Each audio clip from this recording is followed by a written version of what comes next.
You look like a total... 1984 by George Orwell. Read by Steve Parker. Part 1. Chapter 1. It was a bright, cold day in April, and the clocks were striking 13. Winston Smith, his chin nuzzled into his breast in an effort to escape the vile wind, slipped quickly through the glass doors of Victory Mansions, though not quickly enough to prevent a swirl of gritty dust from entering along with him. The hallway smelt of boiled cabbage and old rag mats. At one end of it, a coloured poster, too large for indoor display, had been tacked to the wall. It depicted simply an enormous face, more than a metre wide, the face of a man of about 45, with a heavy black moustache and ruggedly handsome features. Winston made for the stairs. It was no use trying the lift. Even at the best of times it was seldom working, and at present the electric current was cut off during daylight hours. It was part of the economy drive, in preparation for Hate Week. The flat was 7 flights up, and Winston, who was 39 and had a varicose ulcer above his right ankle, went slowly, resting several times on the way. On each landing, opposite the lift shaft, the poster with the enormous face gazed from the wall. It was one of those pictures which are so contrived that the eyes follow you about when you move. "Big Brother is watching you," the caption beneath it ran. Inside the flat, a fruity voice was reading out a list of figures which had something to do with the production of pig iron. Record hauls of pig iron. The voice came from an oblong metal plaque, like a dulled mirror, which formed part of the surface of the right-hand wall. Winston turned a switch, and the voice sank somewhat, though the words were still distinguishable. The instrument, the telescreen, it was called, could be dimmed, but there was no way of shutting it off completely. He moved over to the window, a smallish, frail figure, the meagerness of his body merely emphasized by the blue overalls which were the uniform of the party. His hair was very fair, his face naturally sanguine, his skin roughened by coarse soap and blunt razor blades and the cold of the winter that had just ended. Outside, even through the shut window pane, the world looked cold.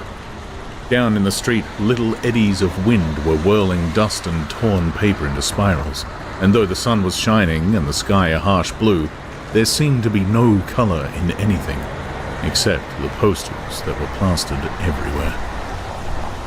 The black mustachioed face gazed down from every commanding corner. There was one on the house front immediately opposite. "Big Brother is watching you," the caption said, while the dark eyes looked deep into Winston's own. Down at street level, another poster, torn at one corner, flapping fitfully in the wind, alternately covering and uncovering the single word "Ing-song." In the far distance, a helicopter skimmed down between the roofs, hovered for an instant like a bluebottle, and darted away again with a curving flight. It was the police patrol, snooping into people's windows. The patrols did not matter, however. Only the thought police mattered. Behind Winston's back, the voice from the telescreen was still babbling away about pig iron and the over-fulfillment of the 9th three-year plan. The telescreen received and transmitted simultaneously. Any sound that Winston made, above the level of a very low whisper, would be picked up by it. Moreover, so long as he remained within the field of vision which the metal plaque commanded, he could be seen as well as heard. There was, of course, no way of knowing whether you were being watched at any given moment. How often or on what system the thought police plugged in on any individual wire was guesswork. It was even conceivable that they watched everybody all the time. But, at any rate, they could plug in your wire whenever they wanted to. You had to did live, from habit that became instinct, in the assumption that every sound you made was overheard, and, except in darkness, every movement scrutinized. Winston kept his back turned to the telescreen. It was safer, though, as he well knew, even a back can be revealing. A kilometre away, the Ministry of Truth, his place of work, towered vast and white above the grimy landscape. This, he thought with a sort of vague distaste, this was London, chief city of Airstrip 1, itself the third most populous of the provinces of Oceania. He tried to squeeze out some childhood memory that should tell him whether London had always been quite like this. Were there always these vistas of rotting 19th century houses, their sides shored up with balks of timber, their windows patched with cardboard and their roofs with corrugated iron, their crazy garden walls sagging in all directions, and the bomb sites where the plaster dust swirled in the air and the willow herb straggled over the heaps of rubble, and the places where the bombs had cleared a larger patch and there had sprung up sordid colonies of wooden dwellings like chicken houses. It was no use. He could not remember. Nothing remained of his childhood except a series of bright-lit tableaux occurring against no background and mostly unintelligible. The Ministry of Truth, Mini-True in Newspeak. Newspeak was the official language of Oceania. For an account of its structure and etymology, see Appendix, was startlingly different from any other object in sight. It was an enormous pyramidal structure of glittering white concrete soaring up terrace after terrace, 300 meters into the air. From where Winston stood, it was just possible to read, picked out on its white face in elegant lettering, the three slogans of the party. War is peace. Freedom is slavery. Ignorance is strength. The Ministry of Truth contained, it was said, 3,000 rooms above ground level and corresponding ramifications below. Scattered about London, there were just 3 other buildings of similar appearance and size. So completely did they dwarf the surrounding architecture that from the roof of Victory Mansions you could see all 4 of them simultaneously. They were the homes of the 4 ministries between which the entire apparatus of government was divided. The Ministry of Truth, which concerned itself with news, entertainment, education, and the fine arts. The Ministry of Peace, which concerned itself with war. The Ministry of Love, which maintained law and order. And the Ministry of Plenty, which was responsible for economic affairs. Their names, in Newspeak, Mini-True, Mini-Pax, Mini-Love, and Mini-Plenty. The Ministry of Love was the really frightening one. There were no windows in it at all. Winston had never been inside the Ministry of Love, nor within half a kilometre of it. It was a place impossible to enter except on official business, and then only by penetrating through a maze of barbed wire entanglements, steel doors, and hidden machine gun nests. Even the streets leading up to its outer barriers were roamed by gorilla-faced guards in black uniforms, armed with jointed truncheons.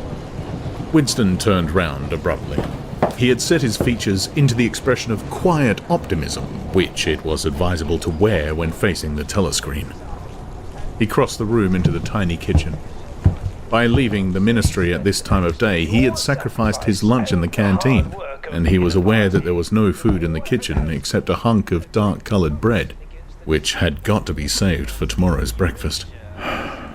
He took down from the shelf a bottle of colourless liquid with a plain white label marked Victory Gin.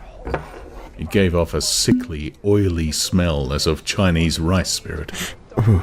Winston poured out nearly a teacupful, nerved himself for a shock, and gulped it down like a dose of medicine. Instantly, his face turned scarlet, and the water ran out of his eyes.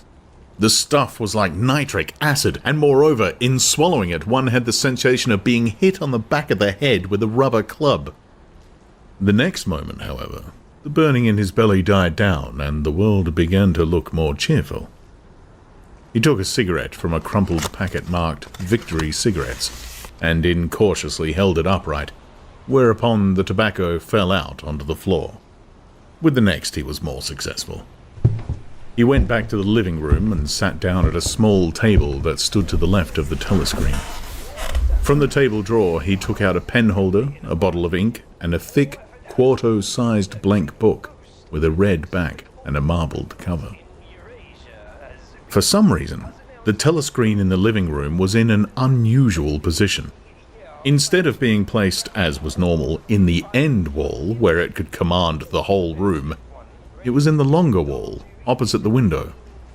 To one side of it, there was a shallow alcove in which Winston was now sitting, and which, when the flats were built, had probably been intended to hold bookshelves. By sitting in the alcove and keeping well back, Winston was able to remain outside the range of the telescreen so far as sight went. He could be heard, of course, but so long as he stayed in his present position, he could not be seen. It was partly the unusual geography of the room that had suggested to him the thing that he was now about to do, but it had also been suggested by the book that he had just taken out of the drawer. It was a particularly beautiful book. Its smooth, creamy paper, a little yellowed by age, was of a kind that had not been manufactured for at least 40 years past.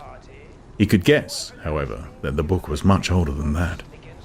He had seen it lying in the window of a frowsy little junk shop in a slummy quarter of the town, just what quarter he did not now remember, and had been stricken immediately by an overwhelming desire to possess it. Party members were supposed not to go into ordinary shops, dealing on the free market, it was called. But the rule was not strictly kept, because there were various things, such as shoelaces and razor blades, which it was impossible to get hold of in any other way. He had given a quick glance up and down the street, and then had slipped inside and bought the book for $2.50. At the time, he was not conscious of wanting it for any particular purpose. He had carried it guiltily home in his briefcase. Even with nothing written in it, it was a compromising possession. The thing that he was about to do was to open a diary. This was not illegal. Nothing was illegal since there were no longer any laws. But if detected, it was reasonably certain that it would be punished by death, or at least by 25 years in a forced labor camp.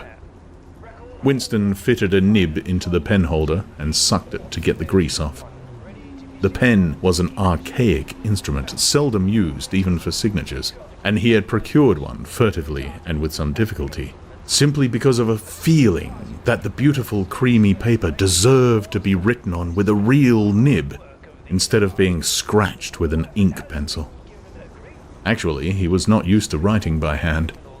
Apart from very short notes, it was usual to dictate everything into the speak-write, which was of course impossible for his present purpose. He dipped the pen into the ink and then faltered for just a second. A tremor had gone through his bowels. To mark the paper was the decisive act. In small, clumsy letters, he wrote, April 4, 1984. He sat back. A sense of complete helplessness had descended upon him. To begin with, he did not know with any certainty that it was 1984. It must be around about that date, since he was fairly sure that his age was 39, and he believed that he had been born in 1944 or 1945, but it was never possible nowadays to pin down any date within a year or two. For whom, it suddenly occurred to him to wonder, was he writing this diary? For the future, for the unborn. His mind hovered for a moment round the doubtful date on the page, and then fetched up with a bump against the newspeak word, doublethink. For the first time, the magnitude of what he had undertaken came home to him. How could you communicate with the future? It was, of its nature, impossible. Either the future would resemble the present, in which case it would not listen to him, or it would be different from it, and his predicament would be meaningless. For some time he sat gazing stupidly at the paper. Telescreen had changed over to strident military music. It was curious that he seemed not merely to have lost the power of expressing himself, but even to have forgotten what it was that he had originally intended to say.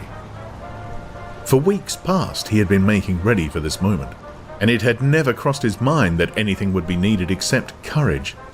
The actual writing would be easy. All he had to do was to transfer to paper the interminable restless monologue that had been running inside his head, literally for years. At this moment, however, even the monologue had dried up. Moreover, his varicose ulcer had begun itching unbearably. He dared not scratch it, because if he did so, it always became inflamed.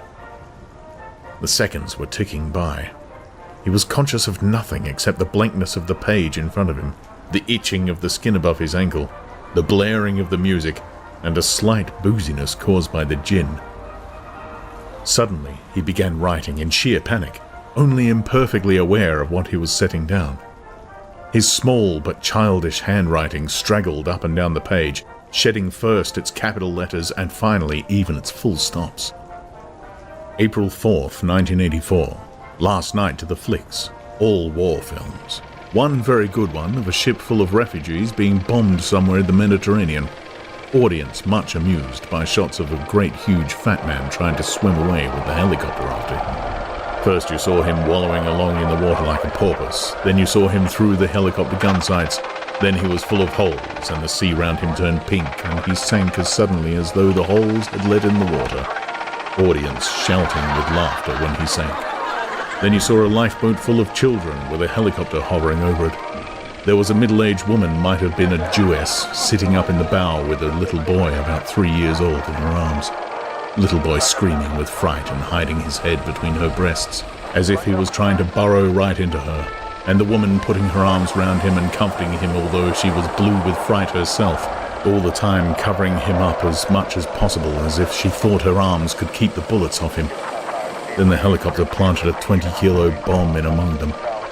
Terrific flash and the bomb went all to matchwood. Then there was a wonderful shot of a child's arm going up, up, up, right into the air. A helicopter with a camera in its nose must have followed it up, and there was a lot of applause from the party seats. But a woman down in the prole part of the house suddenly started kicking up a fuss and shouting, "They didn't oughter have showed it, not in front of the kids. They didn't, it ain't right, not in front of the kids, it ain't." Until the police turned her out. I don't suppose anything happened to her. Nobody cares what the proles say. Typical prole reaction. They never...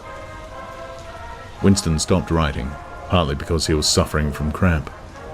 He did not know what had made him pour out this stream of rubbish, but the curious thing was that while he was doing so, a totally different memory had clarified itself in his mind, to the point where he almost felt equal of writing it down. It was, he now realized, because of this other incident that he had suddenly decided to come home and begin the diary today. It had happened that morning at the ministry, if anything so nebulous could be said to happen. It was nearly 1100, and in the records department, where Winston worked, they were dragging the chairs out of the cubicles and grouping them in the center of the hall opposite the big telescreen, in preparation for the 2 minutes hate. Winston was just taking his place in one of the middle rows when 2 people whom he knew by sight but had never spoken to came unexpectedly into the room. One of them was a girl whom he often passed in the corridors. He did not know her name, but he knew that she worked in the fiction department. Presumably, since he had sometimes seen her with the oily hands and carrying a spanner, she had some mechanical job on one of the novel-writing machines. She was a bold-looking girl of about 27, with thick hair, a freckled face, and swift, athletic movements. A narrow scarlet sash, emblem of the Junior Anti-Sex League, was wound several times round the waist of her overalls, just tightly enough to bring out the shapeliness of her hips. Winston had disliked her from the very first moment of seeing her. He knew the reason. It was because of the atmosphere of hockey fields and cold baths and community hikes and general clean-mindedness which she managed to carry about with her. He disliked nearly all women, and especially the young and pretty ones.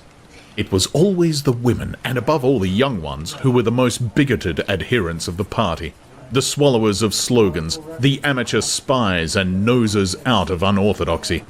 But this particular girl gave him the impression of being more dangerous than most. Once, when they passed in the corridor, she gave him a quick sidelong glance which seemed to pierce right into him, and for a moment had filled him with black terror. The idea had even crossed his mind that she might be an agent of the Thought Police.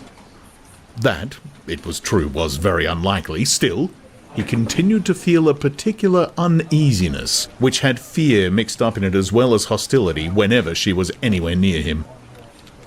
The other person was a man named O'Brien, a member of the inner party and a holder of some post so important and remote that Winston had only a dim idea of its nature. A momentary hush passed over the group of people round the chairs as they saw the black overalls of an inner party member approaching. O'Brien was a large, burly man with a thick neck and a coarse, humorous, brutal face. In spite of his formidable appearance, he had a certain charm of manner. He had a trick of resettling his spectacles on his nose, which was curiously disarming, in some indefinable way, curiously civilized. It was a gesture which, if anyone had still thought in such terms, might have recalled an 18th century nobleman offering his snuff-box. Winston had seen O'Brien perhaps a dozen times in almost as many years. He felt deeply drawn to him, and not solely because he was intrigued by the contrast between O'Brien's urbane manner and his prizefighter's physique. Much more, it was because of a secretly held belief, or perhaps not even a belief, but merely a hope, that O'Brien's political orthodoxy was not perfect. Something in his face suggested it irresistibly. And again, perhaps it was not even unorthodoxy that was written in his face, but simply intelligence. But at any rate, he had the appearance of being a person that you could talk to if somehow you could cheat the telescreen and get him alone. Winston had never made the smallest effort to verify this guess. Indeed, there was no way of doing so. At this moment, O'Brien glanced at his wristwatch, saw that it was nearly 1100, and evidently decided to stay in the records department until the 2 minutes hate was over. He took a chair in the same row as Winston, a couple of places away. A small, sandy-haired woman who worked in the next cubicle to Winston was between them. The girl with dark hair was sitting immediately behind. The next moment, a hideous grinding speech, as of some monstrous machine running without oil, burst from the big telescreen at the end of the room. It was a noise that set one's teeth on edge and bristled the hair at the back of one's neck. The hate had started. As usual, the face of Emmanuel Goldstein, the enemy of the people, had flashed onto the screen. There were hisses here and there among the audience. The little sandy-haired woman gave a squeak of mingled fear and disgust. Goldstein was the renegade and backslider who once, long ago, how long ago nobody quite remembered, had been one of the leading figures of the party, almost on a level with Big Brother himself, and then had engaged in counter-revolutionary activities, had been condemned to death, and had mysteriously escaped and disappeared. The programs of the 2 minutes hate varied from day to day, but there was none in which Goldstein was not the principal figure. He was the primal traitor, the earliest defiler of the party's purity.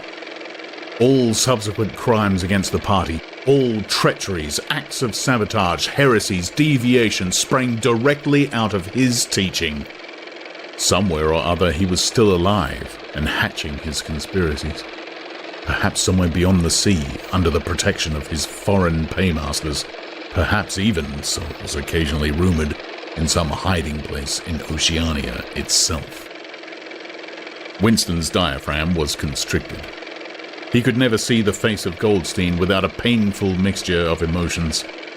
It was a lean Jewish face with a great fuzzy aureole of white hair and a small goatee beard.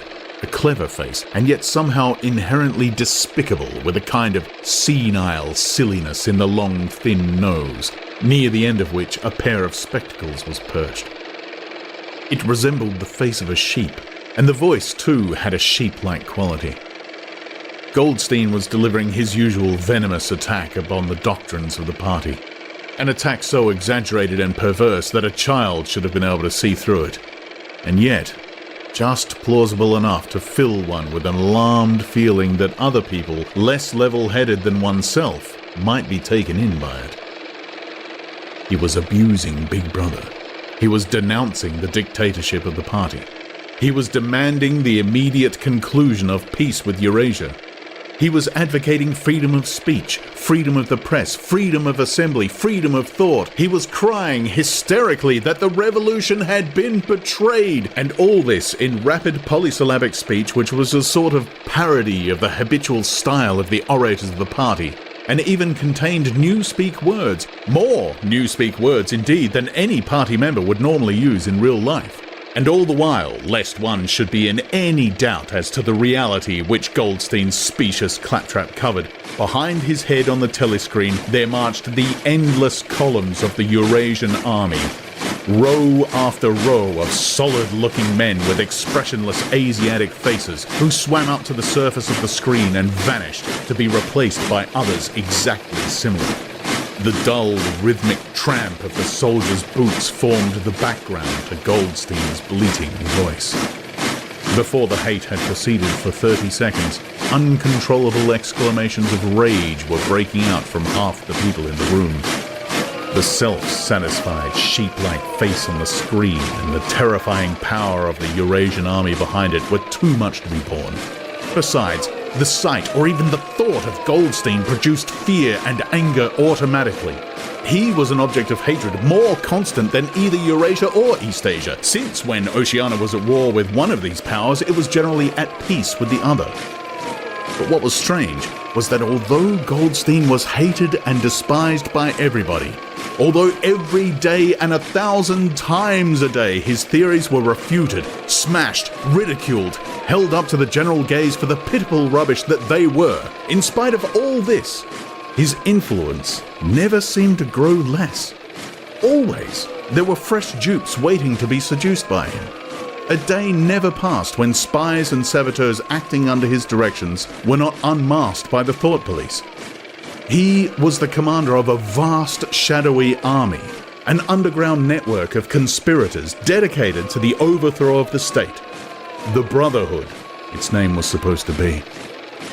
There were also whispered stories of a terrible book, a compendium of all the heresies of which Goldstein was the author, and which circulated clandestinely here and there. It was a book without a title.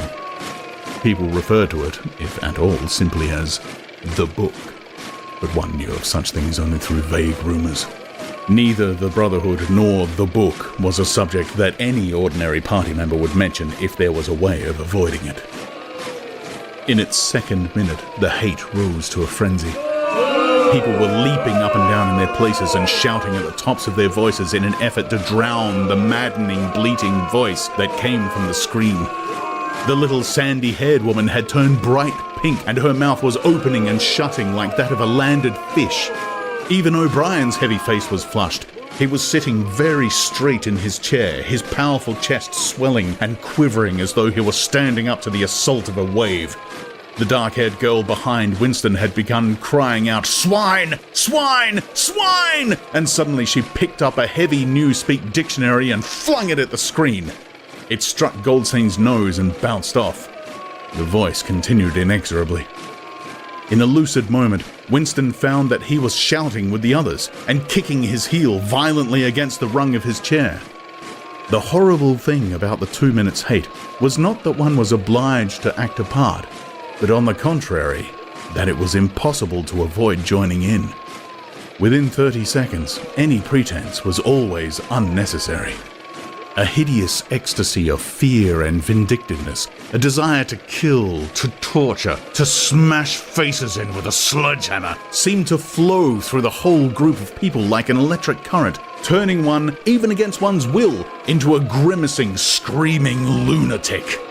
And yet, the rage that one felt was an abstract, undirected emotion which could be switched from one object to another like the flame of a blow lamp. Thus, at one moment, Winston's hatred was not turned against Goldstein at all, but on the contrary, against Big Brother, the party, and the thought police. And at such moments his heart went out to the lonely, derided heretic on the screen, sole guardian of truth and sanity in the world of lies. And yet, the very next instant he was at one with the people around him, and all that was said of Goldstein seemed to him to be true. At those moments, his secret loathing of Big Brother changed into adoration, and Big Brother seemed to tower up, an invincible, fearless protector, standing like a rock against the hordes of Asia. And Goldstein, in spite of his isolation, his helplessness, and the doubt that hung about his very existence, seemed like some sinister enchanter, capable by the mere power of his voice of wrecking the structure of civilization. It was even possible, at moments, to switch one's hatred this way or that by a voluntary act. Suddenly, by the sort of violent effort with which one wrenches one's head away from the pillow in a nightmare, Winston succeeded in transferring his hatred from the face on the screen to the dark-haired girl behind him. Vivid, beautiful hallucinations flashed through his mind. He would flog her to death with a rubber truncheon. He would tie her naked to a stake and shoot her full of arrows like Saint Sebastian. He would ravish her and cut her throat at the moment of climax. Better than before, moreover, he realized why it was that he hated her. He hated her because she was young and pretty and sexless. Because he wanted to go to bed with her and would never do so, because round her sweet, supple waist, which seemed to ask you to encircle it with your arms, there was only the odious scarlet sash, aggressive symbol of chastity. The hate now rose to its climax.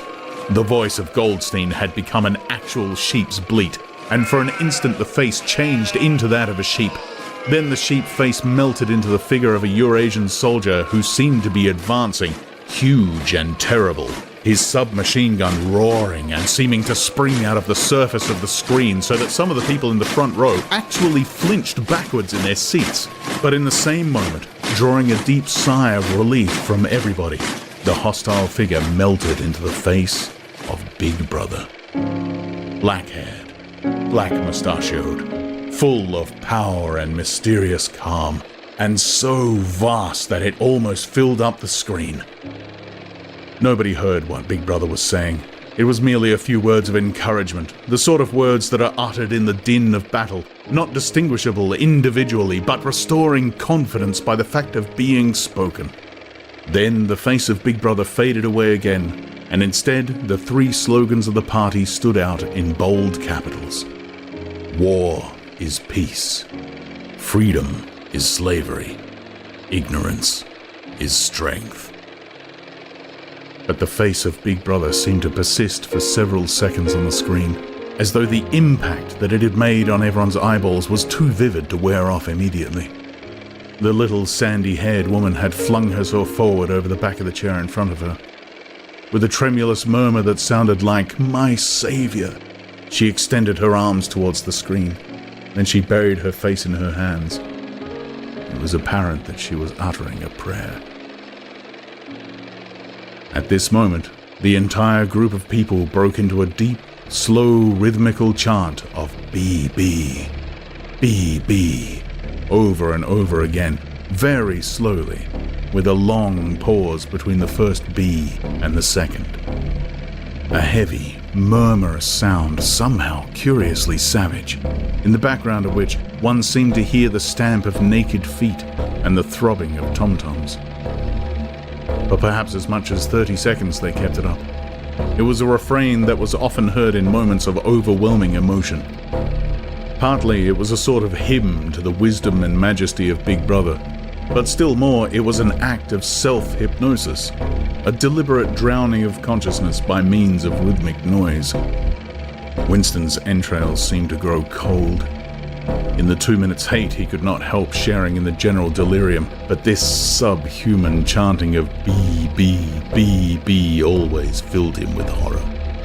Of course, he chanted with the rest. It was impossible to do otherwise. To dissemble your feelings, to control your face, to do what everyone else was doing was an instinctive reaction. But there was a space of a couple of seconds during which the expression of his eyes might conceivably have betrayed him. And it was exactly at this moment that the significant thing happened, if indeed it did happen. Momentarily, he caught O'Brien's eye. O'Brien had stood up. He had taken off his spectacles and was in the act of resettling them on his nose with his characteristic gesture. but there was a fraction of a second when their eyes met, and for as long as it took to happen, Winston knew, yes, he knew, that O'Brien was thinking the same thing as himself. An unmistakable message had passed. It was as though their two minds had opened and the thoughts were flowing from one into the other through their eyes. "I am with you," O'Brien seemed to be saying to him. "I know precisely what you are feeling. I know all about your contempt, your hatred, your disgust, but don't worry. I am on your side." And then the flash of intelligence was gone, and O'Brien's face was as inscrutable as everybody else's. That was all, and he was already uncertain whether it had happened. Such incidents never had any sequel. All that they did was to keep him alive in one belief or hope that others beside himself were the enemies of the party. Perhaps the rumors of vast underground conspiracies were true after all. Perhaps the Brotherhood really existed. It was impossible, in spite of the endless arrests and confessions and executions, to be sure that the Brotherhood was not simply a myth. Some days he believed in it, some days not.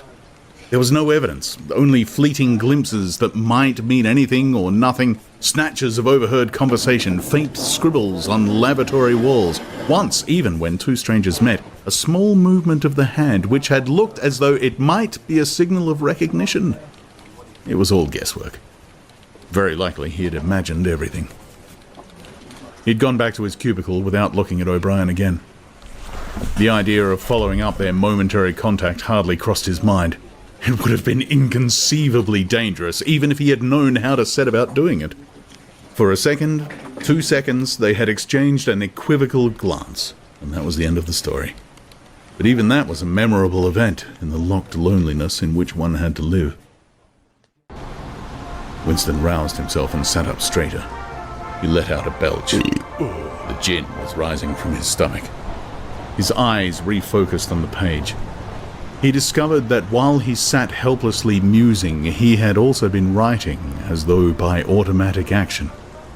And it was no longer the same cramped, awkward handwriting as before.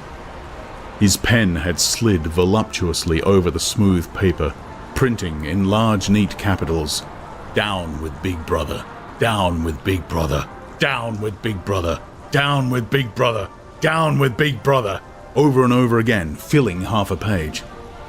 He could not help feeling a twinge of panic. It was absurd, since the writing of those particular words was not more dangerous than the initial act of opening the diary, but for a moment he was tempted to tear out the spoiled pages and abandon the enterprise altogether. He did not do so, however, because he knew that it was useless. Whether he wrote "down with Big Brother" or whether he refrained from writing it made no difference. Whether he went on with the diary or whether he did not go on with it made no difference. The thought police would get him just the same. He had committed, would still have committed, even if he never set pen to paper, the essential crime that contained all others in itself. Thought crime, they called it. Thought crime was not a thing that could be concealed forever. You might dodge successfully for a while, even for years, but sooner or later they were bound to get you. It was always at night. The arrests invariably happened at night. The sudden jerk out of sleep, the rough hands shaking your shoulder, the lights glaring in your eyes, the ring of hard faces round the bed. In the vast majority of cases, there was no trial, no report of the arrest. People simply disappeared, always during the night. Your name was removed from the registers. Every record of everything you had ever done was wiped out. Your one-time existence was denied and then forgotten. You were abolished, annihilated, vaporized was the usual word. For a moment he was seized by a kind of hysteria. He began writing in a hurried, untidy scrawl. "They'll shoot me, I don't care. They'll shoot me in the back of the neck, I don't care. Down with Big Brother, they always shoot you in the back of the neck, I don't care. Down with Big Brother." He sat back in his chair, slightly ashamed of himself, and laid down the pen. The next moment he started violently. There was a knocking at the door. Already! He sat as still as a mouse, in the futile hope that whoever it was might go away after a single attempt. But no, The knocking was repeated. The worst thing of all would be to delay. His heart was thumping like a drum, but his face, from long habit, was probably expressionless. He got up and moved heavily toward... Chapter 2. As he put his hand to the doorknob, Winston saw that he had left the diary open on the table. "Down with Big Brother" was written all over it, in letters almost big enough to be legible across the room. It was an inconceivably stupid thing to have done. But, he realized, even in his panic, he had not wanted to smudge the creamy paper by shutting the book while the ink was wet. He drew in his breath and opened the door. Instantly, a warm wave of relief flowed through him. A colorless, crushed-looking woman with wispy hair and a lined face was standing outside. "Oh, comrade," she began in a dreary, whining sort of voice. "I thought I heard you come in. Do you think you could come across and have a look at our kitchen sink? It's got blocked and..." It was Mrs. Parsons, the wife of a neighbour on the same floor. Mrs. was a word somewhat discountenanced by the party. You were supposed to call everyone comrade, but with some women, one used it instinctively. She was a woman of about 30, but looked much older. One had the impression that there was dust in the creases of her face.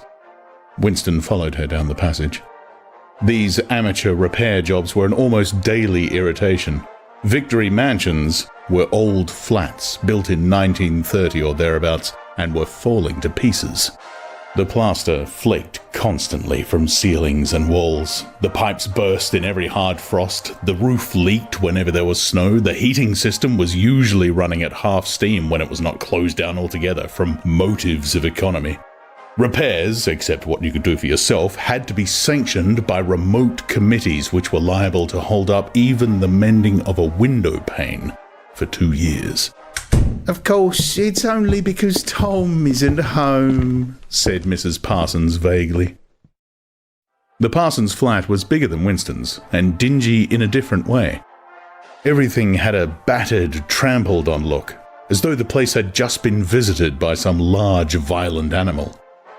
Games impediments, hockey sticks, boxing gloves, a burst football, a pair of sweaty shorts turned inside out, lay all over the floor, and on the table there was a litter of dirty dishes and dog-eared exercise books. On the walls were scarlet banners of the Youth League and the Spies, and a full-size poster of Big Brother.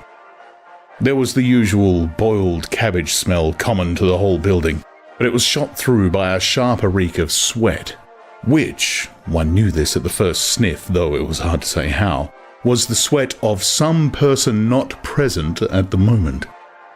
In another room, someone with a comb and a piece of toilet paper was trying to keep tune with the military music, which was still issuing from the telescreen.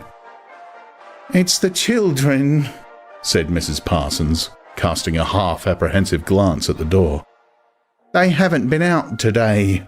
And, of course..." She had a habit of breaking off her sentences in the middle. The kitchen sink was full nearly to the brim with filthy greenish water which smelt worse than ever of cabbage. Winston knelt down and examined the angle joint of the pipe. He hated using his hands, and he hated bending down, which was always liable to start him coughing. Mrs. Parsons looked on helplessly. "Of course, if Tom was home, he'd put it right in a moment," she said. "He loves anything like that. He's ever so good with his hands, Tom is." Parsons was Winston's fellow employee at the Ministry of Truth. He was a fattish but active man of paralyzing stupidity, a mass of imbecile enthusiasms. One of those completely unquestioning, devoted drudges on whom, more even than on the thought police, the stability of the party depended. At 35, he had just been, unwillingly, evicted from the Youth League, and before graduating into the Youth League, he had managed to stay on in the Spies for a year beyond the statutory age. At the ministry, he was employed in some subordinate post for which intelligence was not required, but on the other hand, he was a leading figure on the sports committee, and all the other committees engaged in organizing community hikes, spontaneous demonstrations, savings campaigns, and voluntary activities generally. He would inform you with quiet pride between whiffs of his pipe that he had put in an appearance at the community centre every evening for the past 4 years. An overpowering smell of sweat, a sort of unconscious testimony to the strenuousness of his life, followed him about wherever he went, and even remained behind him after he had gone. "Have you got a spanner?" said Winston, fiddling with the nut on the angle joint. "A spanner?" said Mrs. Parsons, immediately becoming invertebrate. "Oh, I don't know, I'm sure. Perhaps the children—" There was a trampling of hoots and another blast on the comb as the children charged into the living room. Mrs. Parsons brought the spanner. Winston let out the water and disgustedly removed the clot of human hair that had blocked up the pipe. He cleansed his fingers as best he could in the cold water from the tap and went back into the other room. "Up with your hands!" yelled a savage voice. A handsome, tough-looking boy of 9 had popped up from behind the table and was menacing him with a toy automatic pistol, while his small sister, about 2 years younger, made the same gesture with a fragment of wood. Both of them were dressed in the blue shorts, grey shirts, and red neckerchiefs which were the uniform of the spies. Winston raised his hands above his head, but with an uneasy feeling, so vicious was the boy's demeanour, that it was not altogether a game. "You're a traitor!" yelled the boy. "You're a thought criminal! You're a Eurasian spy! I'll shoot you! I'll vaporize you! I'll send you to the salt mines!" Suddenly they were both leaping around him, shouting, "Traitor!" and "Thought criminal!" the little girl imitating her brother in every movement. It was somehow slightly frightening, like the gambling of tiger cubs which will soon grow up into man-eaters. There was a sort of calculating ferocity in the boy's eye, a quite evident desire to hit or kick Winston, and a consciousness of being very nearly big enough to do so. It was a good job it was not a real pistol he was holding, Winston thought. Mrs. Parsons' eyes flitted nervously from Winston to the children and back again. In the better light of the living room, he noticed with interest that there actually was dust in the crease of her face. "They do get so noisy," she said. "They're disappointed because they couldn't go to see the hanging. That's what it is. I'm too busy to take them, and Tom won't be back from work in time." "Why can't we go and see the hanging?" roared the boy in his huge voice. "Want to see the hanging! Want to see the hanging!" chanted the little girl, still capering round. Some Eurasian prisoners guilty of war crimes were to be hanged in the park that evening, Winston remembered. This happened about once a month and was a popular spectacle. Children always clamoured to be taken to see it. He took his leave of Mrs. Parsons and made for the door, but he had not gone 6 steps down the passage when something hit the back of his neck, an agonizingly painful blow. It was as though a red-hot wire had been jabbed into him. He spun round just in time to see Mrs. Parsons dragging her son back into the doorway while the boy pocketed a catapult. "Goldstein!" bellowed the boy as the door closed on him. But what most struck Winston was the look of helpless fright on the woman's greyish face. Back in the flat, he stepped quickly past the telescreen and sat down at the table again, still rubbing his neck. The music from the telescreen had stopped. Instead, a clipped military voice was reading out, with a sort of brutal relish, a description of the armaments of the new floating fortress, which had just been anchored between Iceland and the Faroe Islands. With those children, he thought, that wretched woman must lead a life of terror. Another year, 2 years, and they would be watching her night and day for symptoms of unorthodoxy. Nearly all children nowadays were horrible. What was worst of all was that by means of such organizations as the spies, they were systematically turned into ungovernable little savages, and yet this produced in them no tendency whatever to rebel against the discipline of the party. On the contrary, they adored the party and everything connected with it.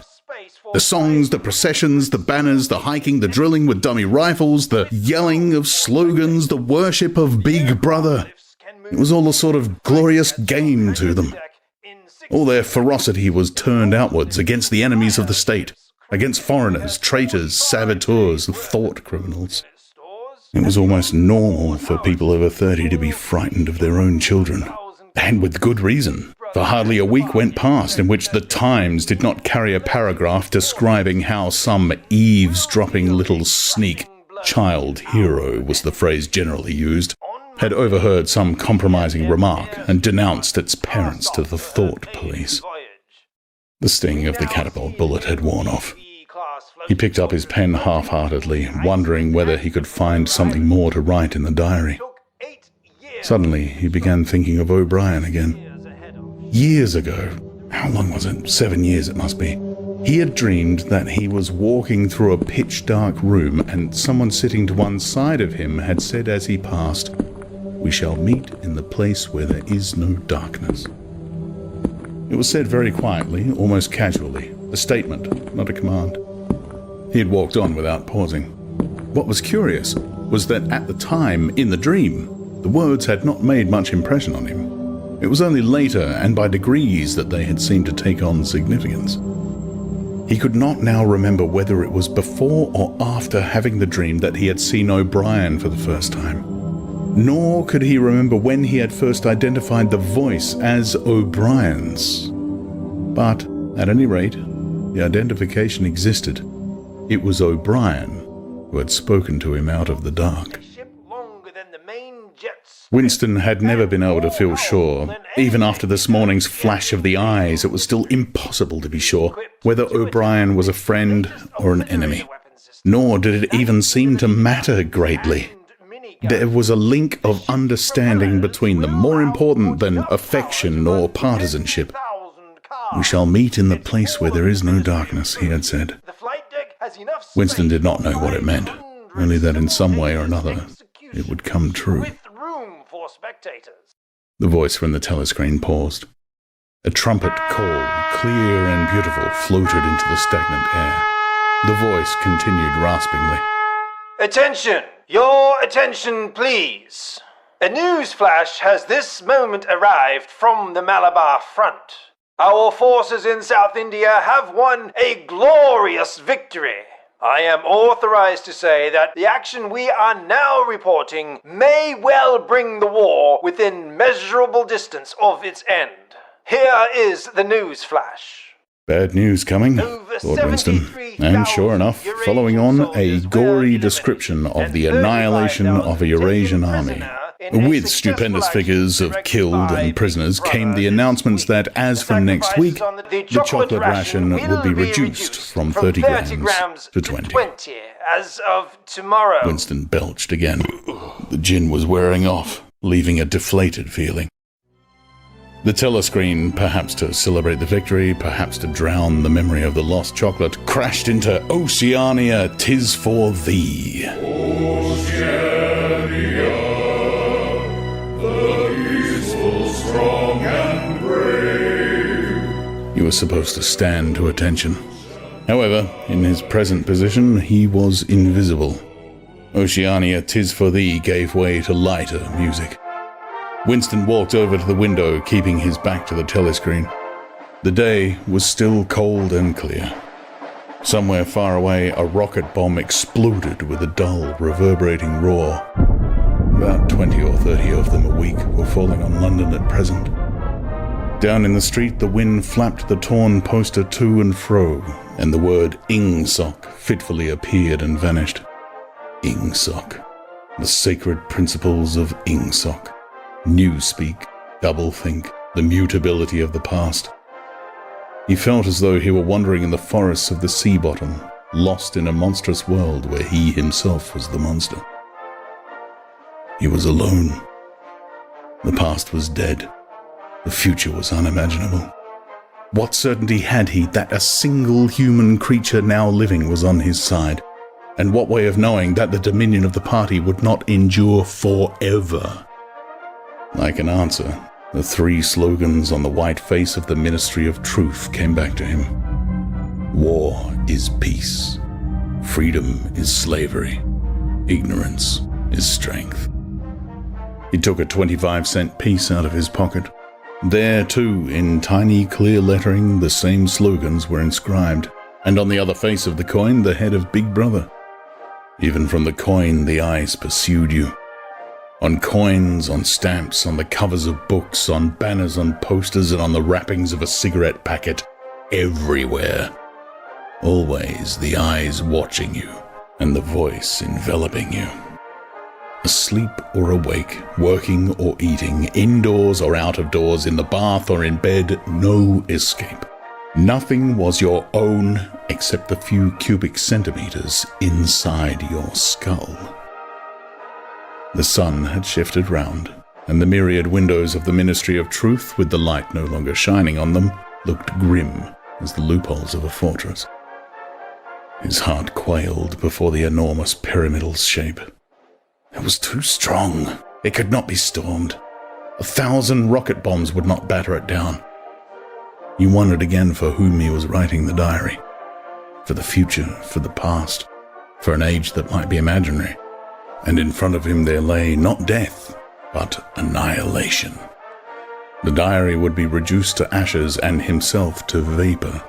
Only the thought police would read what he had written before they wiped it out of existence and out of memory. How could you make appeal to the future when not a trace of you, not even an anonymous word scribbled on a piece of paper, could physically survive? The time will be The telescreen struck 14. He must leave in 10 minutes. He had to be back at work by 14:30. Curiously, the chiming of the hour seemed to have put new heart into him. He was a lonely ghost uttering a truth that nobody would ever hear, but so long as he uttered it, in some obscure way, the continuity was not broken. It was not by making yourself heard, but by staying sane that you carried on the human heritage. He went back to the table, dipped his pen, and wrote. To the future or to the past, to a time when thought is free, when men are different from one another and do not live alone, to a time when truth exists and what is done cannot be undone. From the age of uniformity, from the age of solitude, from the age of Big Brother, from the age of doublethink. Greetings. He was already dead, he reflected. It seemed to him that it was only now, when he had begun to be able to formulate his thoughts, that he had taken the decisive step. The consequences of every act are included in the act itself. He wrote, Thought crime does not entail death. Thought crime is death. Now he had recognized himself as a dead man, it became important to stay alive as long as possible. 2 fingers of his right hand were ink-stained. It was exactly the kind of detail that might betray you. Some nosing zealot in the ministry, a woman, probably, someone like the little sandy-haired woman or the dark-haired girl from the fiction department, might start wondering why he had been writing during the lunch interval, why he had used an old-fashioned pen, what had he been writing, and then drop a hint in the appropriate quarter. He went to the bathroom and carefully scrubbed the ink away with the gritty, dark brown soap which rasped your skin like sandpaper and was, therefore, well adapted for this purpose. He put the diary away in the dresser. It was quite useless to think of hiding it, but he could at least make sure whether or not its existence had been discovered. A hair laid across the page ends was too obvious. With the tip of his finger, he picked up an identifiable grain of whitish dust and deposited it on the corner of the cover where it was bound to be shaken off if the book was moved. Chapter 3. Winston was dreaming of his mother. He must, he thought, have been 10 or 11 years old when his mother had disappeared. She was a tall, statuesque, rather silent woman with slow movements and magnificent fair hair.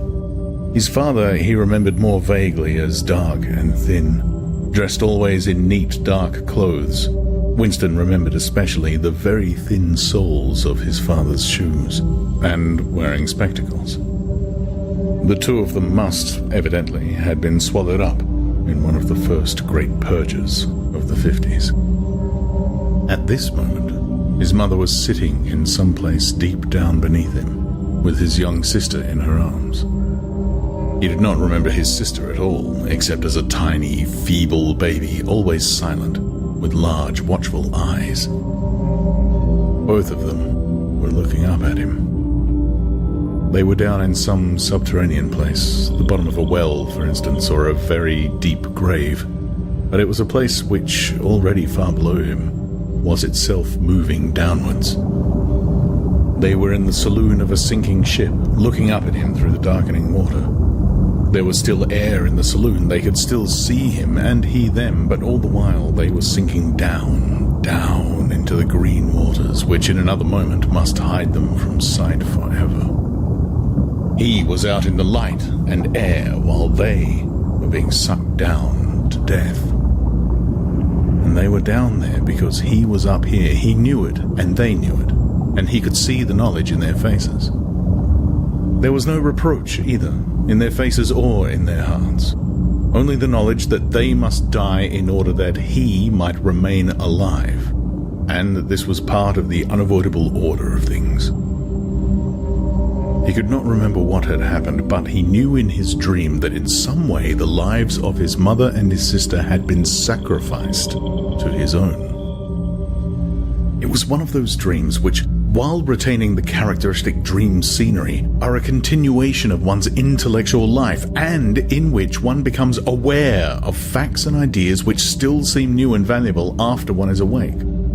The thing that now suddenly struck Winston was that his mother's death, nearly 30 years ago, had been tragic and sorrowful in a way that was no longer possible. Tragedy, he perceived, belonged to the ancient time. To a time when there was still privacy, love, and friendship, and when the members of a family stood by one another without needing to know the reason. His mother's memory tore at his heart because she had died loving him when he was too young and selfish to love her in return. And because somehow, he did not remember how, she had sacrificed herself to a conception of loyalty that was private and unalterable. Such things, he saw, could not happen today. Today there was fear, hatred, and pain, but no dignity of emotion, no deep or complex sorrows. All this he seemed to see in the large eyes of his mother and sister, looking up at him through the green water, hundreds of fathoms down, and still sinking. Suddenly, he was standing on short, springy turf on a summer evening when the slanting rays of the sun gilded the ground. The landscape that he was looking at recurred so often in his dreams that he was never fully certain whether or not he had seen it in the real world. In his waking thoughts, he called it the Golden Country. It was an old, rabbit-bitten pasture with a foot track wandering across it and a molehill here and there. In the ragged hedge on the opposite side of the field, the boughs of the elm tree were swaying very faintly in the breeze, their leaves just stirring in dense masses like women's hair. Somewhere near at hand, though out of sight, there was a clear, slow-moving stream where dace were swimming in the pools under the willow trees. The girl with the dark hair was coming towards them across the field. With what seemed a single movement, she tore off her clothes and flung them disdainfully aside. Her body was white and smooth, but it aroused no desire in him. Indeed, he barely looked at it. What overwhelmed him in that instant was admiration for the gesture with which she had thrown her clothes aside. With its grace and carelessness, it seemed to annihilate a whole culture, a whole system of thought, as though Big Brother and the party and the thought police could all be swept into nothingness by a single splendid movement of the arm. That, too, was a gesture belonging to the ancient time. Winston woke up with the word Shakespeare on his lips. The telescreen was giving forth an ear-splitting whistle, which continued on the same note for 30 seconds. It was 07:15, getting up time for office workers. Winston wrenched his body out of bed, naked, for a member of the outer party received only 3,000 clothing coupons annually, and a suit of pajamas was 600. and seized a dingy singlet and a pair of shorts that were lying across a chair. The physical jerks would begin in 3 minutes. The next moment, he was doubled up by a violent coughing fit, which nearly always attacked him soon after waking up. It emptied his lungs so completely that he could only begin breathing again by lying on his back and taking a series of deep gasps. His veins had swelled with the effort of the cough, and the varicose ulcer had started itching. 30 to 40 group. Yapped a piercing female voice. 30 to 40 group. Take your places, please. 30s to 40s. Winston sprang to attention in front of the telescreen, upon which the image of a youngish woman, scrawny but muscular, dressed in tunic and gym shoes, had already appeared. Arms bending and stretching. She rapped out. Take your time by me. 1, 2, 3, 4. 1, 2, 3, 4. Come on, comrades. Put a bit of life into it. 1, 2, 3, 4. 1, 2, 3, 4. The pain of the coughing fit had not quite driven out of Winston's mind the impression made by his dream, and the rhythmic movements of the exercise restored it somewhat. As he mechanically shot his arms back and forth, wearing on his face the look of grim enjoyment which was considered proper during the physical jerks, he was struggling to think his way backward into the dim period of his early childhood. It was extraordinarily difficult. Beyond the late 50s, everything faded. When there was no external records that you could refer to, even the outline of your own life lost its sharpness. You remembered huge events, which had quite probably not happened. You remembered the detail of incidents without being able to recapture their atmosphere. And there were long blank periods to which you could assign nothing. Everything had been different then. Even the names of countries and their shapes on the map had been different. Airstrip 1, for instance, had not been so called in those days. It had been called England or Britain, though London, he felt fairly certain, had always been called London. Winston could not definitely remember a time when his country had not been at war, but it was evident that there had been a fairly long interval of peace during his childhood, because one of his early memories was of an air raid, which appeared to take everyone by surprise. Perhaps it was the time when the atomic bomb had fallen on Colchester. He did not remember the raid itself, but he did remember his father's hand clutching his own as they hurried down, down, down into some place deep in the earth, round and round a spiral staircase which rang under his feet, and which finally so wearied his legs that he began whimpering, and they had to stop and rest. His mother, in her slow, dreamy way, was following, a long way behind them. She was carrying his baby sister, or perhaps it was only a bundle of blankets that she was carrying. He was not certain whether his sister had been born then. Finally, they had emerged into a noisy, crowded place which he had realized to be a tube station. There were people sitting all over the stone-flagged floor, and other people packed tightly together were sitting on metal bunks one above the other. Winston and his mother and father found themselves a place on the floor, and near them an old man and an old woman were sitting side by side in a bunk.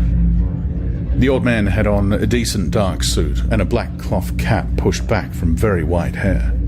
His face was scarlet and his eyes were blue and full of tears. He reeked of gin and seemed to breathe out of his skin in place of sweat, and one could have fancied that the tears welling from his eyes were pure gin. But though slightly drunk, he was also suffering under some grief that was genuine and unbearable. In his childish way, Winston grasped that some terrible thing, something that was beyond forgiveness and could never be remedied, had just happened. It also seemed to him that he knew what it was. Someone whom the old man loved, a little granddaughter perhaps, had been killed. Every few minutes, the old man kept repeating, "We didn't ought to have trusted them. I said so, Ma, didn't I? That's what comes of trusting them. I said so all along. We didn't ought to have trusted the buggers." But which buggers they didn't ought to have trusted, Winston could not now remember. Since about that time, war had been literally continuous, though strictly speaking, it had not always been the same war. For several months during his childhood, there had been confused street fighting in London itself, some of which he remembered vividly. But to trace out the history of the whole period, to say who was fighting whom at any given moment would have been utterly impossible, since no written record and no spoken word ever made mention of any other alignment than the existing one. At this moment, for example, in 1984, if it was 1984, Oceania was at war with Eurasia and in alliance with Eastasia. In no public or private utterance was it ever admitted that the three powers had at any time been grouped along different lines. Actually, as Winston well knew, it was only 4 years since Oceania had been at war with Eastasia and in alliance with Eurasia. But that was merely a piece of furtive knowledge which he happened to possess because his memory was not satisfactorily under control. Officially, the change of partners had never happened. Oceania was at war with Eurasia. Therefore, Oceania had always been at war with Eurasia. The enemy of the moment always represented absolute evil, and it followed that any past or future agreement with him was impossible. The frightening thing, he reflected for the 10,000th time as he forced his shoulder painfully backward. With 2 hands on hips, they were gyrating their bodies from the waist, an exercise that was supposed to be good for the back muscles. The frightening thing was that it might all be true. If the party could thrust its hand into the past and say of this or that event it never happened, that surely was more terrifying than mere torture or death. The party said that Oceania had never been in alliance with Eurasia. He, Winston Smith, knew that Oceania had been in alliance with Eurasia as short a time as 4 years ago. But where did that knowledge exist? Only in his own consciousness, which, in any case, must soon be annihilated. And if all others accepted the lie which the party imposed, if all records told the same tale, then the lie passed into history and became truth. Who controls the past, ran the party slogan, controls the future. Who controls the present, controls the past. And yet, the past, though of its nature alterable, had never been altered. Whatever was true now was true from everlasting to everlasting. It was quite simple. All there was needed was an unending series of victories over your own memory. Reality control, they called it. In newspeak, doublethink. Stand easy, Barked the instructress, a little more genially. Winston sank his arms to his sides and slowly refilled his lungs with air. His mind slid away into the labyrinthine world of doublethink. To know and not to know. To be conscious of complete truthfulness while telling carefully constructed lies. To hold simultaneously 2 opinions which cancelled out. Knowing them to be contradictory and believing in both of them. To use logic against logic. To repudiate morality while laying claim to it. To believe that democracy was impossible and that the party was the guardian of democracy. To forget whatever it was necessary to forget, then to draw it back into memory again at the moment when it was needed, and then promptly to forget it again, and above all, to apply the same process to the process itself. That was the ultimate subtlety, consciously to induce unconsciousness, and then, once again, to become unconscious of the act of hypnosis you had just performed. Even to understand the word doublethink involved the use of doublethink. The instructors had called them to attention again. and now, let's see which of us can touch our toes. She said enthusiastically. Right over from the hips, please, comrades. 1, 2, 1, 2. Winston loathed this exercise, which sent shooting pains all the way from his heels to his buttocks, and often ended by bringing on another coughing fit. The half-pleasant quality went out of his meditations. The past, he reflected, had not merely been altered, it had been actually destroyed. For how could you establish even the most obvious fact when there existed no record outside your own memory? He tried to remember in what year he had first heard mention of Big Brother. He thought it must have been at some time in the 60s, but it was impossible to be certain. In the party histories, of course, Big Brother figured as leader and guardian of the revolution since its very earliest days. His exploits had been gradually pushed backwards in time until already they extended into the fabulous world of the 40s and the 30s, when the capitalists in their strange cylindrical hats still rode through the streets of London in great gleaming motor cars or horse carriages with glass sides. There was no knowing how much of this legend was true and how much was invented. Winston could not even remember at what date the party itself had come into existence. He did not believe he had ever heard the word ingsoc before 1960, but it was possible that in its old speak form, English socialism, that is to say, it had been current earlier. Everything melted into mist. Sometimes, indeed, you could put your finger on a definite lie. It was not true, for example, as was claimed in the party history books, that the party had invented aeroplanes. He remembered aeroplanes since his earliest childhood, but you could prove nothing. There was never any evidence. Just once in his whole life, he had held in his hands unmistakable documentary proof of the falsification of an historical fact, and on that occasion... Smith! Screamed the shrewish voice from the telescreen. 6079 Smith W. Yes, you. Bend lower, please. You can do better than that. You're not trying. Lower, please. That's better, comrade. Now, stand at ease, the whole squad, and watch me. A sudden hot sweat had broken out all over Winston's body. His face remained completely inscrutable. Never show dismay, never show resentment. A single flicker of the eyes could give you away. He stood watching while the instructress raised her arms above her head and, one could not say gracefully, but with remarkable neatness and efficiency, bent over and tucked the first joint of her fingers under her toes. There, comrades. That's how I want to see you doing it. Watch me again. I'm 39 and I've had 4 children. Now look. She bent over again. You see, my knees aren't bent. You can all do it if you want to, she added as she straightened herself up. Anyone under 45 is perfectly capable of touching his toes. We don't all have the privilege of fighting in the front line, but at least we can all keep fit. Remember our boys on the Malabar front and the sailors in the floating fortresses. Just think what they have to put up with. Now, try again. That's better, comrade. That's much better. She added encouragingly, as Winston, with a violent lunge, succeeded in touching his toes with knees unbent for the first time in several years. Chapter 4. With the deep, unconscious sigh which not even the nearness of the telescreen could prevent him from uttering when his day's work started, Winston pulled the speakwrite towards him, blew the dust from its mouthpiece, and put on his spectacles. Then he unrolled and clipped together 4 small cylinders of paper, which had already flopped out of the pneumatic tube on the right-hand side of his desk. In the walls of the cubicle there were 3 orifices. To the right of the speakwrite, a small pneumatic tube for written messages. To the left, a larger one for newspapers. And in the side wall, within easy reach of Winston's arm, a large oblong slit protected by a wire grating. This last was for the disposal of waste paper.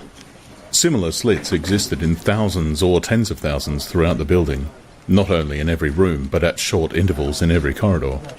For some reason, they were nicknamed memory holes. When one knew that any document was due for destruction, or even when one saw a scrap of waste paper lying about, it was an automatic action to lift the flap of the nearest memory hole and drop it in, whereupon it would be whirled away on a current of warm air to the enormous furnaces, which were hidden somewhere in the recesses of the building. Winston examined the 4 slips of paper which he had unrolled. Each contained a message of only 1 or 2 lines, in the abbreviated jargon, not actually Newspeak, but consisting largely of Newspeak words, which was used in the ministry for internal purposes. Times, 17.384. BB speech malreported Africa. Rectify. Times, 19/12/83. Forecast 3-year plan, 4th quarter 83 misprints. Verify current issue. Times, 14/2/84. Mini plenty malquoted chocolate. Rectify. Times, 3/12/83. reporting BB day order double plus ungood, refs unpersons, rewrite full-wise up-sub anti-filing. With a faint feeling of satisfaction, Winston laid the fourth message aside. It was an intricate and responsible job, and had better be dealt with last. The other three were routine matters, though the second one would probably mean some tedious wading through lists of figures.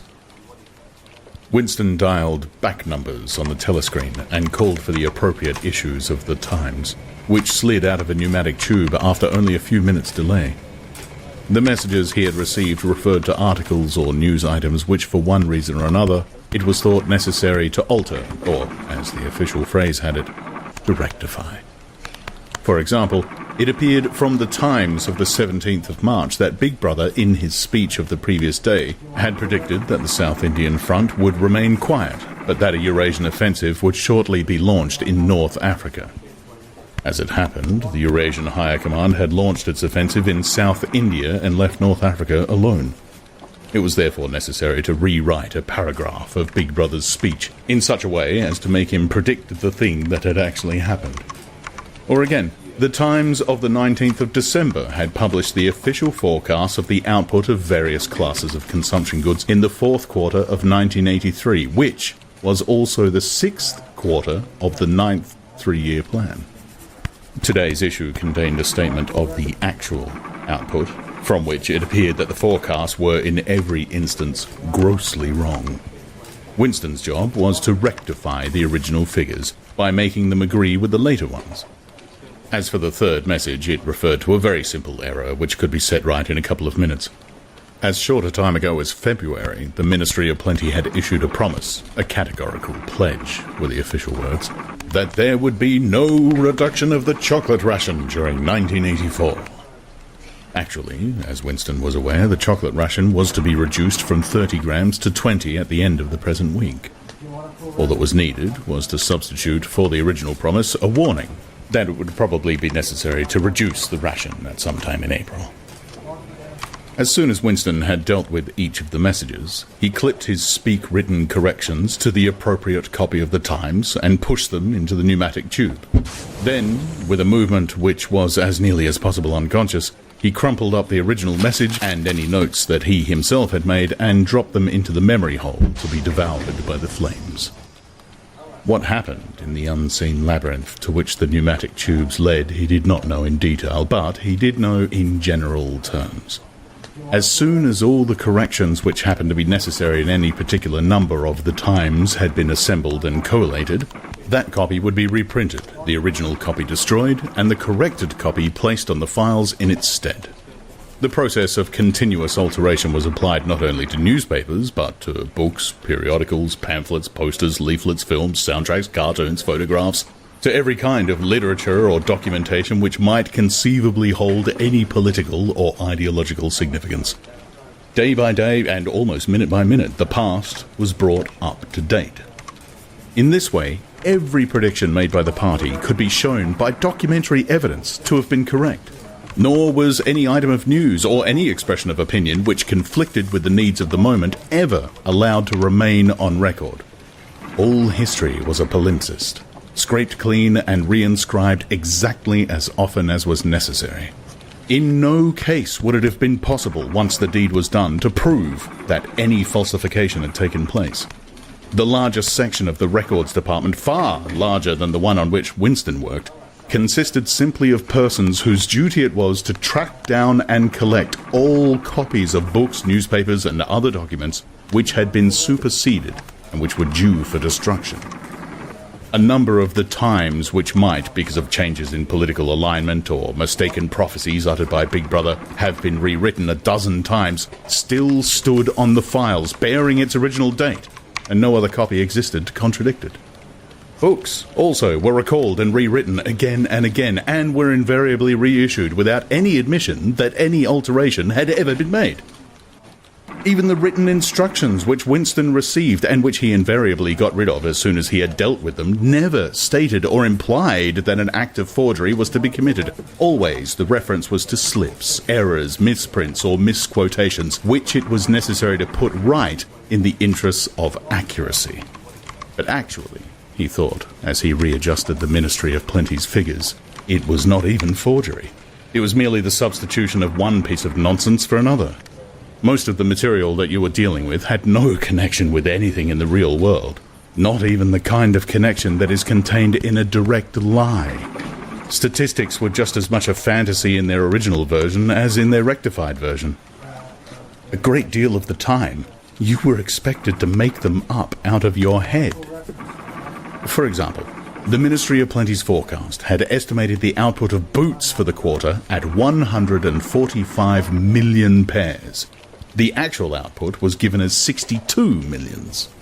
Winston, however, in rewriting the forecast, marked the figure down to 57 millions, so as to allow for the usual claim that the quota had been over-fulfilled. In any case, 62 millions was no nearer the truth than 57 millions, or than 145 millions. Very likely, no boots had been produced at all. Likelier still, nobody knew how many had been produced, much less cared. All one knew was that every quarter, astronomical numbers of boots were produced on paper, while perhaps half the population of Oceania went barefoot. And so it was with every class of recorded fact, great or small. Everything faded away into a shadow world in which finally even the date of the year had become uncertain. Winston glanced across the hall. In the corresponding cubicle on the other side, a small, precise-looking, dark-chinned man named Tillotson was working steadily away with a folded newspaper on his knee and his mouth very close to the mouthpiece of the speakwrite. He had the air of trying to keep what he was saying a secret between him and the telescreen. He looked up, and his spectacles darted a hostile flash in Winston's direction.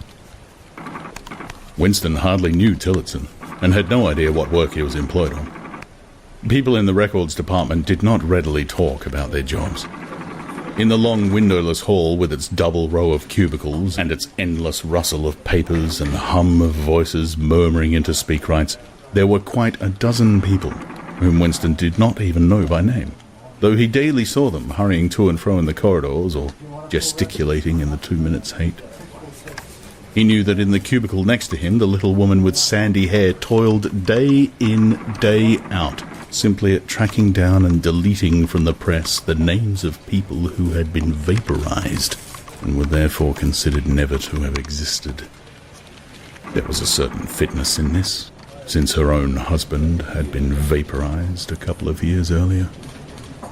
And a few cubicles away, a mild, ineffectual, dreamy creature named Ampleforth, with very hairy ears and a surprising talent for juggling with rhymes and meters, was engaged in producing garbled versions, definitive texts, they were called, of poems which had become ideologically offensive, but which, for one reason or another, were to be retained in the anthologies. And this hall, with its 50 workers or thereabout, was only one subsection, a single cell, as it were, in the huge complexity of the records department. Beyond, above, below were other swarms of workers engaged in an unimaginable multitude of jobs. There were the huge printing shops with their sub-editors, their typography experts, and their elaborately equipped studios for the faking of photographs. There was the teleprogram section with its engineers, its producers, and its teams of actors specifically chosen for their skill in imitating voices. There were the armies of reference clerks, whose job was simply to draw up lists of books and periodicals which were due for recall. There were the vast repositories where the corrected documents were stored, and the hidden furnaces where the original copies were destroyed. And somewhere or other, quite anonymous, there were the directing brains who coordinated the whole effort and laid down the lines of policy which made it necessary that this fragment of the past should be preserved, that one falsified, and the other rubbed out of existence. And the records department, after all, was itself only a single branch of the Ministry of Truth, whose primary job was not to reconstruct the past, but to supply the citizens of Oceania with newspapers, films, textbooks, telescreen programs, plays, novels, with every conceivable kind of information, instruction, or entertainment, from a statue to a slogan, from a lyric poem to a biological treatise, and from a child's spelling book to a Newspeak dictionary. And the ministry had not only to supply the multifarious needs of the party, but also to repeat the whole operation at a lower level for the benefit of the proletariat. There was a whole chain of separate departments dealing with proletarian literature, music, drama, and entertainment generally. Here were produced rubbishy newspapers containing almost nothing except sport, crime, and astrology, sensational 5-cent novelettes, films oozing with sex, and sentimental songs which were composed entirely by mechanical means on a special kind of kaleidoscope known as a versifactor. There was even a whole subsection, pornosec, it was called in newspeak, engaged in producing the lowest kind of pornography, which was sent out in sealed packets, and which no party member, other than those who worked on it, was permitted to look at. 3 messages had slipped out of the pneumatic tube while Winston was working, but they were simple matters, and he had disposed of them before the 2 minutes' hate interrupted him. When the hate was over, he returned to his cubicle, took the Newspeak dictionary from the shelf, pushed the speakwrite to one side, cleaned his spectacles, and settled down to his main job of the morning. Winston's greatest pleasure in life was in his work. Most of it was a tedious routine, but included in it, there were also jobs so difficult and intricate that you could lose yourself in them as in the depths of a mathematical problem. Delicate pieces of forgery in which you had nothing to guide you except your knowledge of the principles of ingsoc and your estimate of what the party wanted you to say. Winston was good at this kind of thing. On occasion, he had even been entrusted with the rectification of the Times' leading articles, which were written entirely in newspeak. He unrolled the message that he had set aside earlier. It ran, Times, 3/12/83, reporting BB day order double plus ungood, refs unpersons, rewrite full ways up sub anti-filing. In old speak, or standard English, this might be rendered, this reporting of Big Brother's order for the day in the Times of December 3rd, 1983 is extremely unsatisfactory and makes references to non-existent persons. Rewrite it in full and submit your draft to higher authority before filing. Winston read through the offending article. Big Brother's orders for the day, it seemed, had been chiefly devoted to praising the work of an organization known as FFCC, which supplied cigarettes and other comforts to the sailors in the floating fortresses. A certain Comrade Withers, a prominent member of the inner party, had been singled out for special mention and awarded a decoration, the Order of Conspicuous Merit, 2nd class. 3 months later, FFCC had suddenly been dissolved, with no reason given.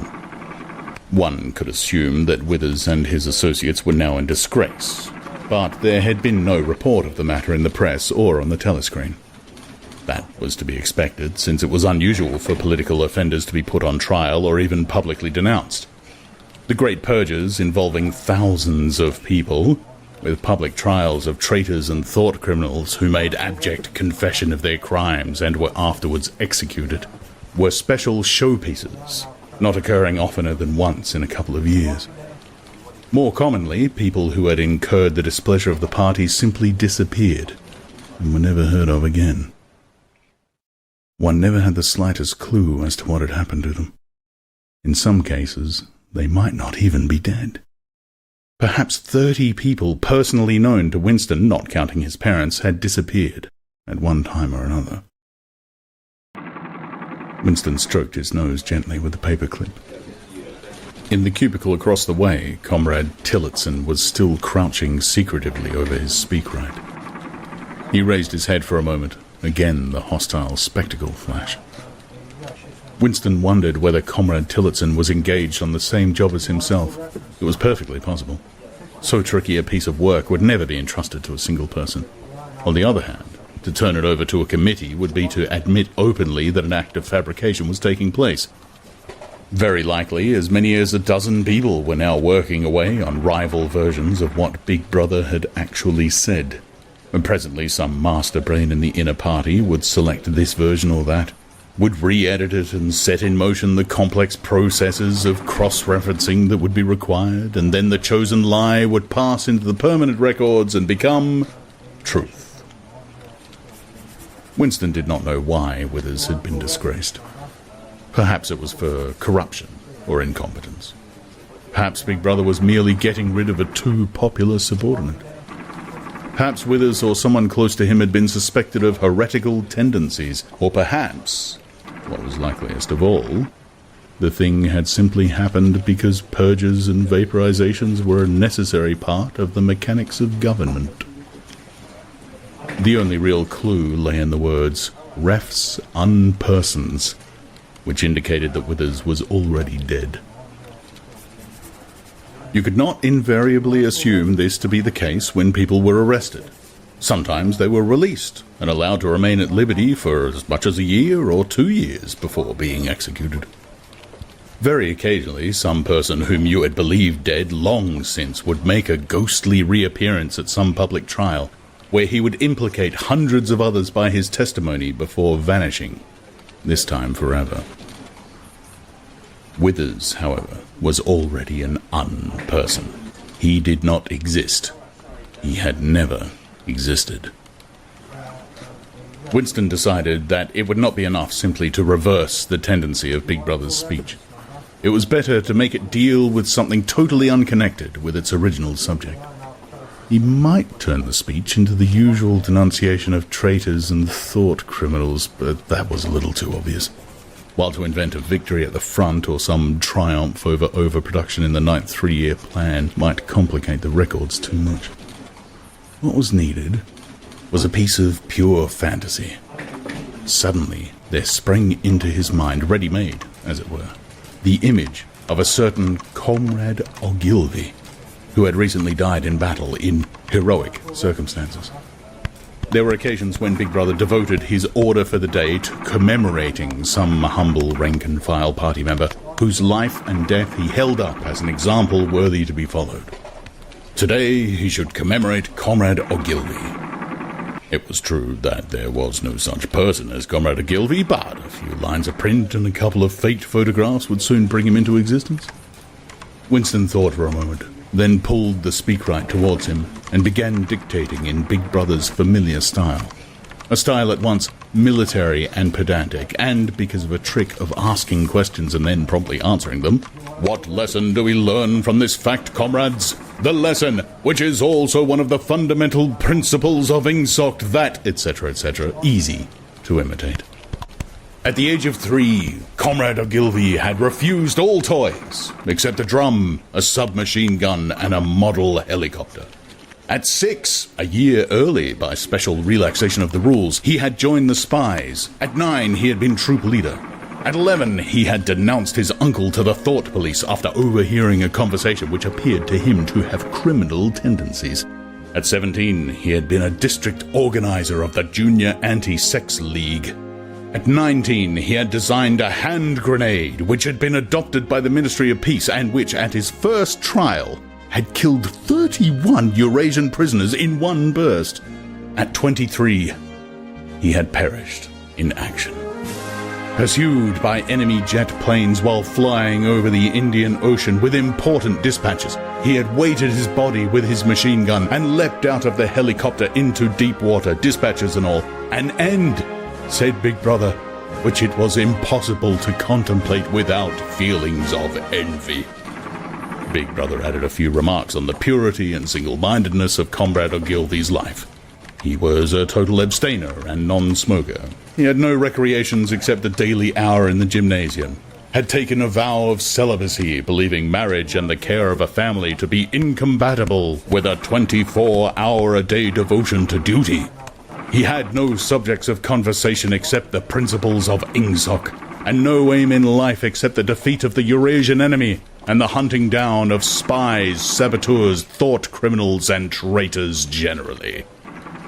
Winston debated with himself whether to award Comrade Ogilvy the Order of Conspicuous Merit. In the end, he decided against it, because of the unnecessary cross-referencing that it would entail. Once again, he glanced at his rival in the opposite cubicle. Something seemed to tell him with certainty that Tillotson was busy on the same job as himself. There was no way of knowing whose job would finally be adopted, but he felt a profound conviction that it would be his own. Comrade Ogilvy, unimagined an hour ago, was now a fact. It struck him as curious that you could create dead men but not living ones. Comrade of Gilby, who had never existed in the present, now existed in the past. And when, once the act of forgery was forgotten, he would exist just as authentically and upon the same evidence as Charlemagne or Julius Caesar. Chapter 5. In the low-ceilinged canteen deep underground, the lunch queue jerked slowly forward. The room was already very full and deafeningly noisy. From the grill at the counter, the steam of stew came pouring forth, with a sour metallic smell which did not quite overcome the fumes of Victory gin. On the far side of the room there was a small bar, a mere hole in the wall, where gin could be bought at 10 cents the large nip. "Just the man I was looking for," said a voice at Winston's back. He turned round. It was his friend Syme, who worked in the research department. Perhaps friend was not exactly the right word. You did not have friends nowadays. You had comrades. But there were some comrades whose society was pleasanter than that of others. Syme was a philologist, a specialist in newspeak. Indeed, he was one of the enormous team of experts now engaged in compiling the 11th edition of the Newspeak Dictionary. He was a tiny creature, smaller than Winston, with dark hair and large protuberant eyes, at once mournful and derisive, which seemed to search your face closely while he was speaking to you. "I wanted to ask you whether you'd got any razor blades," he said. "Not one," said Winston, with a sort of guilty haste. "I've tried all over the place, but they don't exist any longer." Everyone kept asking you for razor blades. Actually, he had 2 unused ones which he was hoarding up. There had been a famine of them for months past. At any given moment, there was some necessary article which the party shops were unable to supply. Sometimes it was buttons, sometimes it was darning wool, sometimes it was shoelaces. At present, it was razor blades. You could only get hold of them, if at all, by scrounging more or less furtively on the free market. "I've been using the same blade for 6 weeks, he added untruthfully. The queue gave another jerk forward. As they halted, he turned and faced Syme again. Each of them took a greasy metal tray from the pile at the end of the counter. "Did you go and see the prisoners hanged yesterday?" said Syme. "I was working," said Winston indifferently. "I shall see it on the flicks, I suppose." "A very inadequate substitute," said Syme. His mocking eyes roved over Winston's face. "I know you," the eyes seemed to say. "I see through you. I know very well why you didn't go to see those prisoners hanged." In an intellectual way, Syme was venomously orthodox. He would talk with a disagreeable, gloating satisfaction of helicopter raids on enemy villages, and trials and confessions of thought criminals, the executions in the cellars of the Ministry of Love. Talking to him was largely a matter of getting him away from such subjects and entangling him, if possible, in the technicalities of newspeak, on which he was authoritative and interesting. Winston turned his head a little aside to avoid the scrutiny of the large dark eyes. "It was a good hanging," said Syme reminiscently. "I think it spoils it when they tie their feet together. I like to see them kicking. And above all, at the end, the tongue sticking right out and blue, quite bright blue. That's the detail that appeals to me." Next, please, yelled the white-aproned prole with the ladle. Winston and Syme pushed their trays beneath the grill. Onto each was dumped swiftly the regulation lunch, a metal pannikin of pinkish-grey stew, a hunk of bread, a cube of cheese, a mug of milkless Victory coffee, and 1 saccharin tablet. "There's a table over there, under the telescreen," said Syme. "Let's pick up a gin on the way." The gin was served out to them in handleless china mugs. They threaded their way across the crowded room and unpacked their trays onto the metal-top table, on one corner of which someone had left a pool of stew, a filthy liquid mess that had the appearance of vomit. Winston topped up his mug of gin, paused for an instant to collect his nerve, and gulped the oily-tasting stuff down. When he had winked the tears out of his eyes, he suddenly discovered that he was hungry.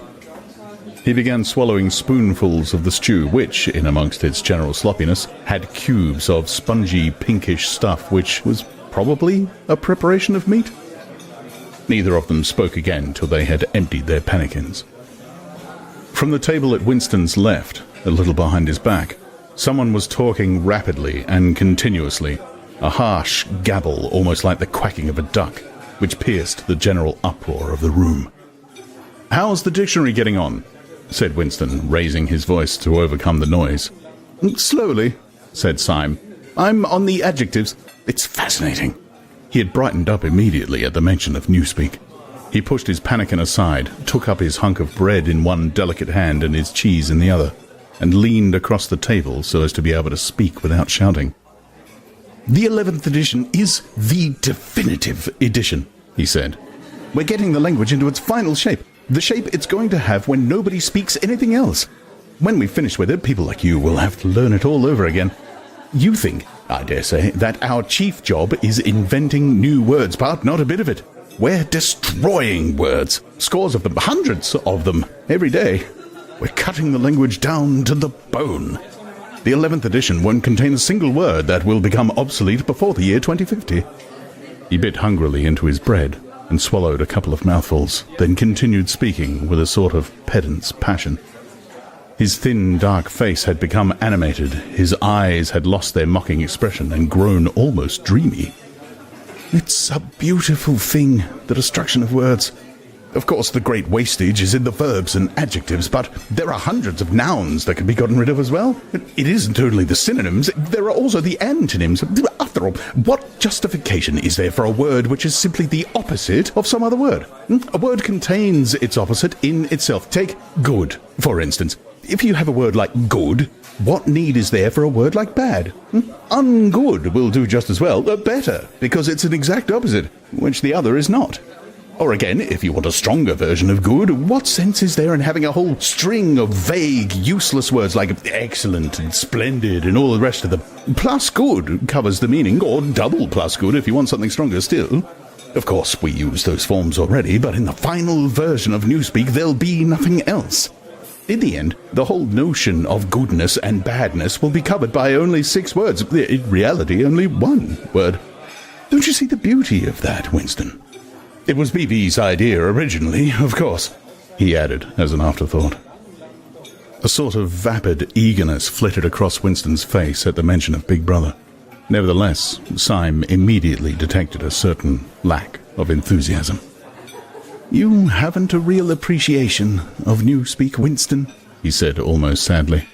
"Even when you write it, you're still thinking in Old Speak. I've read some of the pieces you write in the Times occasionally.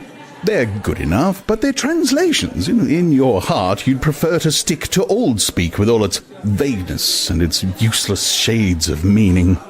You don't grasp the beauty of the destruction of words. Do you know that Newspeak is the only language in the world whose vocabulary gets smaller every year?" Winston did know that, of course. He smiled, sympathetically, he hoped, not trusting himself to speak. Syme bit off another fragment of the dark-coloured bread, chewed it briefly, and went on. "But don't you see that the whole aim of Newspeak is to narrow the range of thought? In the end, we shall make thought crime literally impossible, because there will be no words in which to express it. Every concept that can ever be needed will be expressed by exactly 1 word, with its meaning rigidly defined, and all its subsidiary meanings rubbed out and forgotten. Already, in the 11th edition, we're not far from that point, but the process will still be continuing long after you and I are dead. Every year, fewer and fewer words, and the range of consciousness always a little smaller. Even now, of course, there's no reason or excuse for committing thought crime. It's merely a question of self-discipline, reality control. But in the end, there won't be any need even for that. The revolution will be complete when the language is perfect. Newspeak is Ingsoc, and Ingsoc is Newspeak," he added with a sort of mystical satisfaction. "Has it ever occurred to you, Winston, that by the year 2050, at the very latest, not a single human being will be alive who could understand such a conversation as we are having now? Except," began Winston doubtfully, and he stopped. It had been on the tip of his tongue to say, except the proles. But he checked himself, not feeling fully certain that this remark was not in some way unorthodox. Syme, however, had divined what he was about to say. "But the proles are not human beings," he said carelessly. "By 2050, earlier, probably, all real knowledge of old speak will have disappeared. The whole literature of the past will have been destroyed. Chaucer, Shakespeare, Milton, Byron, they'll exist only in new speak versions.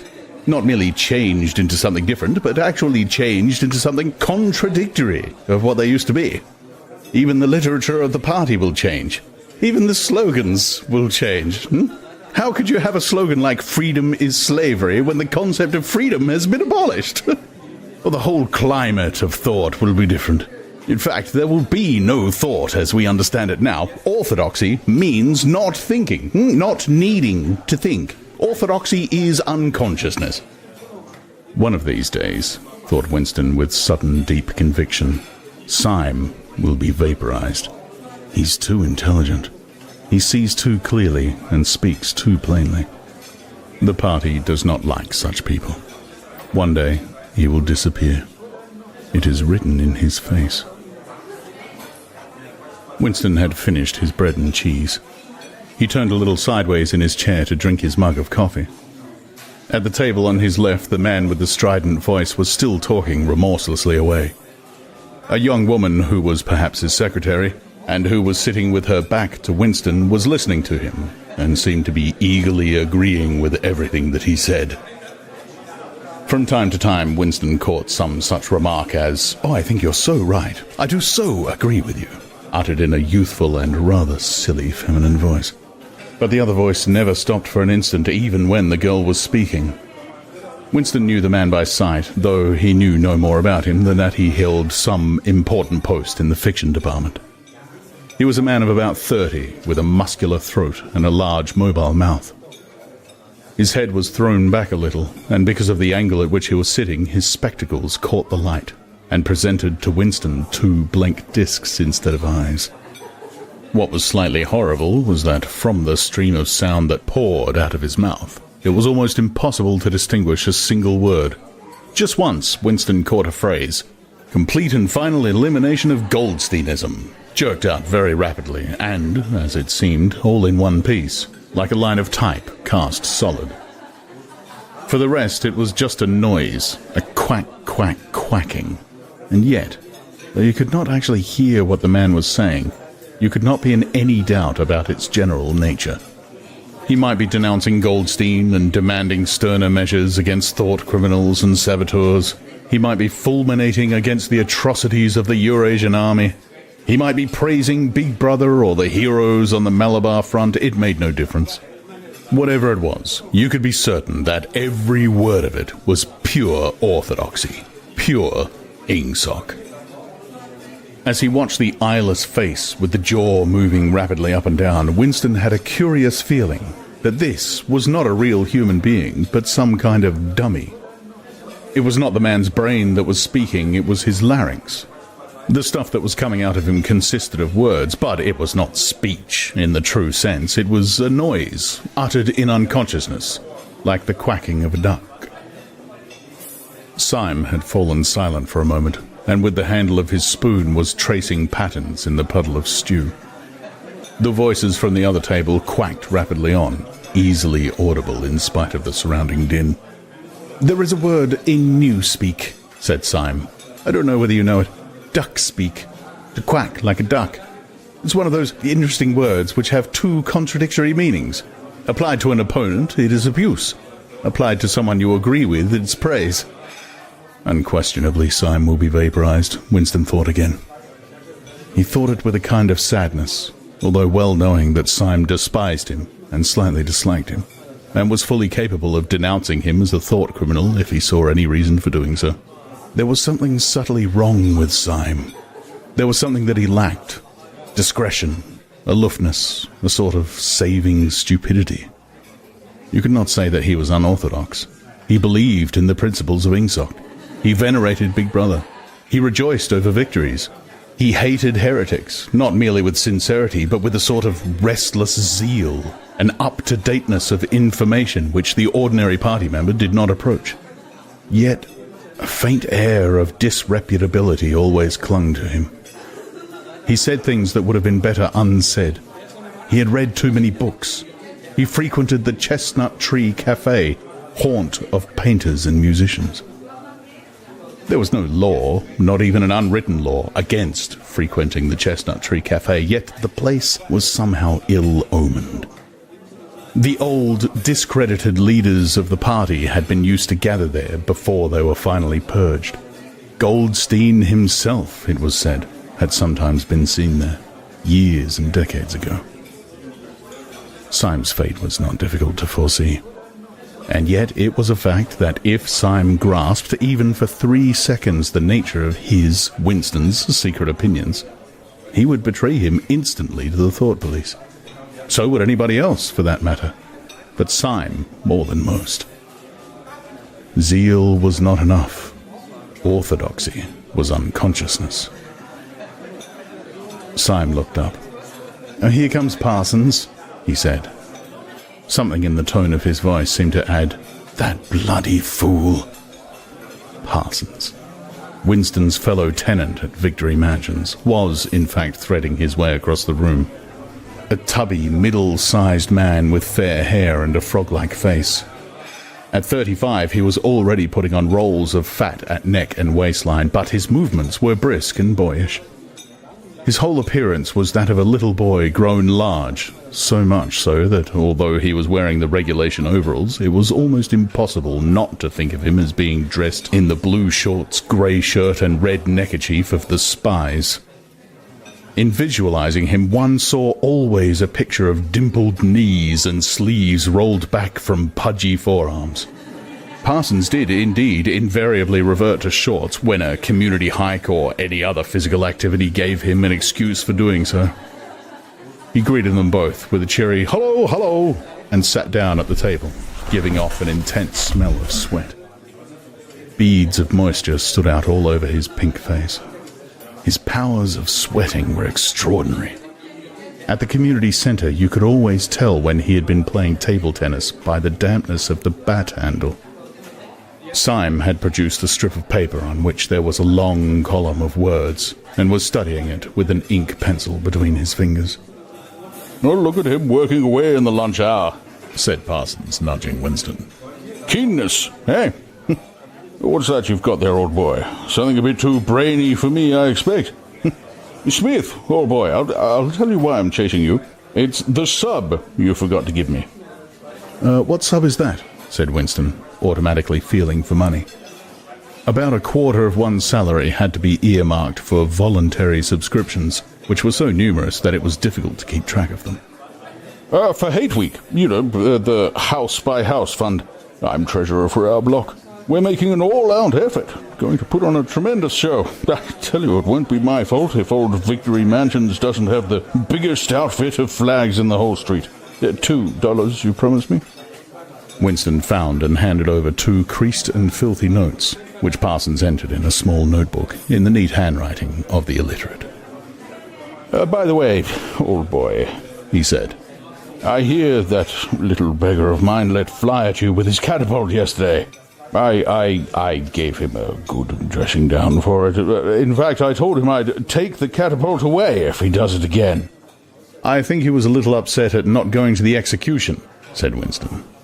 Well, what I meant to say shows the right spirit, doesn't it? Mischievous little beggars they are, both of them, but talk about keenness. All they think about is the spies, and the war, of course. Do you know what that little girl of mine did last Saturday? When her troop was out on a hike out Berkhamsted way, she got 2 other girls to go with her, slipped off from the hike, and spent the whole afternoon following a strange man. They kept on his tail for 2 hours, right through the woods, and then, when they got to Amersham, handed him over to the patrols." "What did they do that for?" said Winston, somewhat taken aback. Parsons went on triumphantly. "Oh, my kid made sure he was some kind of enemy agent, might have been dropped by parachute, for instance. But here's the point, old boy. What do you think put her onto him in the first place? She spotted he was wearing a funny kind of shoes. Said she'd never seen anyone wearing shoes like that before. So the chances were he was a foreigner. Pretty smart for a nipper of 7, eh? What happened to the man? Said Winston. That I couldn't say, of course, but I wouldn't be altogether surprised if... Parsons made the motion of aiming a rifle and clicked his tongue for the explosion. Good, said Syme abstractedly, without looking up from his strip of paper. Of course, we can't afford to take chances, agreed Winston dutifully. Well, I mean to say there is a war on, said Parsons. As though in confirmation of this, a trumpet call floated from the telescreen just above their heads. However, it was not the proclamation of a military victory this time, but merely an announcement from the Ministry of Plenty. Comrades! Cried an eager, youthful voice. Attention, comrades, we have glorious news for you. We have won the battle for production. Returns now completed of the output of all classes of consumption goods show that the standard of living has risen by no less than 20% over the past year. All over Oceania this morning, there were irrepressible, spontaneous demonstrations when workers marched out of factories and offices and paraded through the streets, with banners voicing their gratitude to Big Brother for the new happy life which his wise leadership has bestowed upon us. Here are some of the completed figures. Foodstuffs are just... The phrase, our new happy life, recurred several times. It had been a favourite of late with the Ministry of Plenty. Parsons, his attention caught by the trumpet call, sat listening with a sort of gaping solemnity, a sort of edified boredom. He could not follow the figures, but he was aware that they were in some way a cause for satisfaction. He had lugged out a huge and filthy pipe, which was already half full of charred tobacco. With the tobacco ration at 100 grams a week, it was seldom possible to fill the pipe to the top. Winston was smoking a Victory cigarette, which he held carefully horizontal. The new ration did not start till tomorrow, and he had only 4 cigarettes left. For the moment, he had shut his ears to the remoter noises, and was listening to the stuff that streamed out of the telescreen. It appeared that there had even been a demonstration to thank Big Brother for raising the chocolate rations to 20 grams a week. And only yesterday, he reflected, it had been announced that the ration was to be reduced to 20 grams a week. Was it possible that they could swallow that after only 24 hours? Yes, they swallowed it. Parsons swallowed it easily, with the stupidity of an animal. The eyeless creature at the other table swallowed it fanatically, passionately, with a furious desire to track down, denounce, and vaporize anyone who should suggest that last week the ration had been 30 grams. Syme, too, in some more complex way involving doublethink, Syme swallowed it. Was he then alone in the possession of a memory? The fabulous statistics continued to pour out of the telescreen. As compared with last year, there was more food, more clothes, more houses, more furniture, more cooking pots, more fuel, more ships, more helicopters, more books, more babies, more of everything except disease, crime, and insanity. Year by year and minute by minute, everybody and everything was whizzing rapidly upwards. As Syme had done earlier, Winston was taking up his spoon and was dabbling in the pale-coloured gravy that dribbled across the table, drawing a long streak of it out into a pattern. He meditated resentfully on the physical texture of life. Had it always been like this? Had food always tasted like this? He looked round the canteen. A low-ceilinged, crowded room, its walls grimy from the contact of innumerable bodies. Battered metal tables and chairs, placed so close together that you sat with elbows touching. Bent spoons, dented trays, coarse white mugs, all surfaces greasy, grime in every crack, and a sourish composite smell of bad gin and bad coffee and metallic stew and dirty clothes. Always in your stomach and in your skin there was a sort of protest, a feeling that you had been cheated of something that you had a right to. It was true that he had no memories of anything greatly different. In any time that he could accurately remember, there had never been quite enough to eat. One had never had socks or underclothes that were not full of holes. Furniture had always been battered and rickety, rooms underheated, tube trains crowded, houses falling to pieces, bread dark-coloured, tea a rarity, coffee filthy tasting, cigarettes insufficient, nothing cheap and plentiful except synthetic gin. And though, of course, it grew worse as one's body aged, was it not a sign that this was not the natural order of things if one's heart sickened at the discomfort and dirt and scarcity, the interminable winters, the stickiness of one's socks, the lifts that never worked, the cold water, the gritty soap, the cigarettes that came to pieces, the food with its strange, evil tastes? Why should one feel it to be intolerable unless one had some kind of ancestral memory that things had once been different? He looked round the canteen again. Nearly everyone was ugly, and would still have been ugly even if dressed otherwise than in the uniform blue overalls. On the far side of the room, sitting at a table alone, a small, curiously beetle-like man was drinking a cup of coffee, his little eyes darting suspicious glances from side to side. How easy it was, thought Winston, if you did not look about you, to believe that the physical type set up by the party as an ideal, tall, muscular youths and deep-bosomed maidens, blonde-haired, vital, sunburnt, carefree, existed, and even predominated. Actually, so far as he could judge, the majority of people in Airstrip 1 were small, dark, and ill-favoured. It was curious how that beetle-like type proliferated in the ministries. Little dumpy men, growing stout very early in life, with short legs, swift scuttling movements, and fat, inscrutable faces with very small eyes. It was the type that seemed to flourish best under the dominion of the party. The announcement from the Ministry of Plenty ended on another trumpet call and gave way to tinny music. Parsons, stirred to vague enthusiasm by the bombardment of figures, took his pipe out of his mouth. Ministry of Plenty has certainly done a good job this year, he said with a knowing shake of his head. By the way, Smith, old boy, I suppose you haven't got any razor blades you can let me have? Not one, said Winston. I've been using the same blade for 6 weeks myself. Ah, well, just thought I'd ask you, old boy. Sorry, said Winston. The quacking voice from the next table, temporarily silenced during the ministry's announcement, had started up again, as loud as ever. For some reason, Winston suddenly found himself thinking of Mrs. Parsons, with her wispy hair and the dust in the creases of her face. Within 2 years, those children would be denouncing her to the thought police. Mrs. Parsons would be vaporized. Syme would be vaporized. Winston would be vaporized. O'Brien would be vaporized. Parsons, on the other hand, would never be vaporized. The eyeless creature with the quacking voice would never be vaporized. The little beetle-like men who scuttle so nimbly through the labyrinthine corridors of the ministries, they, too, would never be vaporized. And the girl with dark hair, the girl from the fiction department, she would never be vaporized either. It seemed to him that he knew instinctively who would survive and who would perish, though just what it was that made for survival, it was not easy to say. At this moment, he was dragged out of his reverie with a violent jerk. The girl at the next table had turned partly round and was looking at him. It was the girl with the dark hair. She was looking at him in a sidelong way, but with curious intensity. The instant she caught his eye, she looked away again. The sweat started out on Winston's backbone. A horrible pang of terror went through him.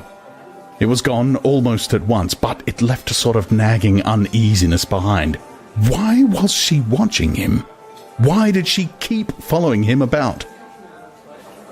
Unfortunately, he could not remember whether she had already been at the table when he arrived or had come there afterwards. But yesterday, at any rate, during 2 minutes hate, she had sat immediately behind him when there was no apparent need to do so. Quite likely, her real objective had been to listen to him and make sure whether he was shouting loudly enough. His earlier thoughts returned to him. Probably she was not actually a member of the Thought Police. But then it was precisely the amateur spy who was the greatest danger of all. He did not know how long she had been looking at him, but perhaps for as much as 5 minutes, and it was possible that his features had not been perfectly under control. It was terribly dangerous to let your thoughts wander when you're in any public place or within range of a telescreen. The smallest thing could give you away. A nervous tick, an unconscious look of anxiety, a habit of muttering to yourself, anything that carried with it the suggestion of abnormality, of having something to hide. In any case, to wear an improper expression on your face, to look incredulous when a victory was announced, for example, was itself a punishable offence. There was even a word for it in newspeak. Face crime, it was called. The girl had turned her back on him again. Perhaps, after all, she was not really following him about. Perhaps it was coincidence that she had sat so close to him 2 days running. His cigarette had gone out, and he laid it carefully on the edge of the table. He would finish smoking it after work, if he could keep the tobacco in it. Quite likely the person at the next table was a spy of the thought police, and quite likely he would be in the cellars of the Ministry of Love within 3 days, but a cigarette end must not be wasted. Syme had folded up his strip of paper and stowed it away in his pocket. Parsons had begun talking again. Did I ever tell you, old boy, he said, chuckling round the stem of his pipe, about the time when those two nippers of mine set fire to the old market woman's skirt because they saw her wrapping up sausages in a poster of BB? Sneaked up behind her and set fire to it with a box of matches. Burnt her quite badly, I believe. Little beggars, eh? But keen as mustard. That's a first-rate training they give them in the spies nowadays. Better than in my day, even. What do you think's the latest thing they served them out with? Ear trumpets for listening through keyholes. My little girl brought one home the other night, tried it out on our sitting room door, and reckoned she could hear twice as much as with her ear to the hole. Of course, it's only a toy, mind you, still gives them the right idea, eh? At this moment, the telescreen let out a piercing whistle. It was the signal to return to work. All 3 men sprang to their feet to join in the struggle round the lifts, and the remaining tobacco fell out of Winston's cigarette. Chapter 6. It was 3 years ago. It was on a dark evening in a narrow side street near one of the big railway stations. She was standing near a doorway in the wall under a street lamp that hardly gave any light. She had a young face, painted very thick. It was really the paint that appealed to me. The whiteness of it like a mask, and the bright red lips. Party women never paint their faces. There was nobody else in the street, and no telescreens. She said, $2. Aye. For the moment, it was too difficult to go on. He shut his eyes and pressed his fingers against them, trying to squeeze out the vision that kept recurring. He had an almost overwhelming temptation to shout a string of filthy words at the top of his voice, or to bang his head against the wall, to kick over the table and hurl the inkpot through the window, to do any violent or noisy or painful thing that might black out the memory that was tormenting him. Your worst enemy, he reflected, was your own nervous system. At any moment, the tension inside you was liable to translate itself into some visible symptom. He thought of a man whom he had passed in the street a few weeks back. A quite ordinary-looking man, a party member, aged 35 to 40, tallish and thin, carrying a briefcase. They were a few meters apart when the left side of the man's face was suddenly contorted by a sort of spasm. It happened again just as they were passing one another. It was only a twitch, a quiver, rapid as the clicking of a camera shutter, but obviously habitual. He remembered thinking at the time, that poor devil is done for. And what was frightening was that the action was quite possibly unconscious. The most deadly danger of all was talking in your sleep. There was no way of guarding against that so far as he could see.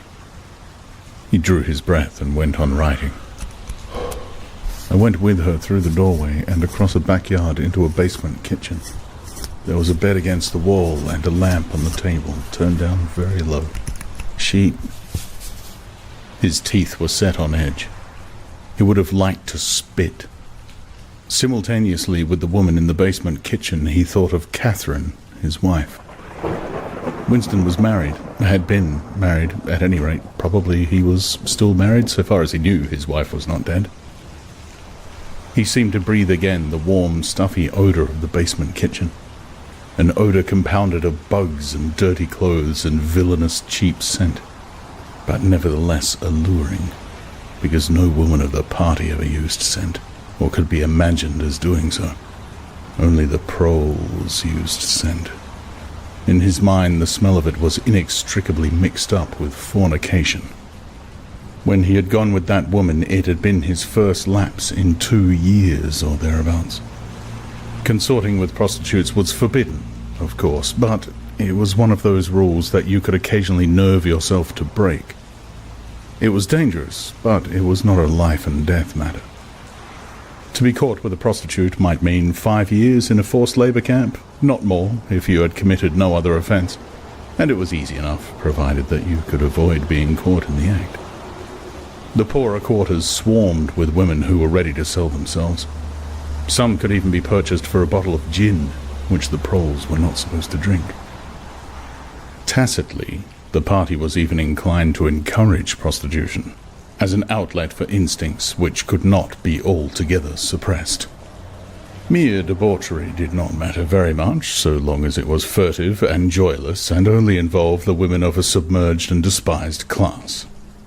The unforgivable crime was promiscuity between party members. But, though this was one of the crimes that the accused in the Great Purges invariably confessed to, it was difficult to imagine any such thing actually happening.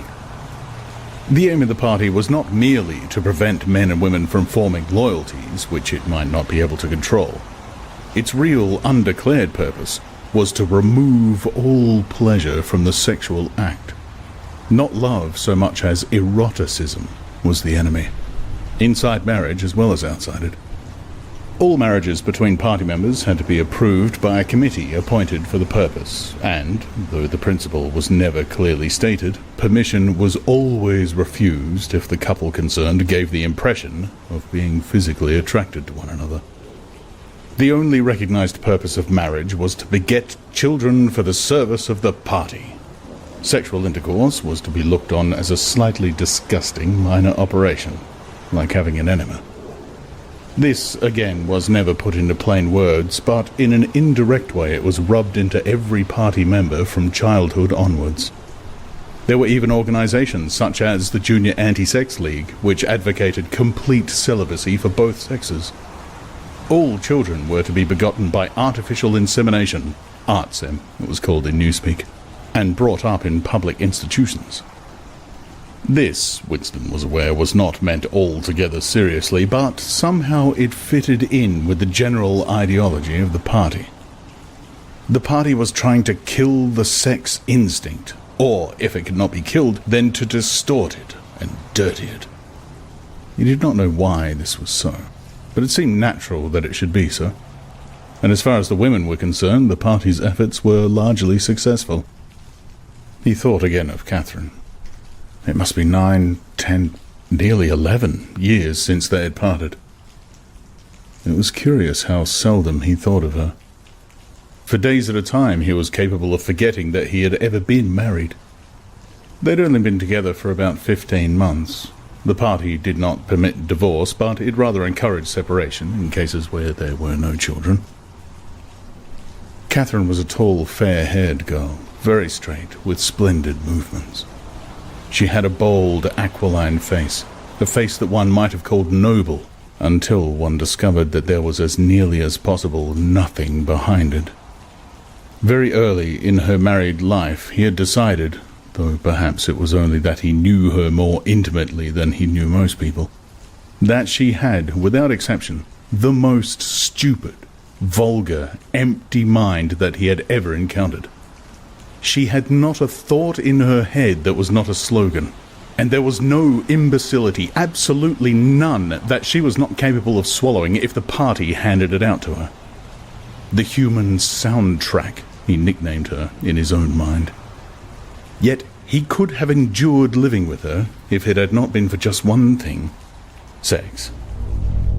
As soon as he touched her, she seemed to wince and stiffen. To embrace her was like embracing a jointed wooden image. And what was strange was that even when she was clasping him against her, he had the feeling that she was simultaneously pushing him away with all her strength. The rigidity of her muscles managed to convey that impression. She would lie there with shut eyes, neither resisting nor cooperating, but submitting. It was extraordinarily embarrassing, and after a while, horrible. But even then, he could have borne living with her if it had been agreed that they should remain celibate. But curiously enough, it was Catherine who refused this. They must, she said, produce a child if they could. So the performance continued to happen, once a week, quite regularly, whenever it was not impossible. She even used to remind him of it in the morning, as something which had to be done that evening and which must not be forgotten. She had 2 names for it. One was making a baby, and the other was our duty to the party. Yes, she had actually used that phrase. Quite soon, he grew to have a feeling of positive dread when the appointed day came round. But luckily no child appeared, and in the end she agreed to give up trying, and soon afterwards they parted. Winston sighed inaudibly. He picked up his pen again and wrote. She threw herself down on the bed and at once, without any kind of preliminary, in the most coarse, horrible way you can imagine, pulled up her skirt. He saw himself standing there in the dim lamplight, with the smell of bugs and cheap scent in his nostrils, and in his heart a feeling of defeat and resentment, which even at that moment was mixed up with the thought of Catherine's white body, frozen forever by the hypnotic power of the party. Why did it always have to be like this? Why could he not have a woman of his own instead of these filthy scuffles at intervals of years? But a real love affair was an almost unthinkable event. The women of the party were all alike. Chastity was deep ingrained in them as party loyalty. By careful early conditioning, by games and cold water, by the rubbish that was dinned into them at school and in the spies and the youth league, by lectures, parades, songs, slogans and martial music, the natural feeling had been driven out of them. His reason told him that there must be exceptions, but his heart did not believe it. They were all impregnable, as the party intended that they should be. And what he wanted, more even than to be loved, was to break down that wall of virtue, even if it were only once in his whole life. The sexual act successfully performed was rebellion. Desire was thought crime. Even to have awakened Catherine, if he could have achieved it, would have been like a seduction, although she was his wife. But the rest of the story had got to be written down. He wrote, I turned up the lamp when I saw her in the light. After the darkness, the feeble light of the paraffin lamp had seemed very bright. For the first time he could see the woman properly. He had taken a step towards her and then halted, full of lust and terror. He was painfully conscious of the risk he had taken in coming here. It was perfectly possible that the patrols would catch him on the way out. For that matter, they might be waiting outside the door at this moment. If he went away without even doing what he had come here to do. It had got to be written down. It had got to be confessed. What he had suddenly seen in the lamplight was that the woman was old. The paint was plastered so thick on her face that it looked as though it might crack like a cardboard mask. There were streaks of white in her hair, but the truly dreadful detail was that her mouth had fallen a little open, revealing nothing except a cavernous blackness. She had no teeth at all. He wrote hurriedly, in scribbling handwriting. When I saw her in the light, she was quite an old woman. 50 years old at least. But I went ahead and did it just the same. He pressed his fingers against his eyelids again. He had written it down at last, but it made no difference. The therapy had not worked. The urge to shout filthy words at the top of his voice was as strong as ever.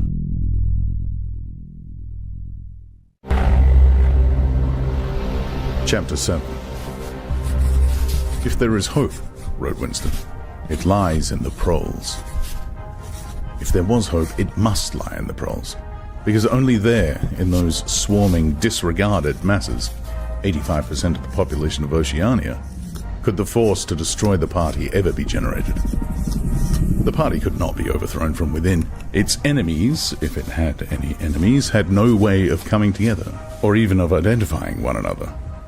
Even if the legendary Brotherhood existed, as it just possibly might, it was inconceivable that its members could ever assemble in larger numbers than 2s and 3s.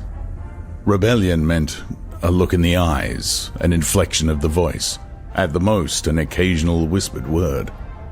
But the proles, if only they could somehow become conscious of their own strength, and they would have no need to conspire. They needed only to rise up and shake themselves like a horse shaking off flies. If they chose, they could blow the party to pieces tomorrow morning. Surely, sooner or later it must occur to them to do it. And yet... He remembered how once he had been walking down a crowded street when a tremendous shout of hundreds of voices, women's voices, had burst from a side street a little way ahead. It was a great, formidable cry of anger and despair, a deep, loud roar that went humming on like the reverberation of a bell. His heart had leapt. It started, he had thought, a riot! The proles are breaking loose at last! When he had reached the spot, it was to see a mob of 200 or 300 women crowding round the stalls of a street market, with faces as tragic as though they had been doomed passengers on a sinking ship. But at this moment the general despair broke down into a multitude of individual quarrels. It appeared that one of the stalls had been selling tin saucepans. They were wretched, flimsy things, but cooking pots of any kind were always difficult to get. Now the supply had unexpectedly given out. The successful women, bumped and jostled by the rest, were trying to make off with their saucepans, while dozens of others clamoured around the stall, accusing the stallkeeper of favouritism and of having more saucepans somewhere in reserve. There was a fresh outburst of yells. 2 bloated women, one of them with her hair coming down, had got hold of the same saucepan and were trying to tear it out of one another's hands. For a moment they were both tugging, and then the handle came off. Winston watched them disgustedly. And yet, just for a moment, what almost frightening power had sounded in that cry from only a few hundred throats. Why was it that they could never shout like that about anything that mattered? He wrote, "Until they become conscious, they will never rebel. And until after they have rebelled, they cannot become conscious." That, he reflected, might almost have been a transcription from one of the party textbooks. The party claimed, of course, to have liberated the proles from bondage. Before the revolution, they had been hideously oppressed by the capitalists. They'd been starved and flogged. Women had been forced to work in the coal mines. Women still did work in the coal mines, as a matter of fact. Children had been sold into the factories at the age of 6. But, simultaneously, true to the principles of doublethink, the party taught that the proles were natural inferiors, who must be kept in subjection, like animals, by the application of a few simple rules. In reality, very little was known about the proles. It was not necessary to know much. So long as they continued to work and breed, their other activities were without importance. Left to themselves like cattle turned loose upon the plains of Argentina, they had reverted to a style of life that appeared to be natural to them, a sort of ancestral pattern. They were born, they grew up in the gutters, they went to work at 12, they passed through a brief blossoming period of beauty and sexual desire, they married at 20, they were middle-aged at 30, they died, for the most part, at 60. Heavy physical work, the care of home and children, petty quarrels with neighbors, films, football, beer, and above all gambling filled up the horizon of their minds. To keep them in control was not difficult. A few agents of the Thought Police moved always among them, spreading false rumors and marking down and eliminating the few individuals who were judged capable of becoming dangerous. But no attempt was made to indoctrinate them with the ideology of the party. It was not desirable that the proles should have strong political feelings. All that was required of them was a primitive patriotism, which could be appealed to whenever it was necessary to make them accept longer working hours or shorter rations. And even when they became discontented, as they sometimes did, their discontent led nowhere, because being without general ideas, they could only focus it on petty, specific grievances. The larger evils invariably escaped their notice. The great majority of proles did not even have telescreens in their homes. Even the civil police interfered with them very little. There was a vast amount of criminality in London, a whole world within a world of thieves, bandits, prostitutes, drug peddlers, and racketeers of every description. But since it all happened amongst the proles themselves, it was of no importance. In all questions of morals, they were allowed to follow their ancestral code. The sexual puritanism of the party was not imposed upon them. Promiscuity went unpunished. Divorce was permitted. For that matter, even religious worship would have been permitted if the proles had shown any sign of needing or wanting it. They were beneath suspicion. As the party slogan put it, proles and animals are free. Winston reached down and cautiously scratched his varicose ulcer. It had begun itching again. The thing you invariably came back to was the impossibility of knowing what life before the revolution had really been like. He took out of the drawer a copy of a children's history textbook, which he had borrowed from Mrs. Parsons, and began copying a passage into the diary. "In the old days," it ran, "before the glorious revolution, London was not the beautiful city that we know today.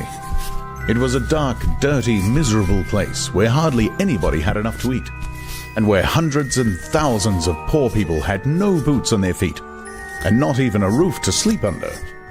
Children no older than you had to work 12 hours a day for cruel masters who flogged them with whips if they worked too slowly, and fed them on nothing but stale bread crusts and water.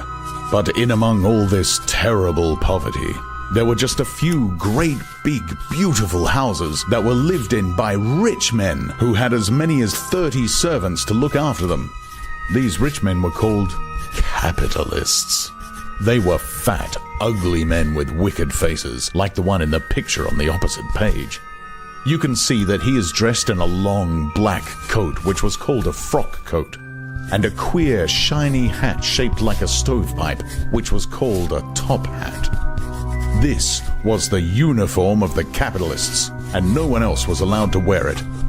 The capitalists owned everything in the world, and everyone else was their slave.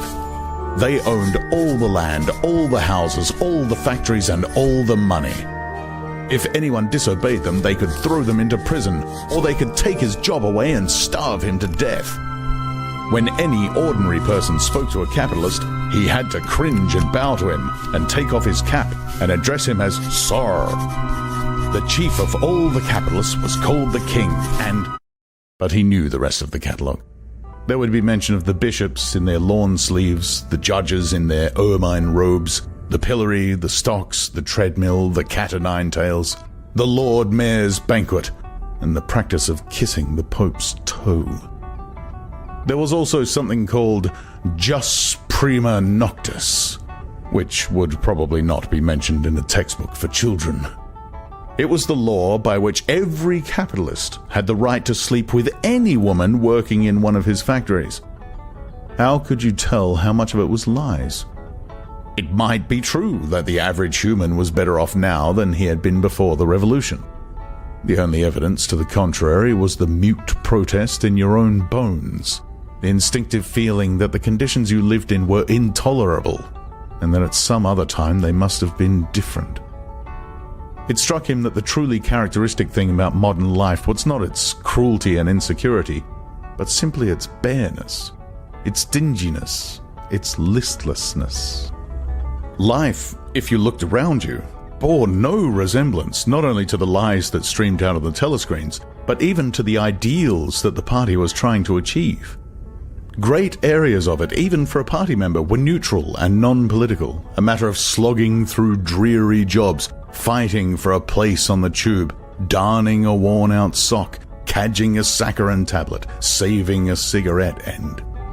The ideal set up by the party was something huge, terrible and glittering. A world of steel and concrete, of monstrous machines and terrifying weapons. A nation of warriors and fanatics marching forward in perfect unity, all thinking the same thoughts and shouting the same slogans, perpetually working, fighting, triumphing, persecuting 300 million people, all with the same face. The reality was decaying, dingy cities where underfed people shuffled to and fro in leaky shoes, in patched-up 19th century houses that smelt always of cabbage and bad lavatories.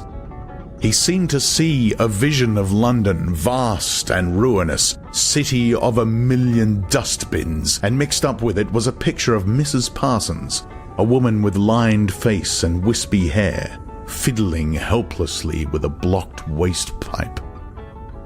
He reached down and scratched his ankle again. Day and night the telescreens bruised your ears with statistics proving that people today had more food, more clothes, better houses, better recreation, that they lived longer, worked shorter hours, were bigger, healthier, stronger, happier, more intelligent, better educated than people of 50 years ago. Not a word of it could ever be proved or disproved. The party claimed, for example, that today 40% of adult proles were literate. Before the revolution, it was said the number had only been 15%. The party claimed that the infant mortality rate was now only 160 per thousand, whereas before the revolution it had been 300. And so it went on.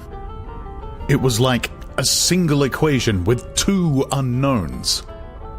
It might very well be that literally every word in the history books, even the things that one accepted without question, was pure fantasy. For all he knew, there might never have been any such law as the jus prima noctis, or any such creature as a capitalist, or any such garment as a top hat. Everything faded into mist. The past was erased, the erasure was forgotten, the lie became truth. Just once in his life he had possessed, after the event, that was what counted, concrete, unmistakable evidence of an act of falsification. He had held it between his fingers for as long as 30 seconds. In 1973, it must have been. At any rate, it was about the time when he and Catherine had parted. But the really relevant date was 7 or 8 years earlier. The story really began in the middle 60s, the period of the Great Purges, in which the original leaders of the revolution were wiped out once and for all. By 1970, none of them were left except Big Brother himself. All the rest had by that time been exposed as traitors and counter-revolutionaries. Goldstein had fled and was hiding no one knew where, and the others, a few had simply disappeared, while the majority had been executed after spectacular public trials, at which they made confession of their crimes. Among the last survivors were 3 men named Jones, Aronson, and Rutherford. It must have been in 1965 that these 3 had been arrested. As often happened, they had vanished for a year or more, so that one did not know whether they were alive or dead, and then had suddenly been brought forth to incriminate themselves in the usual way. They had confessed to intelligence with the enemy. At that date, too, the enemy was Eurasia. Embezzlement of public funds, the murder of various trusted party members, intrigues against the leadership of Big Brother, which had started long before the revolution happened, and acts of sabotage causing the deaths of hundreds of thousands of people. After confessing to these things, they had been pardoned, reinstated in the party, and given posts which were in fact sinecures, but which sounded important. All 3 had written long, abject articles in the Times analyzing the reasons for their defection and promising to make amends. Sometime after their release, Winston had actually seen all 3 of them in the Chestnut Tree Cafe. He remembered the sort of terrified fascination with which he had watched them out of the corner of his eye. There were men far older than himself, relics of the ancient world, almost the last great figures left over from the heroic days of the party. The glamour of the underground struggle and the Civil War still faintly clung to them. He had the feeling, though already at that time the facts and dates were growing blurry, that he had known their names years earlier than he had known that of Big Brother. But also they were outlaws, enemies, untouchables, doomed with absolute certainty to extinction within a year or two. No one who had once fallen into the hands of the Thought Police ever escaped in the end. They were corpses waiting to be sent back to the grave. There was no one at any of the tables nearest to them. It was not wise even to be seen in the neighborhood of such people. They were sitting in silence before glasses of the gin flavored with cloves, which was the specialty of the cafe. Of the three, it was Rutherford whose appearance had most impressed Winston. Rutherford had once been a famous caricaturist whose brutal cartoons had helped to inflame popular opinion before and during the Revolution. Even now, at long intervals, his cartoons were appearing in the Times. They were simply an imitation of his earlier manner, and curiously lifeless and unconvincing. Always they were a rehashing of the ancient themes: slum tenements, starving children, street battles, capitalists in top hats. Even on the barricades, the capitalists still seemed to cling to their top hats in an endless, hopeless effort to get back into the past. He was a monstrous man with a mane of greasy grey hair, his face pouched and seamed with thick negroid lips. At one time he must have been immensely strong. Now his great body was sagging, sloping, bulging, falling away in every direction. He seemed to be breaking up before one's eyes, like a mountain crumbling. It was the lonely hour of 15. Winston could not now remember how he had come to be in the cafe at such a time. The place was almost empty. A tinny music was trickling from the telescreens. The three men sat in their corner, almost motionless, never speaking. Uncommanded, the waiter brought fresh glasses of gin. There was a chessboard on the table beside them with the pieces set out, but no game started. And then, for perhaps half a minute in all, something happened to the telescreens. The tune that they were playing changed, and the tone of the music changed too. There came into it, but it was something hard to describe. It was a peculiar, cracked, braying, jeering note. In his mind, Winston called it a yellow note, and then a voice from the telescreen was singing.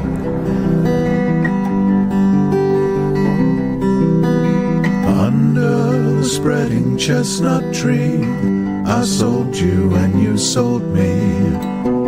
There lie they, here lie we, under the spreading chestnut tree.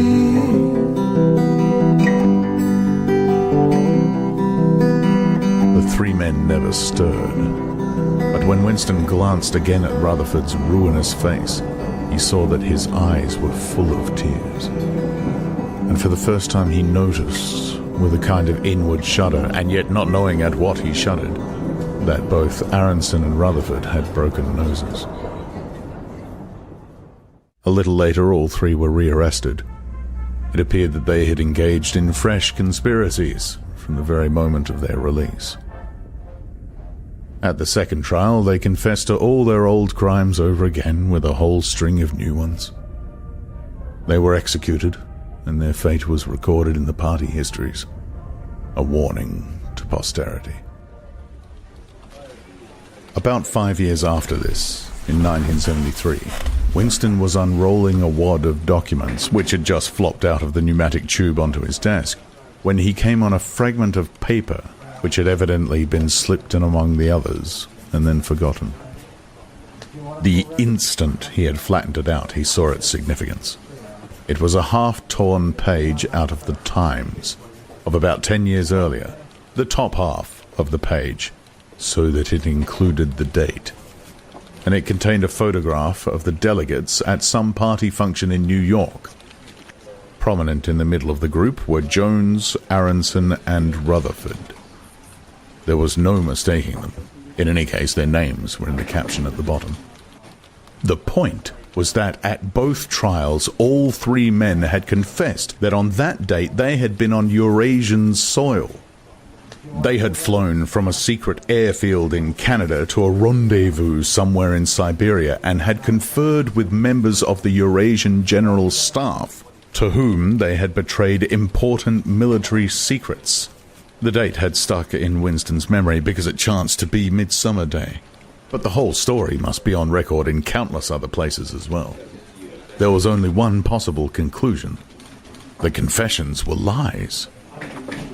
Of course, this was not in itself a discovery. Even at that time, Winston had not imagined that the people who were wiped out in the purges had actually committed the crimes that they'd been accused of. But this was concrete evidence. It was a fragment of the abolished past, like a fossil bone which turns up in the wrong stratum and destroys a geological theory. It was enough to blow the party to atoms, if in some way it could have been published to the world, and its significance made known. He had gone straight on working. As soon as he saw what the photograph was and what it meant, he had covered it up with another sheet of paper. Luckily, when he unrolled it, it had been upside down from the point of view of the telescreen. He took his scribbling pad on his knee and pushed back his chair, so as to get as far away from the telescreen as possible. To keep your face expressionless was not difficult, and even your breathing could be controlled with an effort. But you could not control the beating of your heart, and the telescreen was quite delicate enough to pick it up. He let what he judged to be 10 minutes go by, tormented all the while by the fear that some accident, a sudden draft blowing across his desk, for instance, would betray him. Then, without uncovering it again, he dropped the photograph into the memory hole, along with some other waste papers. Within another minute, perhaps it would have crumbled into ashes. That was 11 years ago. Today, probably, he would have kept the photograph. It was curious that the fact of having held it in his fingers seemed to him to make a difference even now, when the photograph itself, as well as the event it recorded, was only a memory. Was the party's hold upon the past less strong, he wondered, because a piece of evidence which existed no longer had once existed? But today, supposing that it could be somehow resurrected from its ashes, the photograph might not even be evidence. Already at the time when he had made the discovery, Oceania was no longer at war with Eurasia, and it must have been to the agents of East Asia that the three dead men had betrayed their country. Since then, there had been other changes, 2, 3, he could not remember how many. Very likely, the confessions had been rewritten and rewritten until the original facts and dates no longer had the smallest significance. The past not only changed, but changed continuously. What most afflicted him with a sense of nightmare was that he had never clearly understood why the great imposture was undertaken. The immediate advantages of falsifying the past were obvious, but the ultimate motives were mysterious. He took up his pen again and wrote, "I understand how. I do not understand why." He wondered, as he had many times wondered before, whether he himself was a lunatic. Perhaps a lunatic was simply a minority of one. At one time it had been the sign of madness to believe that the earth goes round the sun. Today, to believe that the past is inalterable. He might be alone in holding that belief. And if alone, then a lunatic. But the thought of being a lunatic did not greatly trouble him. The horror was that he might also be wrong. He picked up the children's history book and looked at the portrait of Big Brother, which formed its frontispiece. The hypnotic eyes gazed into his own. It was as though some huge force was pressing down upon you. Something that penetrated inside your skull, battered against your brain, frightened you out of your beliefs, persuaded you almost to deny the evidence of your senses. In the end, the party would announce that 2 and 2 make 5. And you would have to believe it. It was inevitable that they should make the claim sooner or later. The logic of their position demanded it. Not merely the validity of experience, but the very existence of external reality was tacitly denied by their philosophy. The heresy of heresies was common sense. And what was terrifying was not that they would kill you for thinking otherwise, but that they might be right. For after all, how do we know that 2 and 2 make 4?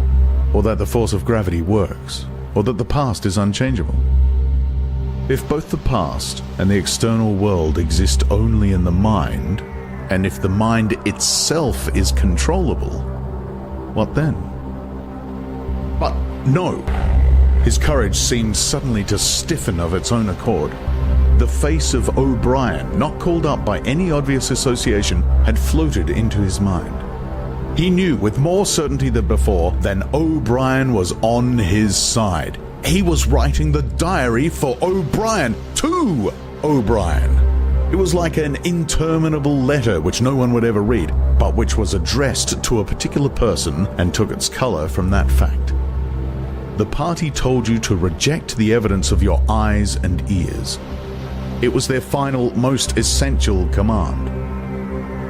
His heart sank as he thought of the enormous power arrayed against him, the ease with which any party intellectual would overthrow him in debate, the subtle arguments which he would not be able to understand, much less answer, and yet he was in the right. They were wrong and he was right. The obvious, the silly, and the true had got to be defended. Truisms are true. Hold on to that. The solid world exists. Its laws do not change. Stones are hard. Water is wet. Objects unsupported fall towards the Earth's center. With the feeling that he was speaking to O'Brien, and also that he was setting forth an important axiom, he wrote, "Freedom is the freedom to say that 2 + 2 makes 4. If that is granted, all else follows."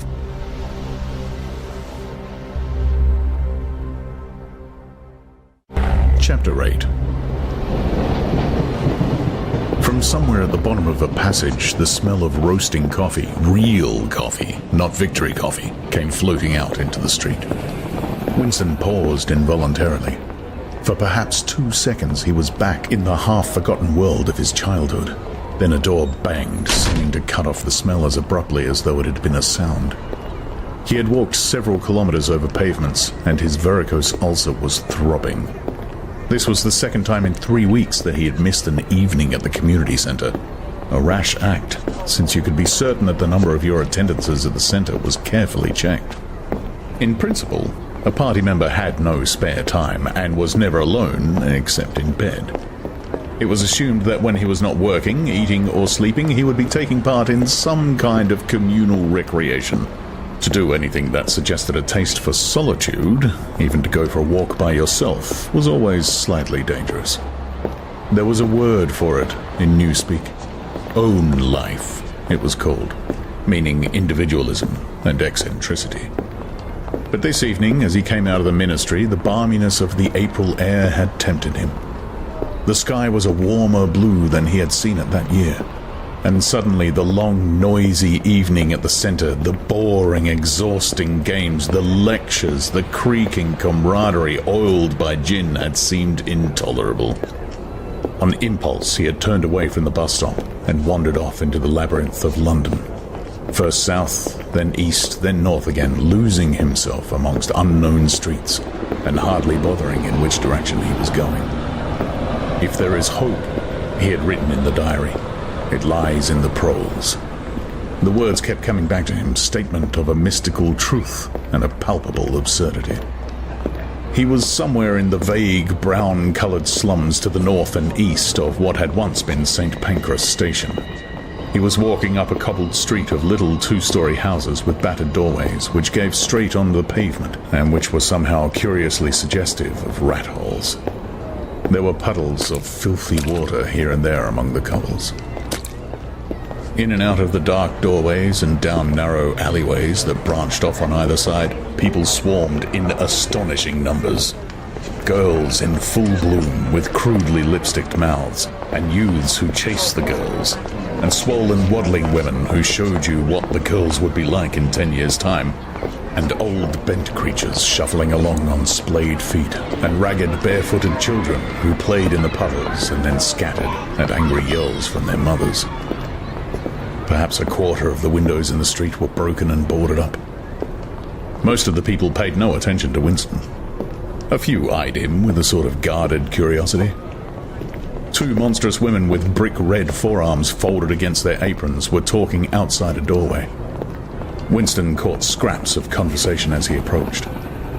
Yes, I says to her, that's all very well, I says, but if you'd have been in my place, you'd have done the same as what I done. It's easy to criticise, I says, but you ain't got the same problems as what I got. Oh, said the other. That's just it, that's just where it is. The strident voices stopped abruptly.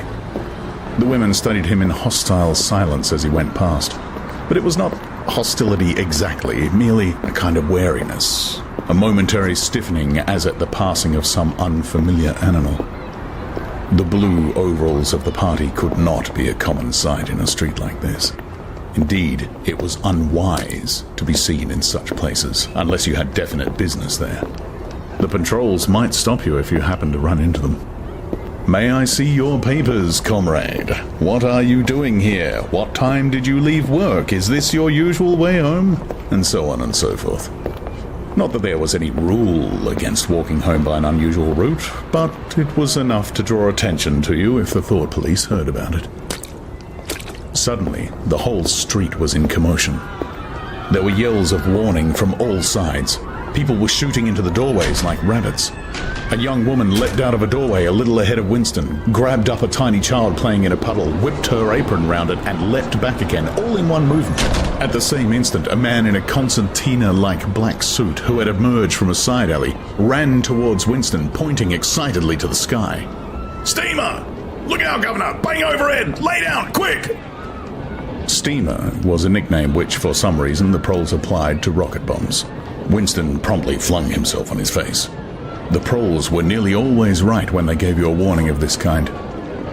They seemed to possess some kind of instinct which told them several seconds in advance when a rocket was coming, although the rockets supposedly travelled faster than sound. Winston clasped his forearms above his head. There was a roar that seemed to make the pavement heave.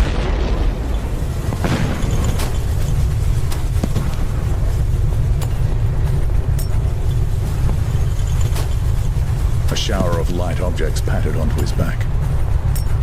When he stood up, he found that he was covered with fragments of glass from the nearest window. He walked on. The bomb had demolished a group of houses 200 meters up the street. A black plume of smoke hung in the sky, and below it a cloud of plaster dust in which a crowd was already forming around the ruins. There was a little pile of plaster lying on the pavement ahead of him, and in the middle of it he could see a bright red streak. When he got up to it, he saw that it was a human hand, severed at the wrist. Apart from the bloody stump, the hand was so completely whitened as to resemble a plaster cast. He kicked the thing into the gutter, and then, to avoid the crowd, turned down a side street to the right. Within 3 or 4 minutes he was out of the area which the bomb had affected, and the sordid, swarming life of the streets was going on as though nothing had happened. It was nearly 24 hours, and the drinking shops which the proles frequented, pubs they called them, were choked with customers. From their grimy swing doors, endlessly opening and shutting, there came forth a smell of urine, sawdust, and sour beer.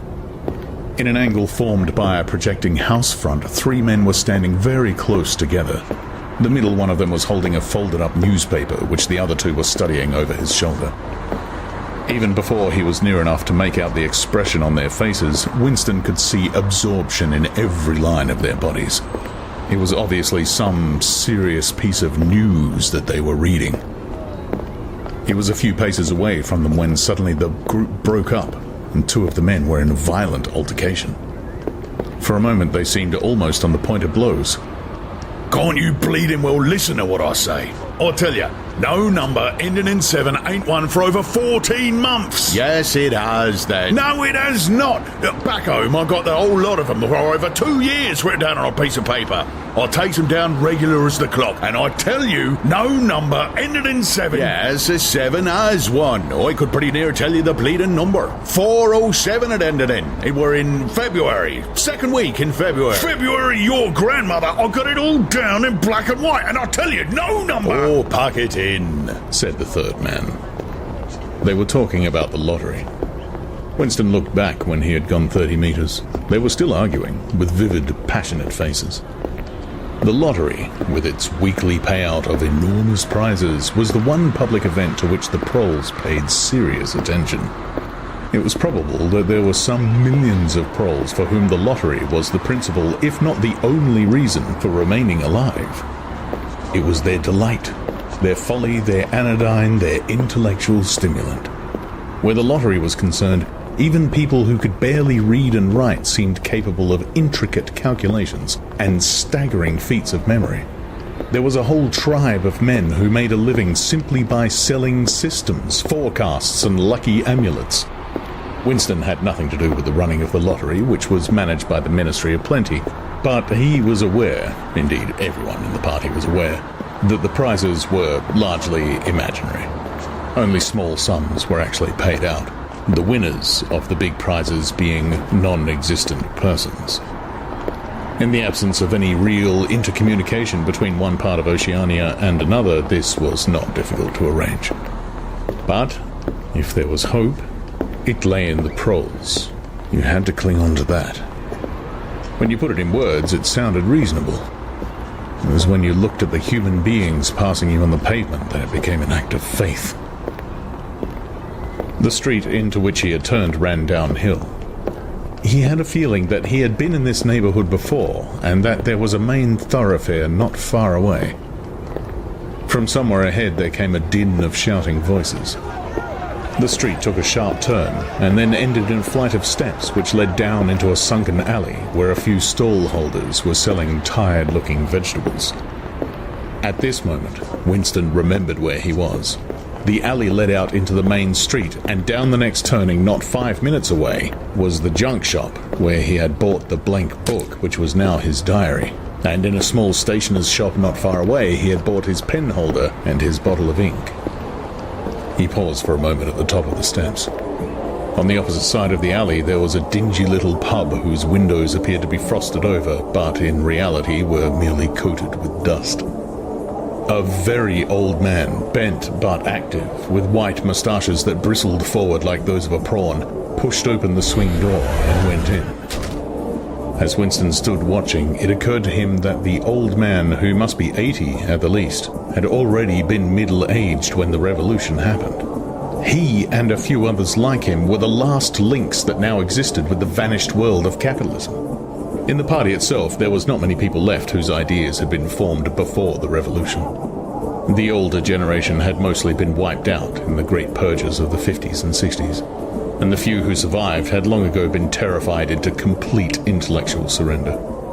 If there was anyone still alive who could give you a truthful account of conditions in the early part of the century, it could only be a prole.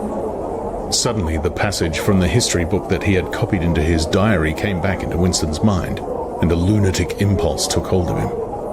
He would go into the pub. He would make acquaintance with that old man and question him. He would say to him, "Tell me about your life when you were a boy. What was it like in those days? Were things better than they are now, or were they worse?" Hurriedly, lest he should have time to become frightened, he descended the steps and crossed the narrow street. It was madness, of course. As usual, there was no definite rule against talking to proles and frequenting their pubs, but it was far too unusual an action to pass unnoticed. If the patrols appeared, he might plead an attack of faintness, but it was not likely that they would believe him. He pushed open the door, and the hideous, cheesy smell of sour beer hit him in the face. As he entered, the din of voices dropped to about half its volume. Behind his back, he could feel everyone eyeing his blue overalls. A game of darts, which was going on at the other end of the room, interrupted itself for perhaps as much as 30 seconds. The old man whom he had followed was standing at the bar having some kind of altercation with the barman, a large, stout, hook-nosed young man with enormous forearms. A knot of others standing round with glasses in their hands were watching the scene. "I asked you civil enough, didn't I?" said the old man, straightening his shoulders pugnaciously. "You telling me you ain't got a pint mug in the old bleeding boozer?" And what in hell's name is a pint? said the barman, leaning forward with the tips of his fingers on the counter. "Or get him, calls himself a barman and don't know what a pint is. Why, a pint's the half of a quart, and there's 4 quarts to a gallon. I'll have to teach you the ABCs next." Never heard of 'em, said the barman shortly. Litre and half litre, that's all we serve. There's the glasses on the shelf in front of you. "I likes a pint," persisted the old man. "You could have drawed me off a pint easy enough. We didn't have these bleeding litres when I was a young man." When you were a young man, we were all living in the treetops, said the barman with a glance at the other customers. There was a shout of laughter, and the uneasiness caused by Winston's entry seemed to disappear. The old man's white stubbled face had flushed pink. He turned away, muttering to himself, and bumped into Winston. Winston caught him gently by the arm. "May I offer you a drink?" he said. "Ah, you're a gent," said the other, straightening his shoulders again. He appeared not to have noticed Winston's blue overalls. "Pint," he added aggressively to the barman. "Pint a wallop." The barman swished 2 half-litres of dark brown beer into thick glasses, which he had rinsed in a bucket under the counter. Beer was the only drink you could get in prole pubs. The proles were supposed not to drink gin, though in practice they could get hold of it easily enough. The game of darts was in full swing again, and the knot of men at the bar had begun talking about lottery tickets. Winston's presence was forgotten for a moment. There was a deal table under the window where he and the old man could talk without fear of being overheard. It was horribly dangerous, but at any rate there was no telescreen in the room, a point he had made sure of as soon as he came in. "He could have drawed me off a pint," grumbled the old man as he settled down behind a glass. "Half litre ain't enough. It don't satisfy. And an old litre's too much. It starts my bladder running, let alone the price." "You must have seen great changes since you were a young man," said Winston tentatively. The old man's pale blue eyes moved from the darts board to the bar, and from the bar to the door of the gents, as though it were in the bar room that he expected the changes to have occurred. "The beer was better," he said finally, "and cheaper. When I was a young man, mild beer, wallop, we used to call it, was 4p a pint. That was before the war, of course." "Which war was that?" said Winston. "That's all wars," said the old man vaguely. He took up his glass and his shoulders straightened again. "Here's wishing you the very best of Alf."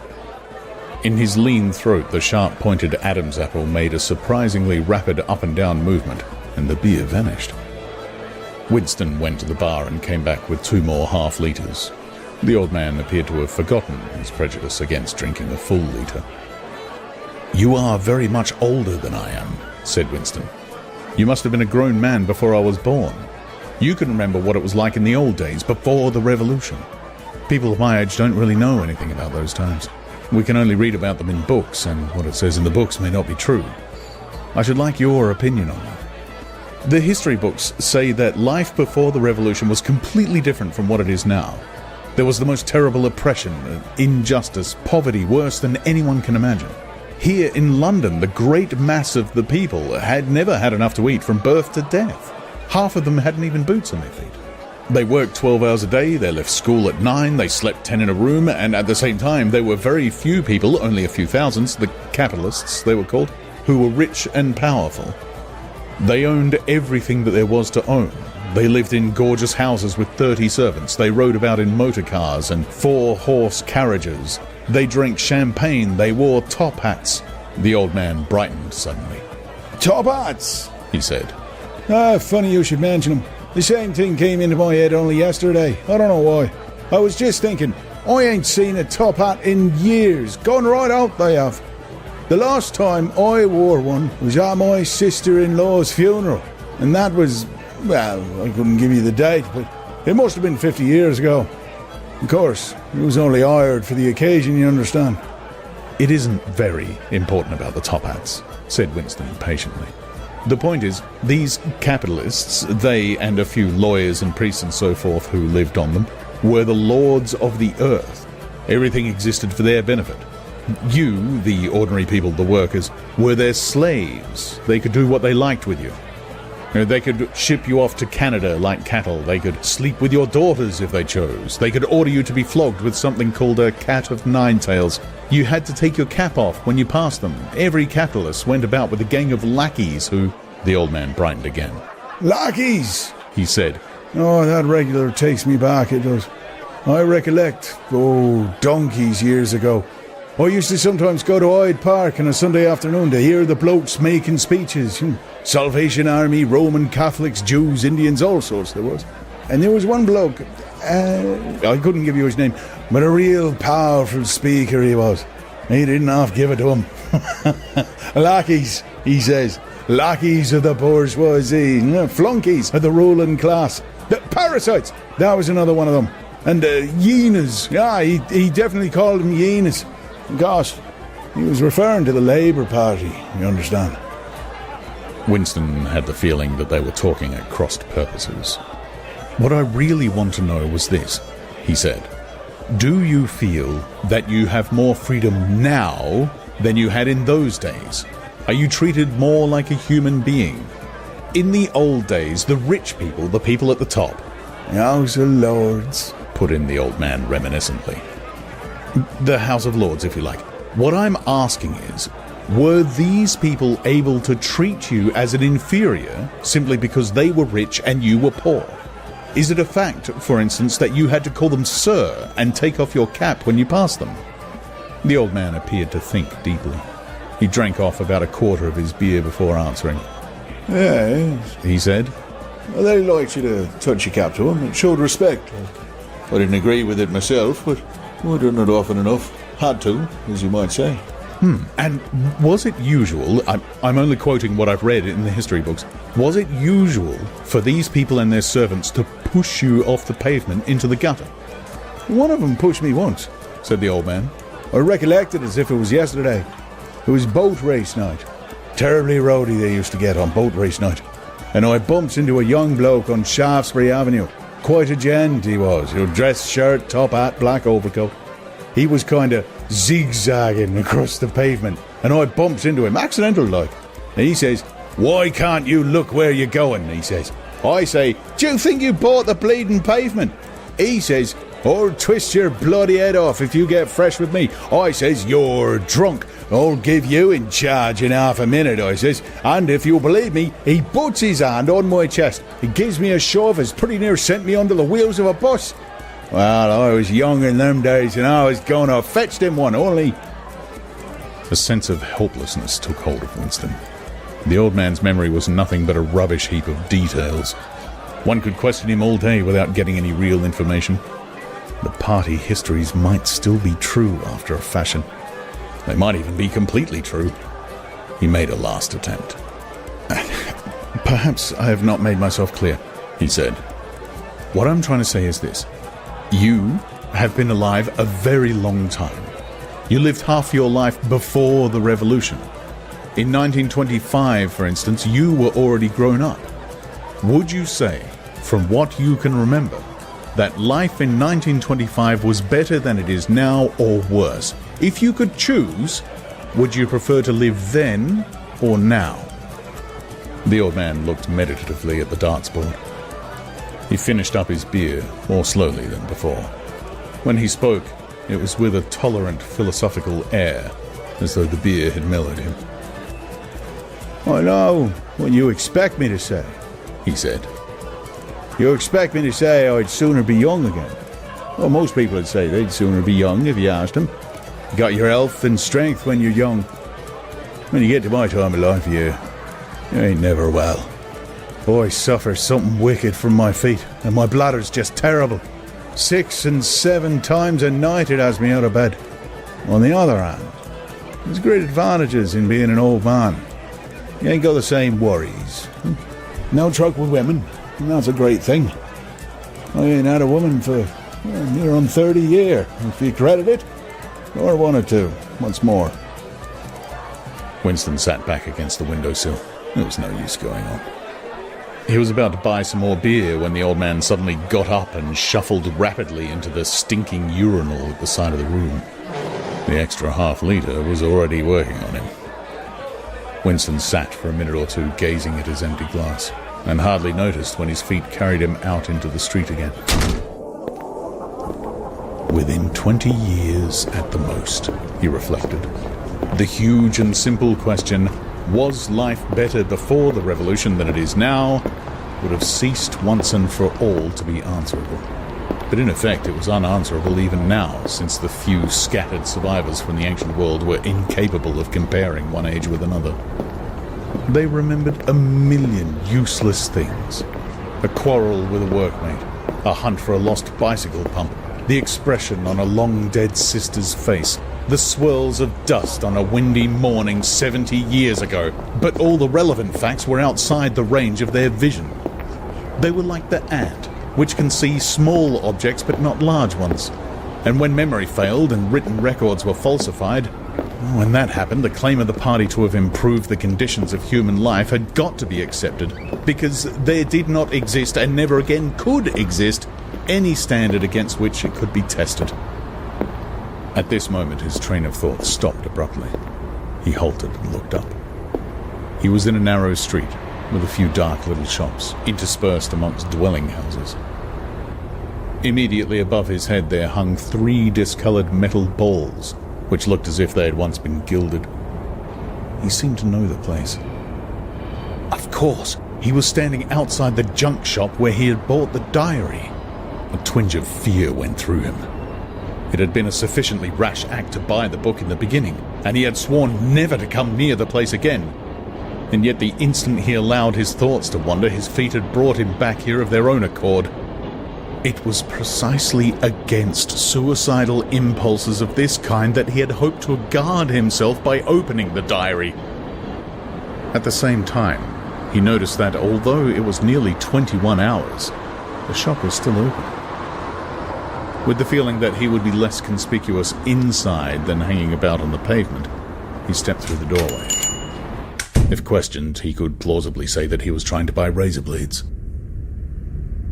The proprietor had just lighted a hanging oil lamp, which gave off an unclean but friendly smell. He was a man of perhaps 60, frail and bowed, with a long, benevolent nose, and mild eyes distorted by thick spectacles. His hair was almost white, but his eyebrows were bushy and still black. His spectacles, his gentle, fussy movements, and the fact that he was wearing an aged jacket of black velvet gave him a vague air of intellectuality, as though he had been some kind of literary man, or perhaps a musician. His voice was soft, as though faded, and his accent less debased than that of the majority of proles. "I recognized you on the pavement," he said immediately. "You're the gentleman that bought the young lady's keepsake album. That was a beautiful bit of paper, that was. Cream laid, it used to be called. There's been no paper like that made for, I dare say, 50 years. He peered at Winston over the top of his spectacles. "Is there anything special I can do for you, or did you just want to look round?" "I was passing," said Winston vaguely. "I just looked in. I don't want anything in particular." "It's just as well," said the other. "because I don't suppose I could have satisfied you." He made an apologetic gesture with his soft-palmed hand. "You see how it is, an empty shop, you might say. Between you and me, the antique trade's just about finished. No demand any longer, and no stock either. Furniture, china, glass, it's all been broken up by degrees. And, of course, the metal stuff's mostly been melted down. I haven't seen a brass candlestick in years." The tiny interior of the shop was, in fact, uncomfortably full, but there was almost nothing in it of the slightest value. The floor space was very restricted, because all round the walls were stacked innumerable dusty picture frames. In the window there were trays of nuts and bolts, worn-out chisels, penknives with broken blades, tarnished watches that did not even pretend to be in going order, and other miscellaneous rubbish. Only on a small table in the corner was there a litter of odds and ends, lacquered snuff boxes, agate brooches, and the like. which looked as though they might include something interesting. As Winston wandered towards the table, his eye was caught by a round, smooth thing that gleamed softly in the lamplight, and he picked it up. It was a heavy lump of glass, curved on one side, flat on the other, making almost a hemisphere. There was a peculiar softness, as of rainwater, in both the colour and the texture of the glass. At the heart of it, magnified by the curved surface, there was a strange, pink, convoluted object that recalled a rose or a sea anemone. "What is it?" said Winston, fascinated. That's coral, that is, said the old man. It must have come from the Indian Ocean. They used to kind of embed it in the glass. That wasn't made less than 100 years ago, more by the look. "It's a beautiful thing," said Winston. It is a beautiful thing, said the other appreciatively. Well, there's not many that'd say so nowadays. He coughed. Now, if it so happened that you wanted to buy it, that'd cost you $4. I can remember when a thing like that would have fetched £8, and £8 was... well, I can't work it out, but it was a lot of money. But who cares about genuine antiques nowadays, even the few that's left? Winston immediately paid over the $4 and slid the coveted thing into his pocket. What appealed to him about it was not so much its beauty as the air it seemed to possess of belonging to an age quite different from the present one. The soft, rain-watery glass was not like any glass that he had ever seen. The thing was doubly attractive because of its apparent uselessness, although he could guess that it must once have been intended as a paperweight. It was very heavy in his pocket, but fortunately it did not make much of a bulge. It was a queer thing, even a compromising thing, for a party member to have in his possession. Anything old, and for that matter anything beautiful, was always vaguely suspect. The old man had grown noticeably more cheerful after receiving the $4. Winston realized that he would have accepted 3 or even 2. There's another room upstairs that you might care to take a look at, he said. There's not much in it, just a few pieces. We'll do with a light if we're going upstairs. He lit another lamp, and with bowed back, led the way slowly up the steep and worn stairs and along a tiny passage, into a room which did not give on the street, but looked out onto a cobbled yard and a forest of chimney pots. Winston noticed that the furniture was still arranged as though the room were meant to be lived in. There was a strip of carpet on the floor, a picture or two on the walls, and a deep, slatternly armchair drawn up to the fireplace. An old-fashioned glass clock with a 12-hour face was ticking away on the mantelpiece. Under the window, and occupying nearly a quarter of the room, was an enormous bed, with the mattress still on it. We lived here till my wife died, said the old man, half apologetically. I'm selling the furniture off by little and little. Now that's a beautiful mahogany bed, or at least it would be if you could get the bugs out of it. But I dare say you'd find it a little bit cumbersome. He was holding the lamp high up so as to illuminate the whole room, and in the warm, dim light the place looked curiously inviting. The thought flitted through Winston's mind that it would probably be quite easy to rent the room for a few dollars a week, if he dared to take the risk. It was a wild, impossible notion, to be abandoned as soon as thought of, but the room had awakened in him a sort of nostalgia, a sort of ancestral memory. It seemed to him that he knew exactly what it felt like to sit in a room like this, in an armchair beside an open fire, with your feet in the fender and a kettle on the hob, utterly alone, utterly secure, with nobody watching you, no voice pursuing you, no sound except the singing of the kettle and the friendly ticking of the clock. There's no telescreen, he couldn't help murmuring. Ah, said the other man. I never had one of those things, too expensive. I never seemed to feel the need of it somehow. Now that's a nice gate-leg table in the corner there, though of course you'd have to put new hinges on it if you wanted to use the flaps. There was a small bookshelf in the other corner, and Winston had already gravitated towards it. It contained nothing but rubbish. The hunting down and destruction of books had been done with the same thoroughness in the prole quarters as everywhere else. It was very unlikely that there existed anywhere in Oceania a copy of a book printed earlier than 1960. The old man, still carrying the lamp, was standing in front of a picture in a rosewood frame, which hung on the other side of the fireplace, opposite the bed. "Now, if you happen to be interested in old prints at all," he began delicately. Winston came across to examine the picture. It was a steel engraving of an oval building with rectangular windows and a small tower in front. There was a railing running around the building, and at the rear end there was what appeared to be a statue. Winston gazed at it for some moments. It seemed vaguely familiar, though he did not remember the statue. "The frame's fixed to the wall," said the old man. "but I could unscrew it for you, I dare say." "I know that building," said Winston finally. "It's a ruin now. It's in the middle of the street outside the Palace of Justice." "That's right, outside the law courts. It was bombed many years ago. It was a church at one time, St. Clement Danes, its name was." He smiled apologetically, as though conscious of saying something slightly ridiculous, and added, "Oranges and lemons say the bells of St. Clement's." "What's that?" said Winston. Oranges and lemons say the bells of St. Clement's. That was a rhyme we had when I was a little boy. How it goes on I don't remember, but I do know how it ended up. Here comes a candle to light you to bed. Here comes a chopper to chop off your head. It was a kind of dance. They held out their arms for you to pass under, and when they came to, "Here comes a chopper to chop off your head," they brought their arms down and caught you. It was just the names of churches. All the London churches were in it. All the principal ones, that is. Winston wondered vaguely to what century the church belonged. It was always difficult to determine the age of a London building. Anything large and impressive, if it was reasonably new in appearance, was automatically claimed as having been built since the Revolution, while anything that was obviously of earlier date was ascribed to some dim period called the Middle Ages. The centuries of capitalism were held to have produced nothing of any value. One could not learn history from architecture any more than one could learn it from books. Statues, inscriptions, memorial stones, the names of streets, anything that might throw light upon the past had been systematically altered. "I never knew it had been a church," he said. "There's a lot of them left, really," said the old man, "though they've been put to other uses. Now, how did that rhyme go?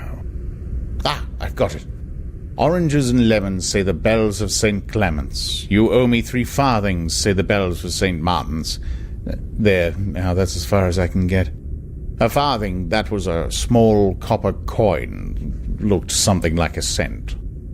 "Where was St. Martin's?" said Winston. "St. Martin's? That's still standing. It's in Victory Square, alongside the picture gallery. A building with a kind of triangular porch and pillars in front and a big flight of steps." Winston knew the place well. It was a museum used for propaganda displays of various kinds. Scale models of rocket bombs and floating fortresses. Waxwork tableaux illustrating enemy atrocities and the like.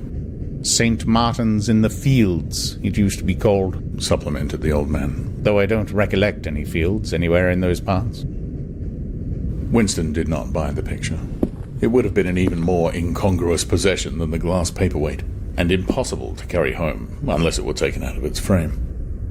But he lingered for some minutes more, talking to the old man, whose name, he discovered, was not Weeks, as one might have gathered from the inscription over the shop front, but Charrington. Mr. Charrington, it seemed, was a widower, aged 63, and had inhabited this shop for 30 years. Throughout that time he had been intending to alter the name over the window, but had never quite gotten to the point of doing it. All the while that they were talking, the half-remembered rhyme kept running through Winston's head.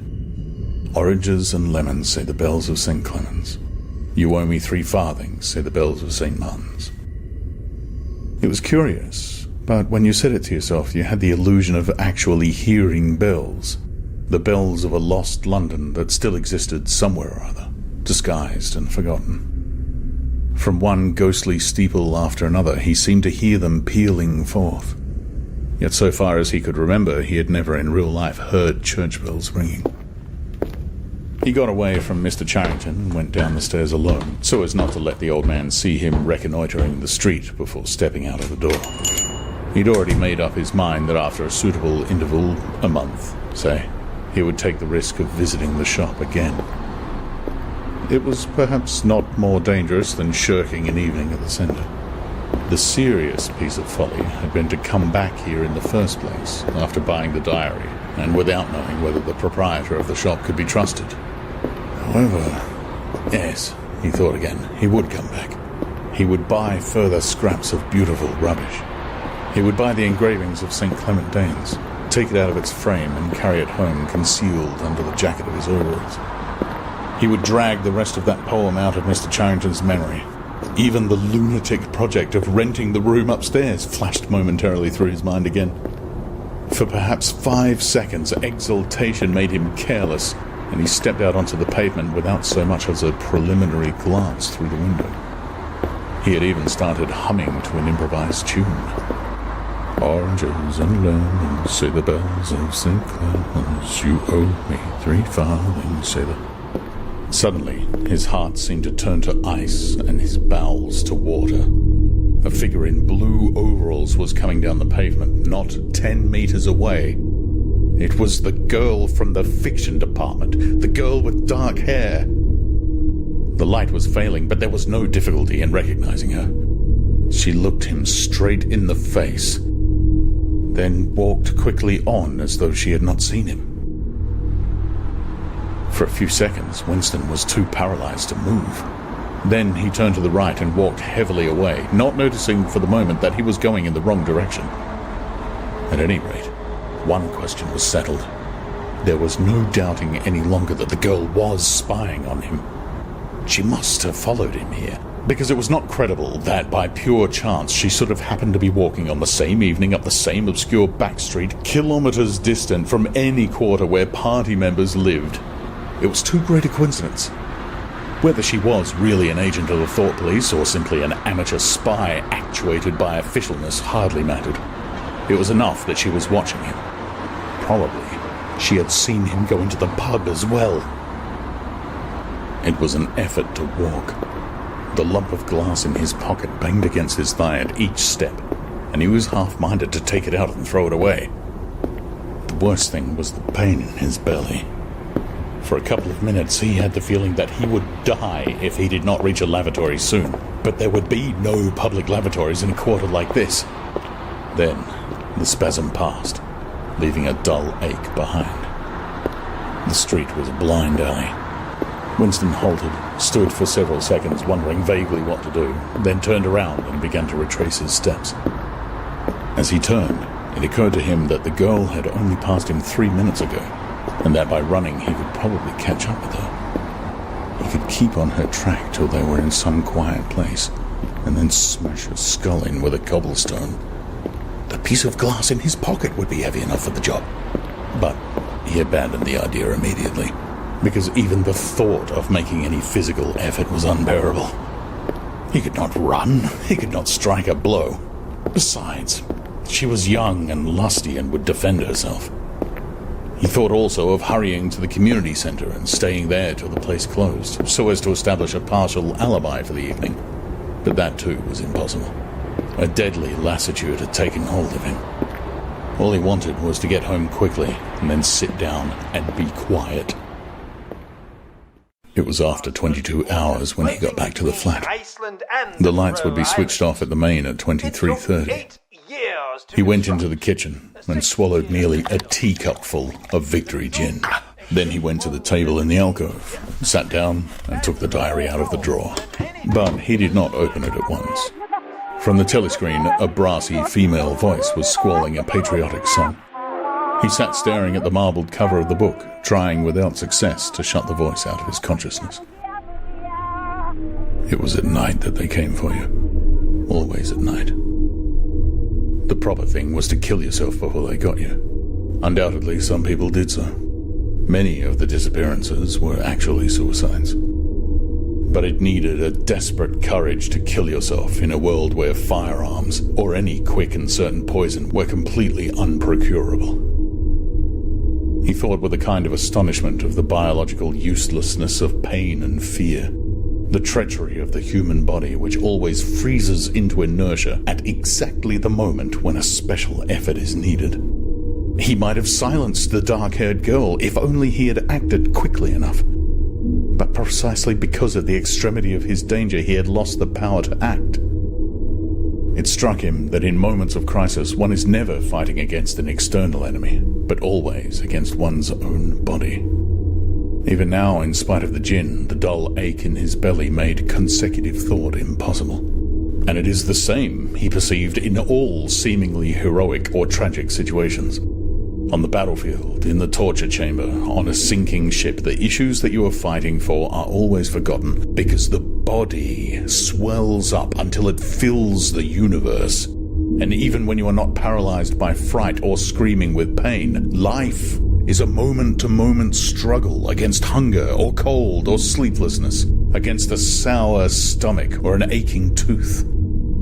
He opened the diary. It was important to write something down. The woman on the telescreen had started a new song. Her voice seemed to stick into his brain like jagged splinters of glass. He tried to think of O'Brien, for whom, or to whom, the diary was written. But instead, he began thinking of the things that would happen to him after the thought police took him away. It would not matter if they killed you at once. To be killed was what you expected. But before death, nobody spoke of such things. Yet everybody knew of them. There was the routine of confession that had to be gone through. The groveling on the floor and the screaming for mercy. The crack of broken bones, the smashed teeth, and bloody clots of hair. Why did you have to endure it, since the end was always the same? Why was it not possible to cut a few days or weeks out of your life? Nobody ever escaped detection, and nobody ever failed to confess. When once you had succumbed to thought crime, it was certain that by a given date you would be dead. Why then did that horror, which altered nothing, have to lie embedded in future time? He tried, with a little more success than before, to summon up the image of O'Brien. "We shall meet in the place where there is no darkness," O'Brien had said to him. He knew what it meant, or thought he knew. The place where there is no darkness was the imagined future, which one would never see, but which by foreknowledge one could mystically share in. But with the voice from the telescreen nagging at his ears, he could not follow the train of thought further. He put a cigarette into his mouth. Half the tobacco promptly fell out onto his tongue, a bitter dust which was difficult to spit out again. The face of Big Brother swam into his mind, displacing that of O'Brien. Just as he had done a few days earlier, he slid a coin out of his pocket and looked at it. The face gazed up at him, heavy, calm, protecting. But what kind of smile was hidden beneath the dark moustache? Like a leaden knell, the words came back at him. War is peace. Freedom is slavery. Ignorance is strength.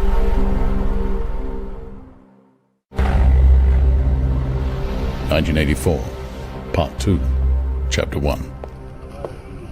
It was the middle of the morning, and Winston had left the cubicle to go to the lavatory. A solitary figure was coming towards him from the other end of the long, brightly lit corridor. It was the girl with the dark hair.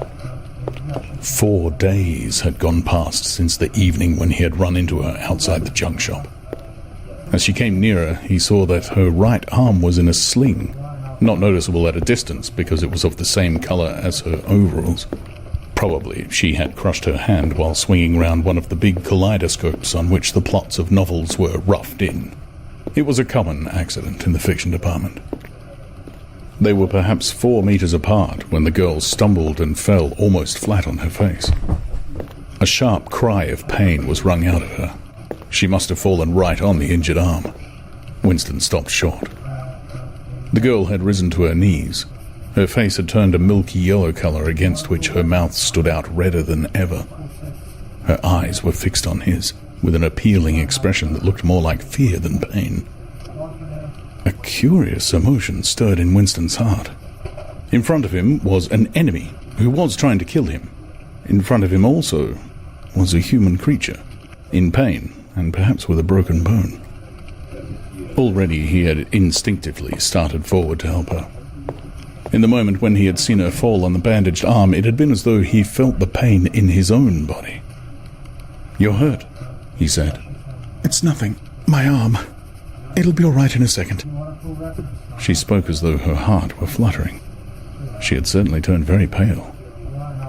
"You haven't broken anything?" "No, I'm all right. It hurt for a moment, that's all." She held out her free hand to him, and he helped her up.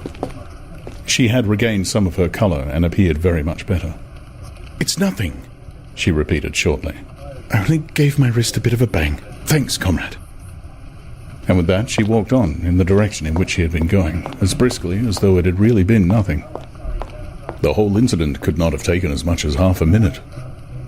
Not to let one's feelings appear in one's face was a habit that had acquired the status of an instinct, and in any case they had been standing straight in front of a telescreen when the thing happened.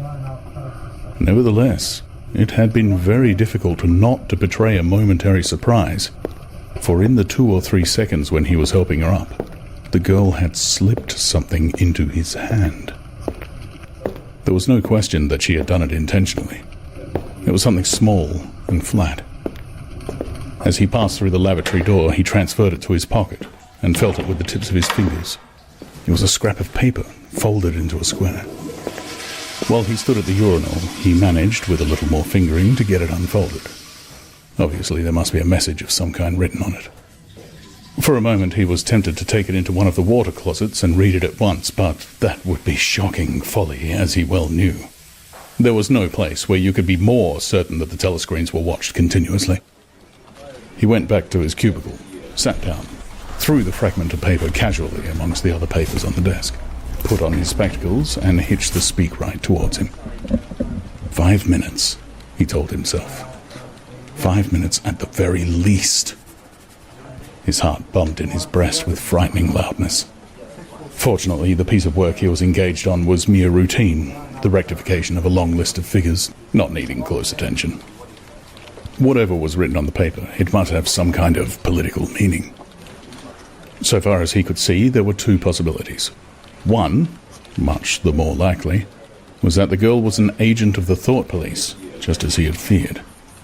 He did not know why the Thought Police should choose to deliver their message in such a fashion, but perhaps they had their reasons.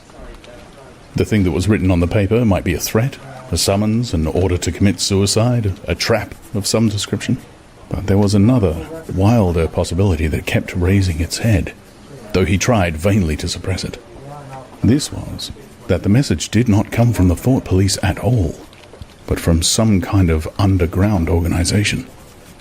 Perhaps the Brotherhood existed after all. Perhaps the girl was part of it. No doubt the idea was absurd, but it had sprung into his mind the very instant of feeling the scrap of paper in his hand. It was not till a couple of minutes later that the other, more probable explanation had occurred to him. And even now, though his intellect told him that the message probably meant death, still, that was not what he believed, and the unreasonable hope persisted, and his heart banged, and it was with difficulty that he kept his voice from trembling as he murmured his figures into the speakwrite. He rolled up the completed bundle of work and slid it into the pneumatic tube. 8 minutes had gone by. He readjusted his spectacles on his nose, sighed, and drew the next batch of work towards him, with the scrap of paper on top of it. He flattened it out. On it was written, in a large, unformed handwriting, "I love you." For several seconds he was too stunned even to throw the incriminating thing into the memory hole. When he did so, although he knew very well the danger of showing too much interest, he could not resist reading it once again, just to make sure that the words were really there. For the rest of the morning it was very difficult to work. What was even worse than having to focus his mind on a series of niggling jobs was the need to conceal his agitation from the telescreen. He felt as though a fire were burning in his belly. Lunch in the hot, crowded, noise-filled canteen was torment. He had hoped to be alone for a little while during the lunch hour, but as bad luck would have it, the imbecile Parsons flopped down beside him, the tang of his sweat almost defeating the tinny smell of stew, and kept up a stream of talk about the preparations for Hate Week. He was particularly enthusiastic about a papier-mâché model of Big Brother's head 2 meters wide, which was being made for the occasion by his daughter's troop of spies. The irritating thing was that in the racket of voices, Winston could hardly hear what Parsons was saying, and was constantly having to ask for some fatuous remark to be repeated. Just once he caught a glimpse of the girl, at a table with 2 other girls at the far end of the room. She appeared not to have seen him, and he did not look in that direction again. The afternoon was more bearable. Immediately after lunch there arrived a delicate, difficult piece of work which would take several hours and necessitated putting everything else aside. It consisted in falsifying a series of production reports of 2 years ago in such a way as to cast discredit on a prominent member of the inner party who was now under a cloud. This was the kind of thing that Winston was good at, and for more than 2 hours he succeeded in shutting the girl out of his mind altogether. And the memory of her face came back, and with it a raging, intolerable desire to be alone. Until he could be alone, it was impossible to think this new development out. Tonight was one of his nights at the community centre. He wolfed another tasteless meal in the canteen, hurried off to the centre, took part in the solemn foolery of a discussion group, played 2 games of table tennis, swallowed several glasses of gin, and sat for half an hour through a lecture entitled Ingsoc in relation to chess. His soul writhed with boredom, but, for once, he had no impulse to shirk his evening at the centre. At the sight of the words, "I love you," the desire to stay alive had welled up in him, and the taking of minor risks suddenly seemed stupid. It was not till 23 hours, when he was home and in bed, in the darkness, where you were safe even from the telescreen so long as you kept silent, that he was able to think continuously. It was a physical problem that had to be solved. How to get in touch with the girl and arrange a meeting. He did not consider any longer the possibility that she might be laying some kind of trap for him. He knew that it was not so because of her unmistakable agitation when she handed him the note. Obviously, she had been frightened out of her wits, as well she might be. Nor did the idea of refusing her advances even cross his mind. Only 5 nights ago he had contemplated smashing her skull in with a cobblestone, but that was of no importance. He thought of her naked, youthful body as he had seen it in his dream. He had imagined her a fool like all the rest of them, her head stuffed with lies and hatred, her belly full of ice. A kind of fever seized him at the thought that he might lose her. The white, youthful body might slip away from him. What he feared more than anything else was that she would simply change her mind if he did not get in touch with her quickly. But the physical difficulty of meeting was enormous. It was like trying to make a move in chess when you were already mated. Whichever way you turned, the telescreen faced you. Actually, all the possible ways of communicating with her had occurred to him within 5 minutes of reading the note. But now, with time to think, he went over them one by one, as though laying out a row of instruments on a table. Obviously, the kind of encounter that happened this morning could not be repeated. If she had worked in the records department, it might have been comparatively simple, but he had only a very dim idea whereabouts in the building the fiction department lay, and he had no pretext for going there. If he had known where she lived and at what time she left work, he could have contrived to meet her somewhere on the way home, but trying to follow her home was not safe, because it would mean loitering around outside the ministry, which was bound to be noticed. As for sending a letter through the mail, it was out of the question. By a routine that was not even secret, all letters were opened in transit. Actually, few people ever wrote letters. For the messages that it was occasionally necessary to send, there were printed postcards with long lists of phrases, and you struck out the ones that were inapplicable. In any case, he did not know the girl's name, let alone her address. Finally, he decided that the safest place was the canteen. If he could get her at a table by herself, somewhere in the middle of the room, not too near the telescreens, and with a sufficient buzz of conversation all around, if these conditions endured for, say, 30 seconds, it might be possible to exchange a few words. For a week after this, life was a restless dream.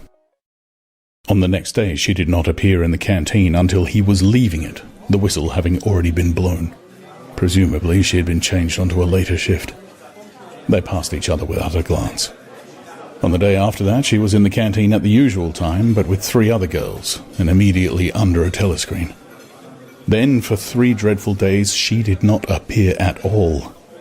His whole mind and body seemed to be afflicted with an unbearable sensitivity, a sort of transparency which made every movement, every sound, every contact, every word that he had to speak or listen to an agony. Even in sleep, he could not altogether escape from her image. He did not touch the diary during those days. If there was any relief, it was in his work, in which he could sometimes forget himself for 10 minutes at a stretch. He had absolutely no clue as to what had happened to her.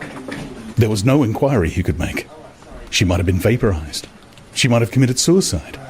She might have been transferred to the other end of Oceania.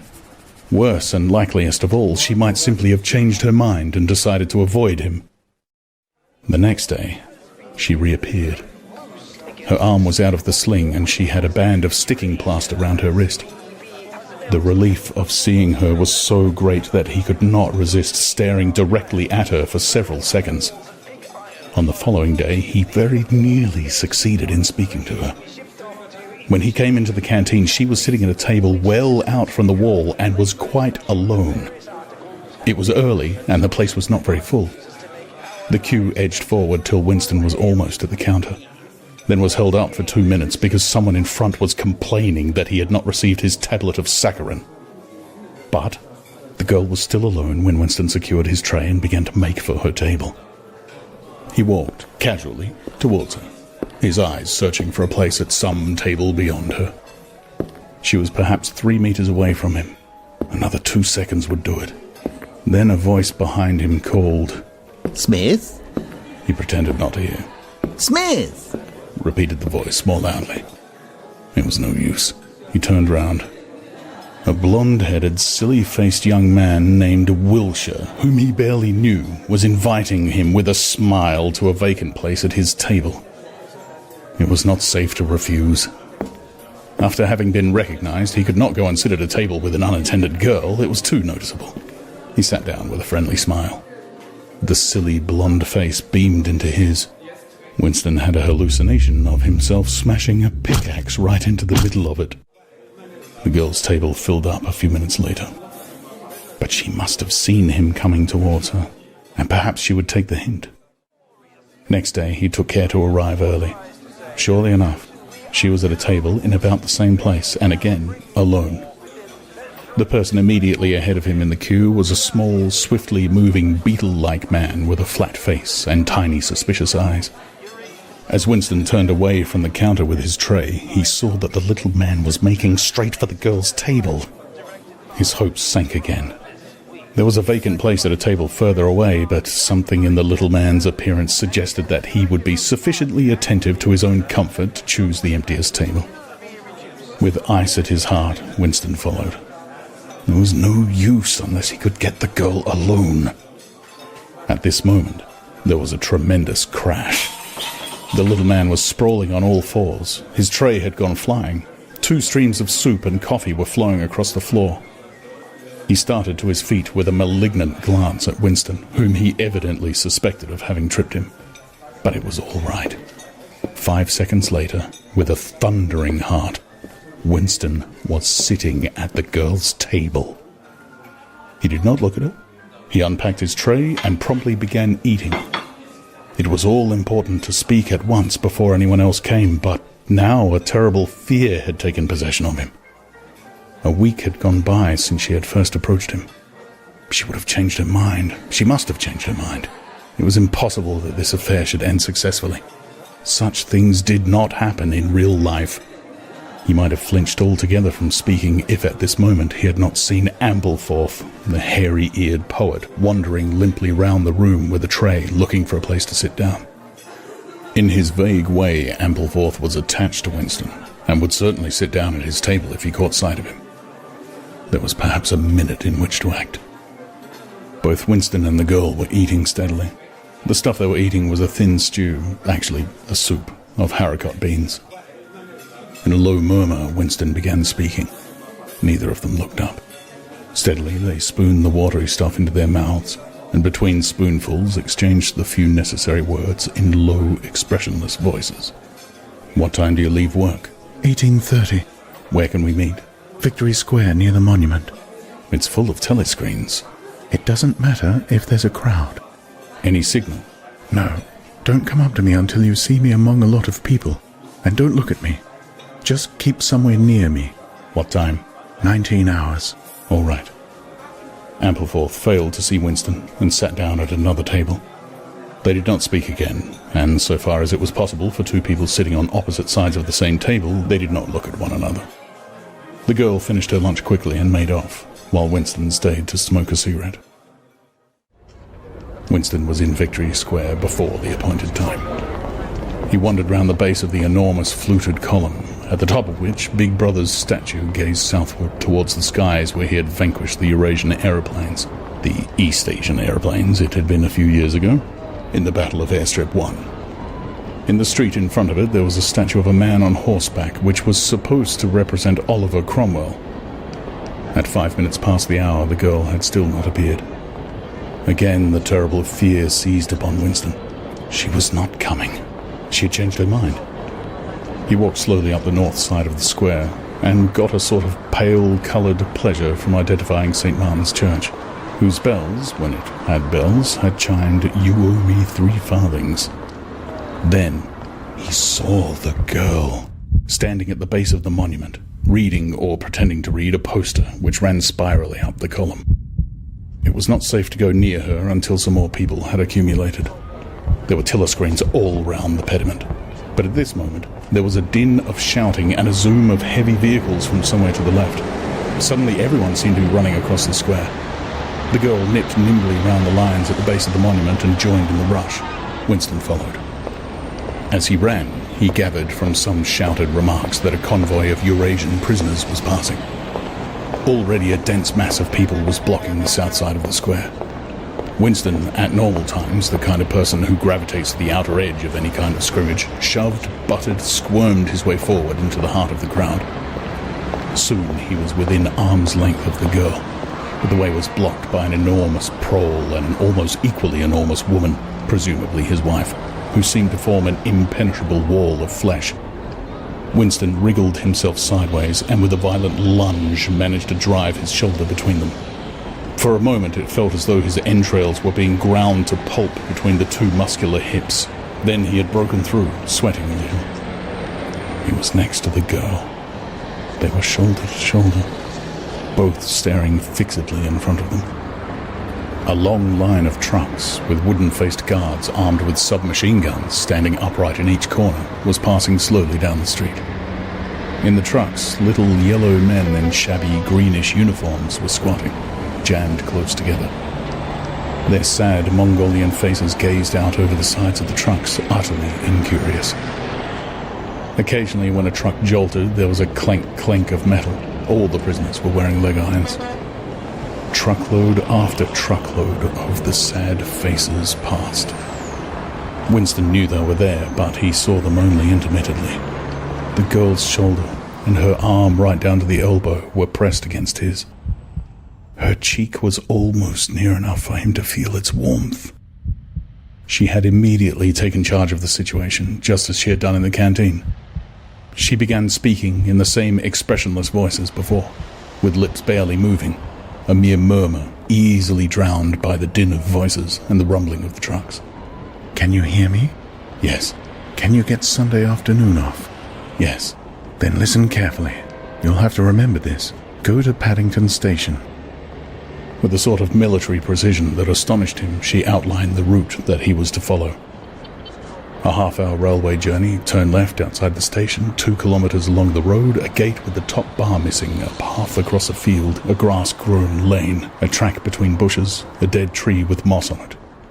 It was as though she had a map inside her head. Can you remember all that? She murmured finally. Yes. You turn left, then right, then left again, and the gate's got no top bar. Yes. What time? About 15. You may have to wait. I'll get there by another way. Are you sure you remember everything? Yes. Then get away from me as quick as you can. She need not have told him that. but for the moment they could not extricate themselves from the crowd. The trucks were still filing past, the people still insatiably gasping. At the start there had been a few boos and hisses, but it came only from the party members amongst the crowd, and had soon stopped. The prevailing emotion was simply curiosity.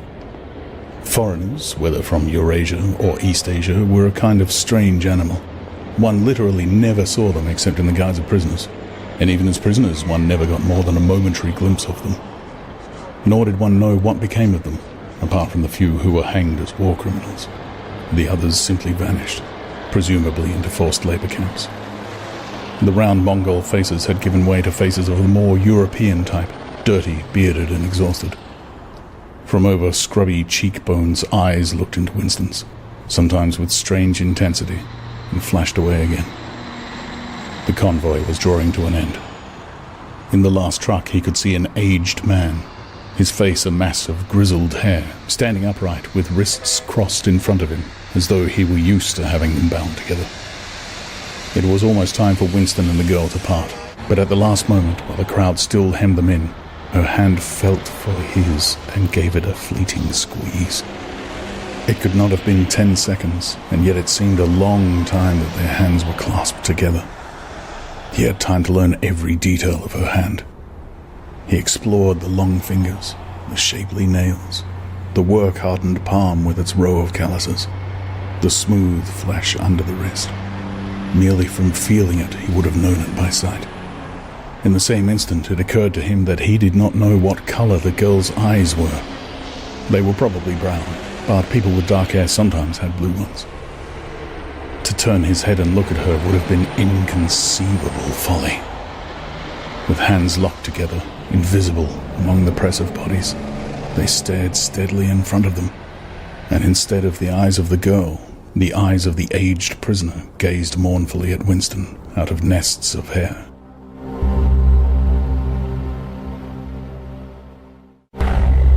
Part 2, Chapter 2.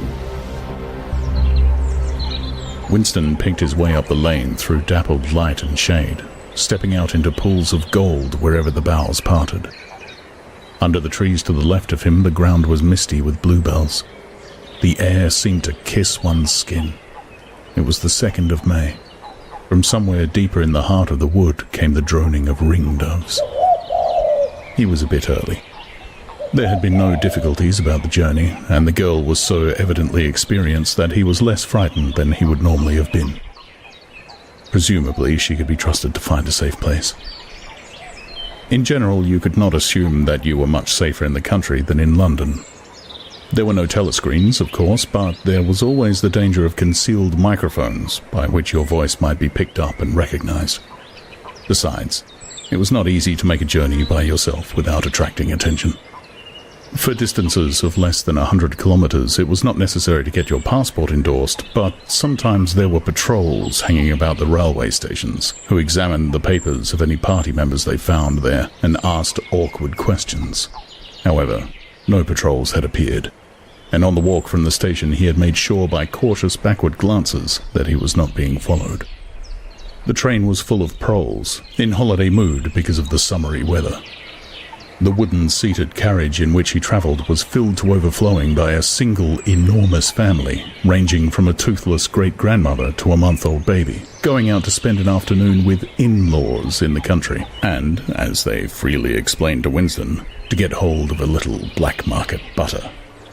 The lane widened, and in a minute he came to the footpath she had told him of, a mere cattle track which plunged between the bushes. He had no watch, but it could not be 15 yet. The bluebells were so thick underfoot that it was impossible not to tread on them. He knelt down and began picking some, partly to pass the time away, but also from a vague idea that he would like to have a bunch of flowers to offer to the girl when they met. He had got together a big bunch and was smelling their faint sickly scent when a sound at his back froze him. The unmistakable crackle of a foot on twigs. He went on picking bluebells. It was the best thing to do. It might be the girl, or he might have been followed after all. To look around was to show guilt. He picked another, and another. A hand fell lightly on his shoulder. He looked up. It was the girl. She shook her head, evidently as a warning that he must keep silent, then parted the bushes and quickly led the way along the narrow track into the wood. Obviously she had been that way before, for she dodged the boggy bits as though by habit. Winston followed, still clasping his bunch of flowers. His first feeling was relief, but as he watched the strong, slender body moving in front of him with the scarlet sash that was just tight enough to bring out the curve of her hips, the sense of his own inferiority was heavy upon him. Even now it seemed quite likely that when she turned round and looked at him, she would draw back after all. The sweetness of the air and the greenness of the leaves daunted him. Already on the walk from the station, the May sunshine had made him feel dirty and etiolated, a creature of indoors with the sooty dust of London in the pores of his skin. It occurred to him that till now she had probably never seen him in broad daylight, in the open. They came to the fallen tree that she had spoken of. The girl hopped over and forced apart the bushes, in which there did not seem to be an opening. When Winston followed her, he found that they were in a natural clearing, a tiny grassy knoll surrounded by tall saplings that shut it in completely. The girl stopped and turned. "Here we are," she said. He was facing her at several paces distance, and yet he did not dare move nearer to her. "I didn't want to say anything in the lane," she went on, "in case there's a mic hidden there. I don't suppose there is, but there could be. There's always the chance of one of those swine recognizing your voice. We're all right here." He still had not the courage to approach her. "We're all right here," he replied stupidly. "Yes, look at the trees." They were small ashes which at some time had been cut down and had sprouted up again into a forest of poles, none of them thicker than one's wrist. "There's nothing big enough to hide a mic in. Besides, I've been here before." They were only making conversation. He had managed to move closer to her now. She stood before him very upright with a smile on her face that looked faintly ironical, as though she were wondering why he was so slow to act. The bluebells had cascaded onto the ground. They seemed to have fallen of their own accord. He took her hand. "Would you believe," he said, "that till this moment I didn't know what colour your eyes were?" They were brown, he noted, a rather light shade of brown, with dark lashes. "Now that you've seen what I'm really like, can you still bear to look at me?" "Yes, easily." "I'm 39 years old. I've got a wife that I can't get rid of. I've got varicose veins. I've got 5 false teeth." "I couldn't care less," said the girl. The next moment, it was hard to say by whose act, she was in his arms.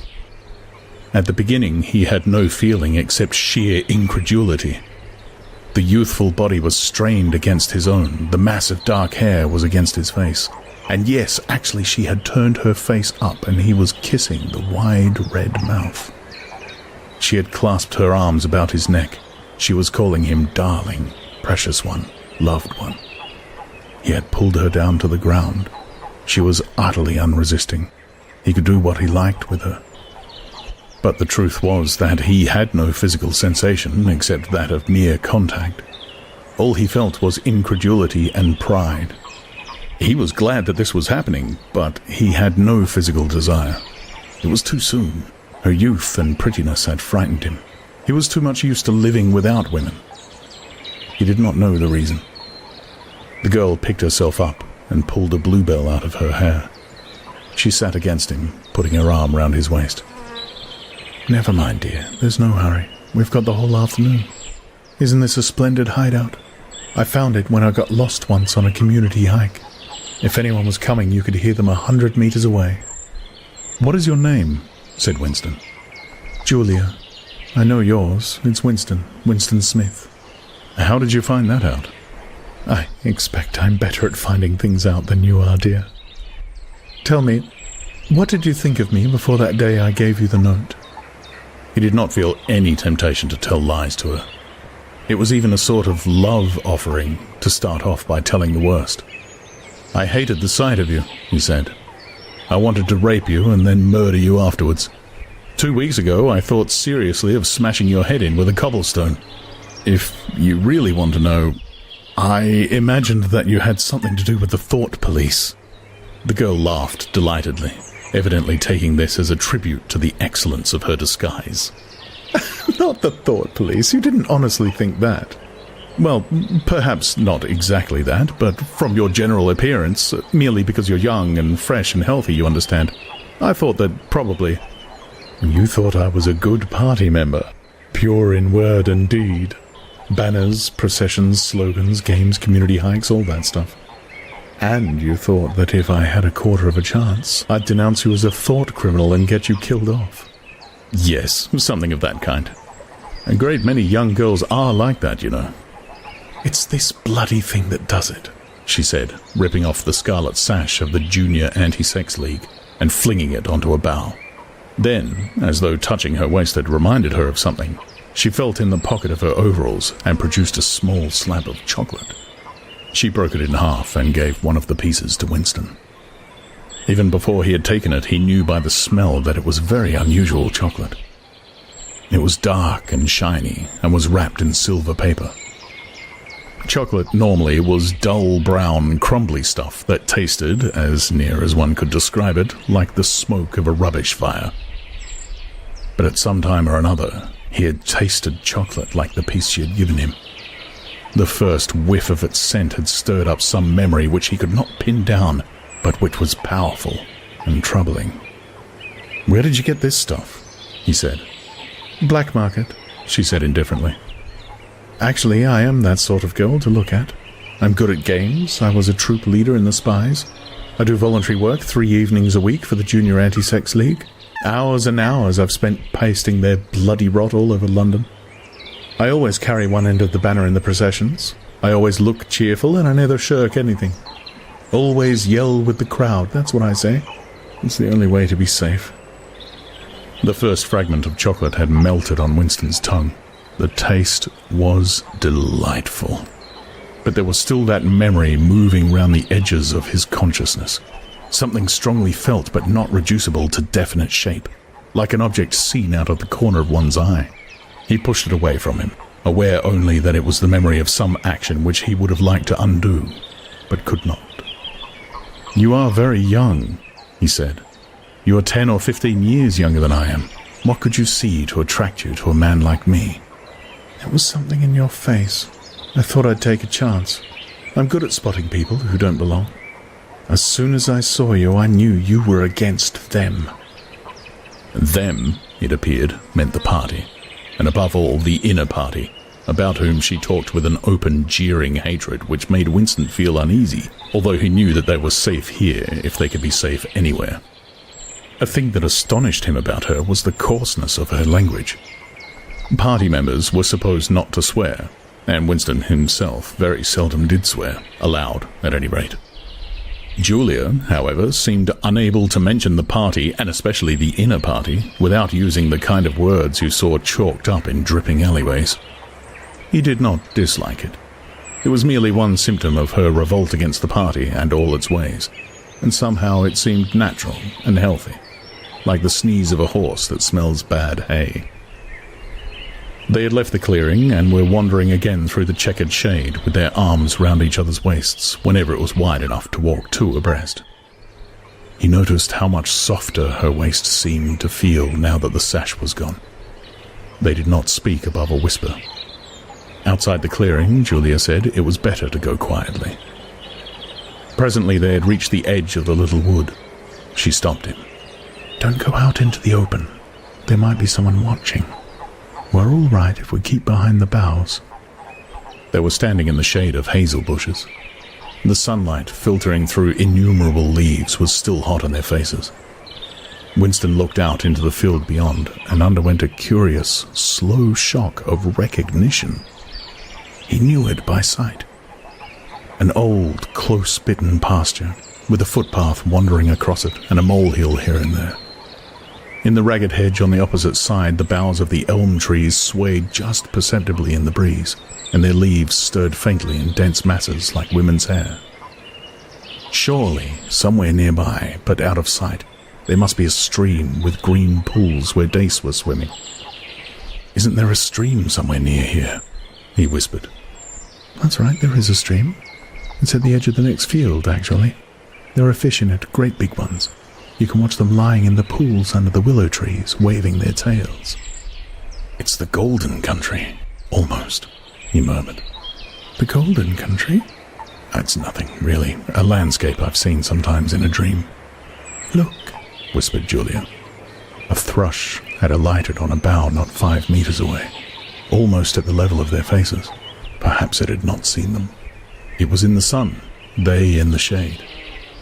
It spread out its wings, fitted them carefully into place again, ducked its head for a moment as though making a sort of obeisance to the sun, and then began to pour forth a torrent of song.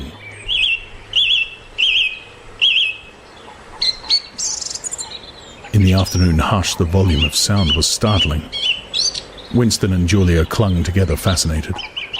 The music went on and on, minute after minute, with astonishing variations, never once repeating itself, almost as though the bird were deliberately showing off its virtuosity. Sometimes it stopped for a few seconds, spread out and resettled its wings, then swelled its speckled breast and again burst into song. Winston watched with a sort of vague reverence. For whom, for what, was that bird singing? No mate, no rival was watching it. What made it sit at the edge of the lonely wood and pour its music into nothingness? He wondered whether, after all, there was a microphone hidden somewhere near. He and Julia had spoken only in low whispers, and it would not have picked up what they said, but it would pick up the thrush. Perhaps, at the other end of the instrument, some small, beetle-like man was listening intently, listening to that. But by degrees, the flood of music drove all speculations out of his mind. It was as though it were a kind of liquid stuff that poured all over him and got mixed up with the sunlight that filtered through the leaves.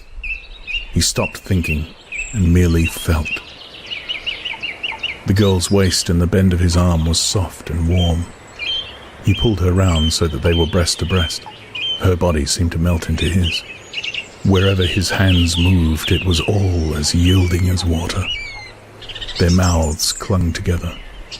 It was quite different from the hard kisses they had exchanged earlier. When they moved their faces apart again, both of them sighed deeply. The bird took fright and fled with a clatter of wings.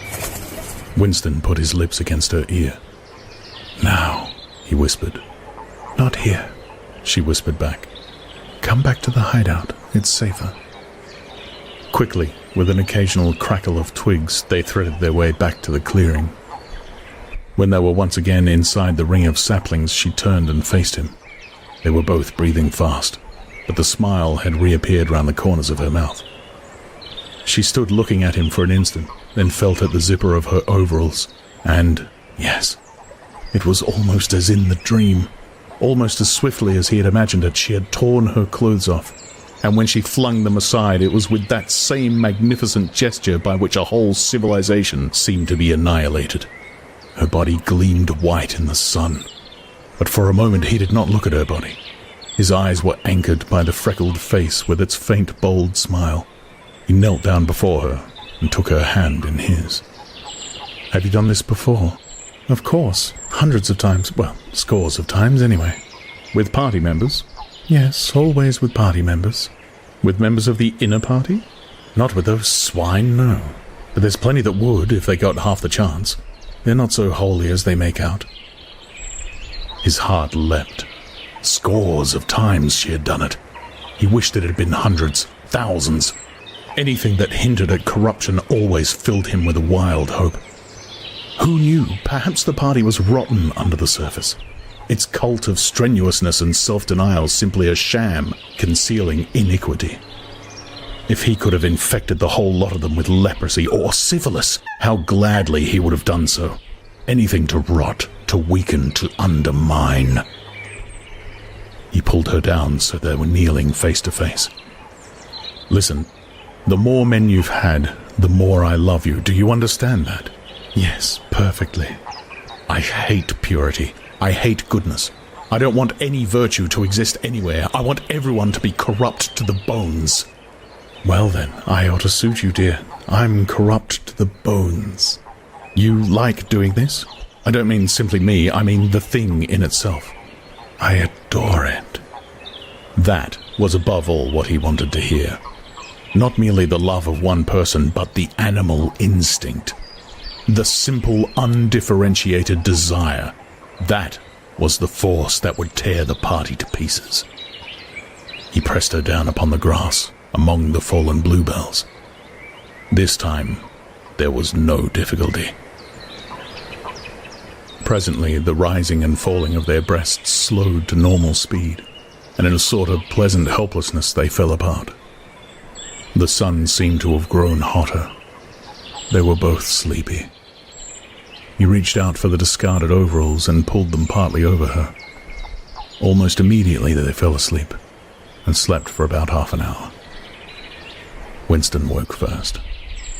He sat up and watched the freckled face, still peacefully asleep, pillowed on the palm of her hand.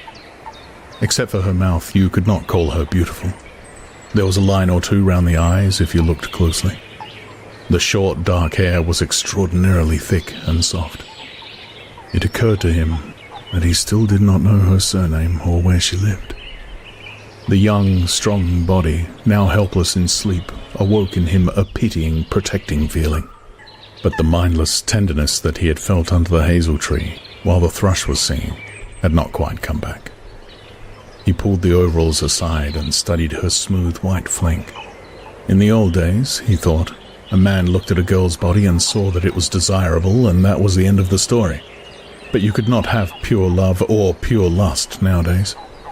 No emotion was pure, because everything was mixed up with fear and hatred. Their embrace had been a battle, the climax of victory. It was a blow struck against the party. It was a political act. Part 2, Chapter 3. "We can come here once again," said Julia. "It's generally safe to use any hideout twice, but not for another month or two, of course." As soon as she had woke up, her demeanor had changed. She became alert and businesslike, put her clothes on, knotted the scarlet sash around her waist, and began arranging the details of the journey home. It seemed natural to leave this to her. She obviously had a practical cunning which Winston lacked, and she seemed also to have an exhaustive knowledge of the countryside round London, stored away from innumerable community hikes. The route she gave him was quite different from the one by which he had come, and brought him out at a different railway station.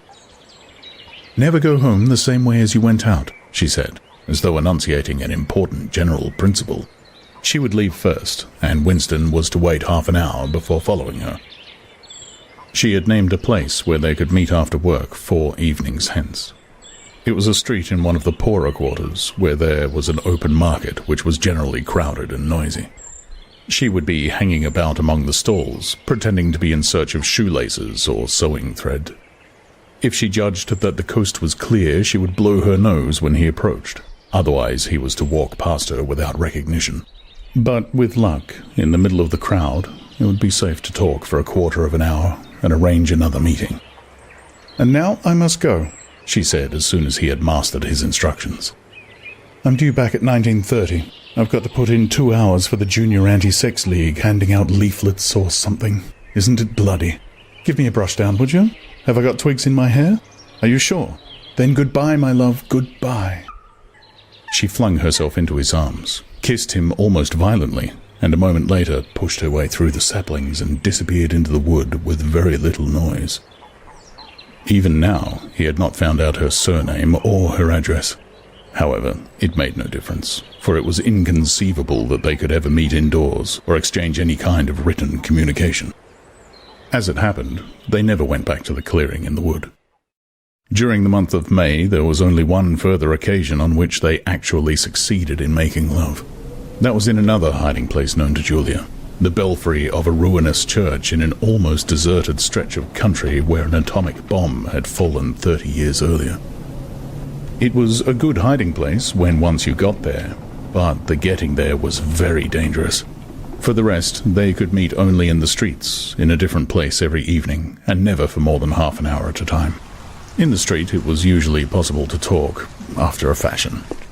As they drifted down the crowded pavements, not quite abreast, and never looking at one another, they carried on a curious, intermittent conversation which flicked on and off like the beams of a lighthouse, suddenly nipped into silence by the approach of a party uniform or the proximity of a telescreen, then taken up again minutes later in the middle of a sentence, then abruptly cut short as they parted at the agreed spot, then continued almost without introduction on the following day. Julia appeared to be quite used to this kind of conversation, which she called talking by installments. She was also surprisingly adept at speaking without moving her lips. Just once, in almost a month of nightly meetings, they managed to exchange a kiss. They were passing in silence down a side street. Julia would never speak when they were away from the main streets. When there was a deafening roar, the earth heaved and the air darkened, and Winston found himself lying on his side, bruised and terrified. A rocket bomb must have dropped, quite near at hand. Suddenly, he became aware of Julia's face a few centimeters from his own, deathly white as chalk. Even her lips were white. She was dead. He clasped her against him and found that he was kissing a live, warm face, but there was some powdery stuff that got in the way of his lips. Both of their faces were thickly coated with plaster. There were evenings when they reached their rendezvous and then had to walk past one another without a sign because a patrol had just come round the corner or a helicopter was hovering overhead. Even if it had been less dangerous, it would still have been difficult to find time to meet.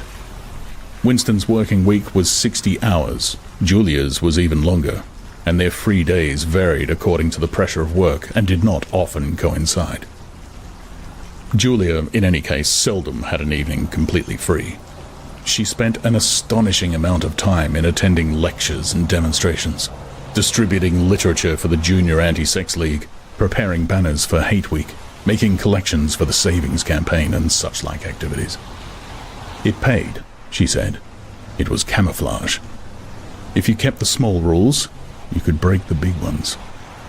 She even induced Winston to mortgage yet another of his evenings by enrolling himself for the part-time munition work, which was done voluntarily by zealous party members. So, one evening every week, Winston spent 4 hours of paralyzing boredom, screwing together small bits of metal, which were probably parts of bomb fuses, in a drafty, ill-lit workshop where the knocking of hammers mingled drearily with the music of the telescreens. When they met in the church tower, the gaps in their fragmentary conversations were filled up. It was a blazing afternoon. The air in the little square chamber above the bells was hot and stagnant, and smelt overpoweringly of pigeon dung. They sat talking for hours on the dusty, twig-littered floor, one or other of them getting up from time to time to cast a glance through the arrow slits and make sure that no one was coming. Julia was 26 years old. She lived in a hostel with 30 other girls. "Always in the stink of women. How I hate women," she said parenthetically. And she worked, as he had guessed, on the novel-writing machines in the fiction department. She enjoyed her work, which consisted chiefly in running and servicing a powerful but tricky electric motor.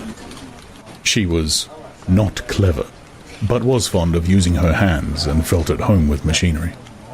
She could describe the whole process of composing a novel, from the general directive issued by the planning committee down to the final touching up by the rewrite squad. But she was not interested in the finished product.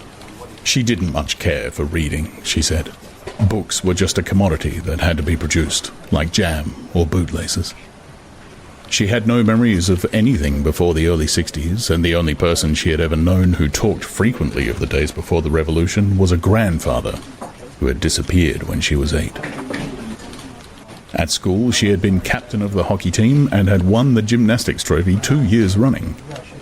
She had been a troop leader in the Spies and a branch secretary in the Youth League before joining the Junior Anti-Sex League. She had always borne an excellent character. She had even, an infallible mark of good reputation, been picked out to work in pornosec, the subsection of the fiction department which turned out cheap pornography for distribution amongst the proles. It was nicknamed Muck House by the people who worked in it, she remarked. There she had remained for a year, helping to produce booklets in sealed packets with titles like Spanking Stories or One Night in a Girls' School, to be bought furtively by proletarian youths who were under the impression that they were buying something illegal. "What are these books like?" said Winston curiously. "Oh, ghastly rubbish. They're boring, really. They only have 6 plots, but they swap them round a bit. Of course, I was only on the kaleidoscopes. I was never in the rewrite squad. I'm not literary, dear, not even enough for that." He learned with astonishment that all the workers in Pornosec, except the heads of the departments, were girls. The theory was that men, whose sex instincts were less controllable than those of women, were in greater danger of being corrupted by the filth they handled. "They don't even like having married women there," she added. "Girls are always supposed to be so pure. Well, here's one who isn't, anyway." She had had her first love affair when she was 16, with a party member of 60 who later committed suicide to avoid arrest. "And a good job, too," said Julia. "Otherwise they'd have had my name out of him when he confessed." Since then there had been various others. Life, as she saw it, was quite simple. You wanted a good time. They, meaning the party, wanted to stop you having it. You broke the rules as best you could. She seemed to think it just as natural that they should want to rob you of your pleasures as that you should want to avoid being caught. She hated the party, and said so in the crudest words, but she made no general criticism of it. Except where it touched upon her own life, she had no interest in party doctrine. He noticed that she never used new-speak words except the ones that had passed into everyday use. She had never heard of the Brotherhood and refused to believe in its existence. Any kind of organized revolt against the party, which was bound to be a failure, struck her as stupid. The clever thing was to break the rules and stay alive all the same. He wondered vaguely how many others like her there might be in the younger generation.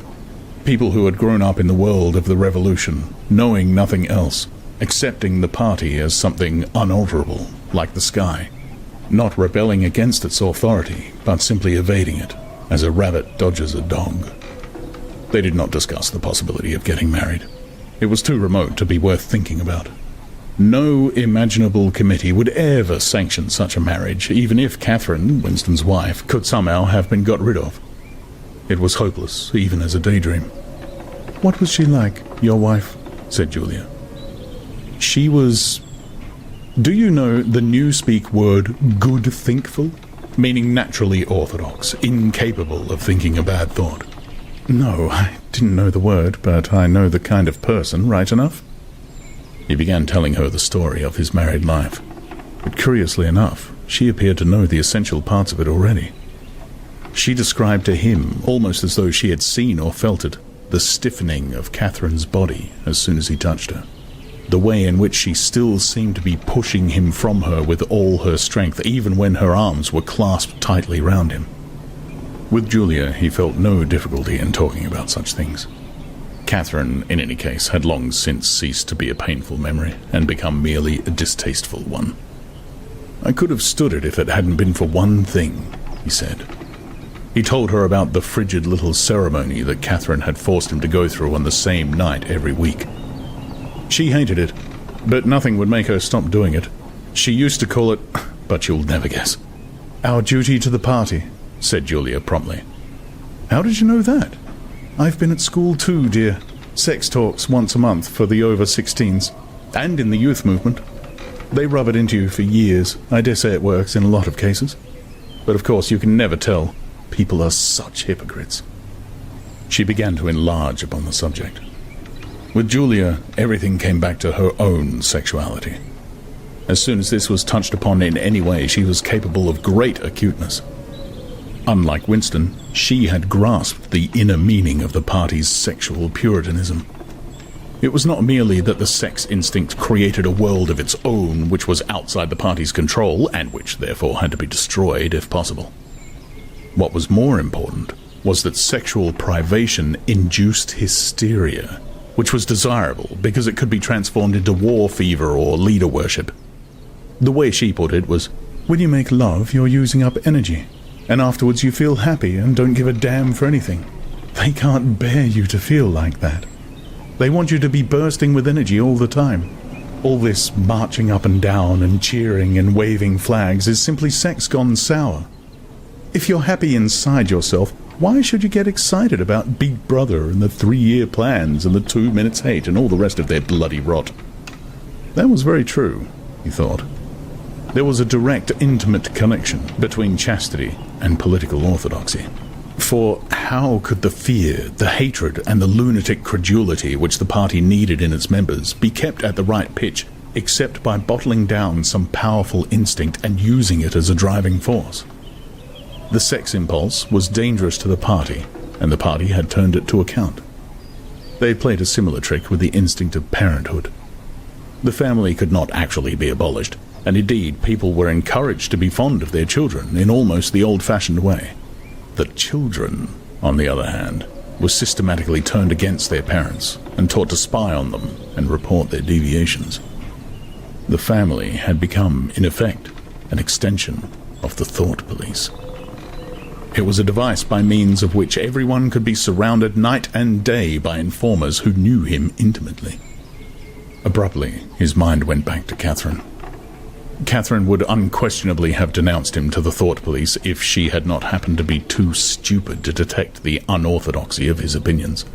But what really recalled her to him at this moment was the stifling heat of the afternoon, which had brought the sweat out on his forehead. He began telling Julia of something that had happened, or rather had failed to happen, on another sweltering summer afternoon 11 years ago.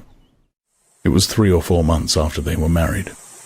They'd lost their way on a community hike somewhere in Kent. They'd only lagged behind the others for a couple of minutes, but they took a wrong turning, and presently found themselves pulled up short by the edge of an old chalk quarry. It was a sheer drop of 10 or 20 meters, with boulders at the bottom. There was nobody of whom they could ask the way. As soon as she realized that they were lost, Catherine became very uneasy. To be away from the noisy mob of hikers, even for a moment, gave her a feeling of wrongdoing. She wanted to hurry back by the way they had come and start searching in the other direction. But at this moment, Winston noticed some tufts of loose strife growing in the cracks of the cliff beneath them. One tuft was of 2 colors, magenta and brick red, apparently growing on the same root.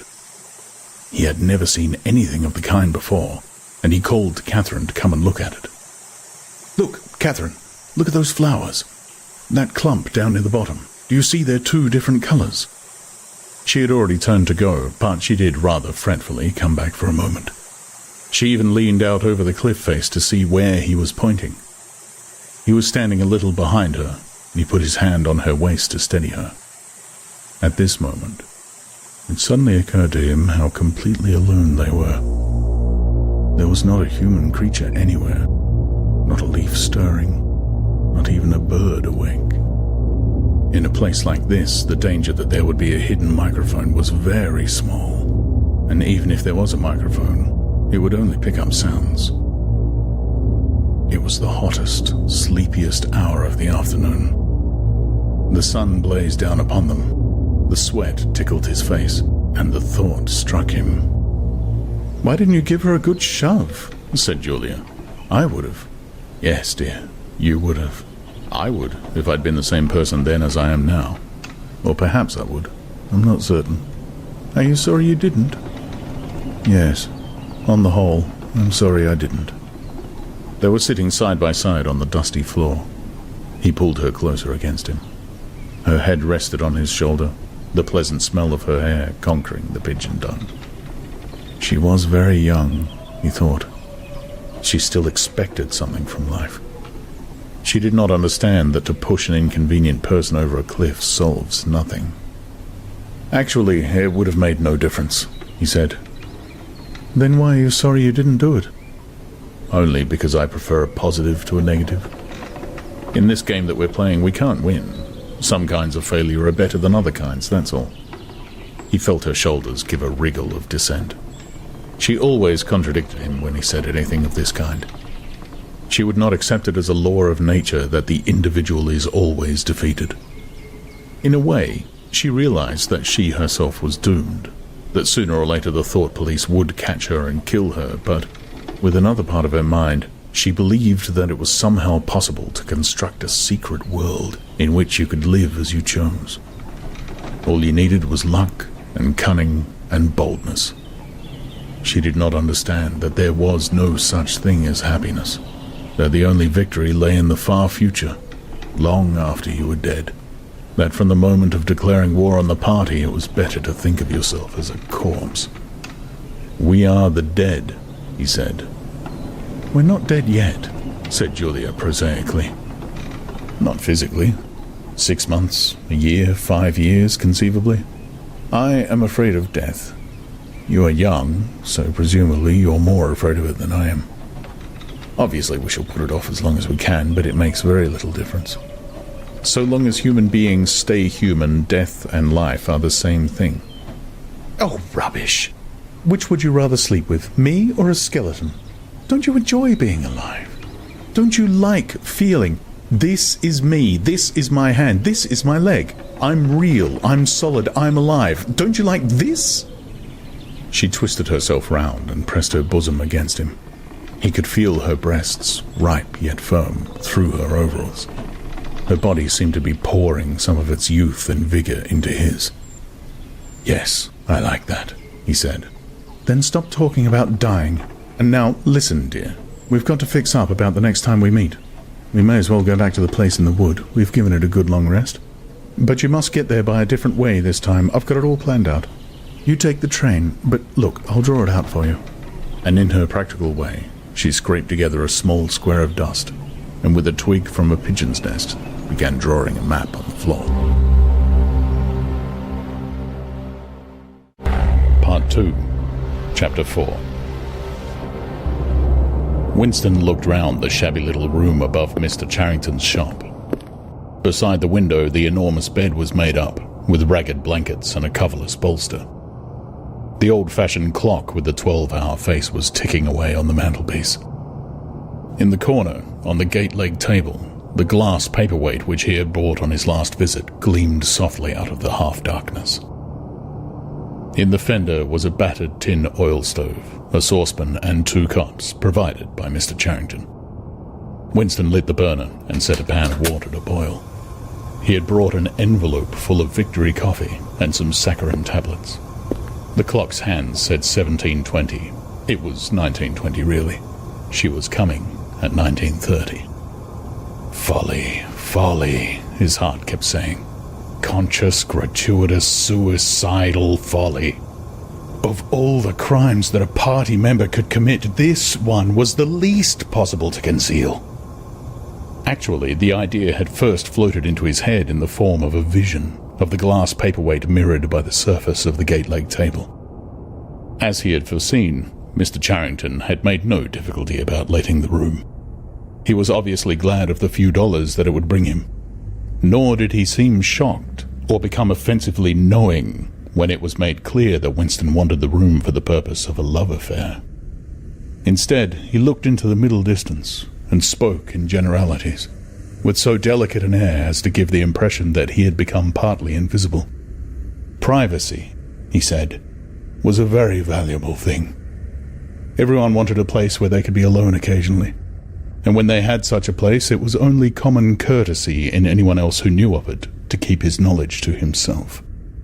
He even, seeming almost to fade out of existence as he did so, added that there were 2 entries to the house, one of them through the backyard, which gave on an alley. Under the window, somebody was singing. Winston peeped out, secure in the protection of the muslin curtain. The June sun was still high in the sky, and in the sun-filled court below, a monstrous woman, solid as a Norman pillar, with brawny red forearms and a sacking apron strapped about her middle, was stumping to and fro between a washtub and a clothesline, pegging out a series of square white things which Winston recognized as babies' diapers.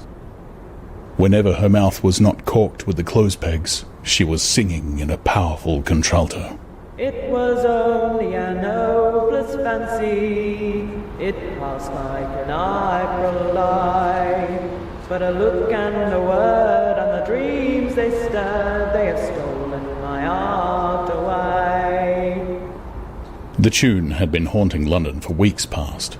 It was one of the countless similar songs published for the benefits of the proles by a subsection of the music department. The words of these songs were composed without any human intervention whatever, on an instrument known as a versifactor. But the woman sang so tunefully as to turn the dreadful rubbish into an almost pleasant sound. He could hear the woman singing and the scrape of her shoes on the flagstones, and the cries of the children in the street, and somewhere in the far distance a faint roar of traffic. And yet the room seemed curiously silent, thanks to the absence of a telescreen. Folly, folly, folly, he thought again. It was inconceivable that they could frequent this place for more than a few weeks without being caught. But the temptation of having a hiding place that was truly their own, indoors and near at hand, had been too much for both of them. For some time after their visit to the church belfry, it had been impossible to arrange meetings. Working hours had been drastically increased in anticipation of Hate Week. It was more than a month distant, but the enormous, complex preparations that it entailed were throwing extra work onto everybody. Finally, both of them had managed to secure a free afternoon on the same day. They had agreed to go back to the clearing in the wood. On the evening beforehand, they had met briefly in the street. As usual, Winston hardly looked at Julia as they drifted towards one another in the crowd. But from the short glance he gave her, it seemed to him that she was paler than usual. "It's all off," she murmured, as soon as she judged it safe to speak. "Tomorrow, I mean." "What?" "Tomorrow afternoon. I can't come." "Why not?" "Oh, the usual reason. It started early this time." For a moment he was violently angry. During the month that he had known her, the nature of his desire for her had changed. At the beginning there had been little true sensuality in it. Their first lovemaking had been simply an act of the will. But after the second time, it was different. The smell of her hair, the taste of her mouth, the feeling of her skin seemed to have got inside him, or into the air all round him. She had become a physical necessity, something that he had not only wanted, but felt that he had a right to. When she said that she could not come, he had the feeling that she was cheating him. But, just at this moment, the crowd pressed them together, and their hands accidentally met. She gave the tips of his fingers a quick squeeze that seemed to invite not desire, but affection. It struck him that when one lived with a woman, this particular disappointment must be a normal, reoccurring event, and a deep tenderness, such as he had not felt for her before, suddenly took hold of him. He wished that they were a married couple of 10 years standing. He wished that he were walking through the streets with her just as they were doing now, but openly and without fear, talking of trivialities, buying odds and ends for the household. He wished above all that they had some place where they could be alone together without feeling the obligation to make love every time they met.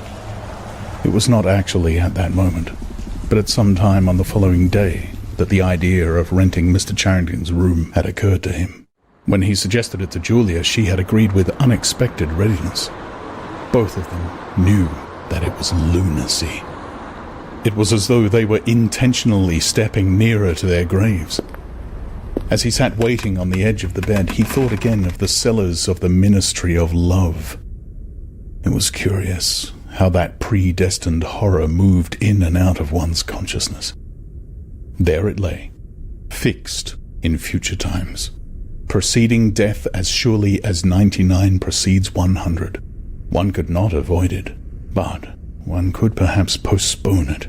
And yet, instead, every now and again, by a conscious, willful act, one chose to shorten the interval before it happened. At this moment, there was a quick step on the stairs. Julia burst into the room. She was carrying a tool bag of coarse brown canvas, such as he had sometimes seen her carrying to and fro at the ministry. He started forward to take her in his arms, but she disengaged herself rather hurriedly, partly because she was still holding the tool bag. "Half a second," she said. "Just let me show you what I've brought. Did you bring some of that filthy Victory coffee? I thought you would. You can chug it away again, because we shan't be needing it. Look here." She fell on her knees, threw open the bag, and tumbled out some spanners and a screwdriver that filled the top part of it. Underneath were a number of neat paper packets. The first packet that she passed to Winston had a strange and yet vaguely familiar feeling. It was filled with some kind of heavy, sand-like stuff which yielded wherever you touched it. "Isn't it sugar?" he said. "Real sugar, not saccharin, sugar. And here's a loaf of bread, proper white bread, not our bloody stuff, and a little pot of jam. And here's a tin of milk, but look, this is the one I'm really proud of. I had to wrap a bit of sacking round it because..." But she did not need to tell him why she had wrapped it up. The smell was already filling the room.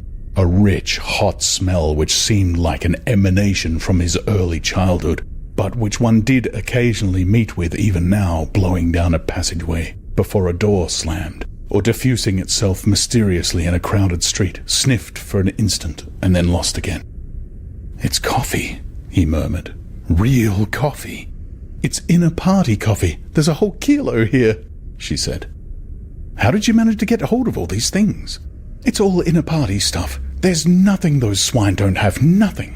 But of course waiters and servants and people pinch things, and look, I got a little packet of tea as well."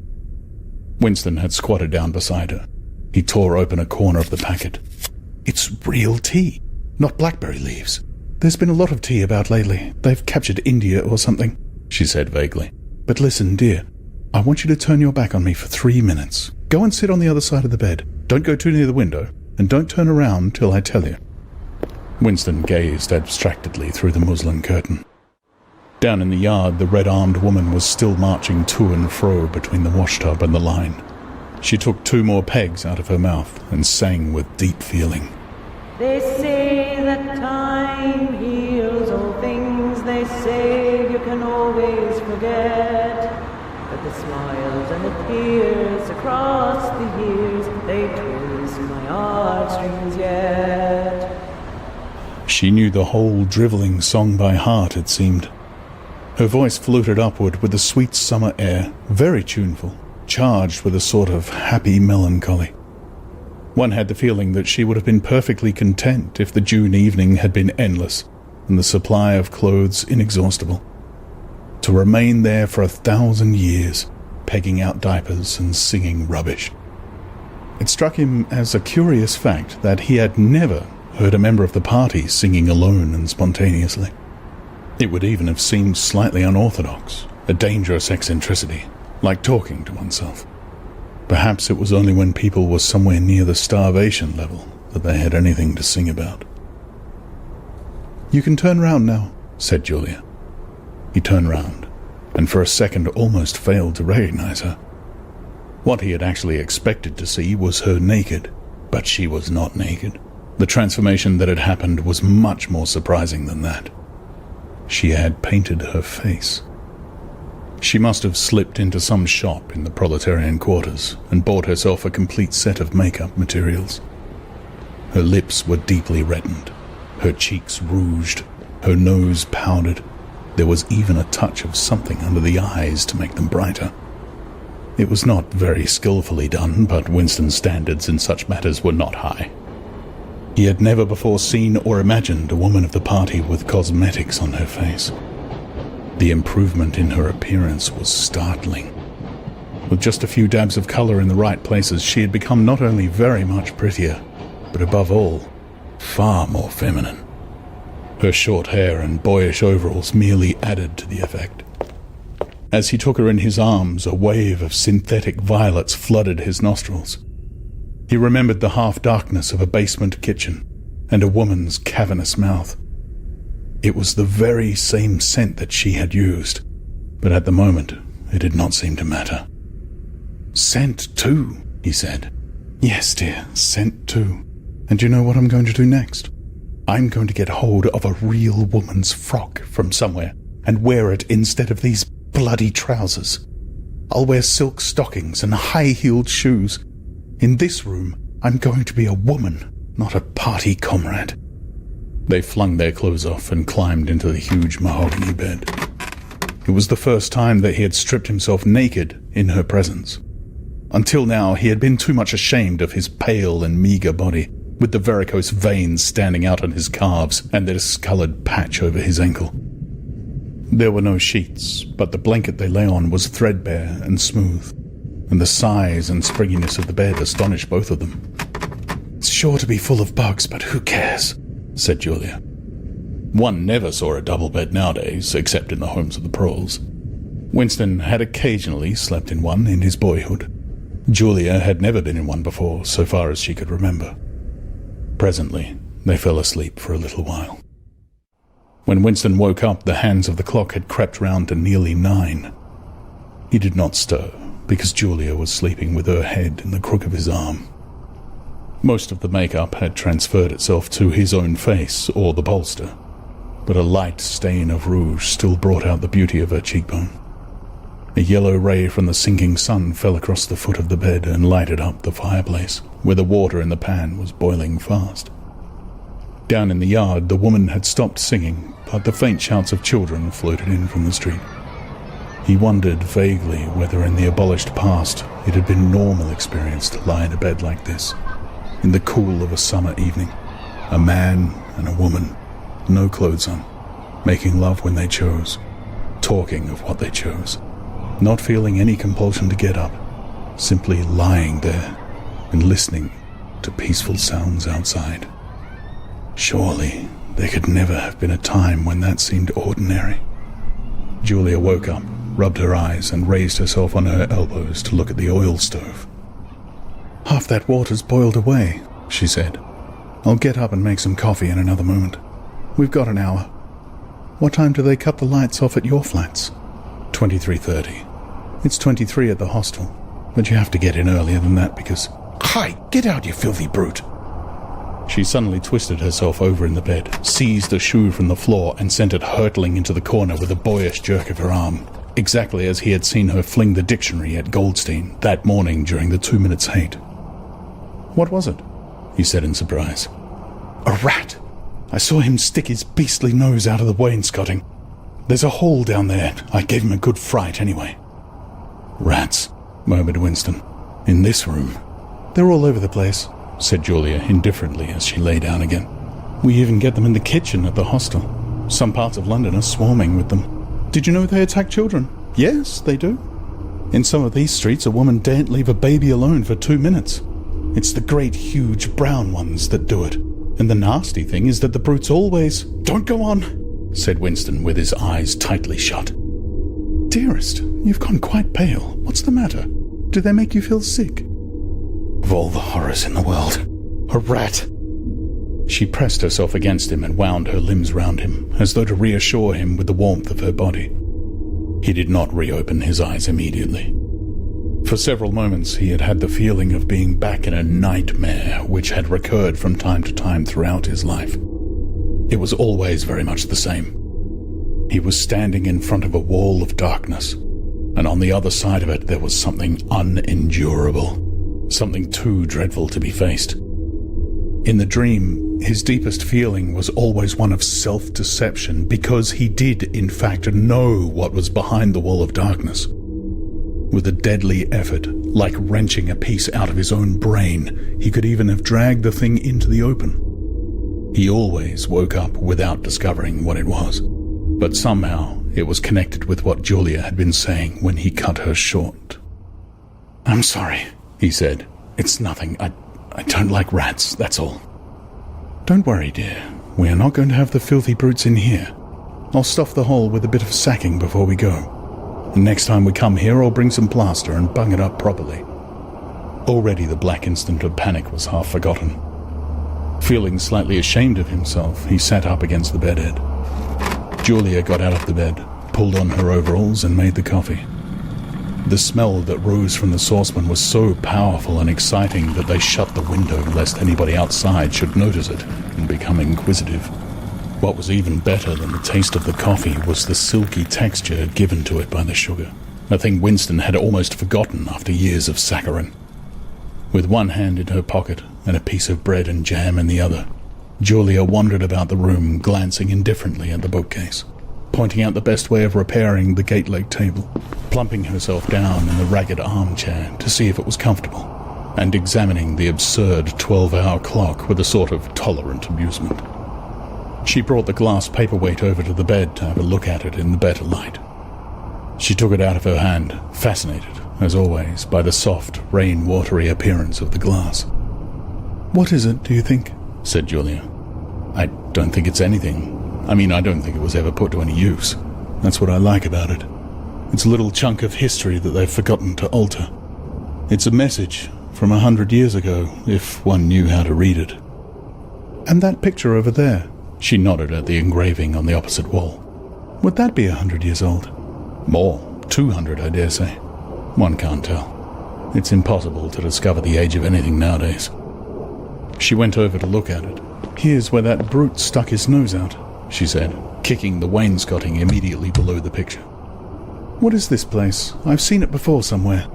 "It's a church, or at least it used to be. St. Clement Danes, its name was."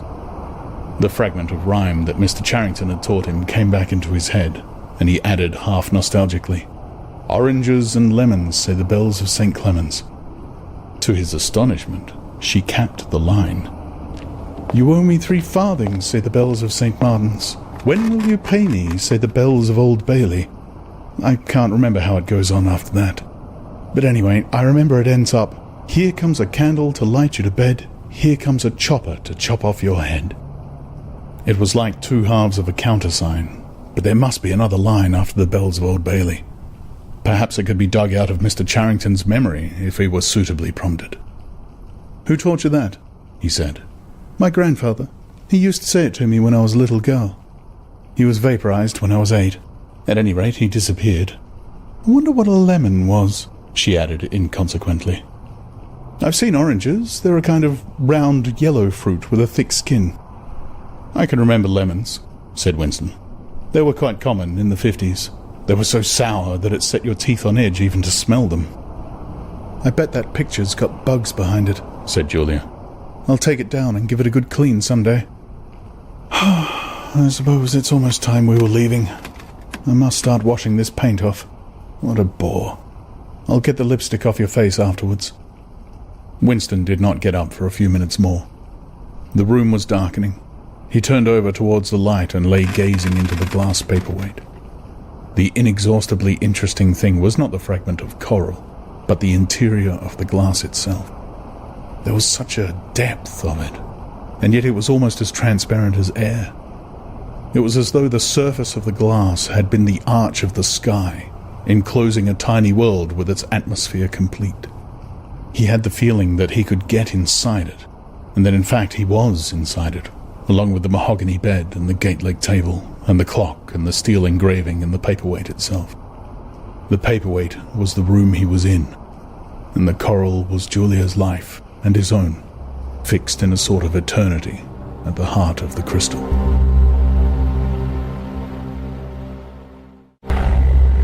Part 2, Chapter 5. Syme had vanished. A morning came and he was missing from work. A few thoughtless people commented on his absence. On the next day, nobody mentioned him.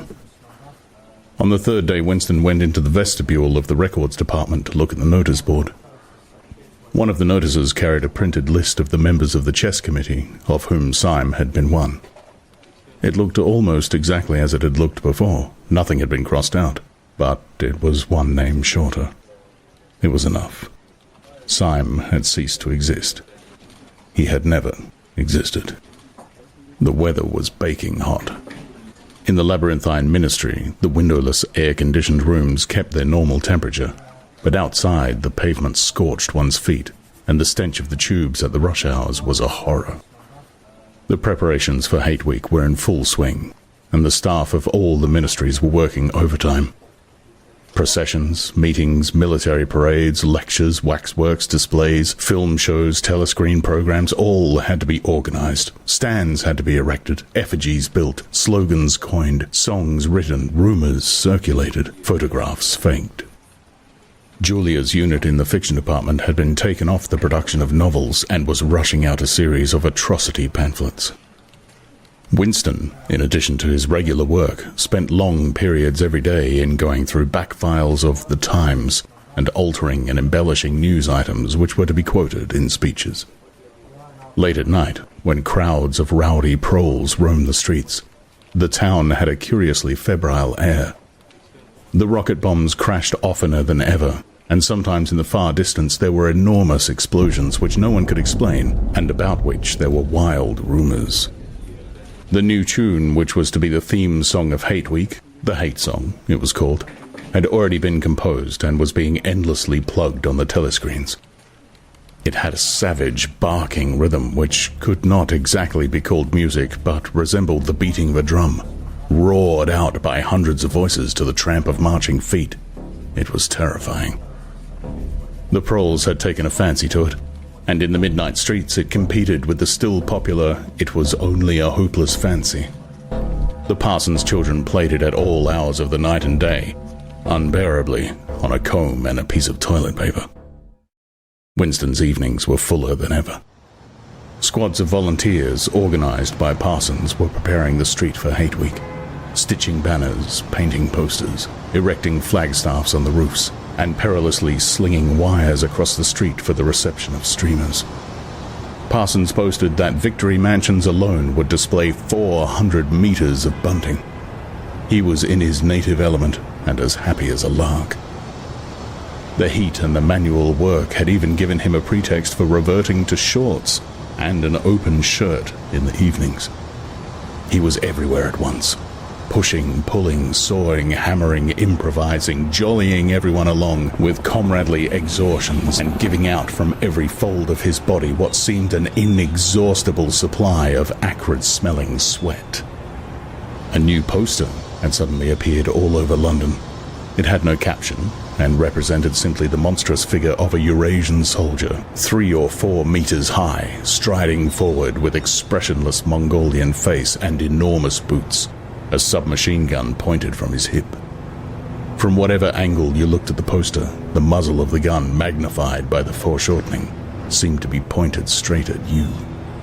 The thing had been plastered on every blank space on every wall, even outnumbering the portraits of Big Brother.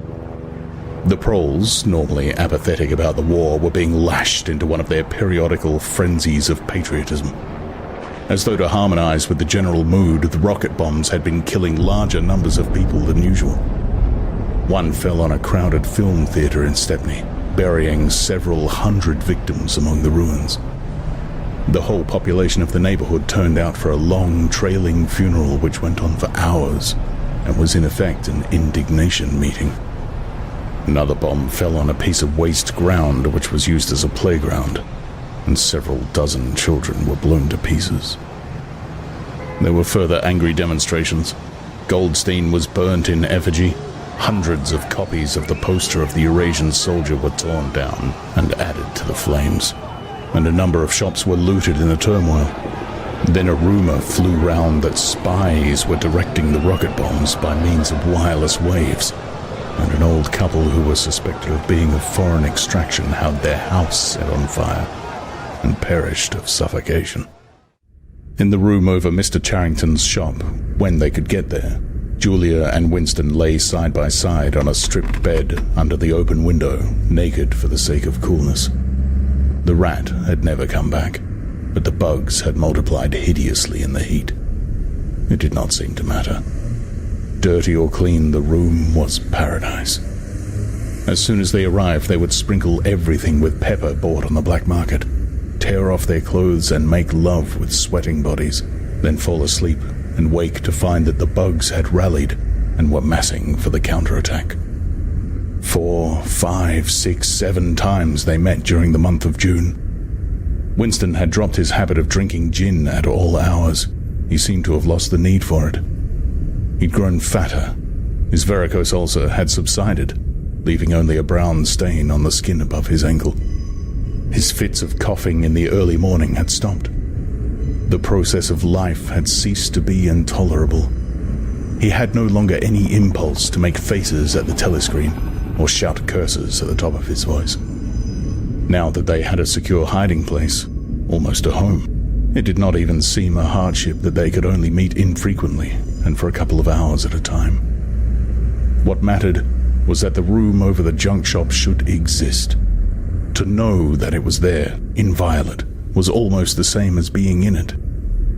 The room was a world, a pocket of the past, where extinct animals could walk. Mr. Charrington, thought Winston, was another extinct animal. He usually stopped to talk with Mr. Charrington for a few minutes on his way upstairs.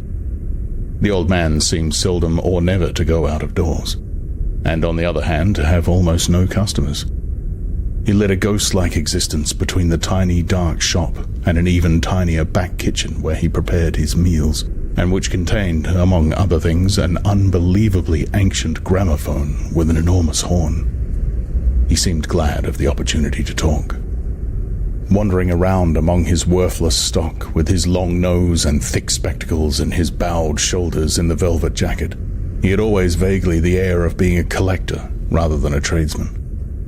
With a sort of faded enthusiasm, he would finger this scrap of rubbish or that, a china bottle stopper, the painted lid of a broken snuff box, a pinchbeck locket containing a strand of some long-dead baby's hair, never asking that Winston should buy it, merely that he should admire it. To talk to him was like listening to the tinkling of a worn-out musical box. He had dragged out from the corners of his memory some more fragments of forgotten rhymes. There was one about 24 blackbirds, and another about a cow with a crumpled horn, and another about the death of poor Cock Robin. "It just occurred to me you might be interested," he would say with a deprecating little laugh whenever he produced a new fragment. But he could never recall more than a few lines of any one rhyme. Both of them knew, in a way, it was never out of their minds that what was now happening could not last long. There were times when the fact of impending death seemed as palpable as the bed they lay on, and they would cling together with a sort of despairing sensuality, like a damned soul grasping at his last morsel of pleasure when the clock is within 5 minutes of striking. But there were also times when they had the illusion not only of safety, but of permanence. So long as they were actually in this room, they both felt no harm could come to them. Getting there was difficult and dangerous, but the room itself was sanctuary. It was as when Winston had gazed into the heart of the paperweight, with the feeling that it would be possible to get inside that glassy world, and that once inside it, time could be arrested. Often, they gave themselves up to daydreams of escape. Their luck would hold indefinitely, and they would carry on their intrigue just like this for the remainder of their natural lives. Or Catherine would die, and by subtle maneuverings, Winston and Julia would succeed in getting married. Or they would commit suicide together.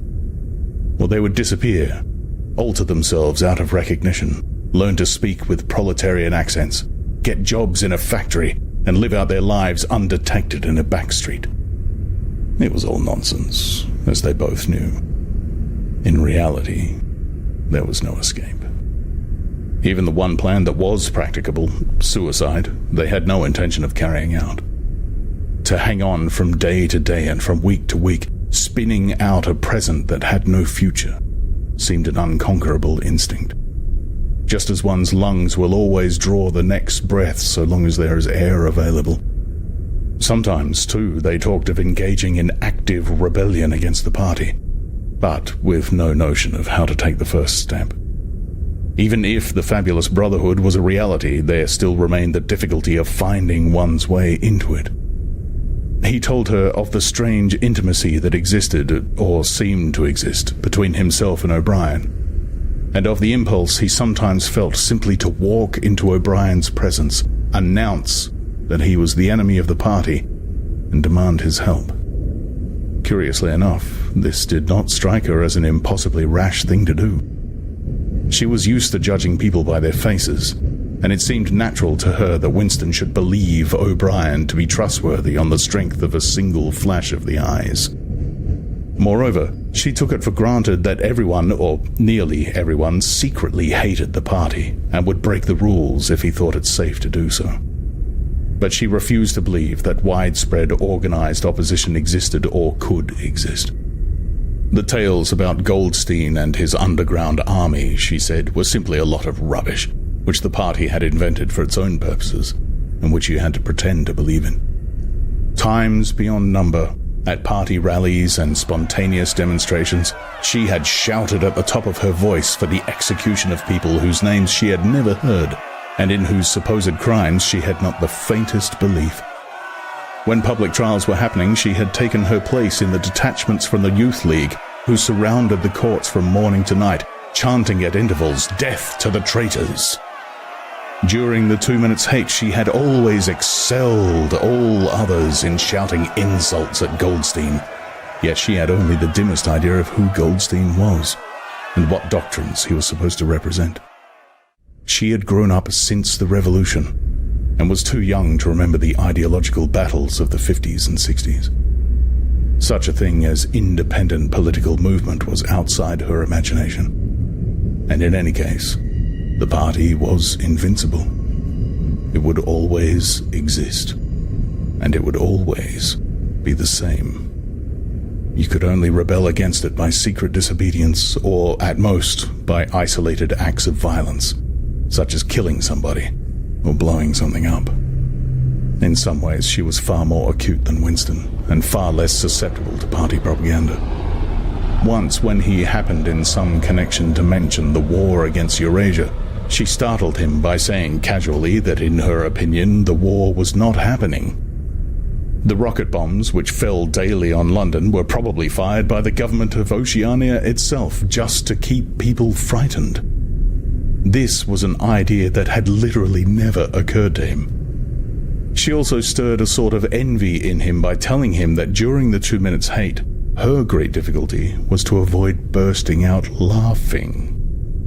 But she only questioned the teachings of the party when they in some way touched upon her own life. Often she was ready to accept the official mythology, simply because the difference between truth and falsehood did not seem important to her. She believed, for instance, having learned it at school, that the party had invented aeroplanes. In his own school days, Winston remembered, in the late 50s, it was only the helicopter that the party claimed to have invented. A dozen years later, when Julia was at school, it was already claiming the aeroplane. 1 generation more, and it would be claiming the steam engine. And when he told her that aeroplanes had been in existence before he was born and long before the Revolution, the fact struck her as totally uninteresting. After all, what did it matter who had invented aeroplanes? It was rather more of a shock to him when he discovered from some chance remark that she did not remember that Oceania, 4 years ago, had been at war with Eastasia and at peace with Eurasia. It was true that she regarded the whole war as a sham, but apparently she had not even noticed that the name of the enemy had changed. "I thought we'd always been at war with Eurasia," she said vaguely. It frightened him a little. The invention of aeroplanes dated from long before her birth, but the switchover in the war had happened only 4 years ago, well after she was grown up. He argued with her about it for perhaps a quarter of an hour. In the end, he succeeded in forcing her memory back until she did dimly recall that at one time Eastasia, and not Eurasia, had been the enemy. But the issue still struck her as unimportant. "Who cares?" she said impatiently. "It's always one bloody war after another, and one knows the news is all lies anyway." Sometimes he talked to her of the records department and the impudent forgeries that he committed there. Such things did not appear to horrify her. She did not feel the abyss opening beneath her feet at the thought of lies becoming truths. He told her the story of Jones, Aronson, and Rutherford, and the momentous slip of paper which he had once held between his fingers. It did not make much impression on her. At first, indeed, she failed to grasp the point of the story. "Were they friends of yours?" she said. "No, I never knew them. They were inner party members. Besides, they were far older men than I was. They belonged to the old days, before the Revolution. I barely knew them by sight." "Then what was there to worry about? People are being killed off all the time, aren't they?" He tried to make her understand. This was an exceptional case. It wasn't just a question of somebody being killed. Do you realize that the past, starting from yesterday, has been actually abolished? If it survives anywhere, it's in a few solid objects with no words attached to them, like that lump of glass there. Already we know almost literally nothing about the Revolution and the years before the Revolution. Every record has been destroyed or falsified. Every book has been rewritten, every picture has been repainted, every statue and street and building has been renamed, every date has been altered. And the process is continuing day by day and minute by minute. History has stopped. Nothing exists except an endless present in which the party is always right.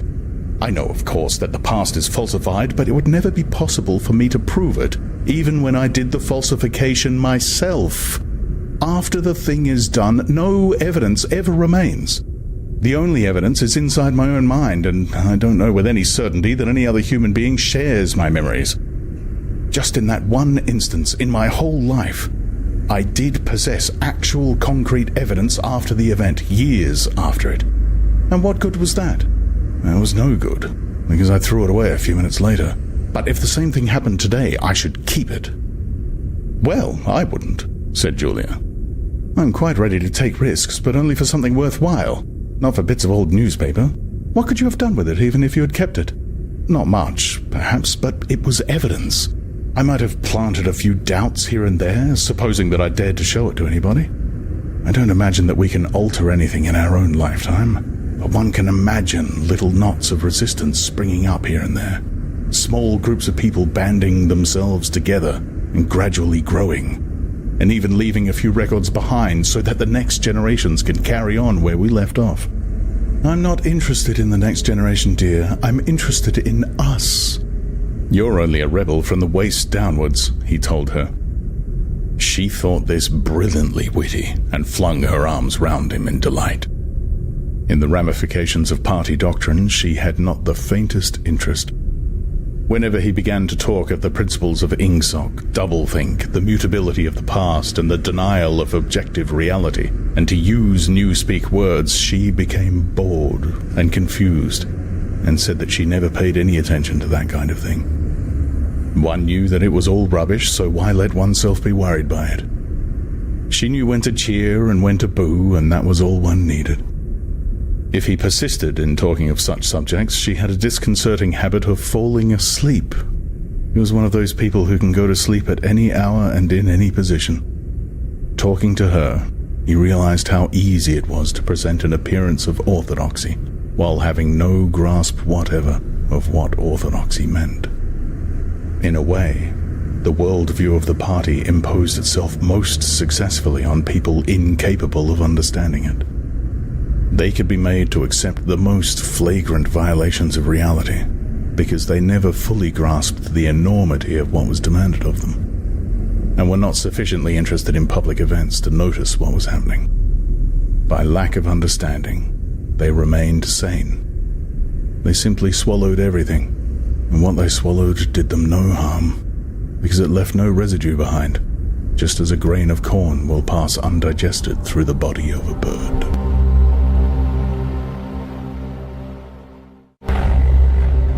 Part 2, Chapter 6.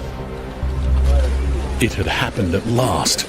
The expected message had come. All his life, it seemed to him, he'd been waiting for this to happen. He was walking down the long corridor at the ministry, and he was almost at the spot where Julia had slipped the note into his hand, when he became aware that someone larger than himself was walking just behind him. The person, whoever it was, gave a small cough, evidently as a prelude to speaking. Winston stopped abruptly and turned. It was O'Brien. At last they were face to face, and it seemed that his only impulse was to run away. His heart bounded violently. He would have been incapable of speaking. O'Brien, however, had continued forward in the same movement, laying a friendly hand for a moment on Winston's arm, so that the two of them were walking side by side. He began speaking with the peculiar grave courtesy that differentiated him from the majority of inner party members. I had been hoping for an opportunity of talking to you, he said. I was reading one of your Newspeak articles in The Times the other day. You take a scholarly interest in Newspeak, I believe.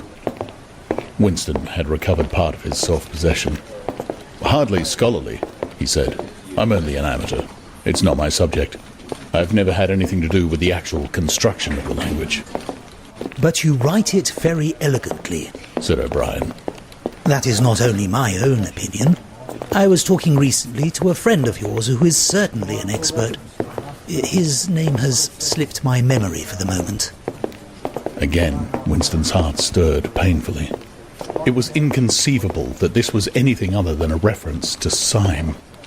But Syme was not only dead, he was abolished, an unperson. Any identifiable reference to him would have been mortally dangerous. O'Brien's remark must obviously have been intended as a signal, a code word. By sharing a small act of thought crime, he had turned the two of them into accomplices. They had continued to stroll slowly down the corridor, but now O'Brien halted. With the curious, disarming friendliness that he had always managed to put into the gesture, he resettled his spectacles on his nose. Then he went on. What I had really intended to say was that in your article I noticed you had used two words which have become obsolete, but they have only become so very recently. Have you seen the 10th edition of the Newspeak Dictionary? No, said Winston. I don't think it had been issued yet. We're still using the 9th in the records department. The 10th edition is not due to appear for some months, I believe, but a few advance copies have been circulated. I have one myself. It might interest you to look at it, perhaps. Very much so, said Winston, immediately seeing where this tended. Some of the new developments are most ingenious. The reduction in the number of verbs, that is the point that will appeal to you, I think. Let me see. Shall I send a messenger to you with the dictionary? Oh, but I am afraid I invariably forget anything of that kind. Perhaps you could pick it up at my flat at some time that suited you. Wait, let me give you my address. They were standing in front of a telescreen. Somewhat absent-mindedly, O'Brien felt two of his pockets and then produced a small leather-covered notebook and a gold ink pencil.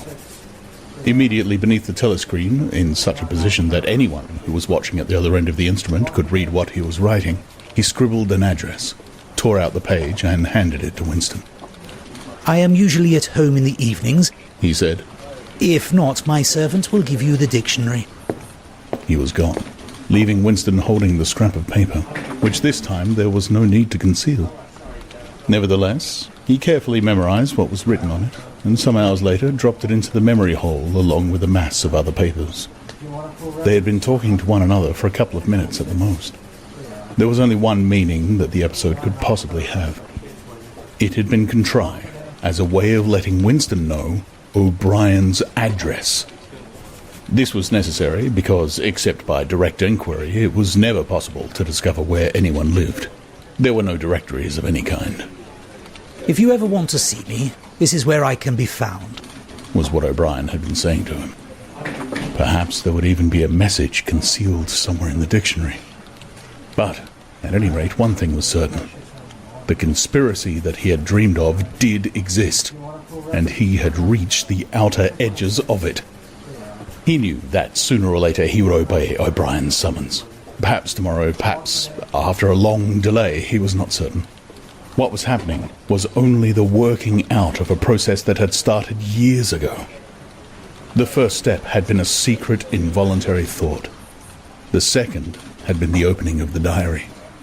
He had moved from thoughts to words, and now from words to actions.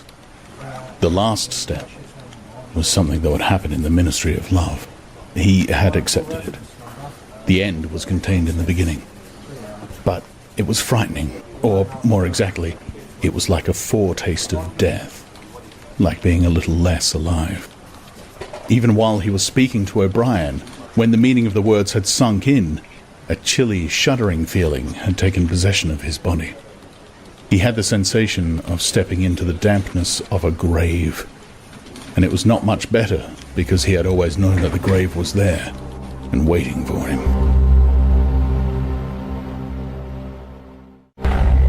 Part 2, Chapter 7. Winston had woken up with his eyes full of tears. Julia rolled sleepily against him, murmuring something that might have been, "What's the matter?" "I dreamt," he began, and stopped short. It was too complex to be put into words. There was the dream itself, and there was a memory connected with it that had swum into his mind in the few seconds after waking. He lay back with his eyes shut, still sodden in the atmosphere of the dream. It was a vast, luminous dream, in which his whole life seemed to stretch out before him, like a landscape on a summer evening after rain. It had all occurred inside the glass paperweight, but the surface of the glass was the dome of the sky, and inside the dome, everything was flooded with clear, soft light, in which one could see into interminable distances. The dream had also been comprehended by, indeed, in some sense it had consisted in, a gesture of the arm made by his mother, and made again 30 years later by the Jewish woman he had seen on the news film, trying to shelter the small boy from the bullets before the helicopter blew them both to pieces. "Do you know," he said, "that until this moment I believed I had murdered my mother." "Why did you murder her?" said Julia, almost asleep. "I didn't murder her, not physically." In the dream, he had remembered his last glimpse of his mother, and within a few moments of waking, the cluster of small events surrounding it had all come back. It was a memory that he must have deliberately pushed out of his consciousness over many years. He was not certain of the date, but he could not have been less than 10 years old, possibly 12, when it had happened. His father had disappeared some time earlier. How much earlier, he could not remember. He remembered better the rackety, uneasy circumstances of the time, the periodical panics about air raids, and the sheltering in tube stations, the piles of rubble everywhere, the unintelligible proclamations posted at street corners, the gangs of youths in shirts all the same color, the enormous queues outside the bakeries, the intermittent machine gun fire in the distance. Above all, the fact that there was never enough to eat. He remembered long afternoons spent with other boys in scrounging round dustbins and rubbish heaps, picking out the ribs of cabbage leaves, potato peelings, sometimes even scraps of stale bread crust from which they carefully scraped away the cinders, and also in waiting for the passing of trucks which travelled over a certain route and were known to carry cattle feed, and which, when they jostled over the bad patches in the road, sometimes spilled a few fragments of oil cake. When his father disappeared, his mother did not show any surprise or any violent grief, but a sudden change came over her. She seemed to have become completely spiritless. It was evident even to Winston that she was waiting for something that she knew must happen. She did everything that was needed: cooked, washed, mended, made the bed, swept the floor, dusted the mantelpiece, always very slowly and with a curious lack of superfluous motion, like an artist's lay figure moving of its own accord. Her large, shapely body seemed to relapse naturally into stillness. For hours at a time she would sit, almost immobile, on the bed, nursing his young sister, a tiny, ailing, very silent child of 2 or 3, with a face made simian by thinness. Very occasionally, she would take Winston in her arms and press him against her for a long time without saying anything. He was aware, in spite of his youthfulness and selfishness, that this was somehow connected with the never-mentioned thing that was about to happen. He remembered the room where they lived, a dark, close-smelling room that seemed half-filled by a bed with a white counterpane. There was a gas ring in the fender, and a shelf where the food was kept, and on the landing outside there was a brown earthenware sink common to several rooms. He remembered his mother's statuesque body bending over the gas ring to stir at something in a saucepan. Above all, he remembered his continuous hunger and the fierce, sordid battles at mealtimes. He would ask his mother naggingly over and over again why there was not more food.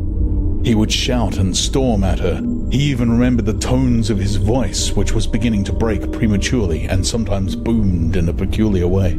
Or he would attempt a snivelling note of pathos in his efforts to get more than his share. His mother was quite ready to give him more than his share. She took it for granted that he, the boy, should have the biggest portions. But however much she gave him, he invariably demanded more. At every meal she would beseech him not to be selfish, and to remember that his little sister was sick and also needed food. But it was no use. He would cry out with rage when she stopped ladling. He would try to wrench the saucepan and spoon out of her hands. He would grab bits from his sister's plate. He knew that he was starving the other two, but he could not help it. He even felt that he had a right to do it. The clamorous hunger in his belly seemed to justify him. Between meals, if his mother did not stand guard, he was constantly pilfering at the wretched store of food on the shelf. One day, a chocolate ration was issued. There had been no such issue for weeks or months past. He remembered quite clearly that precious little morsel of chocolate. It was a 2-ounce slab. They still talked about ounces in those days. Between the three of them, it was obvious that it ought to be divided into 3 equal parts. Suddenly, as though he were listening to somebody else, Winston heard himself demanding in a loud, booming voice that he should be given the whole piece. His mother told him not to be greedy. There was a long, nagging argument that went round and round, with shouts, whines, tears, remonstrances, bargainings. His tiny sister, clinging to her mother with both hands, exactly like a baby monkey, sat looking over her shoulder at him with large, mournful eyes. In the end, his mother broke off 3/4 of the chocolate and gave it to Winston, giving the other quarter to his sister. The little girl took hold of it and looked at it dully, perhaps not knowing what it was. Winston stood watching her for a moment. Then, with a sudden, swift spring, he had snatched the piece of chocolate out of his sister's hand and was fleeing for the door. "Winston! Winston!" his mother called after him. "Come back! Give your sister back her chocolate!" He stopped, but did not come back. His mother's anxious eyes were fixed on his face. Even now he was thinking about the thing. He did not know what it was that was on the point of happening. His sister, conscious of having been robbed of something, had set up a feeble wail. His mother drew her arm around the child and pressed its face against her breast. Something in the gesture told him that his sister was dying. He turned and fled down the stairs, with the chocolate growing sticky in his hand. He never saw his mother again. After he had devoured the chocolate, he felt somewhat ashamed of himself and hung about in the streets for several hours until hunger drove him home. When he came back, his mother had disappeared. This was already becoming normal at that time. Nothing was gone from the room except his mother and his sister. They had not taken any clothes, not even his mother's overcoat. To this day, he did not know with any certainty that his mother was dead. It was perfectly possible that she had merely been sent to a forced labor camp. As for his sister, she might have been removed, like Winston himself, to one of the colonies for homeless children. Reclamation centers, they were called, which had grown up as a result of the Civil War. Or she might have been sent to the labor camp along with his mother, or simply left somewhere or other to die. The dream was still vivid in his mind, especially the enveloping, protecting gesture of the arm in which its whole meaning seemed to be contained. His mind went back to another dream of 2 months ago. Exactly as his mother had sat on the dingy white quilted bed, with the child clinging to her, so she had sat in the sunken ship, far underneath him, and drowning deeper every minute, but still looking up at him through the darkening water. He told Julia the story of his mother's disappearance. Without opening her eyes, she rolled over and settled herself in a more comfortable position. "I expect you were a beastly little swine in those days," she said indistinctly. "All children are swine." "Yes, but the real point of the story..." From her breathing, it was evident that she was going off to sleep again. He would have liked to continue talking about his mother. He did not suppose, from what he could remember of her, that she had been an unusual woman, still less an intelligent one. And yet, she had possessed a kind of nobility, a kind of purity, simply because the standards that she obeyed were private ones. Her feelings were her own, and could not be altered from outside. It would not have occurred to her that an action which is ineffectual thereby becomes meaningless. If you loved someone, you loved him, and when you had nothing else to give, you still gave him love. When the last of the chocolate was gone, his mother had clasped the child in her arms. It was no use. It changed nothing. It did not produce more chocolate. It did not avert the child's death or her own, but it seemed natural to her to do it. The refugee woman in the boat had also covered the little boy with her arm, which was no more use against the bullets than a sheet of paper. The terrible thing that the party had done was to persuade you that mere impulses, mere feelings, were of no account, while at the same time robbing you of all the power over the material world. When once you were in the grip of the party, what you felt or did not feel, what you did or refrained from doing, made literally no difference. Whatever happened, you vanished, and neither you nor your actions were ever heard of again. You were lifted clean out of the stream of history. And yet to the people of only 2 generations ago, this would not have seemed all important because they were not attempting to alter history. They were governed by private loyalties which they did not question. What mattered were individual relationships, and a completely helpless gesture, an embrace, a tear, a word spoken to a dying man could have value in itself. The proles, it suddenly occurred to him, had remained in this condition. They were not loyal to a party or a country or an idea. They were loyal to one another.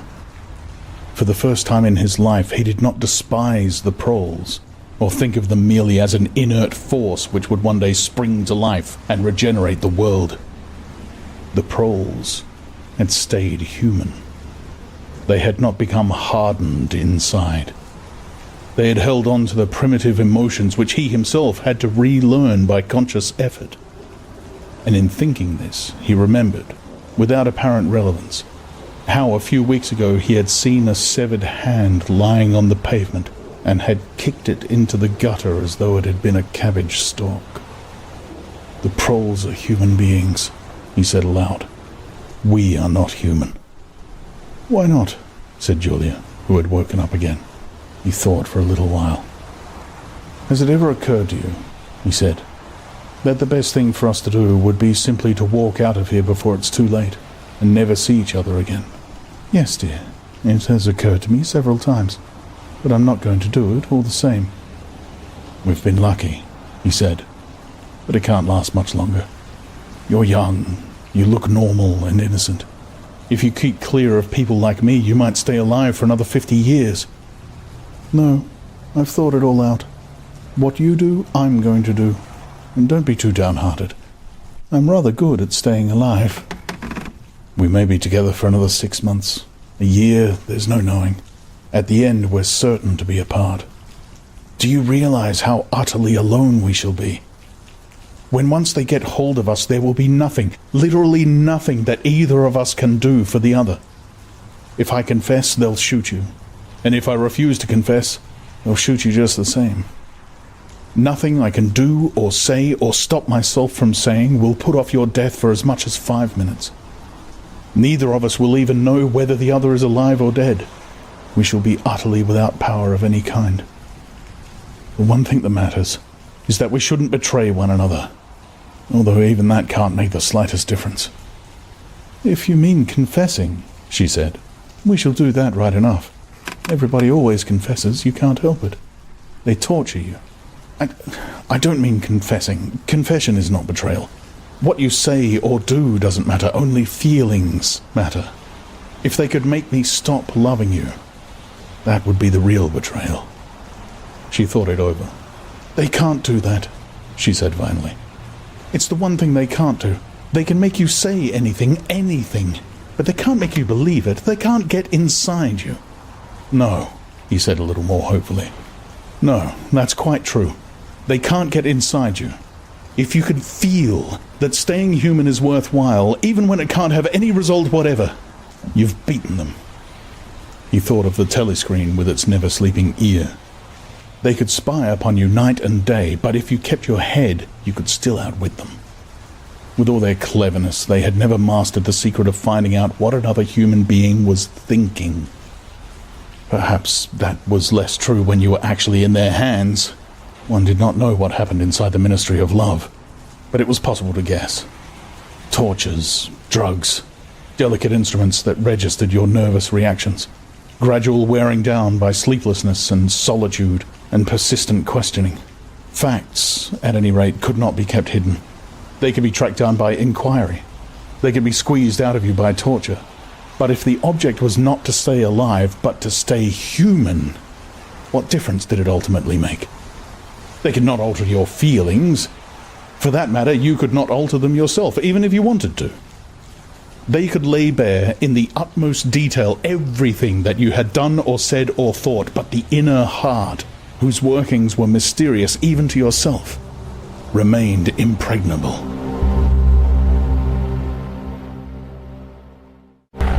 Part 2, Chapter 8. They had done it. They had done it at last. The room they were standing in was long-shaped and softly lit. The telescreen was dimmed to a low murmur. The richness of the dark blue carpet gave one the impression of treading on velvet. At the far end of the room, O'Brien was sitting at a table under a green-shaded lamp, with a mass of papers on either side of him. He had not bothered to look up when the servant showed Julia and Winston in. Winston's heart was thumping so hard that he doubted whether he would be able to speak. They had done it. They had done it at last, was all he could think. It had been a rash act to come here at all, and sheer folly to arrive together, though it was true that they had come by different routes, and only met on O'Brien's doorstep. But merely to walk into such a place needed an effort of the nerve. It was only on very rare occasions that one saw inside the dwelling place of the inner party, or even penetrated into the quarter of the town where they lived. The whole atmosphere of the huge block of flats, the richness and spaciousness of everything, the unfamiliar smells of good food and good tobacco, the silent and incredibly rapid lifts sliding up and down, the white-jacketed servants hurrying to and fro, everything was intimidating. Although he had a good pretext for coming here, he was haunted at every step by the fear that a black-uniformed guard would suddenly appear from round the corner, demand his papers, and order him to get out. O'Brien's servant, however, had admitted the two of them without demur. He was a small, dark-haired man in a white jacket, with a diamond-shaped, completely expressionless face, which might have been that of a Chinese. The passage down which he led them was softly carpeted, with cream-papered walls and white wainscoting, all exquisitely clean. That, too, was intimidating. Winston could not remember ever to have seen a passageway whose walls were not grimy from the contact of human bodies. O'Brien had a slip of paper between his fingers and seemed to be studying it intently. His heavy face, bent down so that one could see the line of the nose, looked both formidable and intelligent. For perhaps 20 seconds he sat without stirring. Then he pulled the speakwrite towards him and rapped out a message in the hybrid jargon of the ministries. Items 1, 5, 7 approved, full-wise, stop, suggestion, contained item 6, double plus, ridiculous, verging crime think, cancel, stop, unproceed, construction-wise, anti-getting, plus full, estimates, machinery, overheads, stop, end message. He rose deliberately from his chair and came towards them across the soundless carpet. A little of the official atmosphere seemed to have fallen away from him with the newspeak words, but his expression was grimmer than usual, as though he were not pleased at being disturbed. The terror that Winston already felt was suddenly shot through by a streak of ordinary embarrassment. It seemed to him quite possible that he had simply made a stupid mistake. For what evidence had he, in reality, that O'Brien was any kind of political conspirator? Nothing but a flash of the eyes and a single equivocal remark. Beyond that, only his own secret imaginings, founded on a dream. He could not even fall back on the pretense that he had come to borrow the dictionary, because in that case Julia's presence was impossible to explain. As O'Brien passed the telescreen, a thought seemed to strike him. He stopped, turned aside, and pressed a switch on the wall. There was a sharp snap. The voice had stopped. Julia uttered a tiny sound, a sort of squeak of surprise. Even in the midst of his panic, Winston was too much taken aback to be able to hold his tongue. "You can turn it off," he said. Yes, said O'Brien. we can turn it off. We have that privilege. He was opposite them now. His solid form towered over the pair of them, and the expression on his face was still indecipherable. He was waiting, somewhat sternly, for Winston to speak. But about what? Even now it was quite conceivable that he was simply a busy man wondering irritably why he had been interrupted. Nobody spoke. After the stopping of the telescreen, the room seemed deadly silent. The seconds marched past, enormous. With difficulty, Winston continued to keep his eyes fixed on O'Brien's. Then, suddenly, the grim face broke down into what might have been the beginnings of a smile. With his characteristic gesture, O'Brien resettled his spectacles on his nose. "Shall I say it, or will you?" He said. "I will say it," said Winston promptly. "That thing is really turned off." "Yes, everything is turned off. We are alone." "We have come here because—" He paused, realizing for the first time the vagueness of his own motives. Since he did not in fact know what kind of help he expected from O'Brien, it was not easy to say why he had come here. He went on, conscious that what he was saying must sound both feeble and pretentious. "We believe that there is some kind of conspiracy, some kind of secret organization working against the party, and that you are involved in it. We want to join it and work for it. We are enemies of the party. We disbelieve the principles of Ingsoc. We are thought criminals. We are also adulterers. I tell you this because we want to put ourselves at your mercy. If you want us to incriminate ourselves in any other way, we are ready." He stopped and glanced over his shoulder, with the feeling that the door had opened. Sure enough, the little yellow-faced servant had come in without knocking. Winston saw that he was carrying a tray with a decanter and glasses. "Martin is one of us," said O'Brien impassively. "Bring the drinks over here, Martin. Put them on the round table. Have we enough chairs? Then we may as well sit down and talk in comfort. Bring a chair for yourself, Martin. This is business. You can stop being a servant for the next 10 minutes. The little man sat down, quite at his ease, and yet still with a servant-like air. The air of a valet enjoying a privilege. Winston regarded him out of the corner of his eye.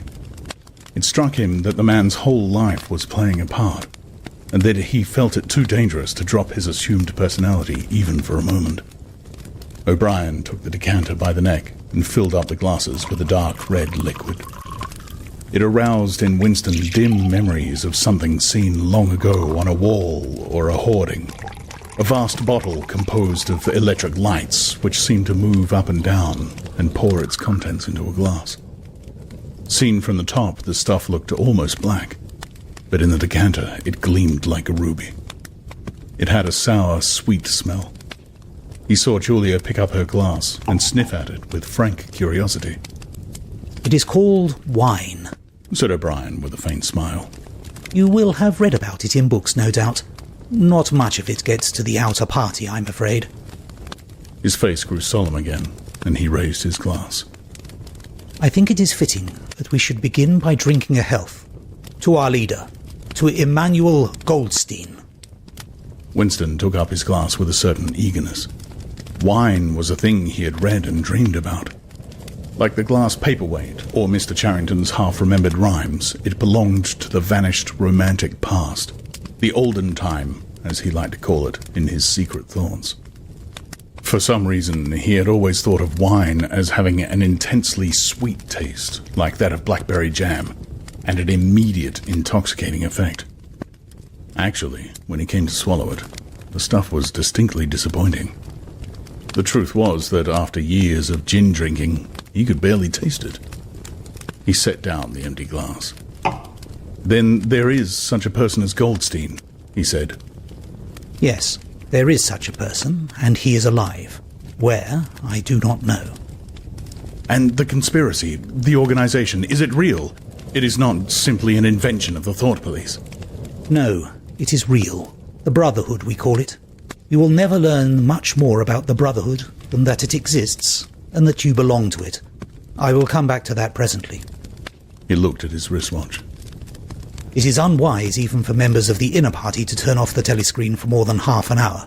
You ought not to have come here together, and you will have to leave separately.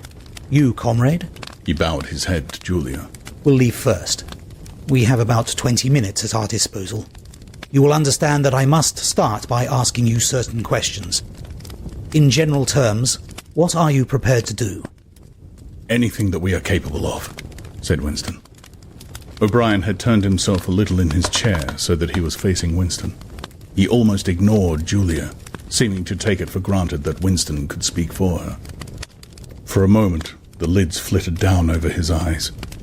He began asking his questions in a low, expressionless voice, as though this were a routine, a sort of catchism, most of whose answers were known to him already. You are prepared to give your lives? Yes. You are prepared to commit murder? Yes. To commit acts of sabotage which may cause the death of hundreds of innocent people? Yes. To betray your country to foreign powers? Yes. You are prepared to cheat, to forge, to blackmail, to corrupt the minds of children, to distribute habit-forming drugs, to encourage prostitution, to disseminate venereal diseases, to do anything which is likely to cause demoralization and weaken the power of the party. Yes. If, for example, it would somehow serve our interests to throw sulfuric acid in a child's face, are you prepared to do that? Yes. You are prepared to lose your identity and live out the rest of your life as a waiter or a dock worker? Yes. You are prepared to commit suicide if and when we order you to do so? Yes. You are prepared, the two of you, to separate and never see one another again? No, broke in Julia. It appeared to Winston that a long time passed before he answered. For a moment he seemed even to have been deprived of the power of speech. His tongue worked soundlessly, forming the opening syllables first of one word, then of the other, over and over again. Until he had said it, he did not know which word he was going to say. No, he said finally. You did well to tell me, said O'Brien. It is necessary for us to know everything. He turned himself towards Julia and added in a voice with somewhat more expression in it.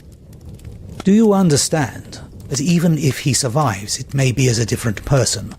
We may be obliged to give him a new identity. His face, his movements, the shape of his hands, the color of his hair, even his voice would be different. And you yourself might have become a different person. Our surgeons can alter people beyond recognition. Sometimes it is necessary. Sometimes we even amputate a limb. Winston could not help snatching another sidelong glance at Martin's Mongolian face. There were no scars that he could see. Julia had turned a shade paler so that her freckles were showing, but she faced O'Brien boldly. She murmured something that seemed to be assent. Good. Then that is settled. There was a silver box of cigarettes on the table. With a rather absent-minded air, O'Brien pushed them towards the others, took one himself, then stood up and began to pace slowly to and fro, as though he could think better standing. They were very good cigarettes, very thick and well-packed, with an unfamiliar silkiness in the paper. O'Brien looked at his wristwatch again. You had better go back to your pantry, Martin, he said. I shall switch on in a quarter of an hour. Take a good look at these comrades' faces before you go. You will be seeing them again. I may not. Exactly as he had done at the front door, the little man's dark eyes flickered over their faces. There was not a trace of friendliness in his manner. He was memorizing their appearance, but he felt no interest in them, or appeared to feel none. It occurred to Winston that a synthetic face was perhaps incapable of changing its expression. Without speaking or giving any kind of salutation, Martin went out, closing the door silently behind him. O'Brien was strolling up and down, one hand in the pocket of his black overalls, the other holding his cigarette. You understand, he said, that you will be fighting in the dark. You will always be in the dark. You will receive orders and you will obey them without knowing why. Later, I shall send you a book from which you will learn the true nature of the society we live in, and the strategy by which we shall destroy it. When you have read the book, you will be full members of the Brotherhood. But between the general aims that we are fighting for, and the immediate tasks of the moment, you will never know anything. I tell you that the Brotherhood exists, but I cannot tell you whether it numbers 100 members or 10 million. From your personal knowledge, you will never be able to say that it numbers even as many as a dozen. you will have 3 or 4 contacts who will be renewed from time to time as they disappear. As this was your first contact, it will be preserved. When you receive orders, they will come from me. If we find it necessary to communicate with you, it will be through Martin. When you are finally caught, you will confess. That is unavoidable.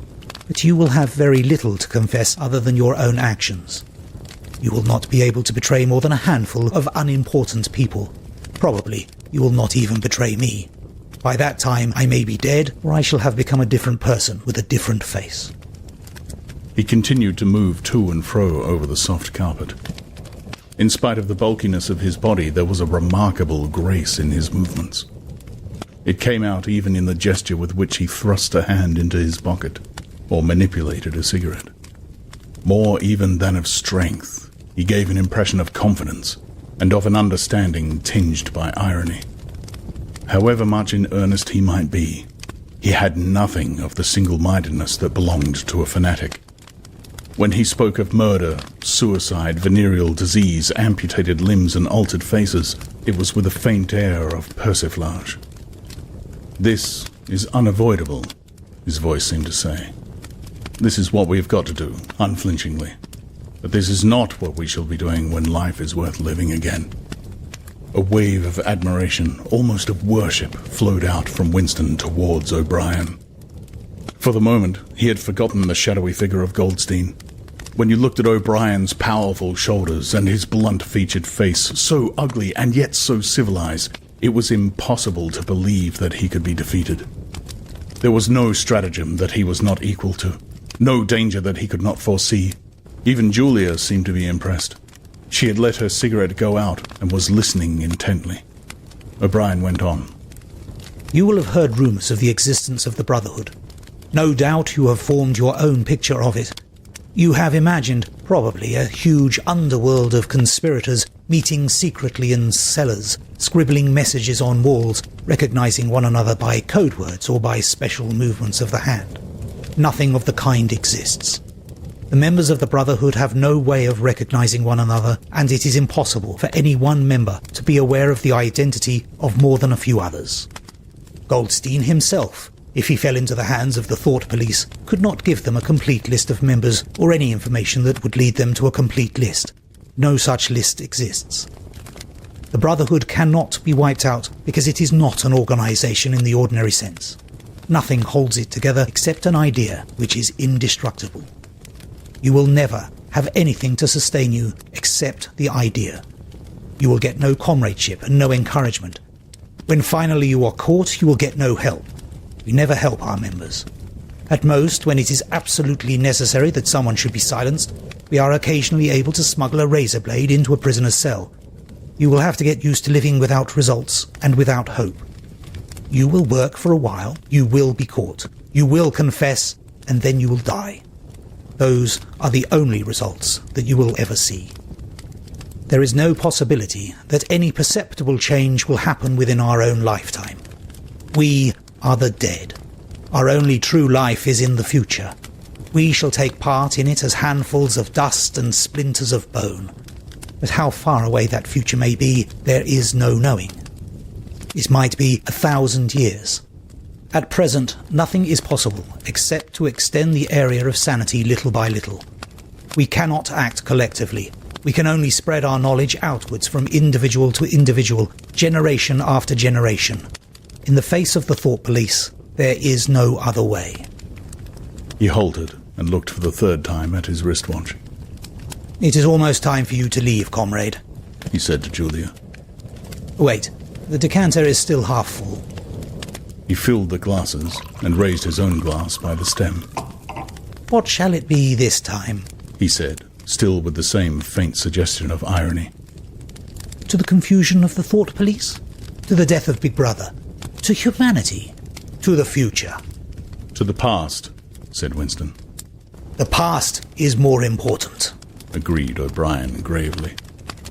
They emptied their glasses, and a moment later Julia stood up to go. O'Brien took a small box from the top of a cabinet and handed her a flat white tablet, which he told her to place on her tongue. It was important, he said, not to go out smelling of wine. The lift attendants were very observant. As soon as the door had shut behind her, he appeared to forget her existence. He took another pace or two up and down, then stopped. There are details to be settled, he said. I assume that you have a hiding place of some kind? Winston explained about the room over Mr. Charrington's shop. That will do for the moment. Later, we will arrange something else for you. It is important to change one's hiding place frequently. Meanwhile, I shall send you a copy of the book. Goldstein's book, you understand, as soon as it is possible. It may be some days before I can get hold of one. There are not many in existence, as you can imagine. The thought police hunt them down and destroy them almost as fast as we can produce them. It makes very little difference. The book is indestructible. If the last copy were gone, we could reproduce it almost word for word. Do you carry a briefcase to work with you? He added. As a rule, yes.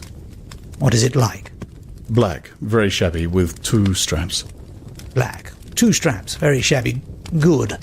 One day in the fairly near future, I cannot give a date, one of the messages among your morning's work will contain a misprinted word, and you will have to ask for a repeat.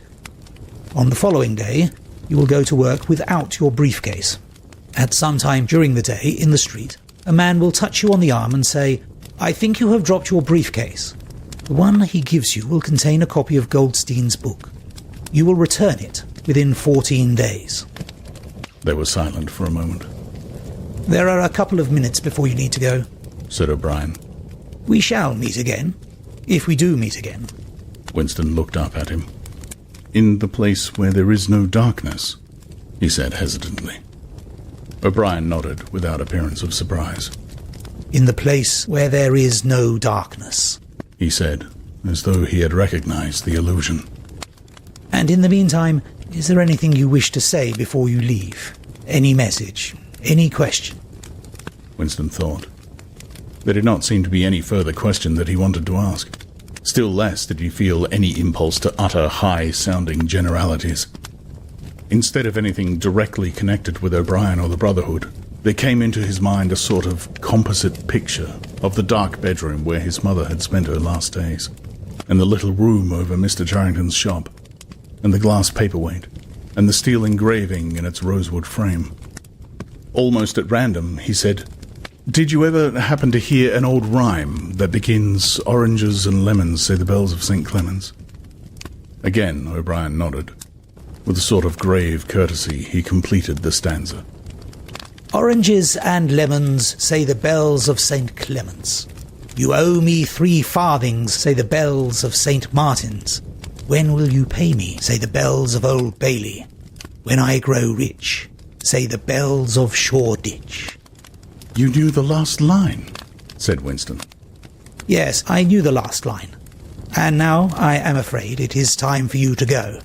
But wait, you had better let me give you one of these tablets. As Winston stood up, O'Brien held out his hand.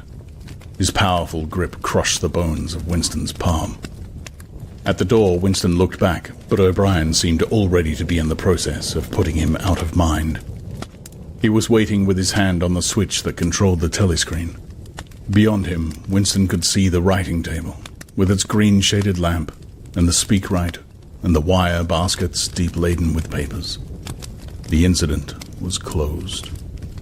Within 30 seconds, it occurred to him, O'Brien would be back at his interrupted and important work on behalf of the party.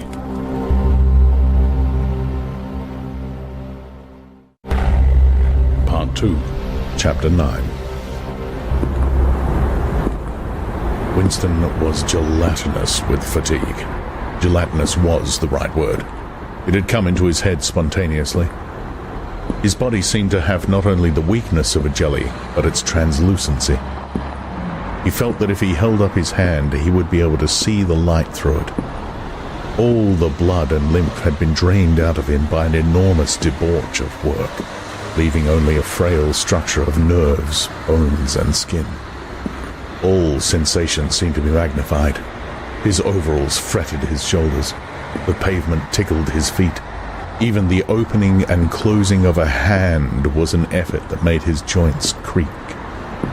He had worked more than 90 hours in 5 days. So had everyone else in the ministry. Now it was all over, and he had literally nothing to do. No party work of any description until tomorrow morning. He could spend 6 hours in the hiding place and another 9 in his own bed.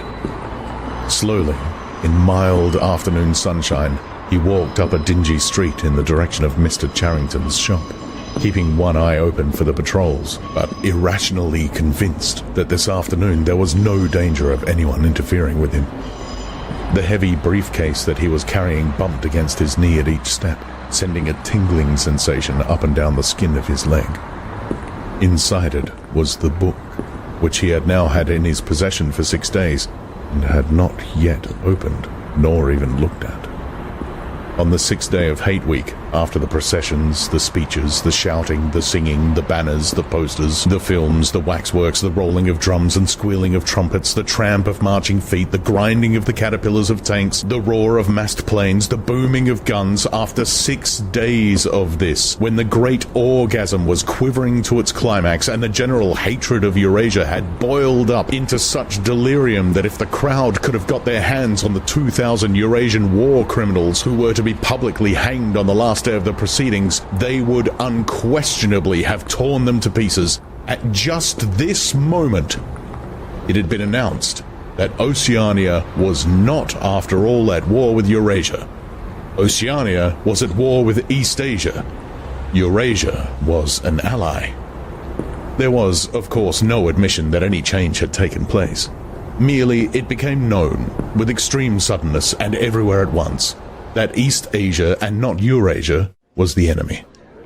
Winston was taking part in a demonstration in one of the central London squares at the moment when it happened. It was night, and the white faces and the scarlet banners were luridly floodlit. The square was packed with several thousand people, including a block of about 1,000 school children in the uniform of the spies. On a scarlet-draped platform, an orator of the inner party, a small, lean man with disproportionately long arms and a large, bald skull over which a few lank locks straggled, was haranguing the crowd. A little, Rumpelstiltskin figure, contorted with hatred. He gripped the neck of the microphone with one hand, while the other, enormous at the end of a bony arm, clawed the air menacingly above his head. His voice, made metallic by the amplifiers, boomed forth an endless catalogue of atrocities, massacres, deportations, lootings, rapings, torture of prisoners, bombing of civilians, lying propaganda, unjust aggressions, broken treaties. It was almost impossible to listen to him without being first convinced and then maddened. And every few moments the fury of the crowd boiled over, and the voice of the speaker was drowned by a wild beast-like roaring that rose uncontrollably from thousands of throats. The most savage yells of all came from the school children. The speech had been proceeding for perhaps 20 minutes when a messenger hurried onto the platform and a scrap of paper was slipped into the speaker's hand. He unrolled it and read it without pausing in his speech.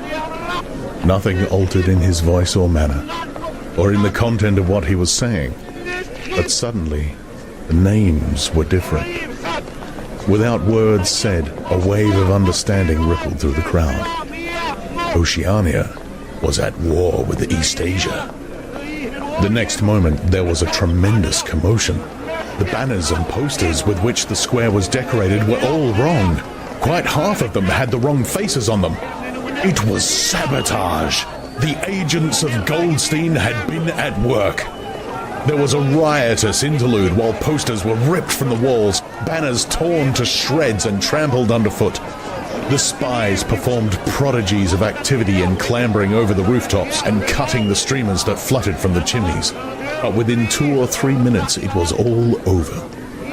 The orator, still gripping the neck of the microphone, his shoulders hunched forward, his free hand clawing at the air, had gone straight on with his speech. 1 minute more, and the feral roars of rage were again bursting from the crowd. The hate continued exactly as before, except that the target had been changed. The thing that impressed Winston in looking back was that the speaker had switched from one line to the other actually in mid-sentence, not only without pause, but without even breaking the syntax. But at the moment, he had other things to preoccupy him.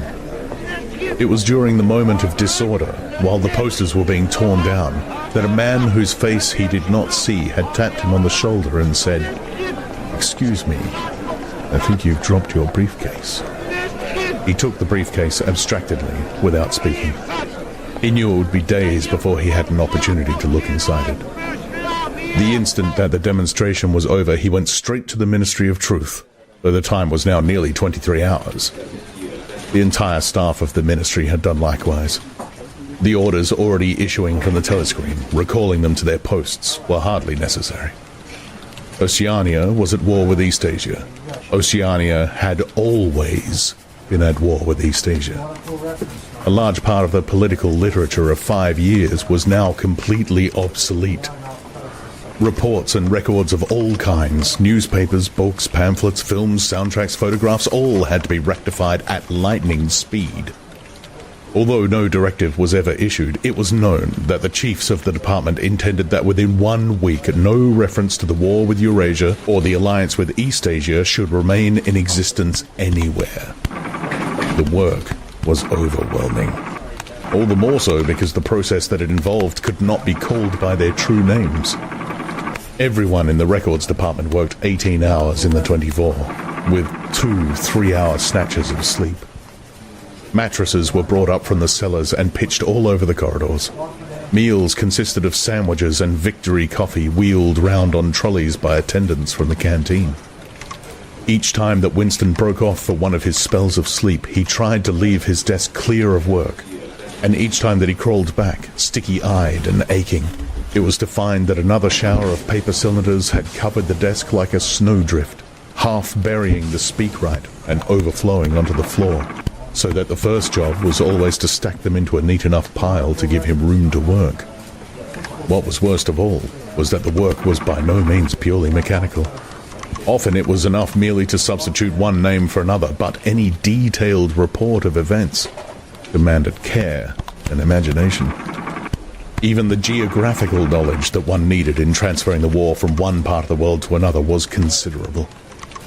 By the third day, his eyes ached unbearably, and his spectacles needed wiping every few minutes.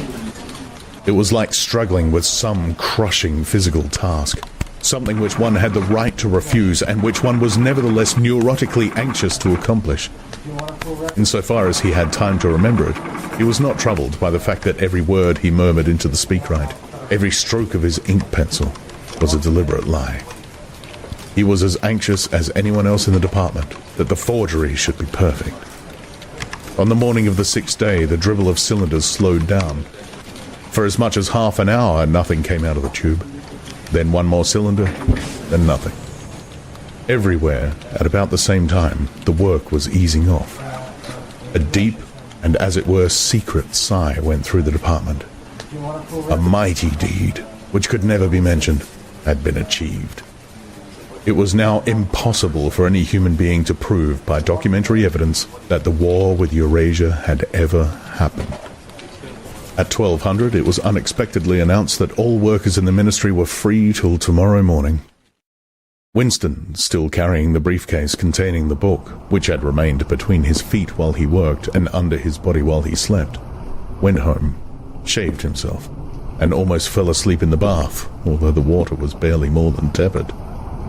With a sort of voluptuous creaking in his joints, he climbed the stair above Mr. Charrington's shop. He was tired, but not sleepy any longer.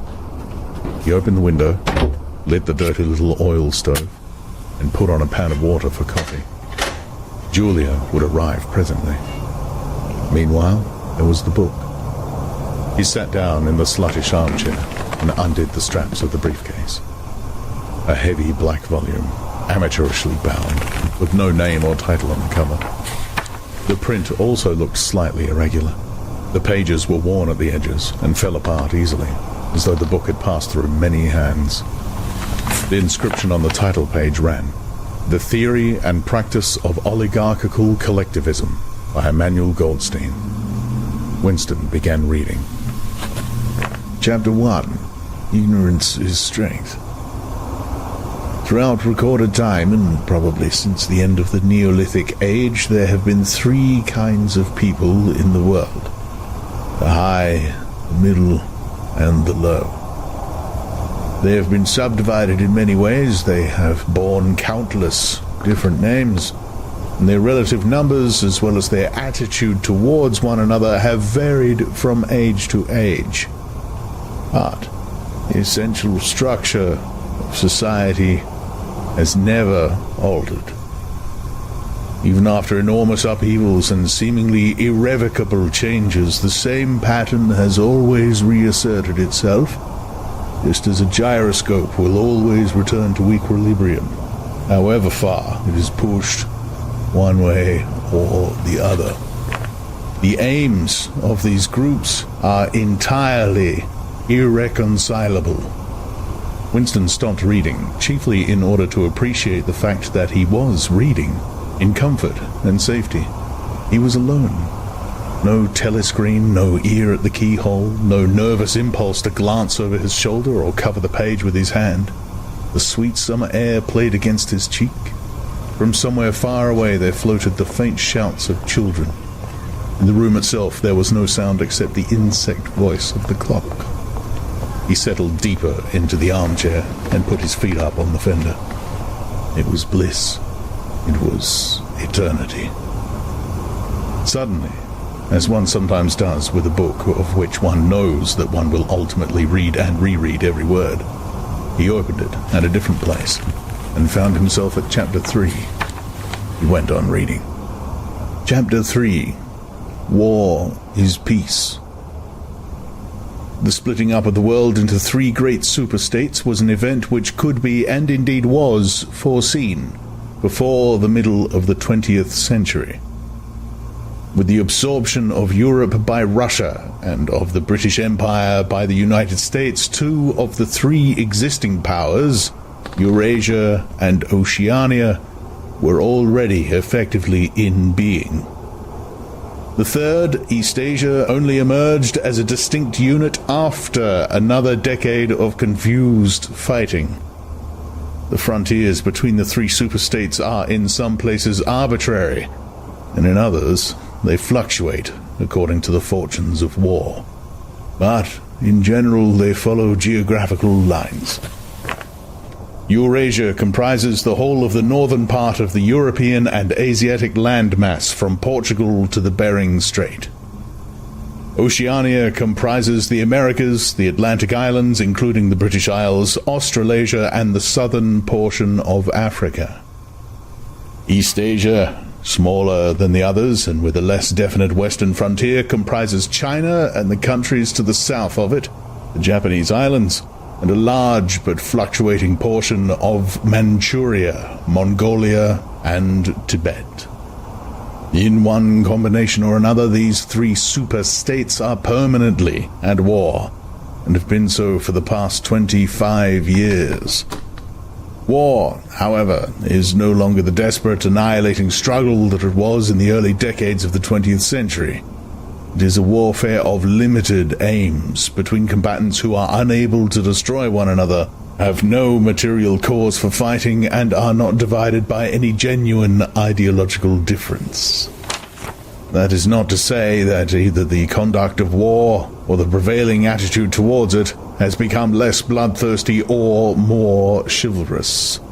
On the contrary, war hysteria is continuous and universal in all countries, and such acts as raping, looting, the slaughter of children, the reduction of whole populations to slavery, and reprisals against prisoners which extend even to boiling and burying alive are looked upon as normal.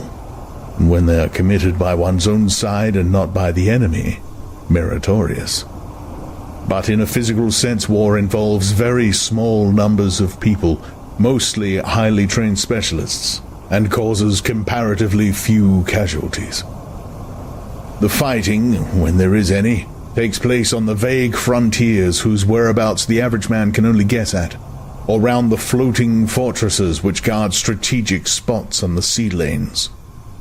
In the centers of civilization, war means no more than a continuous shortage of consumption goods, and the occasional crash of a rocket bomb, which may cause a few scores of deaths. War has, in fact, changed its character. More exactly, the reasons for which war is waged have changed in their order of importance.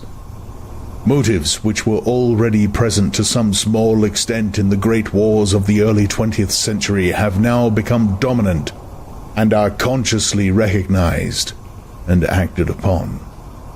To understand the nature of the present war, for in spite of the regrouping which occurs every few years, it is always the same war. One must realize in the first place that it is impossible for it to be decisive. None of the three superstates could be definitely conquered even by the other two in combination. They are too evenly matched, and their natural defenses are too formidable. Eurasia is protected by its vast land spaces, Oceania by the width of the Atlantic and the Pacific, Eastasia by the fecundity and industriousness of its inhabitants. Secondly, there is no longer, in any material sense, anything to fight about. With the establishment of self-contained economies, in which production and consumption are geared to one another, the scramble for markets, which was a main cause of previous wars, has come to an end, while the competition for raw materials is no longer a matter of life and death. In any case, each of the three superstates is so vast that it can obtain almost all the materials that it needs within its own boundaries. Insofar as the war has a direct economic purpose, it is a war for labor power.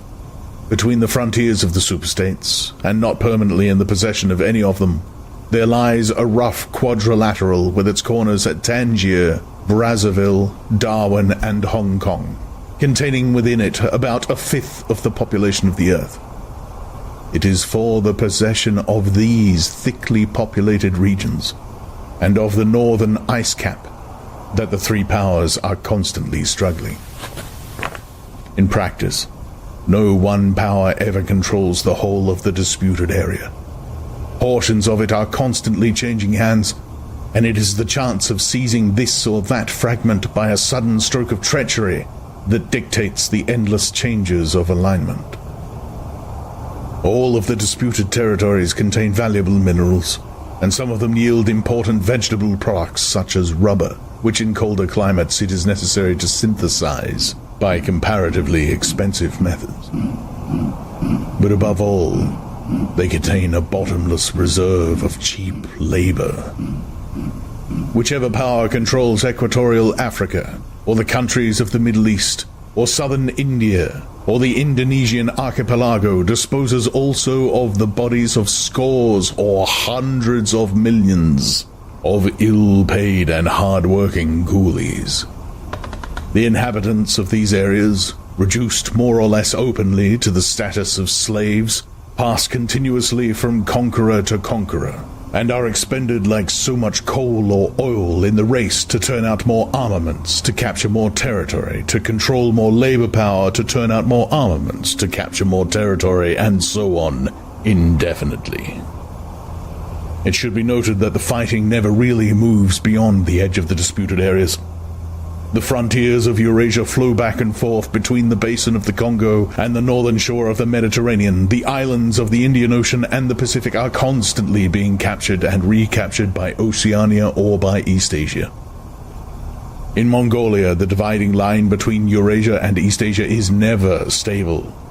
Round the pole, all three powers lay claim to enormous territories which in fact are largely uninhabited and unexplored. But the balance of power always remains roughly even, and the territory which forms the heartland of each superstate always remains inviolate. Moreover, the labor of the exploited peoples round the equator is not really necessary to the world's economy. They add nothing to the wealth of the world, since whatever they produce is used for purposes of war, and the object of waging a war is always to be in a better position in which to wage another war. By their labor, Slave populations allow the tempo of continuous warfare to be speeded up. But if they did not exist, the structure of world society and the process by which it maintains itself would not be essentially different. The primary aim of modern warfare, in accordance with the principles of doublethink, this aim is simultaneously recognized and not recognized by the directing brains of the inner party, is to use up the products of the machine without raising the general standard of living. Ever since the end of the 19th century, the problem of what to do with the surplus of consumption goods has been latent in industrial society. At present, when few human beings even have enough to eat, this problem is obviously not urgent, and it might not have become so even if no artificial processes of destruction had been at work. The world of today is a bare, hungry, dilapidated place compared with the world that existed before 1914, and still more so if compared with the imaginary future in which the people of that period looked forward. In the early 20th century, the vision of a future society unbelievably rich, leisured, orderly and efficient, a glittering antiseptic world of glass and steel and snow-white concrete, was part of the consciousness of nearly every literate person. Science and technology were developing at a prodigious speed, and it seemed natural to assume that they would go on developing. This failed to happen, partly because of the impoverishment caused by a long series of wars and revolutions, partly because scientific and technological progress depended on the empirical habit of thought, which could not survive in a strictly regimented society. As a whole, the world is more primitive today than it was 50 years ago.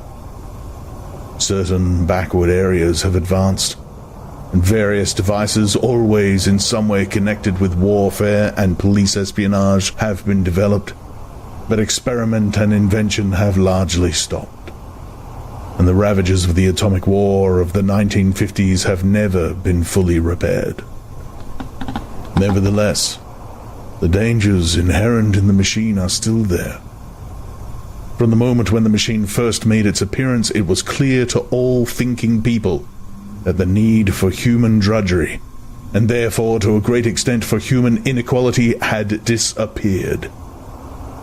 If the machine were used deliberately for that end, hunger, overwork, dirt, illiteracy, and disease could be eliminated within a few generations, and in fact without being used for any such purpose, but by a sort of automatic process, by producing wealth which it was sometimes impossible not to distribute.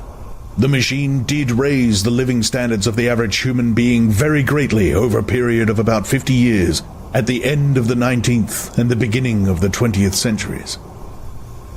But it was also clear that an all-round increase in wealth threatened the destruction, indeed in some sense was the destruction, of a hierarchical society.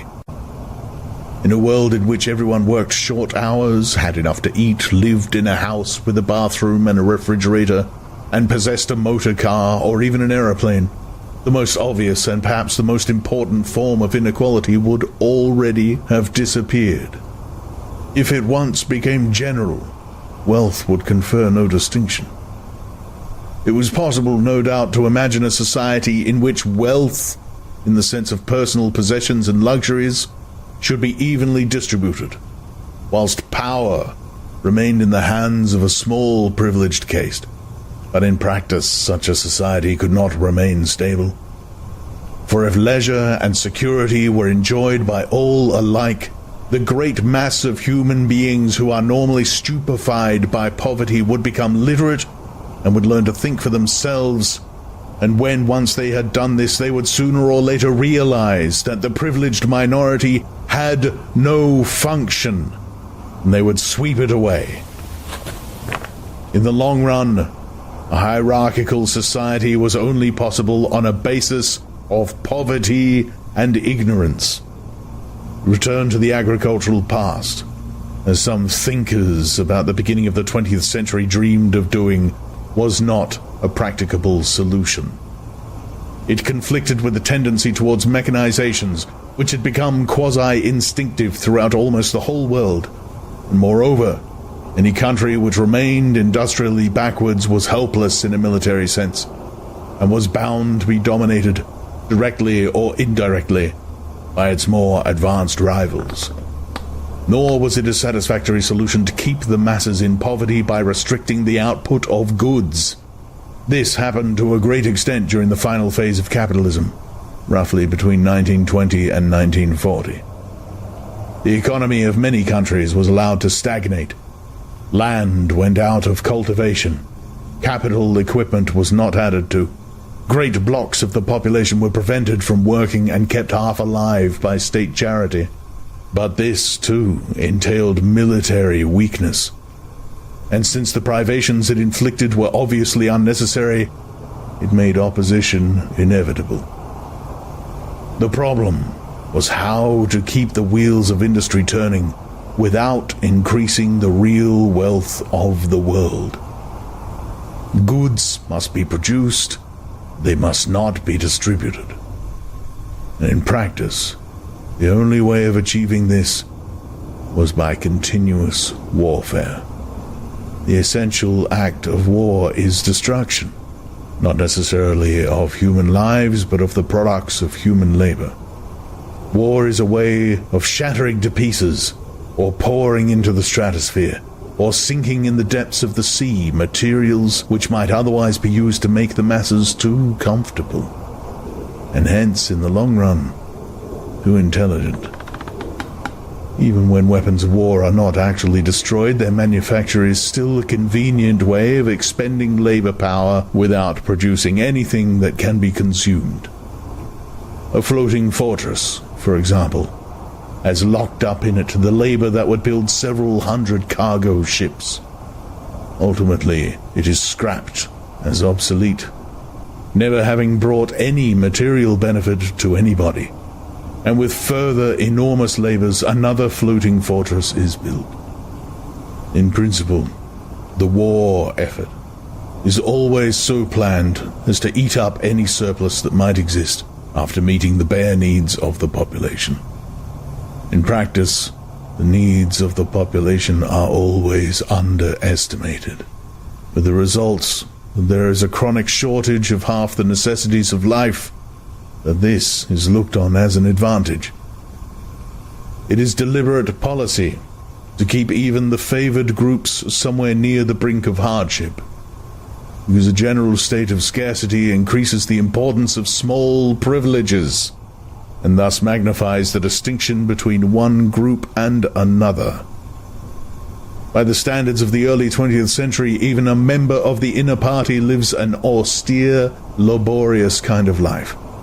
Nevertheless, the few luxuries that he does enjoy, his large, well-appointed flat, the better texture of his clothes, the better quality of his food and drink and tobacco, his 2 or 3 servants, his private motor car or helicopter, set him in a different world from a member of the outer party, and the members of the outer party have a similar advantage in comparison with the submerged masses whom we call the proles. The social atmosphere is that of a besieged city, where the possession of a lump of horseflesh makes the difference between wealth and poverty. And at the same time, the consciousness of being at war, and therefore in danger, makes the handing over of all power to a small caste seem the natural, unavoidable condition of survival. War, it will be seen, accomplishes the necessary destruction, but accomplishes it in a psychologically acceptable way. In principle, it would be quite simple to waste the surplus labor of the world by building temples and pyramids, by digging holes and filling them up again, or even by reproducing vast quantities of goods and then setting fire to them. But this would provide only the economic and not the emotional basis for a hierarchical society.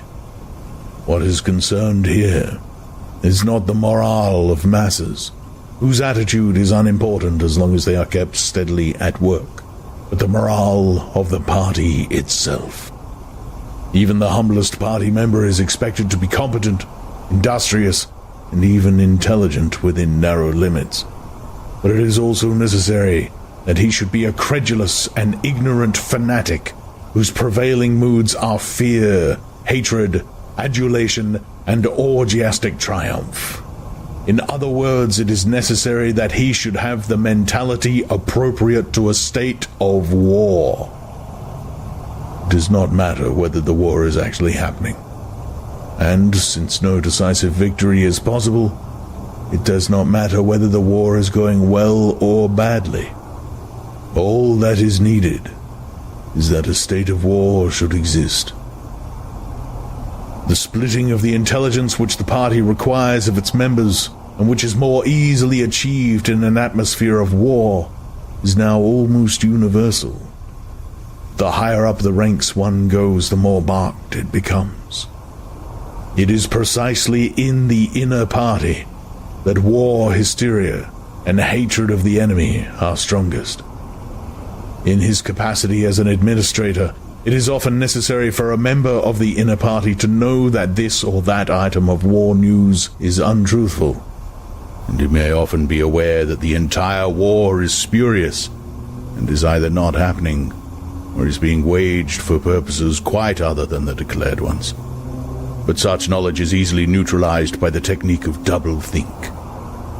Meanwhile, no inner party member wavers for an instant in his mystical belief that the war is real, and that it is bound to end victoriously, with Oceania the undisputed master of the entire world. All members of the inner party believe in this coming conquest as an article of faith. It is to be achieved either by gradually acquiring more and more territory and so building up an overwhelming preponderance of power, or by the discovery of some new and unanswerable weapon.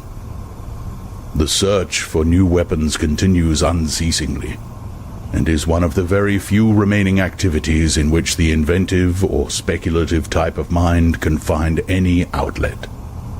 In Oceania, in the present day, science, in the old sense, has almost ceased to exist. In Newspeak, there is no word for science. The empirical method of thought on which all the scientific achievements of the past were founded is opposed to the most fundamental principles of Ingsoc, and even technological progress only happens when its products can in some way be used for the diminution of human liberty. In all the useful arts, the world is either standing still or going backwards. The fields are cultivated with horse plows, while books are written by machinery.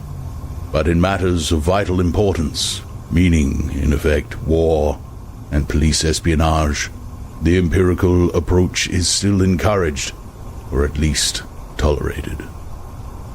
The two aims of the party are to conquer the whole surface of the earth, and to extinguish once and for all the possibility of independent thought. There are, therefore, two great problems which the party is concerned to solve. One is how to discover, against his will, what another human being is thinking, and the other is how to kill several 100 million people in a few seconds without giving warning beforehand. Insofar as scientific research still continues, this is its subject matter.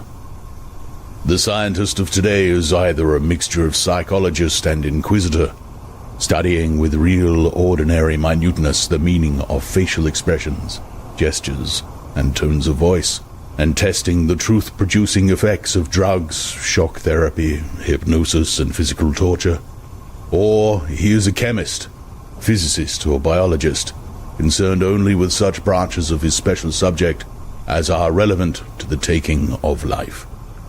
In the vast laboratories of the Ministry of Peace, and in the experimental stations hidden in the Brazilian forests or in the Australian desert, or on lost islands of the Antarctic, the teams of experts are indefatigably at work.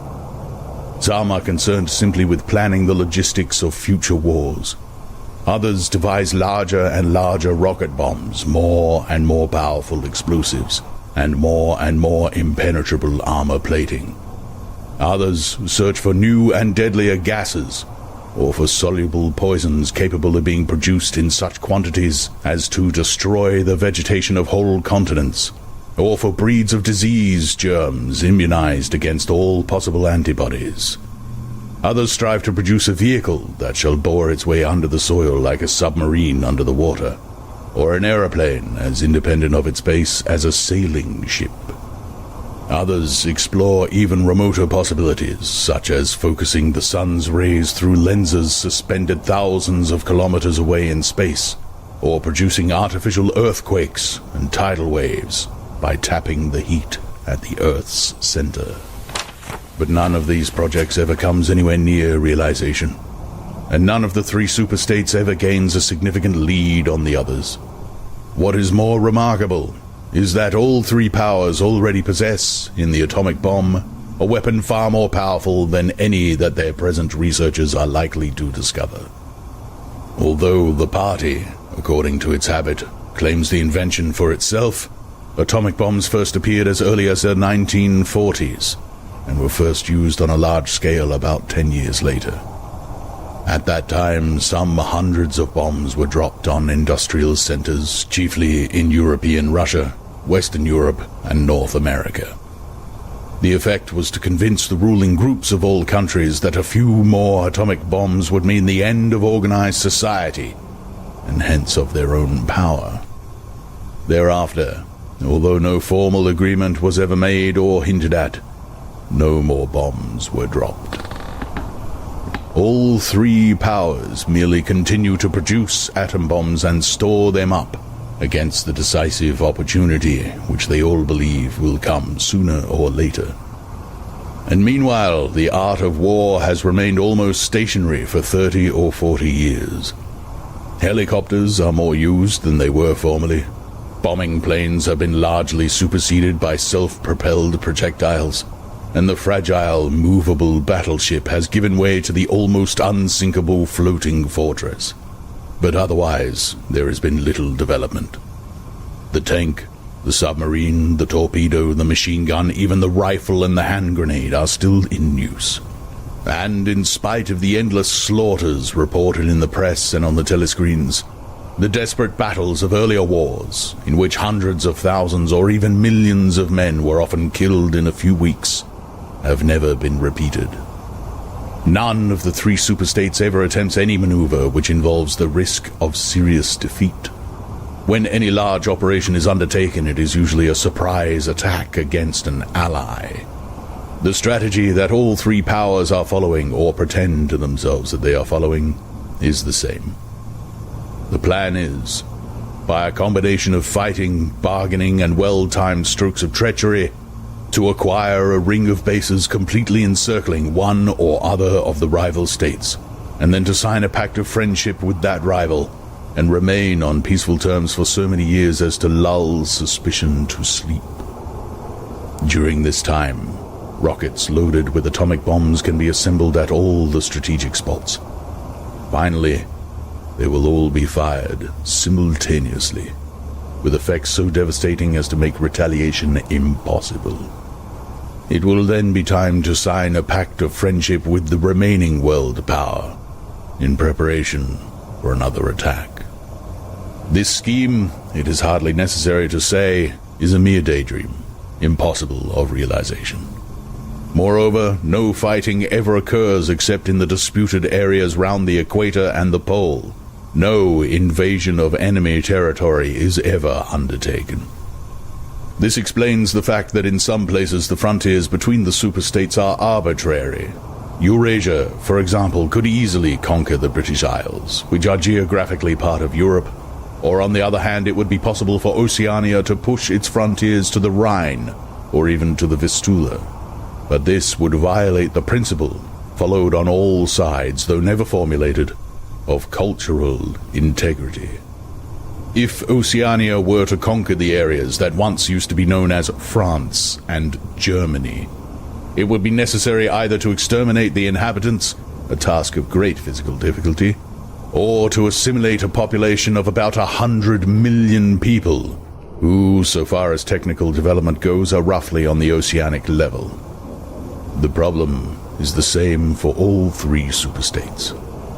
It is absolutely necessary to their structure that there should be no contact with foreigners, except, to a limited extent, with war prisoners and colored slaves. Even the official ally of the moment is always regarded with the darkest suspicion. War prisoners apart, the average citizen of Oceania never sets eyes on a citizen of either Eurasia or Eastasia, and he is forbidden the knowledge of foreign languages. If he were allowed contact with foreigners, he would discover that they are creatures similar to himself, and that most of what he has been told about them is lies. The sealed world in which he lives would be broken, and the fear, hatred, and self-righteousness on which his morale depends might evaporate. It is therefore realized on all sides that however often Persia or Egypt or Java or Ceylon may change hands, the main frontiers must never be crossed by anything except bombs. Under this lies a fact never mentioned aloud, but tacitly understood and acted upon, namely, that the conditions of life in all three superstates are very much the same. In Oceania, the prevailing philosophy is called Ingsoc. In Eurasia, it is called Neo-Bolshevism. And in Eastasia, it is called by a Chinese name usually translated as death worship, but perhaps better rendered as obliteration of the self. The citizen of Oceania is not allowed to know anything of the tenets of the other two philosophies, but he is taught to execrate them as barbarous outrages upon morality and common sense. Actually, the three philosophies are barely distinguishable, and the social systems which they support are not distinguishable at all. Everywhere there is the same pyramidal structure, the same worship of a semi-divine leader, the same economy existing by and for continuous warfare. It follows that the three superstates not only cannot conquer one another, but would gain no advantage by doing so. On the contrary, so long as they remain in conflict, they prop one another up, like three sheaves of corn. And as usual, the ruling groups of all three powers are simultaneously aware and unaware of what they are doing. Their lives are dedicated to world conquest, but they also know that it is necessary that the war should continue everlastingly and without victory. Meanwhile, the fact that there is no danger of conquest makes possible the denial of reality, which is the special feature of Ingsoc and its rival systems of thought. Here, it is necessary to repeat what has been said earlier, that by becoming continuous, war has fundamentally changed its character. In past ages, a war, almost by definition, was something that sooner or later came to an end, usually in unmistakable victory or defeat. In the past, also, war was one of the main instruments by which human societies were kept in touch with physical reality. All rulers in all ages have tried to impose a false view of the world upon their followers, but they could not afford to encourage any illusion that tended to impair military efficiency. So long as defeat meant the loss of independence, or some other result generally held to be undesirable, the precautions against defeat had to be serious. Physical facts could not be ignored. In philosophy, or religion, or ethics, or politics, 2 and 2 might make 5. But when one was designing a gun or an aeroplane, they had to make 4. Inefficient nations were always conquered sooner or later, and the struggle for efficiency was inimical to illusions. Moreover, to be efficient, it was necessary to be able to learn from the past, which meant having a fairly accurate idea of what had happened in the past. Newspapers and history books were, of course, always colored and biased, but falsification of the kind that is practiced today would have been impossible. War was a sure safeguard of sanity, and so far as the ruling classes were concerned, it was probably the most important of all safeguards. While wars could be won or lost, no ruling class could be completely irresponsible. But when war becomes literally continuous, it also ceases to be dangerous. When a war is continuous, there is no such thing as military necessity. Technical progress can cease, and the most palpable facts can be denied or disregarded. As we have seen, researches that could be called scientific are still carried out for the purposes of war, but they are essentially a kind of daydreaming, and their failure to show results is not important. Efficiency, even military efficiency, is no longer needed. Nothing is efficient in Oceania except the thought police. Since each of the three superstates is unconquerable, each is in effect a separate universe within which almost any perversion of thought can be safely practiced. Reality only exerts its pressure through the needs of everyday life. The need to eat and drink, to get shelter and clothing, to avoid swallowing poison or stepping out of top-story windows and the like. Between life and death, and between physical pleasure and physical pain, there is still a distinction, but that is all. Cut off from contact with the outer world and with the past, the citizen of Oceania is like a man in interstellar space, who has no way of knowing which direction is up and which is down. The rulers of such a state are absolute, as the pharaohs or the Caesars could not be. They are obliged to prevent their followers from starving to death in numbers large enough to be inconvenient, and they are obliged to remain at the same low level of military technique as their rivals. But once that minimum is achieved, they can twist reality into whatever shape they choose. The war, therefore, if we judge it by the standards of previous wars, is merely an imposture. It is like the battles between certain ruminant animals whose horns are set at such an angle that they are incapable of hurting one another. But though it is unreal, it is not meaningless. It eats up the surplus of consumable goods, and it helps to preserve the special mental atmosphere that a hierarchical society needs. War, it will be seen, is now a purely internal affair. In the past, the ruling groups of all countries, although they might recognize their common interest and therefore limit the destructiveness of war, did fight against one another, and the victor always plundered the vanquished. In our own day, they are not fighting against one another at all. The war is waged by each ruling group against its own subjects, and the object of the war is not to make or prevent conquests of territory, but to keep the structure of society intact. The very word war, therefore, has become misleading. It would probably be accurate to say that by becoming continuous, war has ceased to exist. The peculiar pressure that it exerted on human beings between the Neolithic age and the early 20th century has disappeared and been replaced by something quite different. The effect would be much the same if the three superstates, instead of fighting one another, should agree to live in perpetual peace, each inviolate within its own boundaries. For in that case, each would still be a self-contained universe, freed forever from the sobering influence of external danger. A peace that was truly permanent would be the same as a permanent war. This, although the vast majority of party members understand it only in a shallower sense, is the inner meaning of the party slogan, "War is peace." Winston stopped reading for a moment. Somewhere in remote distance, a rocket bomb thundered.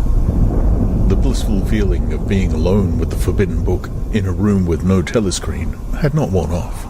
Solitude and safety were physical sensations, mixed up somehow with the tiredness of his body, the softness of his chair, the touch of the faint breeze from the window that played upon his cheek. The book fascinated him, or more exactly, it reassured him. In a sense, it told him nothing that was new, but that was part of the attraction. It said what he would have said if it had been possible for him to set his scattered thoughts in order. It was the product of a mind similar to his own, but enormously more powerful, more systematic, less fear-ridden. The best books, he perceived, are those that tell you what you know already. He had just turned back to Chapter 1 when he heard Julia's footsteps on the stair and started out of his chair to meet her. She dumped her brown tool bag on the floor and flung herself into his arms. It was more than a week since they had seen one another. "I've got the book," he said as they disentangled themselves. "Oh, you got it. Good," she said without much interest, and almost immediately knelt beside the oil stove to make the coffee. They did not return to the subject until they had been in bed for half an hour. The evening was just cool enough to make it worthwhile to pull up the counterpane. From below came the familiar sound of singing and the scrape of boots on the flagstones. The brawny, red-armed woman whom Winston had seen there on his first visit was almost a fixture in the yard. There seemed to be no hour of daylight when she was not marching to and fro between the washtub and the line, alternately gagging herself with clothes pegs and breaking forth into lusty song. Julia had settled down on her side and seemed to be already on the point of falling asleep.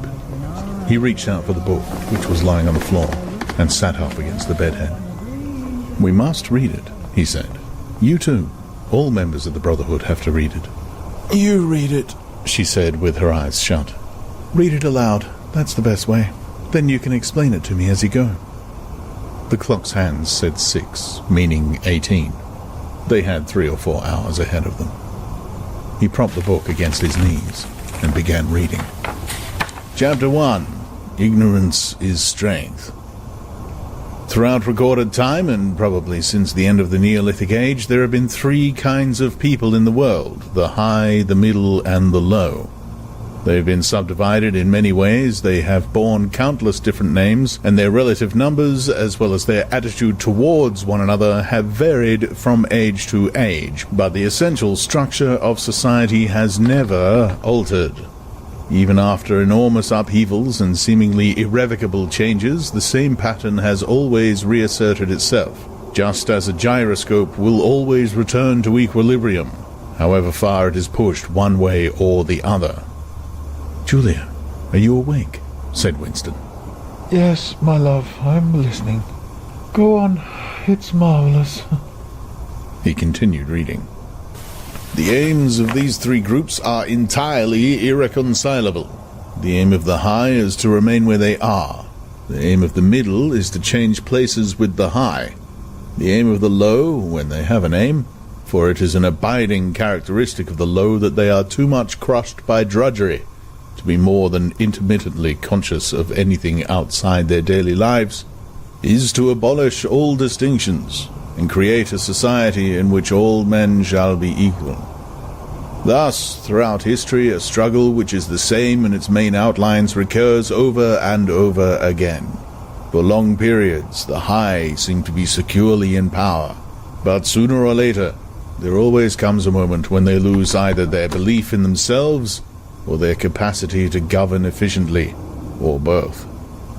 They are then overthrown by the middle, who enlist the low on their side by pretending to them that they are fighting for liberty and justice.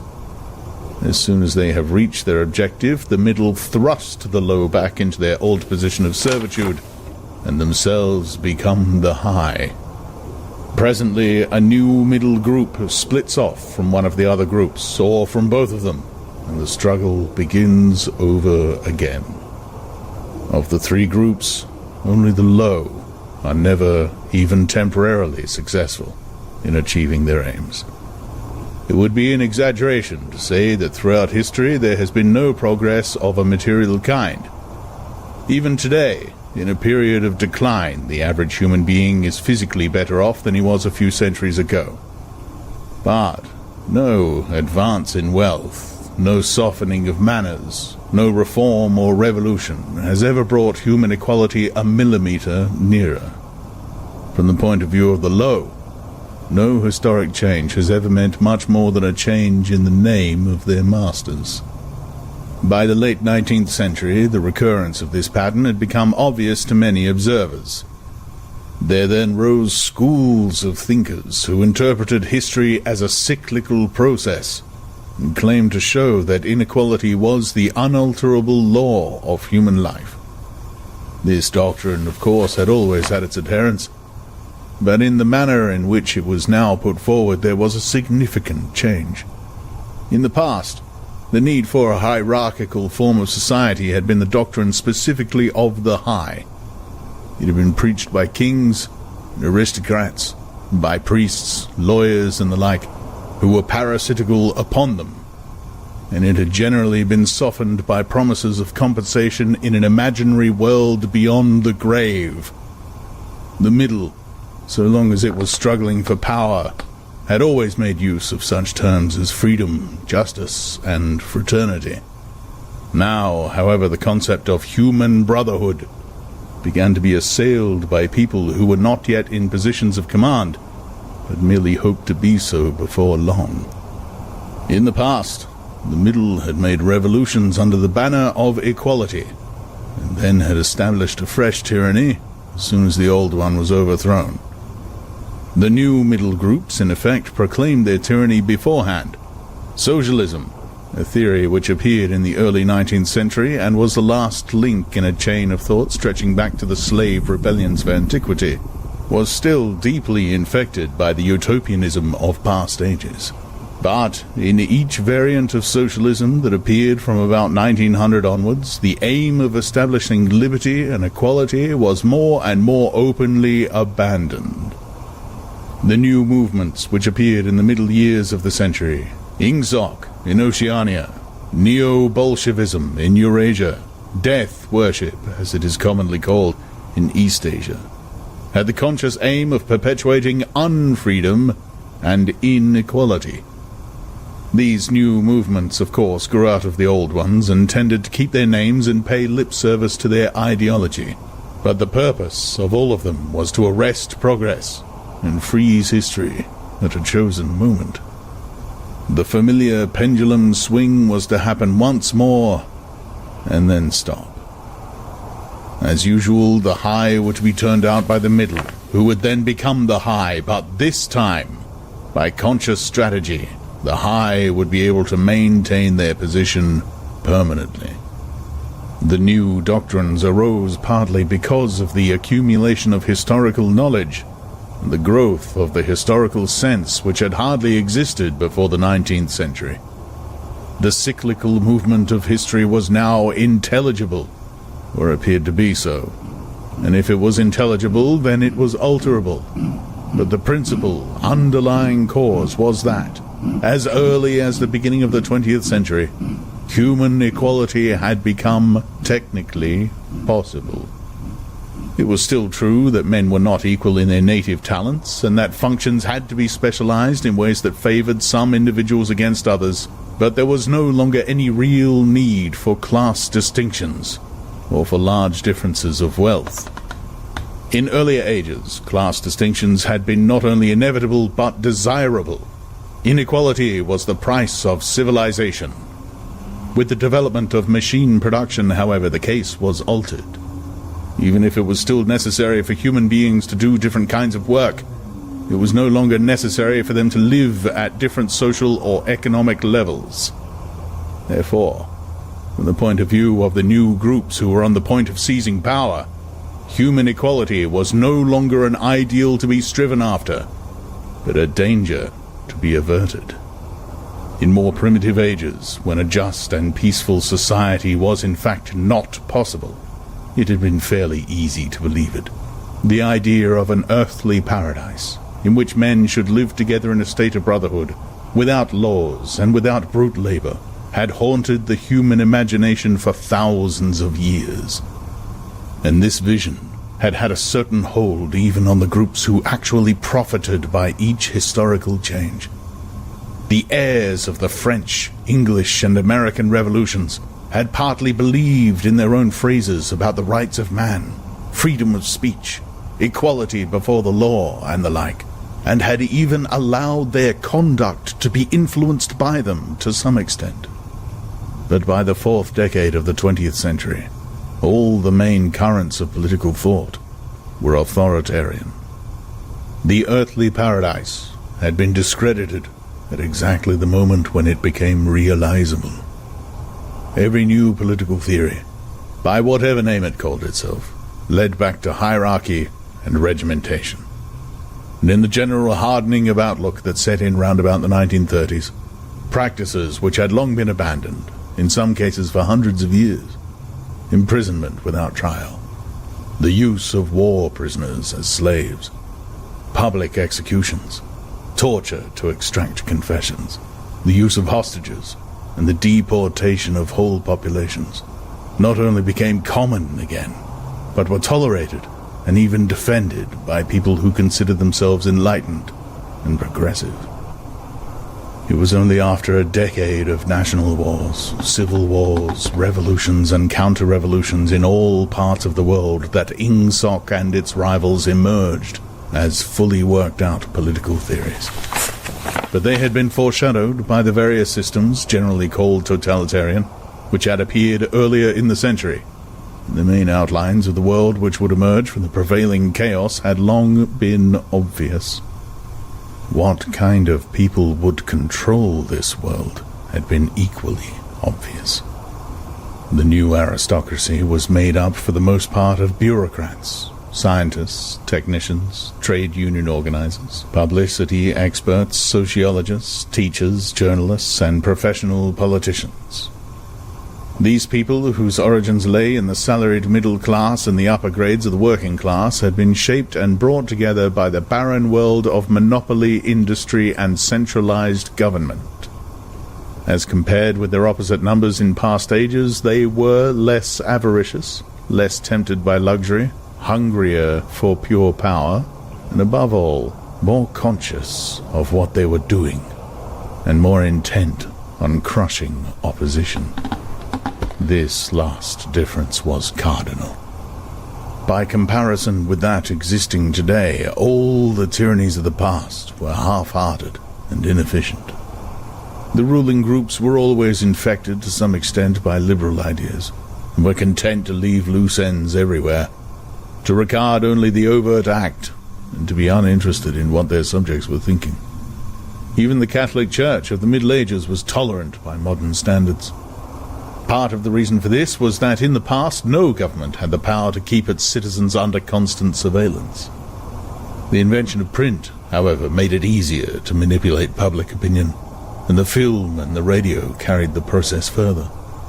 With the development of television and the technical advance which made it possible to receive and transmit simultaneously on the same instrument, private life came to an end. Every citizen, or at least every citizen important enough to be worth watching, could be kept for 24 hours a day under the eyes of the police and in the sound of official propaganda, with all other channels of communication closed.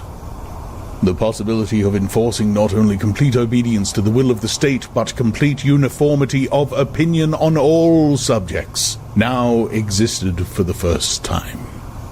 After the revolutionary period of the 50s and 60s, society regrouped itself as usual into high, middle, and low.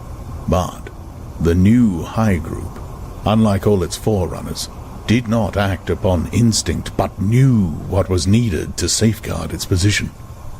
It had long been realized that the only secure basis for oligarchy is collectivism. Wealth and privilege are most easily defended when they are possessed jointly.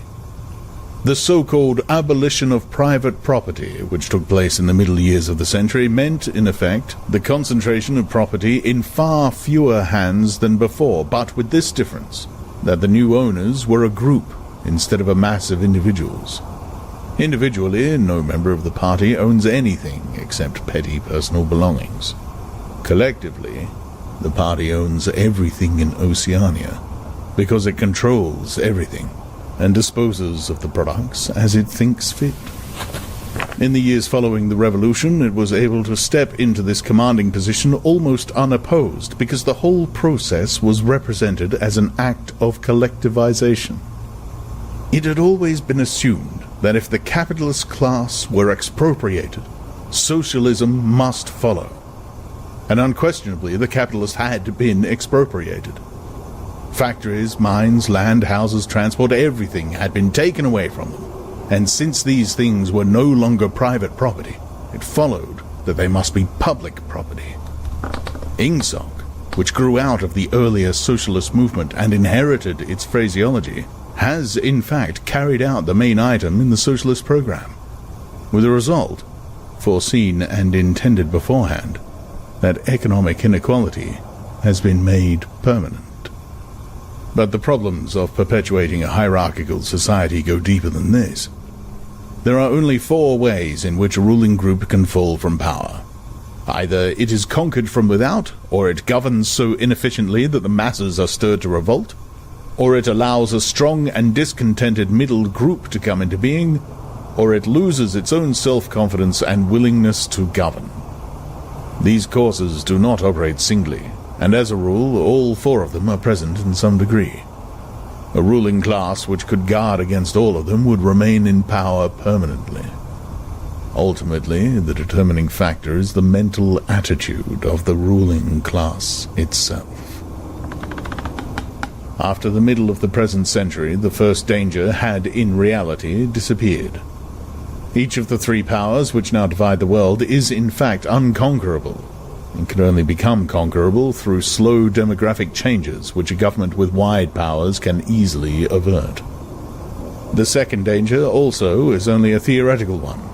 The masses never revolt of their own accord, and they never revolt merely because they are oppressed.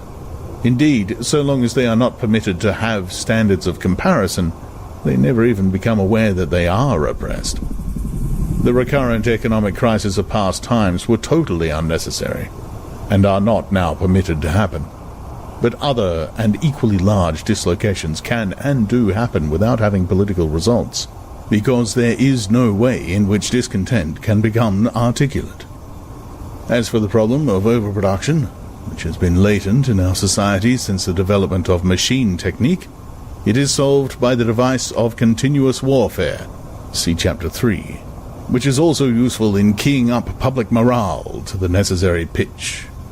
From the point of view of our present rulers, therefore, the only genuine dangers are the splitting off of a new group of able, underemployed, power-hungry people, and the growth of liberalism and skepticism in their own ranks. The problem, that is to say, is educational. It is a problem of continuously molding the consciousness both of the directing group and of the larger executive group that lies immediately below it. The consciousness of the masses needs only to be influenced in a negative way. Given this background, one could infer, if one did not know it already, the general structure of oceanic society. At the apex of the pyramid comes Big Brother. Big Brother is infallible and all-powerful. Every success, every achievement, every victory, every scientific discovery, all knowledge, all wisdom, all happiness, all virtue are held to issue directly from his leadership and inspiration. Nobody has ever seen Big Brother. He is a face on the hoardings, a voice on the telescreen. We may be reasonably sure that he will never die, and there is already considerable uncertainty as to when he was born. Big Brother is the guise in which the party chooses to exhibit itself to the world. His function is to act as a focusing point for love, fear, and reverence, emotions which are more easily felt towards an individual than towards an organization. Below Big Brother comes the inner party, its numbers limited to 6 millions, or something less than 2% of the population of Oceania. Below the inner party comes the outer party, which, if the inner party is described as the brain of the state, may be justly likened to the hands. Below that comes the dumb masses, whom we habitually refer to as the proles, numbering perhaps 85% of the population. In the terms of our earlier classification, the proles are the low, for the slave population of the equatorial lands, who pass constantly from conqueror to conqueror, are not a permanent or necessary part of the structure. In principle, membership of these 3 groups is not hereditary. The child of inner party parents is in theory not born into the inner party. Admission to either branch of the party is by examination, taken at the age of 16. Nor is there any racial discrimination, or any marked domination of one province by another. Jews, Negroes, South Americans of pure Indian blood are to be found in the highest ranks of the party, and the administration of any area are always drawn from the inhabitants of that area. In no part of Oceania do the inhabitants have the feeling that they are a colonial population ruled from a distant capital. Oceania has no capital, and its titular head is a person whose whereabouts nobody knows. Except that English is its chief lingua franca, and Newspeak its official language, it is not centralized in any way. Its rulers are not held together by blood ties, but by adherence to a common doctrine. It's true that our society is stratified, and very rigidly stratified, on what at first sight appears to be hereditary lines. There is far less to and fro movement between the different groups that happened under capitalism, or even in the pre-industrial age. Between the two branches of the party there is a certain amount of interchange, but only so much as will ensure that weaklings are excluded from the inner party, and that ambitious members of the outer party are made harmless by allowing them to rise. Proletarians, in practice, are not allowed to graduate into the party.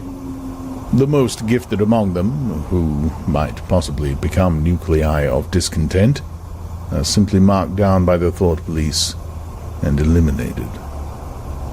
This state of affairs is not necessarily permanent, nor is it a matter of principle. The party is not a class in the old sense of the word. It does not aim at transmitting power to its own children as such, and if there were no other way of keeping the ablest people at the top, it would be perfectly prepared to recruit an entire new generation from the ranks of the proletariat. In the crucial years, the fact that the party was not a hereditary body did a great deal to neutralize opposition. The older kind of socialist, who had been trained to fight against something called class privilege, assumed that what is not hereditary cannot be permanent. He did not see that the continuity of an oligarchy need not be physical, nor did he pause to reflect that hereditary aristocracies have always been short-lived, whereas adoptive organizations such as the Catholic Church have sometimes lasted for hundreds or thousands of years. The essence of oligarchical rule is not father-to-son inheritance, but the persistence of a certain worldview and a certain way of life, imposed by the dead upon the living. A ruling group is a ruling group so long as it can nominate its successors. The party is not concerned with perpetuating its blood, but with perpetuating itself. Who wields power is not important, provided that the hierarchical structure remains always the same. All the beliefs, habits, tastes, emotions, mental attitudes that characterize our time are really designed to sustain the mystique of the party and prevent the true nature of present-day society from being perceived. Physical rebellion, or any preliminary moves towards rebellion, is at present not possible. From the proletarians, nothing is to be feared. Left to themselves, they will continue from generation to generation, and from century to century, working, breeding, and dying, not only without any impulse to rebel, but without the power of grasping that the world could be other than it is. They could only become dangerous if the advance of industrial technique made it necessary to educate them more highly. But since military and commercial rivalry are no longer important, the level of popular education is actually declining. What opinions the masses hold, or do not hold, is looked on as a matter of indifference. They can be granted intellectual liberty because they have no intellect. In a party member, on the other hand, not even the smallest deviation of opinion on the most unimportant subject can be tolerated. A party member lives from birth to death under the eye of the thought police. Even when he is alone, he can never be sure that he is alone. Wherever he may be, asleep or awake, working or resting, in his bath or in bed, he can be inspected without warning, and without knowing that he is being inspected. Nothing that he does is indifferent.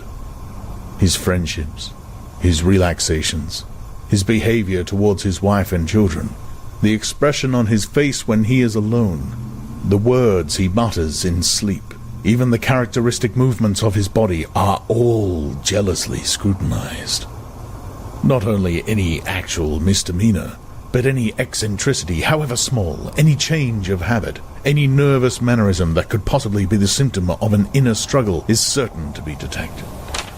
He has no freedom of choice in any direction whatever. On the other hand, his actions are not regulated by law or by any clearly formulated code of behavior. In Oceania, there is no law. Thoughts and actions which, when detected, mean certain death, are not formally forbidden. And the endless purges, arrests, tortures, imprisonments, and vaporizations are not inflicted as punishment for crimes which have actually been committed, but are merely the wiping out of persons who might perhaps commit a crime at some time in the future. A party member is required to have not only the right opinions, but the right instincts.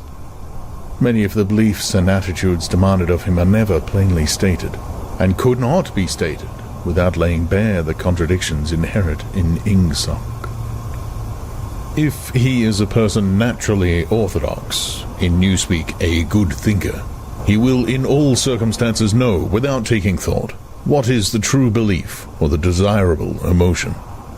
But in any case, an elaborate mental training undergone in childhood and grouping itself round the Newspeak words crime stop, black white, and double think makes him unwilling and unable to think too deeply on any subject whatever. A party member is expected to have no private emotions and no respites from enthusiasm. He is supposed to live in a continuous frenzy of hatred of foreign enemies and internal traitors, triumph over victories, and self-abasement before the power and wisdom of the party. The discontents produced by his bare, unsatisfying life are deliberately turned outwards and dissipated by such devices as the 2 minutes hate, and the speculations which might possibly induce a skeptical or rebellious attitude are killed in advance by his early acquired inner discipline. The first and simplest stage in the discipline, which can be taught even to young children, is called, in Newspeak, crime stop. Crime stop means the faculty of stopping short, as though by instinct, at the threshold of any dangerous thought. It includes the power of not grasping analogies, of failing to perceive logical errors, of misunderstanding the simplest arguments, if they are inimical to Ingsoc, and of being bored or repelled by any train of thought which is capable of leading in a heretical direction. Crime stop, in short, means protective stupidity.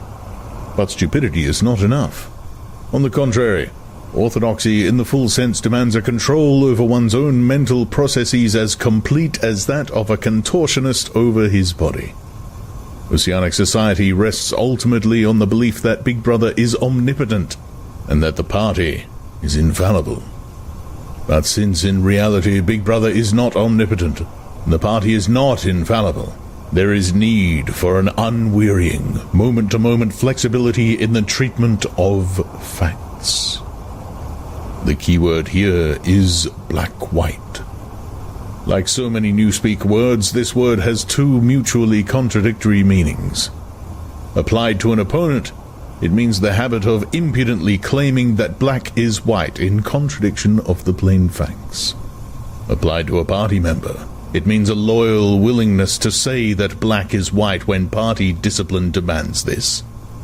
But it means also the ability to believe that black is white, and more, to know that black is white, and to forget that one has ever believed the contrary. This demands a continuous alteration of the past, made possible by the system of thought which really embraces all the rest, and which is known in Newspeak as double think. The alteration of the past is necessary for 2 reasons, one of which is subsidiary and, so to speak, precautionary. The subsidiary reason is that the party member, like the proletarian, tolerates present-day conditions partly because he has no standards of comparison. He must be cut off from the past, just as he must be cut off from foreign countries, because it is necessary for him to believe that he is better off than his ancestors, and that the average level of material comfort is constantly rising. But by far the more important reason for the readjustment of the past is the need to safeguard the infallibility of the party. It is not merely that speeches, statistics, and records of every kind must be constantly brought up to date in order to show that the predictions of the party were in all cases right. It is also that no change in doctrine or in political alignment can ever be admitted. For to change one's mind, or even one's policy, is a confession of weakness. If, for example, Eurasia or East Asia, whichever it may be, is the enemy today, then that country must always have been the enemy. And if the facts say otherwise, then the facts must be altered. Thus, history is continuously rewritten. This day-to-day falsification of the past, carried out by the Ministry of Truth, is as necessary to the stability of the regime as the work of repression and espionage carried out by the Ministry of Love. The mutability of the past is the central tenet of Ingsoc. Past events, it is argued, have no objective existence, but survive only in written records and in human memories. The past is whatever the records and the memories agree upon. And since the party is in full control of all records and in equally full control of the minds of its members, it follows that the past is whatever the party chooses to make it. It also follows that though the past is alterable, it never has been altered in any specific instance. For when it has been recreated in whatever shape is needed at the moment, then this new version is the past, and no different past can ever have existed. This holds good even when, as often happens, the same event has to be altered out of recognition several times in the course of a year. At all times, the party is in possession of absolute truth, and clearly the absolute can never have been different from what it is now. It will be seen that the control of the past depends above all on the training of memory. To make sure that all written records agree with the orthodoxy of the moment is merely a mechanical act. But it is also necessary to remember that events happened in the desired manner. And if it is necessary to rearrange one's memories or to tamper with the written records, then it is necessary to forget that one has done so. The trick of doing this can be learned like any other mental technique. It is learned by the majority of party members, and certainly by all who are intelligent as well as orthodox. In old speak, it is called, quite frankly, reality control. In new speak, it is called doublethink, though doublethink comprises much else as well. Doublethink means the power of holding two contradictory beliefs in one's mind simultaneously, and accepting both of them. The party intellectual knows in which direction his memories must be altered. He therefore knows that he is playing tricks with reality. But, by the exercise of doublethink, he also satisfies himself that reality is not violated. The process has to be conscious, or it would not be carried out with sufficient precision. But, it also has to be unconscious, or it would bring with it a feeling of falsity, and hence of guilt. Doublethink lies at the very heart of Ingsoc. Since the essential act of the party is to use conscious deception while retaining the firmness of purpose that goes with complete honesty, to tell deliberate lies while genuinely believing in them, to forget any fact that has become inconvenient, and then, when it becomes necessary again, for just so long as it is needed, to deny the existence of objective reality, and all the while to take account of the reality which one denies. All this is indispensably necessary. Even in using the word doublethink, it is necessary to exercise doublethink. For by using the word, one admits that one is tampering with reality. By a fresh act of doublethink, one erases this knowledge, and so on, indefinitely, with the lie always one leap ahead of the truth. Ultimately, it is by means of doublethink that the party has been able, and may, for all we know, continue to be able for thousands of years, to arrest the course of history. All past oligarchies have fallen from power either because they ossified, or because they grew soft. Either they became stupid and arrogant, failed to adjust themselves to changing circumstances and were overthrown, or they became liberal and cowardly, made concessions where they should have used force, and once again were overthrown. They fell, that is to say, either through consciousness or through unconsciousness. It is the achievement of the party to have produced a system of thought in which both conditions can exist simultaneously. And upon no other intellectual basis could the dominion of the party be made permanent. If one is to rule and to continue ruling, one must be able to dislocate the sense of reality. For the secret of rulership is to combine a belief in one's own infallibility with the power to learn from past mistakes. It need hardly be said that the subtlest practitioners of doublethink are those who invented doublethink, and know that it is a vast system of mental cheating. In our society, those who have the best knowledge of what is happening are also those who are furthest from seeing the world as it is. In general, the greater the understanding, the greater the delusion. The more intelligent, the less sane. One clear illustration of this is the fact that war hysteria increases in intensity as one rises in the social scale. Those whose attitude towards war is the most nearly rational are the subject peoples of the disputed territories. To these people, the war is simply a continuous calamity which sweeps to and fro over their bodies like a tidal wave.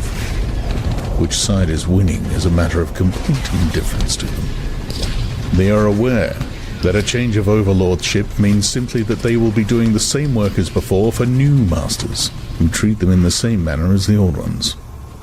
The slightly more favored workers, whom we call the proles, are only intermittently conscious of the war. When it is necessary, they can be prodded into frenzies of fear and hatred, but when left to themselves, they are capable of forgetting for long periods that the war is happening. It is in the ranks of the party, and above all of the inner party, that the true war enthusiasm is found. World conquest is believed in most firmly by those who know it to be impossible. This peculiar linking together of opposites, knowledge with ignorance, cynicism with fanaticism, is one of the chief distinguishing marks of oceanic society. The official ideology abounds with contradictions, even when there is no practical reason for them. Thus, the party rejects and vilifies every principle for which the socialist movement originally stood, and it chooses to do this in the name of socialism. It preaches a contempt for the working class unexampled for centuries past, and it dresses its members in a uniform which was at one time peculiar to manual workers and was adopted for that reason. It systematically undermines the solidarity of the family, and it calls its leader by a name which is a direct appeal to the sentiment of family loyalty. Even the names of the four ministries by which we are governed exhibit a sort of impudence in their deliberate reversal of the facts. The Ministry of Peace concerns itself with war, the Ministry of Truth with lies, the Ministry of Love with torture, and the Ministry of Plenty with starvation. These contradictions are not accidental, nor do they result from ordinary hypocrisy. They are deliberate exercises in doublethink. For it is only by reconciling contradictions that power can be retained indefinitely. In no other way could the ancient cycle be broken. If human equality is to be forever averted, if the high, as we have called them, are to keep their places permanently, then the prevailing mental condition must be controlled insanity. There is one question which until this moment we have almost ignored. It is, why should human equality be averted? Supposing that the mechanics of the process have been rightly described, what is the motive for this huge, accurately planned effort to freeze history at a particular moment of time? Here we reach the central secret. As we have seen, the mystique of the party, and above all of the inner party, depends upon doublethink. But deeper than this lies the original motive, the never-questioned instinct that first led to the seizure of power and brought doublethink, the thought police, continuous warfare, and all the other necessary paraphernalia into existence afterwards. This motive really consists. Winston became aware of silence as one becomes aware of a new sound. It seemed to him that Julia had been very still for some time past. She was lying on her side, naked from the waist upwards, with her cheek pillowed on her hand, and one dark lock tumbling across her eyes. Her breast rose and fell slowly and regularly. "Julia?" No answer. "Julia, are you awake?" No answer. She was asleep. He shut the book, put it carefully on the floor, lay down, and pulled the coverlet over both of them. He had still, he reflected, not learned the ultimate secret. He understood how. He did not understand why. Chapter 1, like Chapter 3, had not actually told him anything that he did not know. It had merely systematized the knowledge that he possessed already. But after reading it, he knew better than before that he was not mad. Being in a minority, even a minority of one, did not make you mad. There was truth and there was untruth, and if you clung to the truth, even against the whole world, you were not mad. A yellow beam from the sinking sun slanted in through the window and fell across the pillow. He shut his eyes. The sun on his face and the girl's smooth body touching his own gave him a strong, sleepy, confident feeling. He was safe.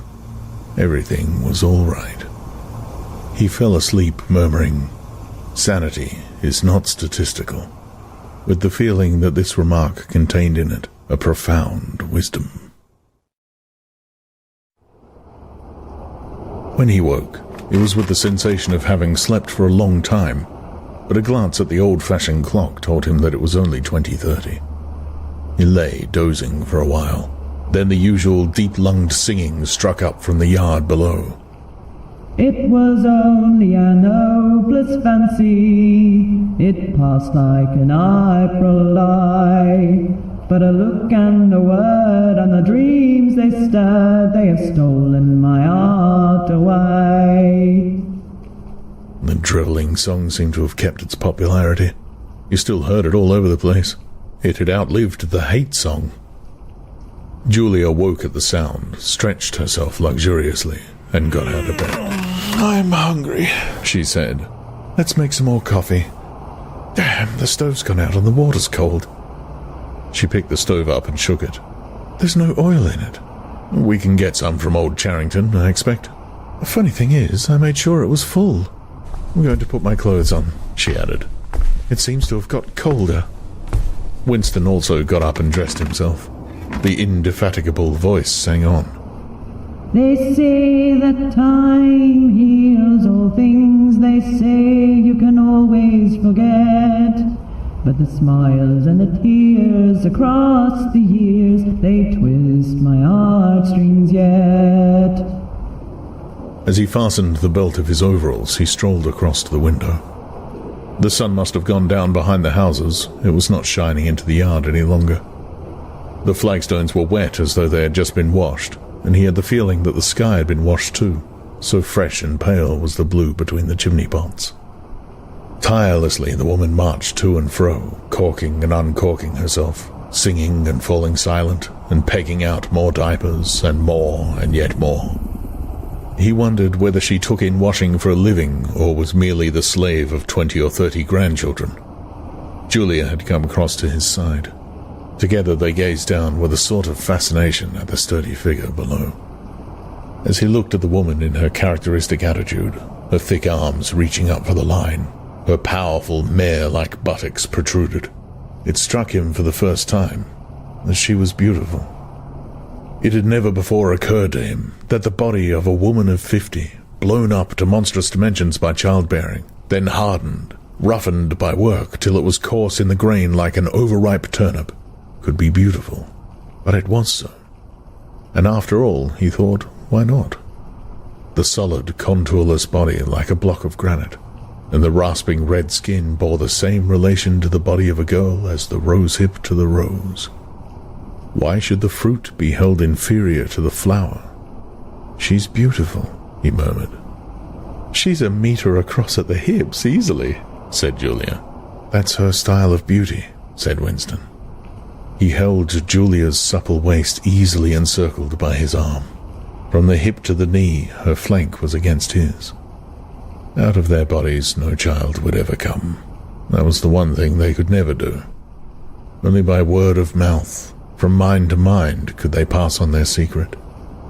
The woman down there had no mind.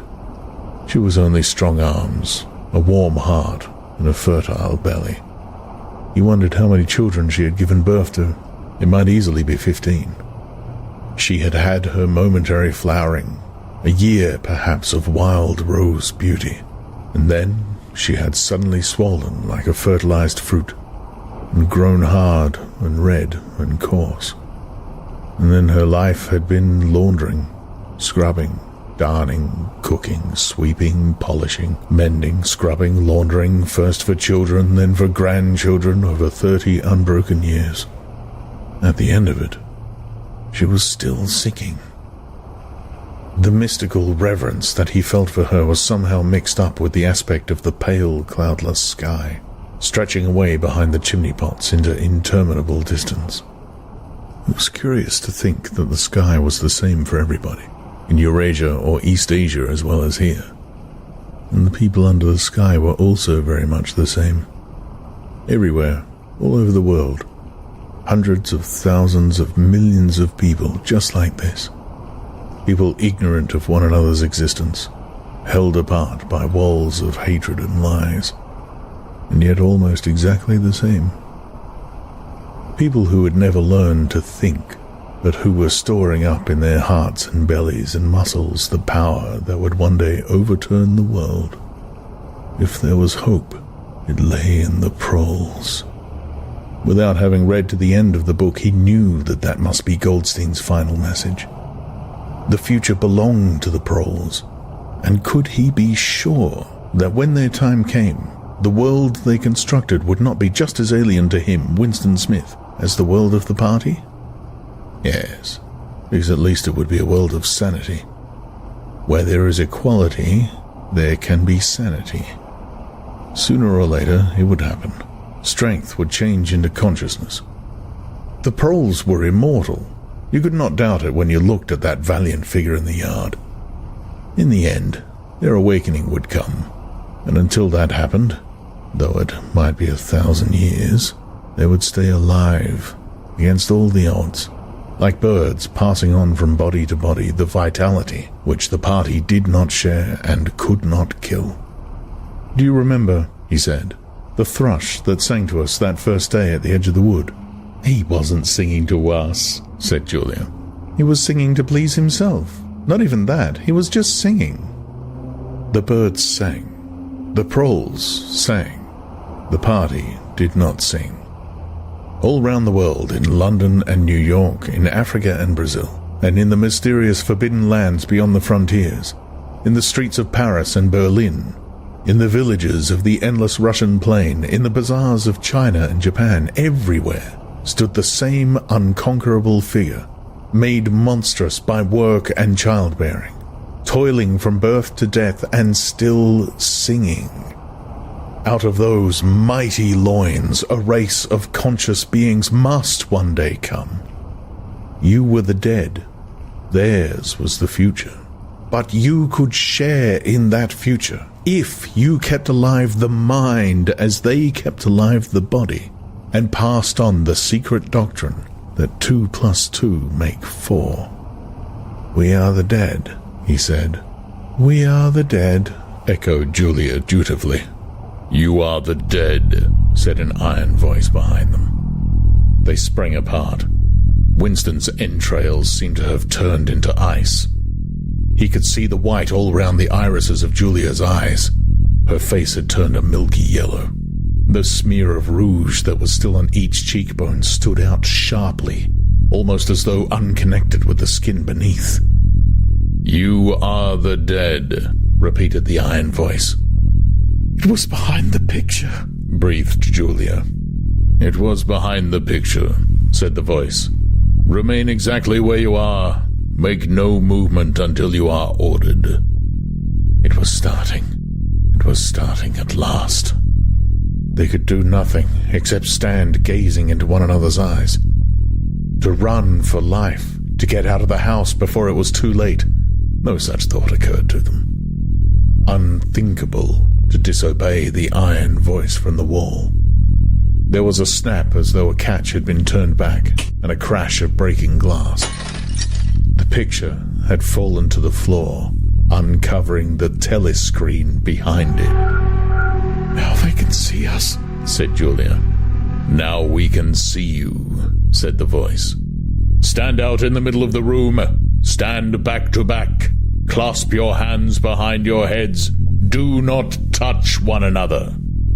They were not touching, but it seemed to him that he could feel Julia's body shaking, or perhaps it was merely the shaking of his own. He could just stop his teeth from chattering, but his knees were beyond his control. There was a sound of trampling boots below, inside the house and outside. The yard seemed to be full of men. Something was being dragged across the stones. The woman's singing had stopped abruptly.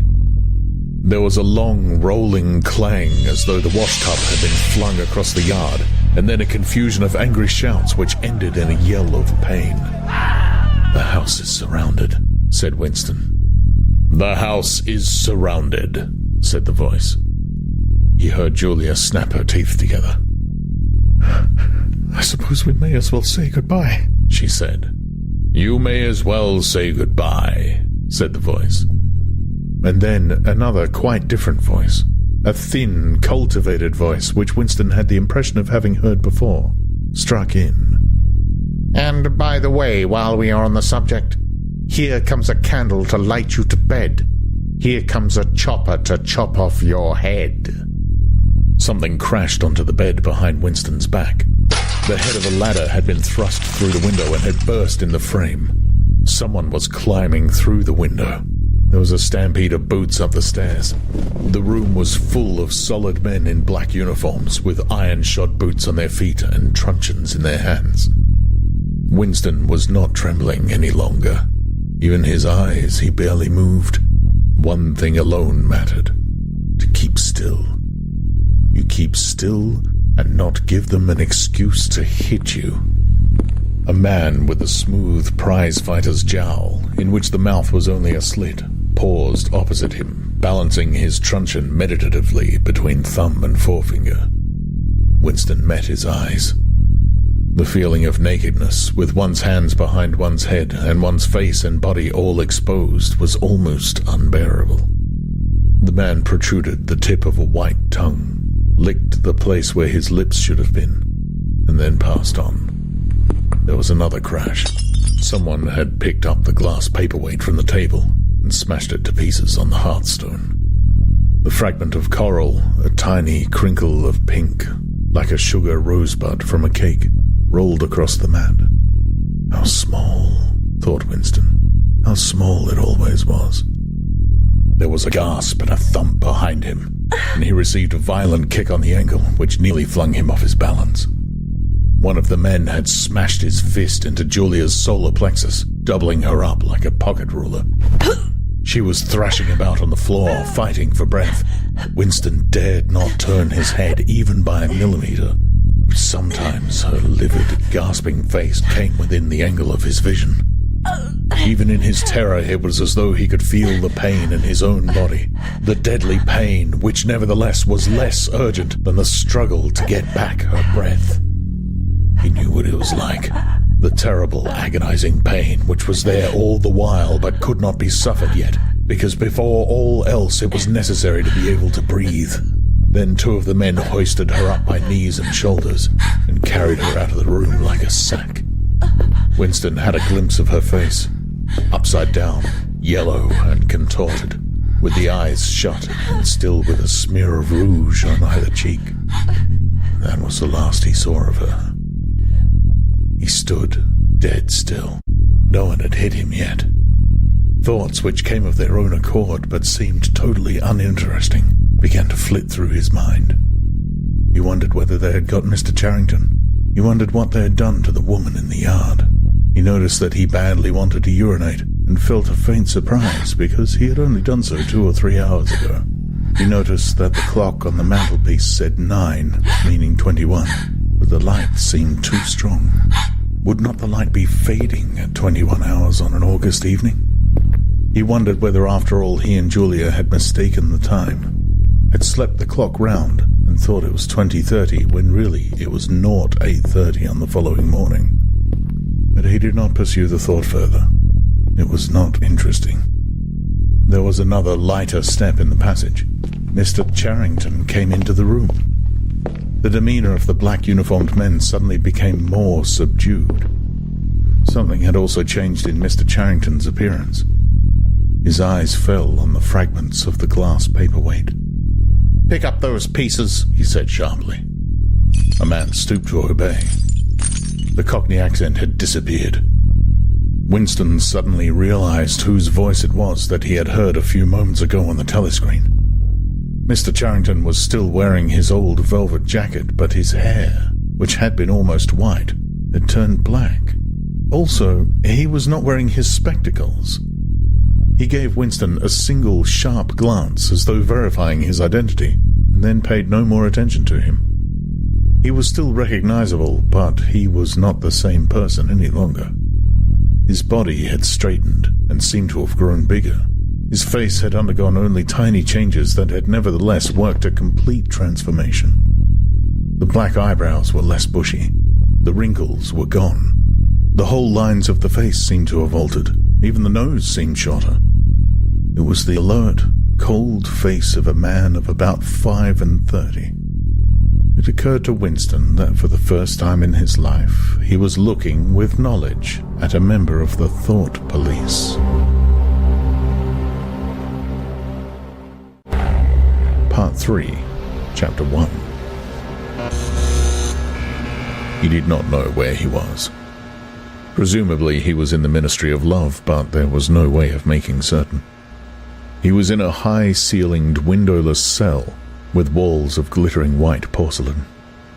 Concealed lamps flooded it with cold light, and there was a low, steady humming sound which he supposed had something to do with the air supply. A bench or shelf just wide enough to sit on ran round the wall, broken only by the door, and at the end opposite the door, a lavatory pan with no wooden seat. There were 4 telescreens, one in each wall. There was a dull aching in his belly. It had been there ever since they had bundled him into the closed van and driven him away. But he was also hungry, with a gnawing, unwholesome kind of hunger. It might be 24 hours since he had eaten. It might be 36. He still did not know, probably would never know, whether it had been morning or evening when they arrested him. Since he was arrested, he had not been fed. He sat as still as he could on the narrow bench with his hands crossed on his knee. He had already learned to sit still. If you made unexpected movements, they yelled at you from the telescreen. But the craving for food was growing upon him. What he longed for above all was a piece of bread. He had an idea that there were a few breadcrumbs in the pocket of his overalls. It was even possible, he thought this because from time to time something seemed to tickle his leg, that there might be a sizable bit of crust there. In the end, the temptation to find out overcame his fear. He slipped a hand into his pocket. "Smith!" yelled a voice from the telescreen. 6079 Smith W. Hands out of pockets in the cells. He sat still again, his hands crossed on his knee. Before being brought here, he had been taken to another place, which must have been an ordinary prison or a temporary lockup used by the patrols. He did not know how long he had been there, some hours at any rate. With no clocks and no daylight, it was hard to gauge the time. It was a noisy, evil-smelling place. They had put him into a cell similar to the one he was now in, but filthily dirty, and at all times crowded by 10 or 15 people. The majority of them were common criminals, but there were a few political prisoners among them. He had sat silent against the wall, jostled by dirty bodies, too preoccupied by fear and the pain in his belly to take much interest in his surroundings, but still noticing the astonishing difference in demeanor between the party prisoners and the others. The party prisoners were always silent and terrified, but the ordinary criminals seemed to care nothing for anybody. They yelled insults at the guards, fought back fiercely when their belongings were impounded, wrote obscene words on the floor, ate smuggled food which they produced from mysterious hiding places in their clothes, and even shouted down the telescreen when it tried to restore order. On the other hand, some of them seemed to be on good terms with the guards, called them by nicknames, and tried to wheedle cigarettes through the spy hole in the door. The guards, too, treated the common criminals with a certain forbearance, even when they had to handle them roughly. There was much talk about the forced labor camps to which most of the prisoners expected to be sent. It was all right in the camps, he gathered, so long as you had good contacts and knew the ropes. There was bribery, favoritism, and racketeering of every kind. There was homosexuality and prostitution. There was even illicit alcohol distilled from potatoes. The positions of trust were given only to the common criminals, especially the gangsters and the murderers, who formed a sort of aristocracy. All the dirty jobs were done by the politicals. There was a constant come and go of prisoners of every description. Drug peddlers, thieves, bandits, black marketeers, drunks, prostitutes. Some of the drunks were so violent that the other prisoners had to combine to suppress them. An enormous wreck of a woman, aged about 60, with great tumbling breasts and thick coils of white hair, which had come down in her struggles, was carried in, kicking and shouting, by 4 guards, who had hold of her, one at each corner. They wrenched off the boots with which she had been trying to kick them, and dumped her down across Winston's lap, almost breaking his thigh bones. The woman hoisted herself upright and followed them out with a yell of, "F***ing bastards!" Then, noticing she was sitting on something uneven, she slid off Winston's knee onto the bench. Beg pardon, dearie, she said. I wouldn't have sat on you, only the buggers put me there. They don't know how to treat a lady, do they? She paused, patted her breast, and belched. Pardon, she said. I ain't myself, quite. She leaned forward and vomited copiously on the floor.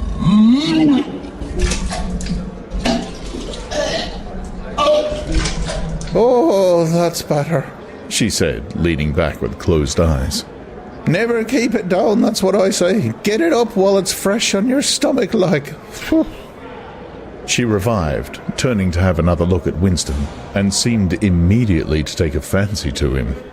She put a vast arm round his shoulder and drew him towards her, breathing beer and vomit into his face. What's your name, dearie? She said. Smith, said Winston. Smith, said the woman. That's funny. My name's Smith, too. Why, she added sentimentally, I might be your mother. She might, thought Winston, be his mother. She was about the right age and physique, and it was probable that people changed somewhat after 20 years in a forced labor camp. No one else had spoken to him. To a surprising extent, the ordinary criminals ignored the party prisoners. The polits, they called them, with a sort of uninterested contempt. The party prisoners seemed terrified of speaking to anybody, and above all, of speaking to one another. Only once, when 2 party members, both women, were pressed close together on the bench, he overheard, amid the din of voices, a few hurriedly whispered words, and in particular, a reference to something called Room 101, which he did not understand. It might be 2 or 3 hours ago that they brought him here. The dull pain in his belly never went away, but sometimes it grew better, and sometimes worse, and his thoughts expanded or contracted accordingly. When it grew worse, he thought only of the pain itself, and of his desire for food. When it grew better, panic took hold of him. There were moments when he foresaw the things that would happen to him with such actuality that his heart galloped and his breath stopped. He felt the smash of truncheons on his elbows and the iron-shod boots on his shins. He saw himself grovelling on the floor, screaming for mercy through broken teeth. He hardly thought of Julia. He could not fix his mind on her. He loved her and would not betray her, but that was only a fact, known as he knew the rules of arithmetic. He felt no love for her, and he hardly even wondered what was happening to her. He thought oftener of O'Brien, with a flickering hope. O'Brien might know that he had been arrested. The Brotherhood, he had said, never tried to save its members, but there was the razor blade. They would send the razor blade if they could. There would perhaps be 5 seconds before the guard could rush into the cell. The blade would bite into him with a sort of burning coldness, and even the fingers that held it would be cut to the bone. Everything came back to his sick body, which shrank trembling from the smallest pain.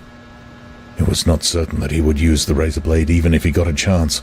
It was more natural to exist from moment to moment, accepting another 10 minutes' life, even with the certainty that there was torture at the end of it.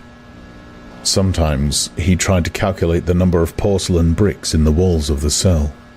It should have been easy, but he always lost count at some point or another.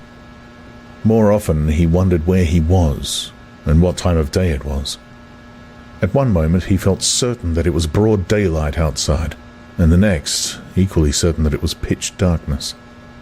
In this place, he knew instinctively, the lights would never be turned out. It was the place with no darkness. He saw now why O'Brien had seemed to recognize the illusion. In the Ministry of Love, there were no windows. His cell might be at the heart of the building or against its outer wall. It might be 10 floors below ground or 30 above it. He moved himself mentally from place to place and tried to determine by the feeling of his body whether he was perched high in the air or buried deep underground. There was a sound of marching boots outside. The steel door opened with a clang.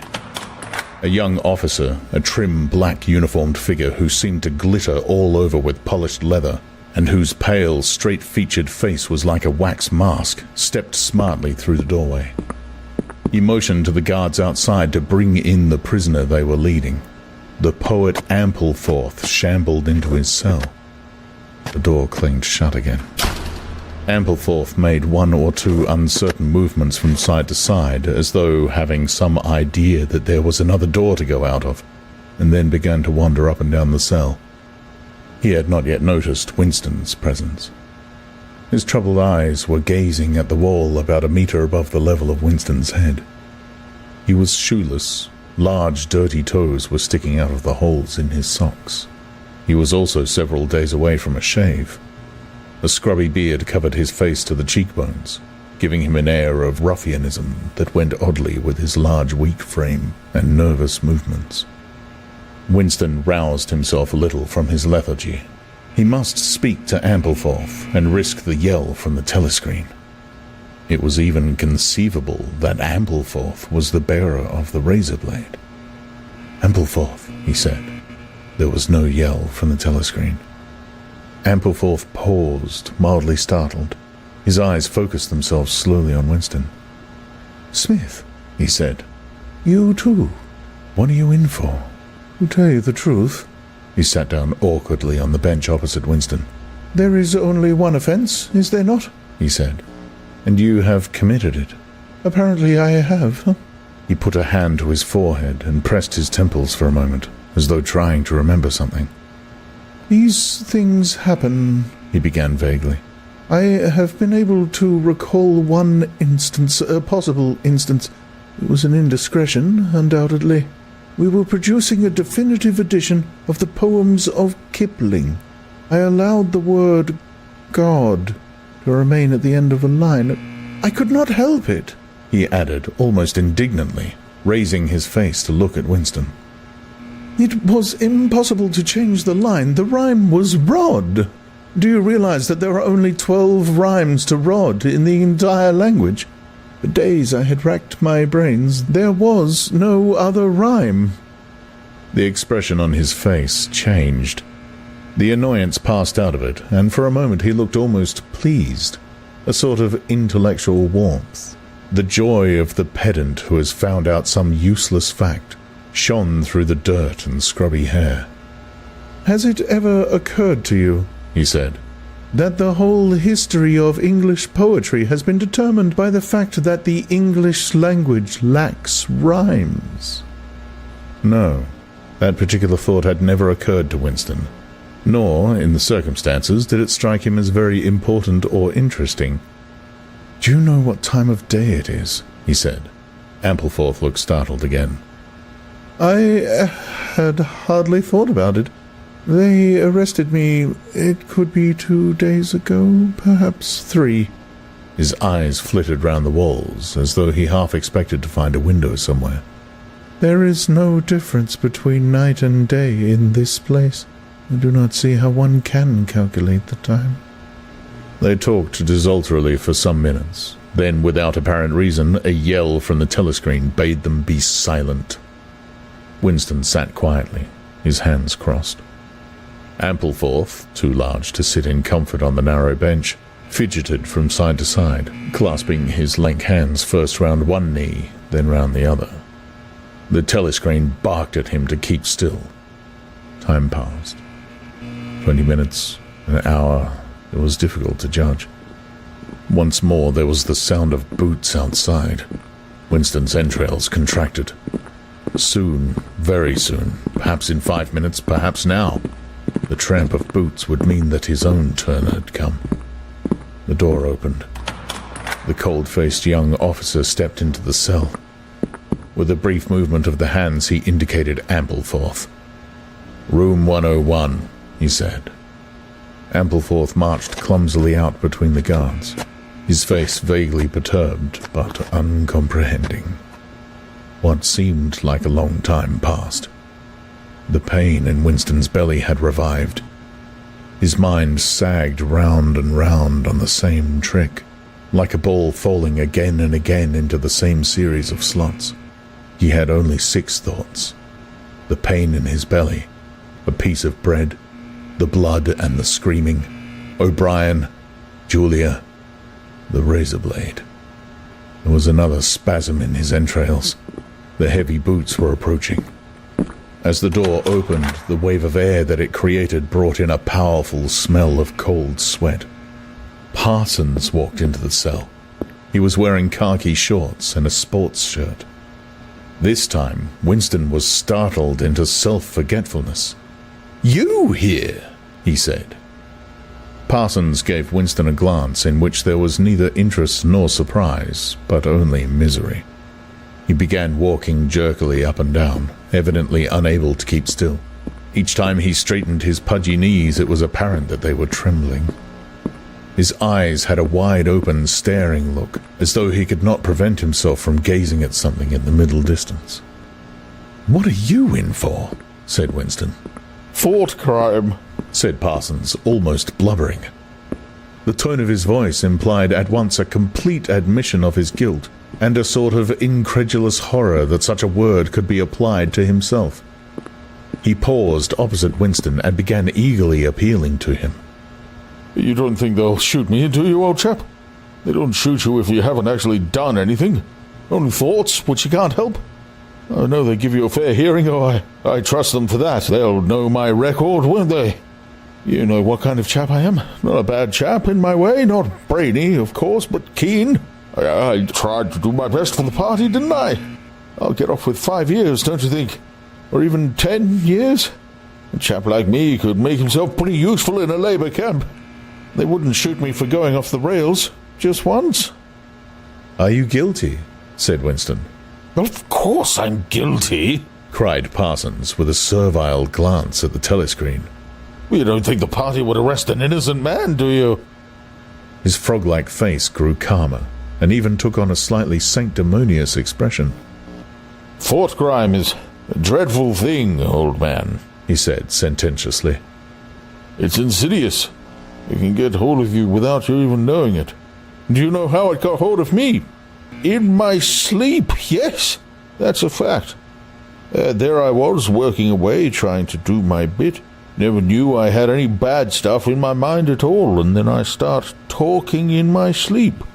Do you know what they heard me saying?" He sank his voice, like someone who is obliged for medical reasons to utter an obscenity. "Down with Big Brother." "Yes, I said that. Said it over and over again, it seems. Between you and me, old man, I'm glad they got me before it went any further. Do you know what I'm going to say to them when I go up before the tribunal? Thank you, I'm going to say. Thank you for saving me before it was too late." "Who denounced you?" said Winston. "It was my little daughter," said Parsons with a sort of doleful pride. "She listened at the keyhole, heard what I was saying, and nipped off to the patrols the very next day. Pretty smart for a nipper of 7, eh? Oh, I don't bear her any grudge for it. In fact, I'm proud of her. It shows that I brought her up in the right spirit. Anyway. He made a few more jerky movements up and down, several times casting a longing glance at the lavatory pan. Then he suddenly ripped down his shorts. Excuse me, old man, he said. I can't help it. It's the waiting. He plumped his large posterior into the lavatory pan. Winston covered his face with his hands. "Smith!" yelled the voice from the telescreen. 6079 Smith W, uncover your face. No faces covered in the cells. Winston uncovered his face. Parsons used the lavatory loudly and abundantly. It then turned out that the plug was defective and the cell stank abominably for hours afterwards. Parsons was removed. More prisoners came and went mysteriously. One, a woman, was consigned to room 101 and, Winston noticed, seemed to shrivel and turn a different color when she heard the words. A time came when, if it had been morning when he was brought here, it would be afternoon, or if it had been afternoon, then it would be midnight. There were 6 prisoners in the cell, men and women. All sat very still. Opposite Winston there was a man with a chinless, toothy face, exactly like that of some large, harmless rodent. His fat, mottled cheeks were so pouched at the bottom that it was difficult not to believe that he had little stores of food tucked away there. His pale grey eyes flitted timorously from face to face and turned quickly away again when he caught anyone's eye. The door opened, and another prisoner was brought in, whose appearance sent a momentary chill through Winston. He was a commonplace, mean-looking man, who might have been an engineer or technician of some kind, but what was startling was the emaciation of his face. It was like a skull. Because of its thinness, the mouth and eyes looked disproportionately large, and the eyes seemed filled with a murderous, unappeasable hatred of somebody or something. The man sat down on the bench at a little distance from Winston. Winston did not look at him again, but the tormented, skull-like face was as vivid in his mind as though it had been straight in front of his eyes. Suddenly, he realized what was the matter. The man was dying of starvation. The same thought seemed to occur almost simultaneously to everyone in the cell. There was a very faint stirring all the way round the bench. The eyes of the chinless man kept flitting towards the skull-faced man, then turning guiltily away, then being dragged back by an irresistible attraction. Presently, he began to fidget on his seat.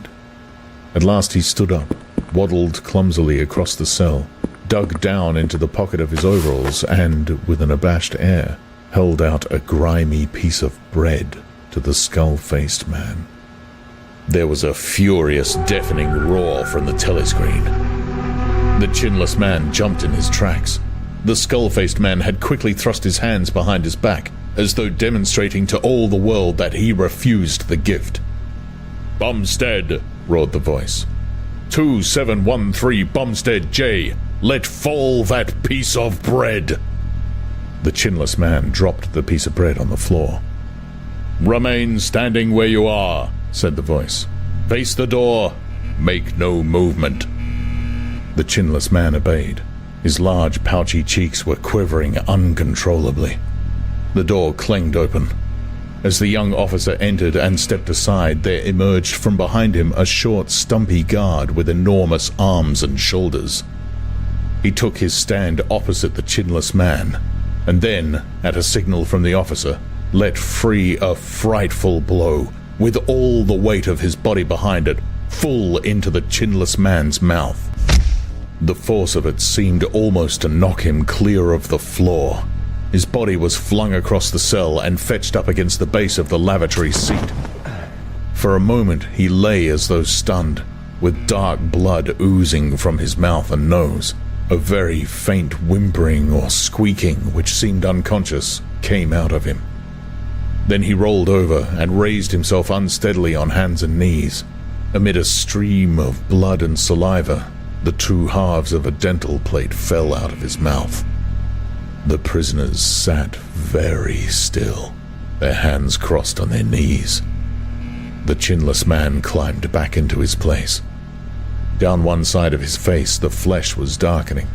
His mouth had swollen into a shapeless cherry-colored mass with a black hole in the middle of it. From time to time, a little blood dripped onto the breast of his overalls. His grey eyes still flitted from face to face, more guiltily than ever, as though he were trying to discover how much the others despised him for his humiliation.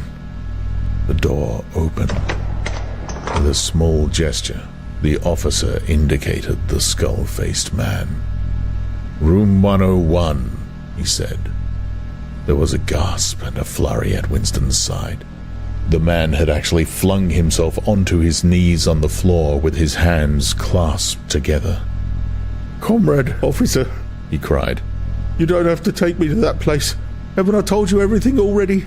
What else is it you want to know? There's nothing I wouldn't confess, nothing. Just tell me what it is and I'll confess straight off. Write it down and I'll sign it. Anything, not room 101. "Room 101, said the officer. The man's face, already very pale, turned a color Winston would not have believed possible. It was definitely, unmistakably, a shade of green. "Do anything to me," he yelled. "You've been starving me for weeks. Finish it off and let me die. Shoot me, hang me, sentence me to 25 years. Is there somebody else you want me to give away? Just say who it is and I'll tell you anything you want. I don't care who it is or what you do to them. I've got a wife and 3 children. The biggest of them isn't 6 years old. You could take the whole lot of them and cut their throats in front of my eyes and I'll stand by and watch it, but not room 101. "Room 101, said the officer. The man looked frantically round at the other prisoners, as though with some idea that he could put another victim in his own place. His eyes settled on the smashed face of the chinless man. He flung out a lean arm. "That's the one you ought to be taking, not me," he shouted. "You didn't hear what he was saying after they bashed his face. Give me a chance and I'll tell you every word of it. He's the one that's against the party, not me." The guard stepped forward. The man's voice rose to a shriek. "You didn't hear him," he repeated. "Something went wrong with the telescreen. He's the one you want. Take him, not me." The 2 sturdy guards had stooped to take him by the arms, but just at this moment he flung himself across the floor of the cell and grabbed one of the iron legs that supported the bench. He had set up a wordless howling like an animal. The guards took hold of him to wrench him loose, but he clung on with astonishing strength. For perhaps 20 seconds they were hauling at him. The prisoners sat quiet, their hands crossed on their knees, looking straight in front of them. The howling stopped. The man had no breath left for anything except hanging on. Then there was a different kind of cry. A kick from a guard's boot had broken the fingers of one of his hands. They dragged him to his feet. "Room 101, said the officer. The man was led out, walking unsteadily, with head sunken, nursing his crushed hand. All the fight had gone out of him. A long time passed. If it had been midnight when the skull-faced man was taken away, it was morning. If morning, it was afternoon. Winston was alone, and had been alone for hours. The pain of sitting on the narrow bench was such that often he got up and walked about, unreproved by the telescreen. The piece of bread still lay where the chinless man had dropped it. At the beginning, it needed a hard effort not to look at it, but presently, hunger gave way to thirst. His mouth was sticky and evil-tasting. The humming sound and the unvarying white light induced a sort of faintness, an empty feeling inside his head. He would get up because the ache in his bones was no longer bearable, and then would sit down again almost at once because he was too dizzy to make sure of staying on his feet. Whenever his physical sensations were a little under control, the terror returned. Sometimes with a fading hope he thought of O'Brien and the razor blade. It was thinkable that the razor blade might arrive concealed in his food, if he were ever fed. More dimly, he thought of Julia. Somewhere or other she was suffering, perhaps far worse than he. She might be screaming with pain at this moment. He thought, if I could save Julia by doubling my own pain, would I do it? Yes, I would. But that was merely an intellectual decision, taken because he knew that he ought to take it. He did not feel it. In this place, you could not feel anything except pain and foreknowledge of pain. Besides, was it possible, when you were actually suffering it, to wish for any reason that your own pain should increase? But that question was not answerable. Yet, the boots were approaching again. The door opened. O'Brien came in. Winston started to his feet. The shock of the sight had driven all caution out of him. For the first time in many years, he forgot the presence of the telescreen. "They've got you too!" he cried. "They got me a long time ago," said O'Brien with a mild, almost regretful irony. He stepped aside. From behind him there emerged a broad-chested guard with a long black truncheon in his hand. "You know this, Winston," said O'Brien. "Don't deceive yourself. You did know it. You have always known it." Yes. He saw now. He had always known it. But there was no time to think of that. All he had eyes for was the truncheon in the guard's hand. It might fall anywhere. On the crown, on the tip of the ear, on the upper arm, on the elbow. The elbow! He had slumped to his knees, almost paralyzed, clasping the stricken elbow with his other hand. Everything had exploded into yellow light. Inconceivable, inconceivable that one blow could cause such pain. The light cleared, and he could see the other two looking down at him. The guard was laughing at his contortions. One question, at any rate, was answered. Never, for any reason on earth, could you wish for an increase of pain. Of pain, you could wish only one thing, that it should stop. Nothing in the world was so bad as physical pain. In the face of pain, there are no heroes. No heroes, he thought over and over as he writhed on the floor, clutching uselessly at his disabled left arm.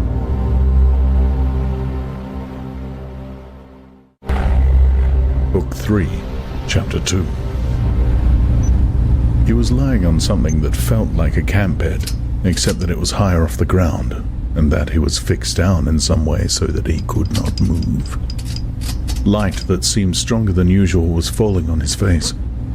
O'Brien was standing at his side, looking down at him intently. At the other side of him stood a man in a white coat, holding a hypodermic syringe. Even after his eyes were open, he took in his surroundings only gradually.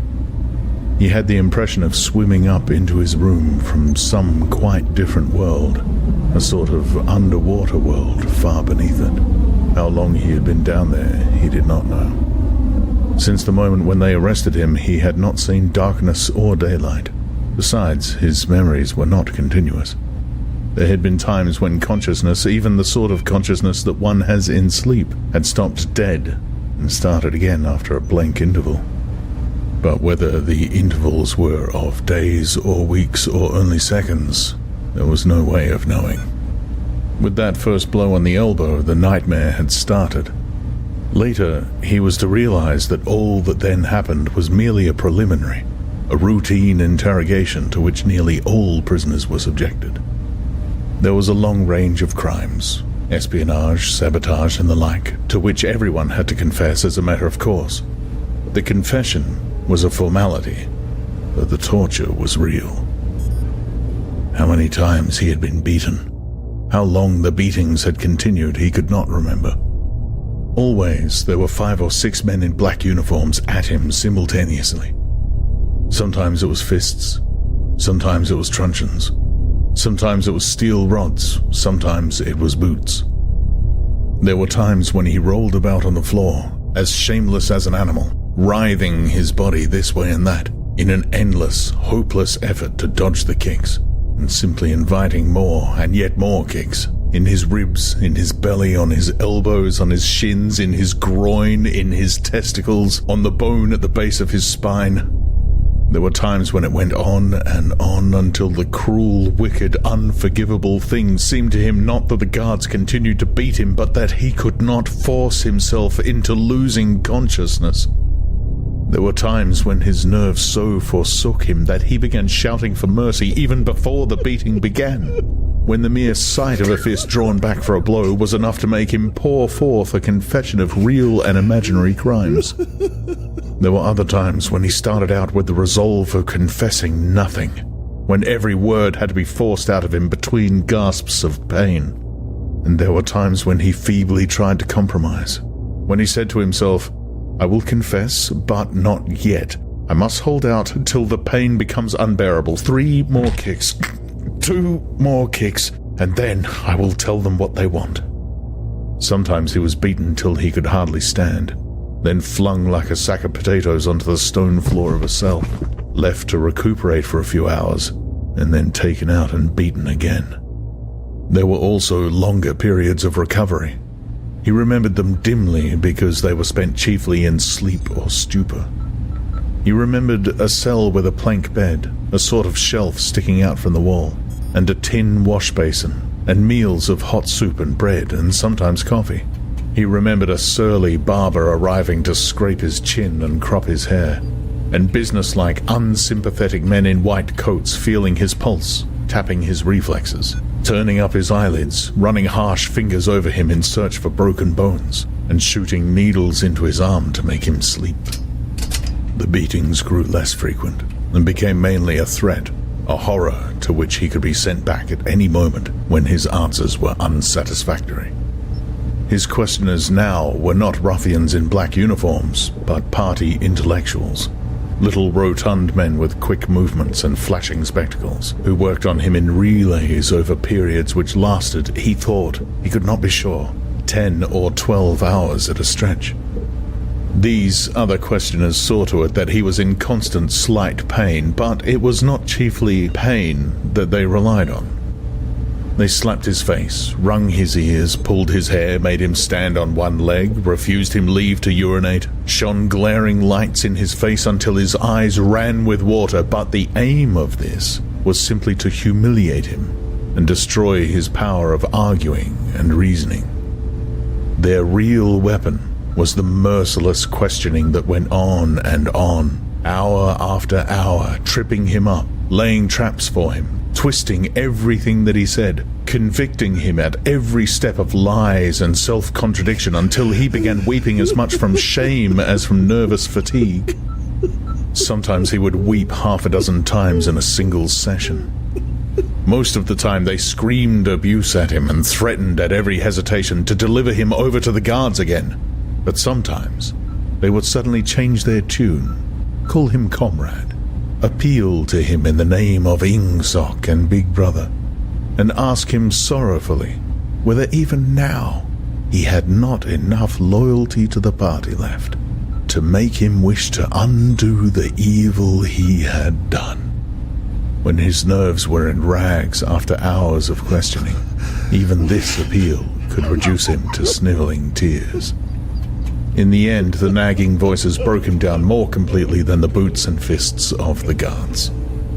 He became simply a mouth that uttered, a hand that signed whatever was demanded of him. His sole concern was to find out what they wanted him to confess, and then confess it quickly, before the bullying started anew. He confessed to the assassination of eminent party members, the distribution of seditious pamphlets, embezzlement of public funds, sale of military secrets, sabotage of every kind. He confessed that he had been a spy in the pay of the East Asian government as far back as 1968. He confessed that he was a religious believer, an admirer of capitalism, and a sexual pervert. He confessed that he had murdered his wife, although he knew, and his questioners must have known, that his wife was still alive. He confessed that for years he had been in personal touch with Goldstein, and had been a member of an underground organization which had included almost every human being he had ever known. It was easier to confess everything and implicate everybody. Besides, in a sense, it was all true. It was true that he had been an enemy of the party, and in the eyes of the party there was no distinction between the thought and the deed. There were also memories of another kind. They stood out in his mind disconnectedly, like pictures with blackness all round them. He was in a cell, which might have been either dark or light, because he could see nothing except a pair of eyes.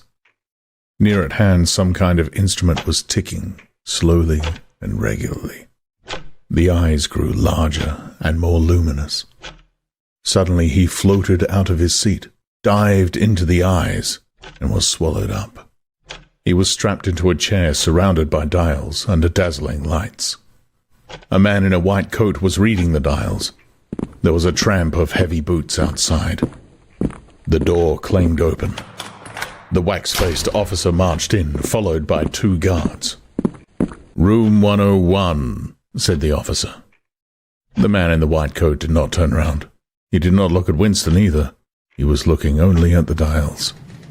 He was rolling down a mighty corridor, a kilometre wide, full of glorious golden light, roaring with laughter and shouting out confessions at the top of his voice.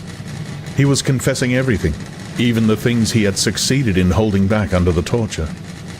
He was relating the entire history of his life to an audience who knew it already. With him were the guards, the other questioners, the men in white coats, O'Brien, Julia, Mr. Charrington, all rolling down the corridor together and shouting with laughter. Some dreadful thing which had lain embedded in the future had somehow been skipped over and had not happened. Everything was all right. There was no more pain. The last detail of his life was laid bare, understood, forgiven. He was starting up from the plank bed in the half-certainty that he had heard O'Brien's voice. All through his interrogation, although he had never seen him, he had had the feeling that O'Brien was at his elbow, just out of sight. It was O'Brien who was directing everything. It was he who set the guards onto Winston, and who prevented them from killing him. It was he who decided when Winston should scream with pain, when he should have a respite, when he should be fed, when he should sleep, when the drugs should be pumped into his arm. It was he who asked the questions and suggested the answers. He was the tormentor. He was the protector. He was the inquisitor. He was the friend. And once, Winston could not remember whether it was in drugged sleep or in normal sleep or even in a moment of wakefulness, a voice murmured in his ear. Don't worry, Winston. You are in my keeping. For 7 years I have watched over you. Now the turning point has come. I shall save you. I shall make you perfect. He was not sure whether it was O'Brien's voice, but it was the same voice that had said to him, "We shall meet in the place where there is no darkness," in that other dream 7 years ago. He did not remember any ending to his interrogation. There was a period of blackness, and then the cell, or room, in which he now was, had gradually materialized round him. He was almost flat on his back and unable to move. His body was held down at every essential point. Even the back of his head was gripped in some manner. O'Brien was looking down at him, gravely and rather sadly. His face, seen from below, looked coarse and worn, with pouches under the eyes and tired lines from nose to chin. He was older than Winston had thought him. He was perhaps 48 or 50. Under his hand there was a dial with a lever on top, and fingers running round the face. "I told you," said O'Brien, "that if we met again, it would be here." "Yes," said Winston. Without any warning, except a slight movement of O'Brien's hand, a wave of pain flooded his body. It was a frightening pain, because he could not see what was happening, and he had the feeling that some mortal injury was being done to him. He did not know whether the thing was really happening or whether the effect was electrically produced, but his body was being wrenched out of shape. The joints were being slowly torn apart. Although the pain had brought the sweat out on his forehead, the worst of all was the fear that his backbone was about to snap. He set his teeth and breathed hard through his nose, trying to keep silent as long as possible. You are afraid, said O'Brien, watching his face, that in another moment something is going to break. Your especial fear is that it will be your backbone. You have a vivid mental picture of the vertebrae snapping apart and the spinal fluid dripping out of them. That is what you are thinking, is it not, Winston? Winston did not answer. O'Brien drew back the lever on the dial. The wave of pain receded almost as quickly as it had come. That was 40, said O'Brien. You can see that the numbers on this dial run up to 100. Will you please remember, throughout our conversation, that I have it in my power to inflict pain on you at any moment, and to whatever degree I choose. If you tell me any lies, or attempt to prevaricate in any way, or even fall below your usual level of intelligence, you will cry out with pain instantly. Do you understand that? Yes, said Winston. O'Brien's manner became less severe. He resettled his spectacles thoughtfully and took a pace or two up and down. When he spoke, his voice was gentle and patient. He had the air of a doctor, a teacher, even a priest, anxious to explain and persuade rather than to punish.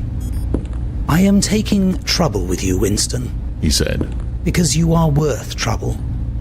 You know perfectly well what is the matter with you. You have known it for years, though you have fought against the knowledge. You are mentally deranged. You suffer from a defective memory. You are unable to remember real events, and you persuade yourself that you remember other events which have never happened. Fortunately, it is curable. You have never cured yourself of it, because you did not choose to. There was a small effort of the will that you were not ready to make. Even now, I am well aware you are clinging to your disease under the impression that it is a virtue. Now we will take an example.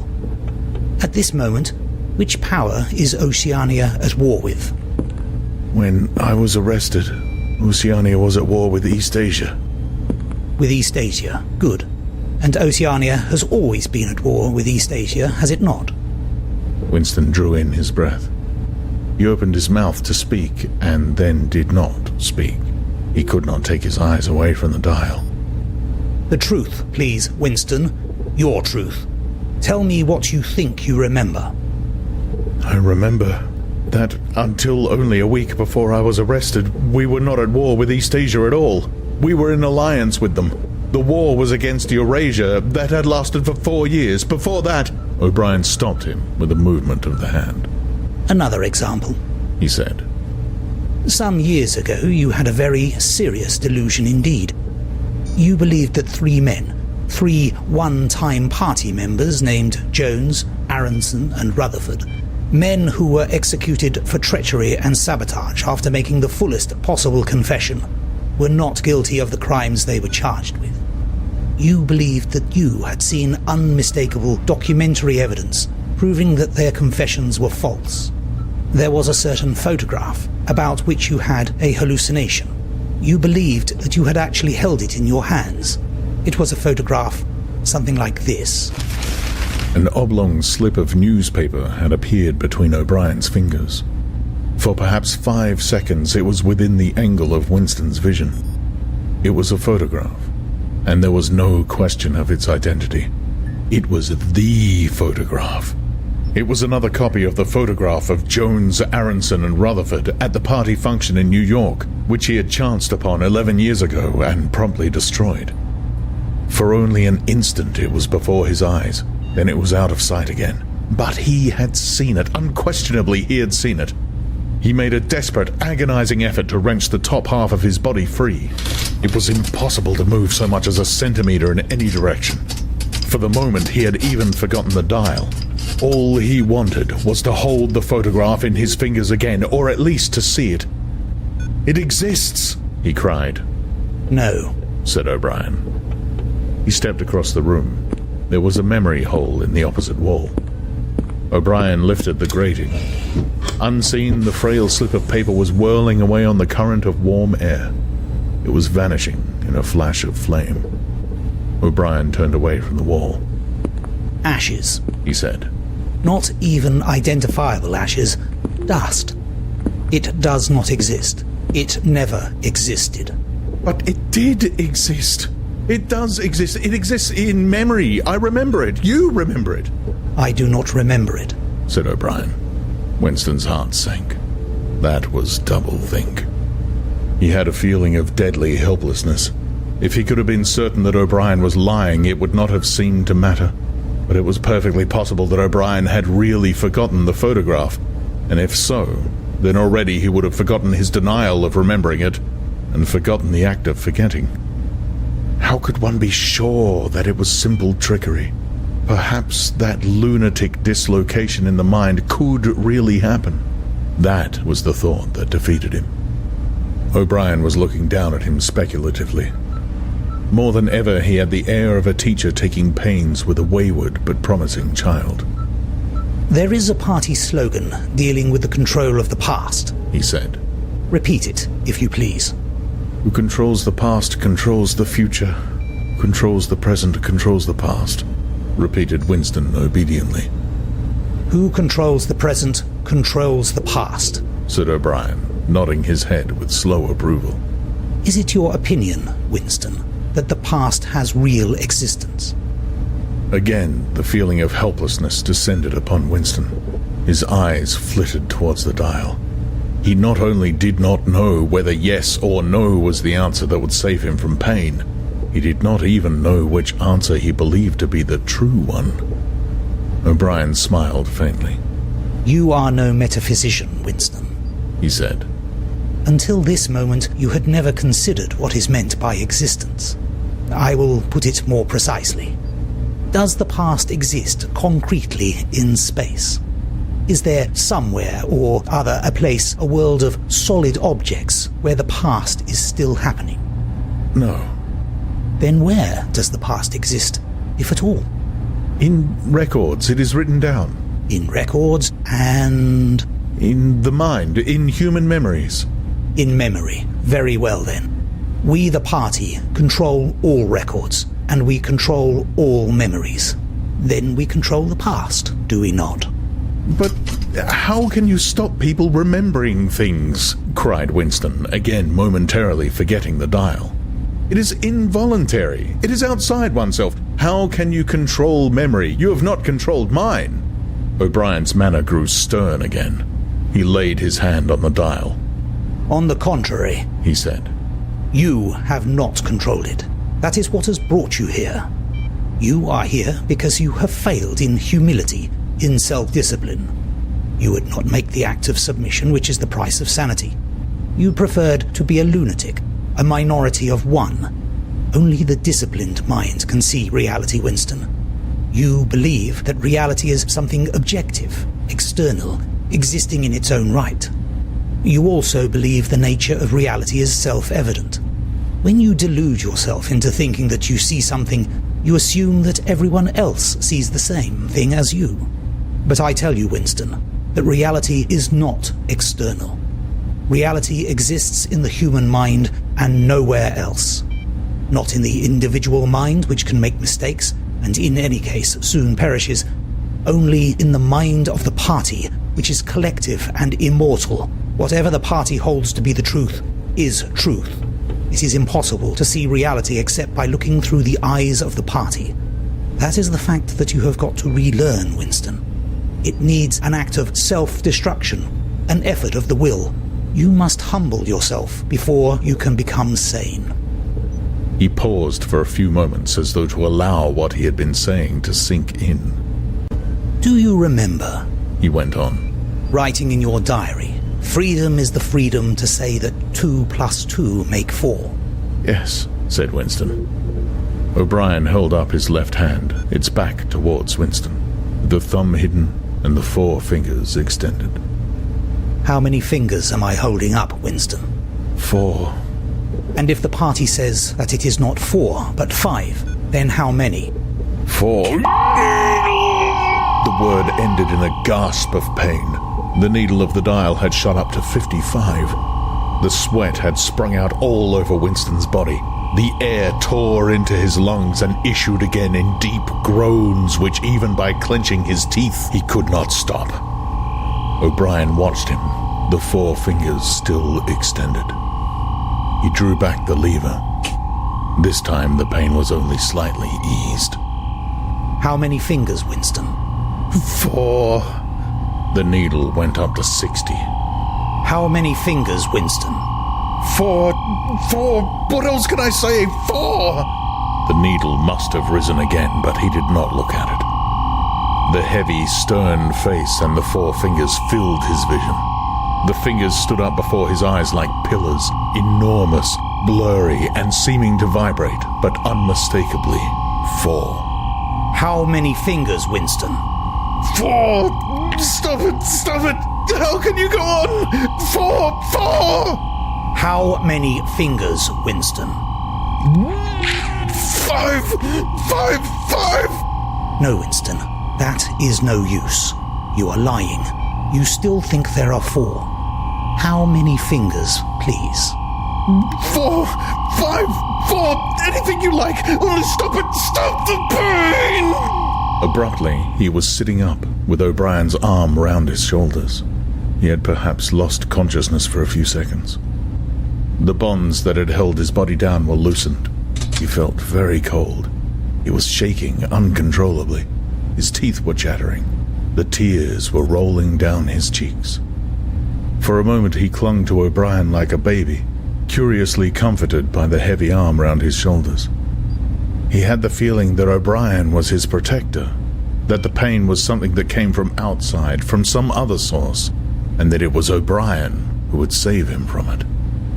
You are a slow learner, Winston, said O'Brien gently. How can I help it? He blubbered. How can I help seeing what is in front of my eyes? 2 and 2 are 4. Sometimes, Winston. Sometimes they are 5. Sometimes they are 3. Sometimes they are all of them at once. You must try harder. It is not easy to become sane. He lay Winston down on the bed. The grip of his limbs tightened again, but the pain had ebbed away, and the trembling had stopped, leaving him merely weak and cold. O'Brien motioned with his head to the man in the white coat, who had stood immobile throughout the proceedings. The man in the white coat bent down and looked closely into Winston's eyes, felt his pulse, laid an ear against his chest, tapped here and there. Then he nodded to O'Brien. Again, said O'Brien. The pain flowed into Winston's body. The needle must be at 70, 75. He had shut his eyes this time. He knew that the fingers were still there, and still 4. All that mattered was somehow to stay alive until the spasm was over. He had ceased to notice whether he was crying out or not. The pain lessened again. He opened his eyes. O'Brien had drawn back the lever. How many fingers, Winston? 4. I suppose there are 4. I would see 5 if I could. I'm trying to see 5. Which do you wish? To persuade me that you see 5, or really to see them? Really to see them. Again, said O'Brien. Perhaps the needle was 80, 90. Winston could not, intermittently, remember why the pain was happening. Behind his screwed-up eyelids, a forest of fingers seemed to be moving in a sort of dance, weaving in and out, disappearing behind one another and reappearing again. He was trying to count them. He could not remember why. He knew only that it was impossible to count them, and that this was somehow due to the mysterious identity between 5 and 4. The pain died down again. When he opened his eyes, it was to find that he was still seeing the same thing. Innumerable fingers, like moving trees, were still streaming past in either direction, crossing and recrossing. He shut his eyes again. How many fingers am I holding up, Winston? I don't know.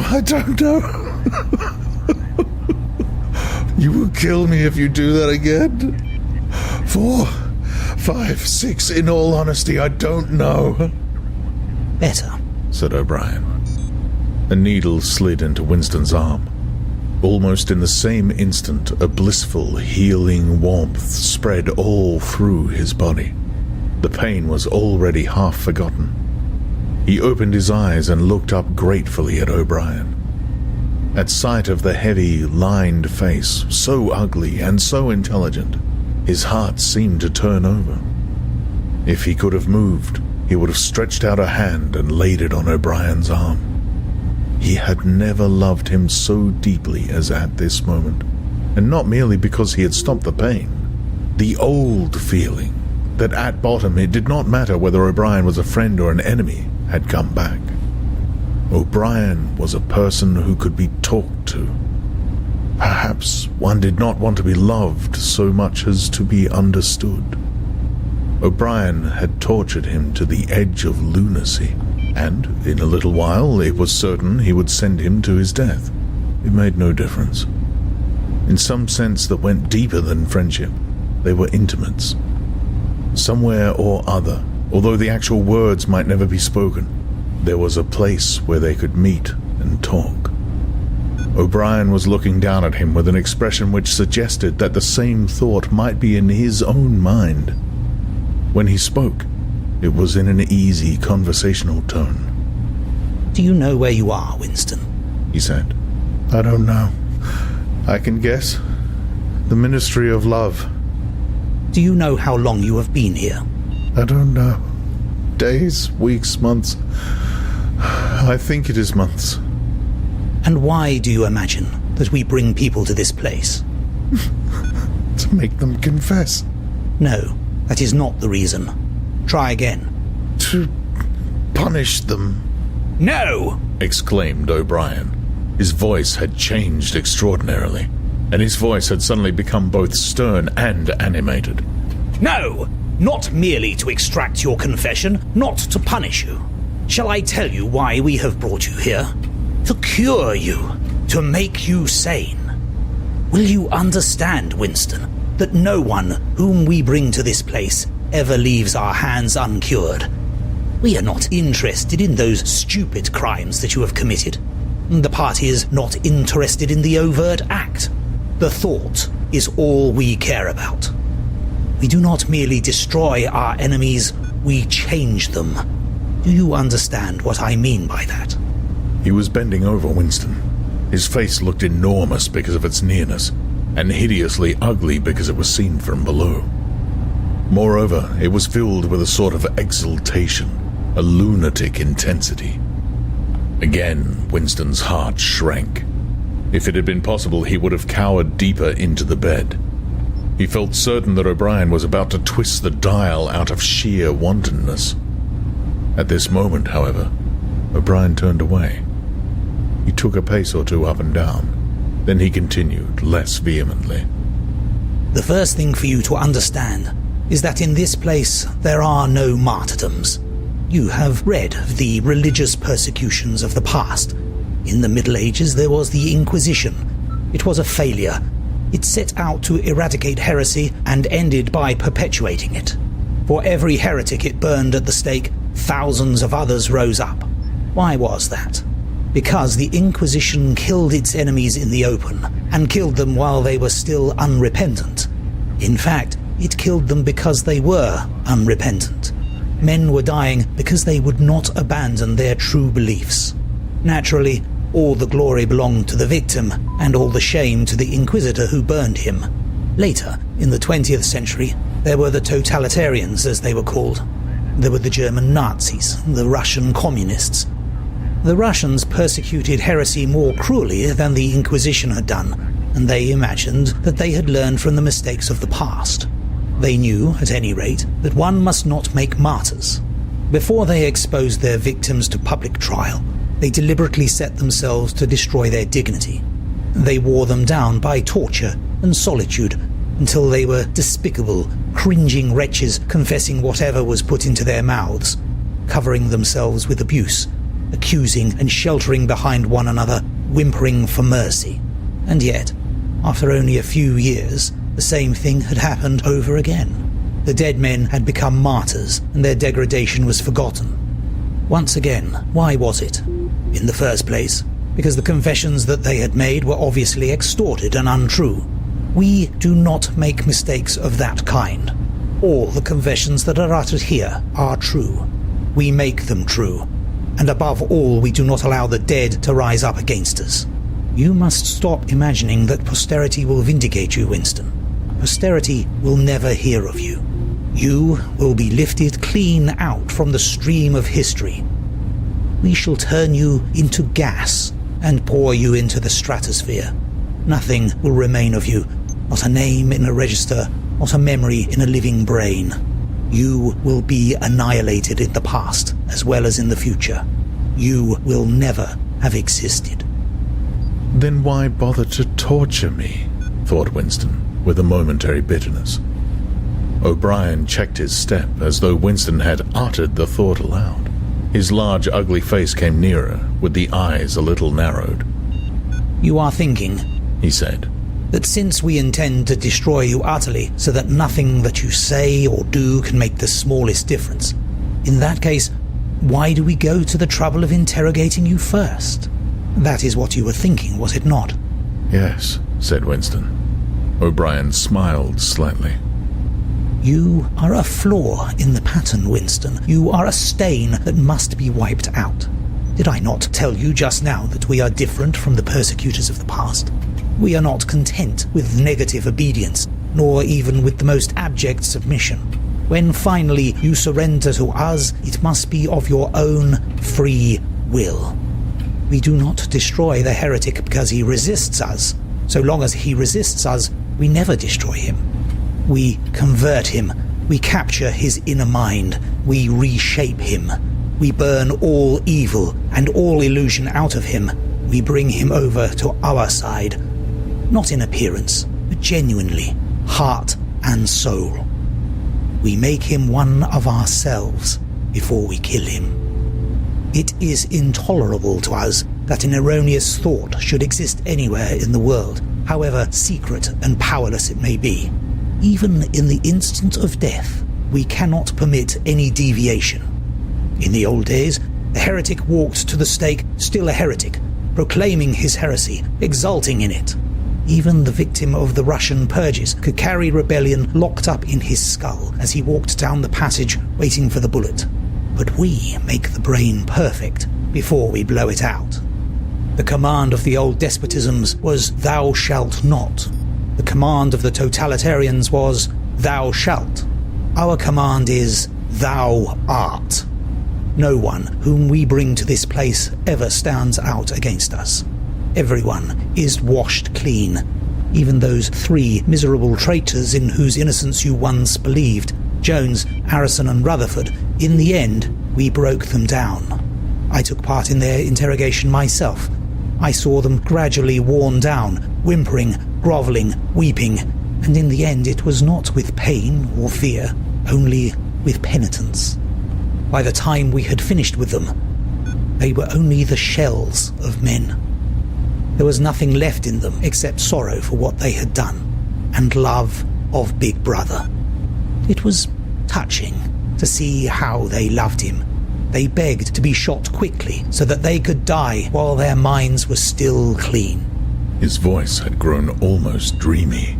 The exultation, the lunatic enthusiasm was still in his face. He is not pretending, thought Winston. He is not a hypocrite. He believes every word he says. What most oppressed him was the consciousness of his own intellectual inferiority. He watched the heavy yet graceful form strolling to and fro, in and out of the range of his vision. O'Brien was a being in all ways larger than himself. There was no idea that he had ever had or could have that O'Brien had not long ago known, examined, and rejected. His mind contained Winston's mind. But in that case, how could it be true that O'Brien was mad? It must be he, Winston, who was mad. O'Brien halted and looked down at him. His voice had grown stern again. Do not imagine that you will save yourself, Winston, however completely you surrender to us. No one who has once gone astray is ever spared, And even if we choose to let you live out the natural term of your life, still, you would never escape from us. What happens to you here is forever. Understand that in advance. We shall crush you down to the point from which there is no coming back. Things will happen to you from which you could never recover if you lived 1,000 years. Never again will you be capable of ordinary human feeling. Everything will be dead inside you. Never again will you be capable of love, or friendship, or joy of living, or laughter, or curiosity, or courage, or integrity. You will be hollow. We shall squeeze you empty, and then we shall fill you with ourselves. He paused and signed to the man in the white coat. Winston was aware of some heavy piece of apparatus being pushed into place behind his head. O'Brien had sat down beside the bed, so that his face was almost on a level with Winston's. 3,000, he said, speaking over Winston's head to the man in the white coat. 2 soft pads, which felt slightly moist, clamped themselves against Winston's temples. He quailed. There was pain coming, a new kind of pain. O'Brien laid a hand reassuringly, almost kindly, on his. This time it will not hurt, he said. Keep your eyes fixed on mine. At this moment, there was a devastating explosion, or what seemed like an explosion, though it was not certain whether there was any noise. There was undoubtedly a blinding flash of light. Winston was not hurt, only prostrated. Although he had already been lying on his back when the thing happened, he had a curious feeling that he had been knocked into that position.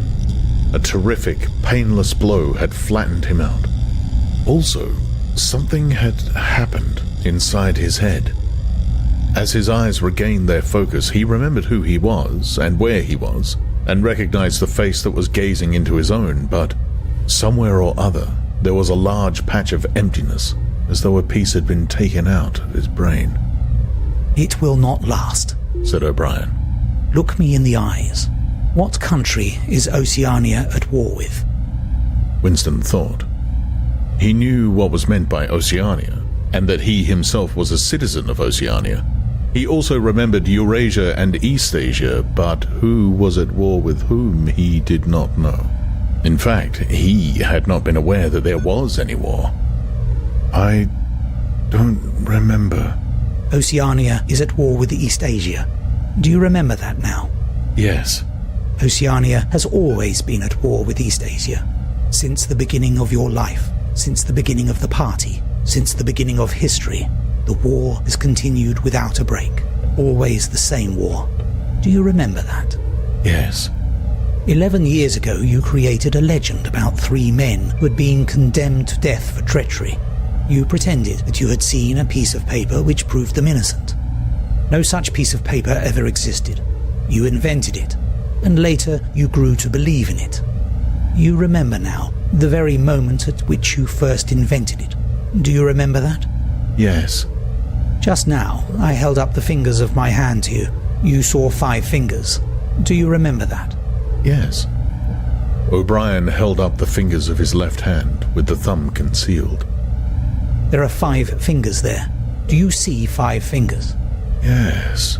And he did see them, for a fleeting instant, before the scenery of his mind changed. He saw 5 fingers, and there was no deformity. Then everything was normal again, and the old fear, the hatred, and the bewilderment came crowding back again. But there had been a moment, he did not know how long, 30 seconds perhaps, of luminous certainty, when each new suggestion of O'Brien's had filled up a patch of emptiness and become absolute truth, and when 2 and 2 could have been 3 as easily as 5, if that were what was needed. It had faded before O'Brien had dropped his hand, but though he could not recapture it, he could remember it, as one remembers a vivid experience at some period of one's life, when one was, in effect, a different person. You see now, said O'Brien, that it is at any rate possible. Yes, said Winston. O'Brien stood up with a satisfied air. Over to his left, Winston saw the man in the white coat break an ampule and draw back the plunger of a syringe. O'Brien turned to Winston with a smile. In almost the old manner, He resettled his spectacles on his nose. Do you remember writing in your diary, He said, that it did not matter whether I was a friend or an enemy, since I was at least a person who understood you and could be talked to? You were right. I enjoy talking to you. Your mind appeals to me.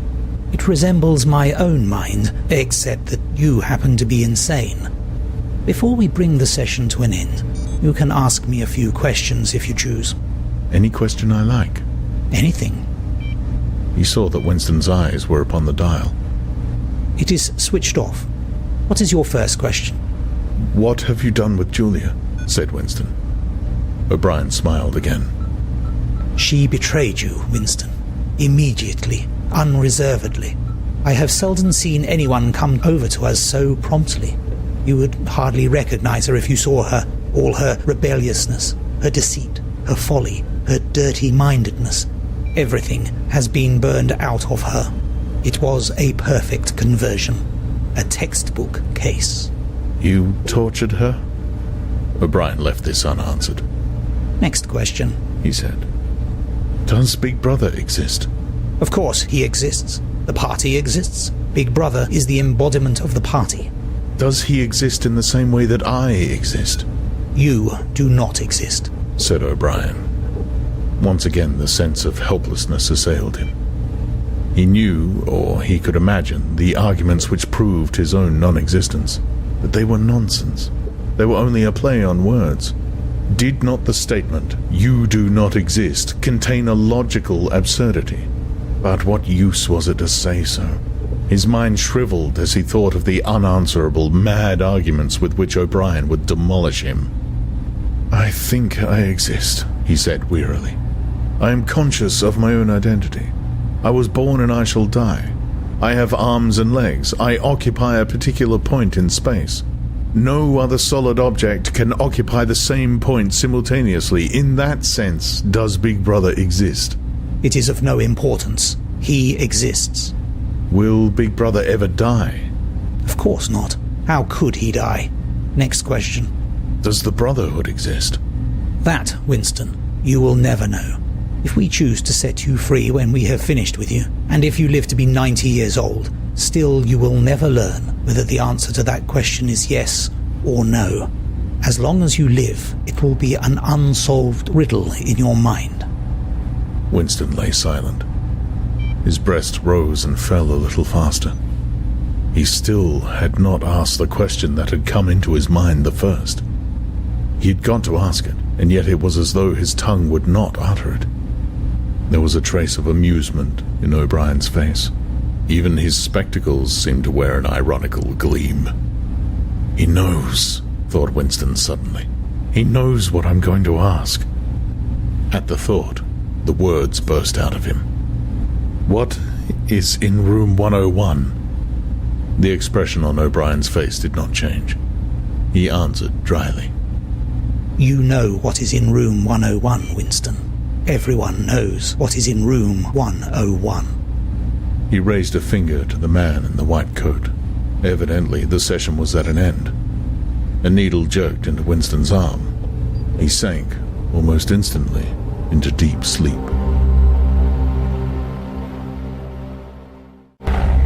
Book 3, Chapter 3. There are 3 stages in your reintegration, said O'Brien. There is learning, there is understanding, and there is acceptance. It is time for you to enter upon the second stage. As always, Winston was lying flat on his back, but of late his bonds were looser. They still held him to the bed, but he could move his knees a little, and could turn his head from side to side and raise his arms from the elbow. The dial also had grown to be less of a terror. He could evade its pangs if he was quick-witted enough. It was chiefly when he showed stupidity that O'Brien pulled the lever.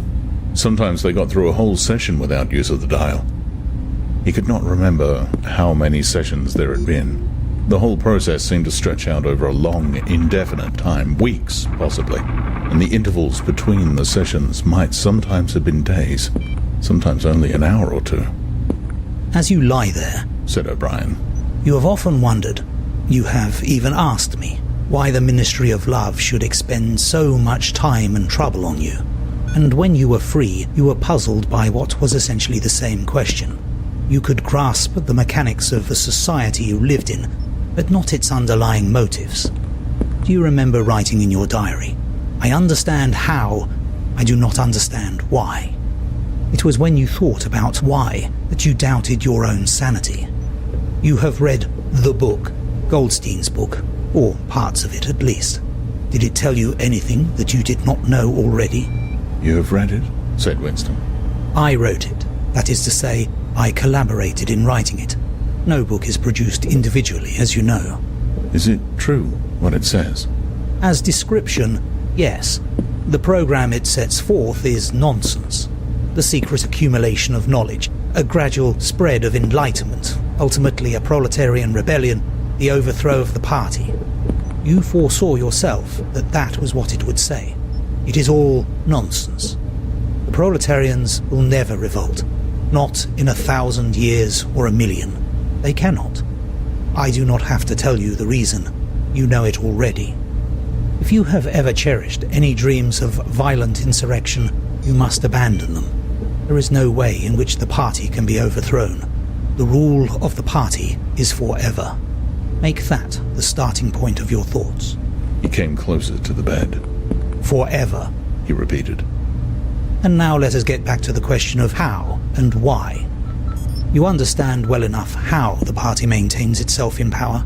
Now tell me why we cling to power. What is our motive? Why should we want power? Go on, speak. He added as Winston remained silent. Nevertheless, Winston did not speak for another moment or two. A feeling of weariness had overwhelmed him.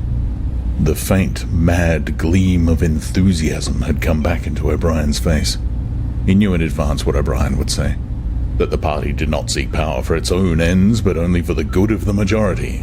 That it sought power because men in the mass were frail, cowardly creatures who could not endure liberty or face the truth, and must be ruled over and systematically deceived by others who were stronger than themselves. That the choice for mankind lay between freedom and happiness, and that for the great bulk of mankind, happiness was better. That the party was the eternal guardian of the weak, a dedicated sect doing evil that good might come, sacrificing its own happiness to that of others. The terrible thing, thought Winston, the terrible thing was that when O'Brien said this, he would believe it. You could see it in his face. O'Brien knew everything. 1,000 times better than Winston, he knew what the world was really like, in what degradation the mass of human beings lived, and by what lies and barbarities the party kept them there. He had understood it all, weighed it all, and it made no difference. All was justified by the ultimate purpose. What can you do, thought Winston, against the lunatic who is more intelligent than yourself, who gives your arguments a fair hearing, and then simply persists in his lunacy? "You are ruling over us for our own good," he said feebly. "You believe that human beings are not fit to govern themselves, and therefore—" He started and almost cried out. A pang of pain had shot through his body. O'Brien had pushed the lever of the dial up to 35. That was stupid, Winston. Stupid, he said. You should know better than to say a thing like that. He pulled the lever back and continued. Now I will tell you the answer to my question. It is this. The party seeks power entirely for its own sake. We are not interested in the good of others. We are interested solely in power, not wealth or luxury or long life or happiness. Only power. Pure power. What pure power means you will understand presently. We are different from all the oligarchies of the past, in that we know what we are doing. All the others, even those who resembled ourselves, were cowards and hypocrites. The German Nazis and the Russian communists came very close to us in their methods, but they never had the courage to recognize their own motives. They pretended, and perhaps they even believed, that they had seized power unwillingly and for a limited time, and that just round the corner there lay a paradise where human beings would be free and equal. We are not like that. We know that no one ever seizes power with the intention of relinquishing it. Power is not a means, it is an end. One does not establish a dictatorship in order to safeguard a revolution. One makes the revolution in order to establish the dictatorship. The object of persecution is persecution. The object of torture is torture. The object of power is power. Now do you begin to understand me? Winston was struck, as he had been struck before, by the tiredness of O'Brien's face. It was strong and fleshy and brutal. It was full of intelligence and a sort of controlled passion, before which he felt himself helpless, but it was tired. There were pouches under the eyes. The skin sagged from the cheekbones. O'Brien leaned over him, deliberately bringing the worn face nearer. You are thinking, he said, that my face is old and tired. You are thinking that I talk of power, and yet I am not even able to prevent the decay of my own body. Can you not understand, Winston, that the individual is only a cell? The weariness of the cell is the vigor of the organism. Do you die when you cut your fingernails? He turned away from the bed and began strolling up and down again, one hand in his pocket. We are the priests of power, he said. God is power, but at present, power is only a word so far as you are concerned. It is time for you to gather some idea of what power means. The first thing you must realize is that power is collective. The individual only has power insofar as he ceases to be an individual. You know the party slogan, freedom is slavery. Has it ever occurred to you that it is reversible? Slavery is freedom. Alone, free, the human being is always defeated. It must be so, because every human being is doomed to die, which is the greatest of all failures. But if he can make complete, utter submission, if he can escape from his identity, if he can merge himself in the party so that he is the party, then he is all-powerful and immortal. The second thing for you to realize is that power is power over human beings, over the body, but above all, over the mind. Power over matter, external reality as you would call it, is not important. Already our control over matter is absolute. For a moment, Winston ignored the dial. He made a violent effort to raise himself into a sitting position, and merely succeeded in wrenching his body painfully. "But how can you control matter?" he burst out. "You don't even control the climate or the laws of gravity. And there are disease, pain, death." O'Brien silenced him by a movement of his hand. We control matter because we control the mind. Reality is inside the skull. You will learn by degrees, Winston. There is nothing that we could not do. Invisibility, levitation, anything. I could float off this floor like a soap bubble if I wished to. I do not wish to, because the party does not wish it. You must get rid of those 19th century ideas about the laws of nature. We make the laws of nature. But you do not. You are not even masters of this planet. What about Eurasia and Eastasia? You have not conquered them yet. Unimportant. We shall conquer them when it suits us. And if we did not, what difference would it make? We can shut them out of existence. Oceania is the world. But the world itself is only a speck of dust. And man is tiny, helpless. How long has he been in existence? For millions of years the Earth was uninhabited. Nonsense. The Earth is as old as we are, no older. How could it be older? Nothing exists except through human consciousness. But the rocks are full of the bones of extinct animals. Mammoths, mastodons, and enormous reptiles which lived here long before man was ever heard of. Have you ever seen those bones, Winston? Of course not. 19th century biologists invented them. Before man, there was nothing. After man, if he could come to an end, there would be nothing. Outside man, there is nothing. But the whole universe is outside us. Look at the stars. Some of them are 1,000,000 light years away. They are out of our reach forever. What are the stars? Said O'Brien indifferently. They are bits of fire a few kilometers away. We could reach them if we wanted to, or we could blot them out. The Earth is the center of the universe. The sun and the stars go round it. Winston made another convulsive movement. This time he did not say anything. O'Brien continued as though answering a spoken objection. For certain purposes, of course, that is not true. When we navigate the ocean, or when we predict an eclipse, we often find it convenient to assume that the Earth goes round the sun and that the stars are millions upon millions of kilometers away. But what of it? Do you suppose it is beyond us to produce a dual system of astronomy? The stars can be near or distant, according as we need them. Do you suppose our mathematicians are unequal to that? Have you forgotten doublethink? Winston shrank back upon the bed. Whatever he said, the swift answer crushed him like a bludgeon, and yet he knew that he was in the right. The belief that nothing exists outside your own mind, surely there must be some way of demonstrating that it was false. Had it not been exposed long ago as a fallacy? There was even a name for it, which he had forgotten. A faint smile twitched the corners of O'Brien's mouth as he looked down at him. I told you, Winston, he said, that metaphysics is not your strong point. The word you are trying to think of is solipsism, but you are mistaken. This is not solipsism.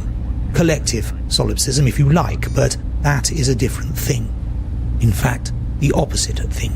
All this is a digression, he added in a different tone. The real power, the power we have to fight for night and day, is not power over things, but over men. He paused, and for a moment assumed again his air of a schoolmaster questioning a promising pupil. How does one man assert his power over another, Winston? Winston thought. By making him suffer, he said. Exactly. By making him suffer. Obedience is not enough. Unless he is suffering, how can you be sure that he is obeying your will and not his own?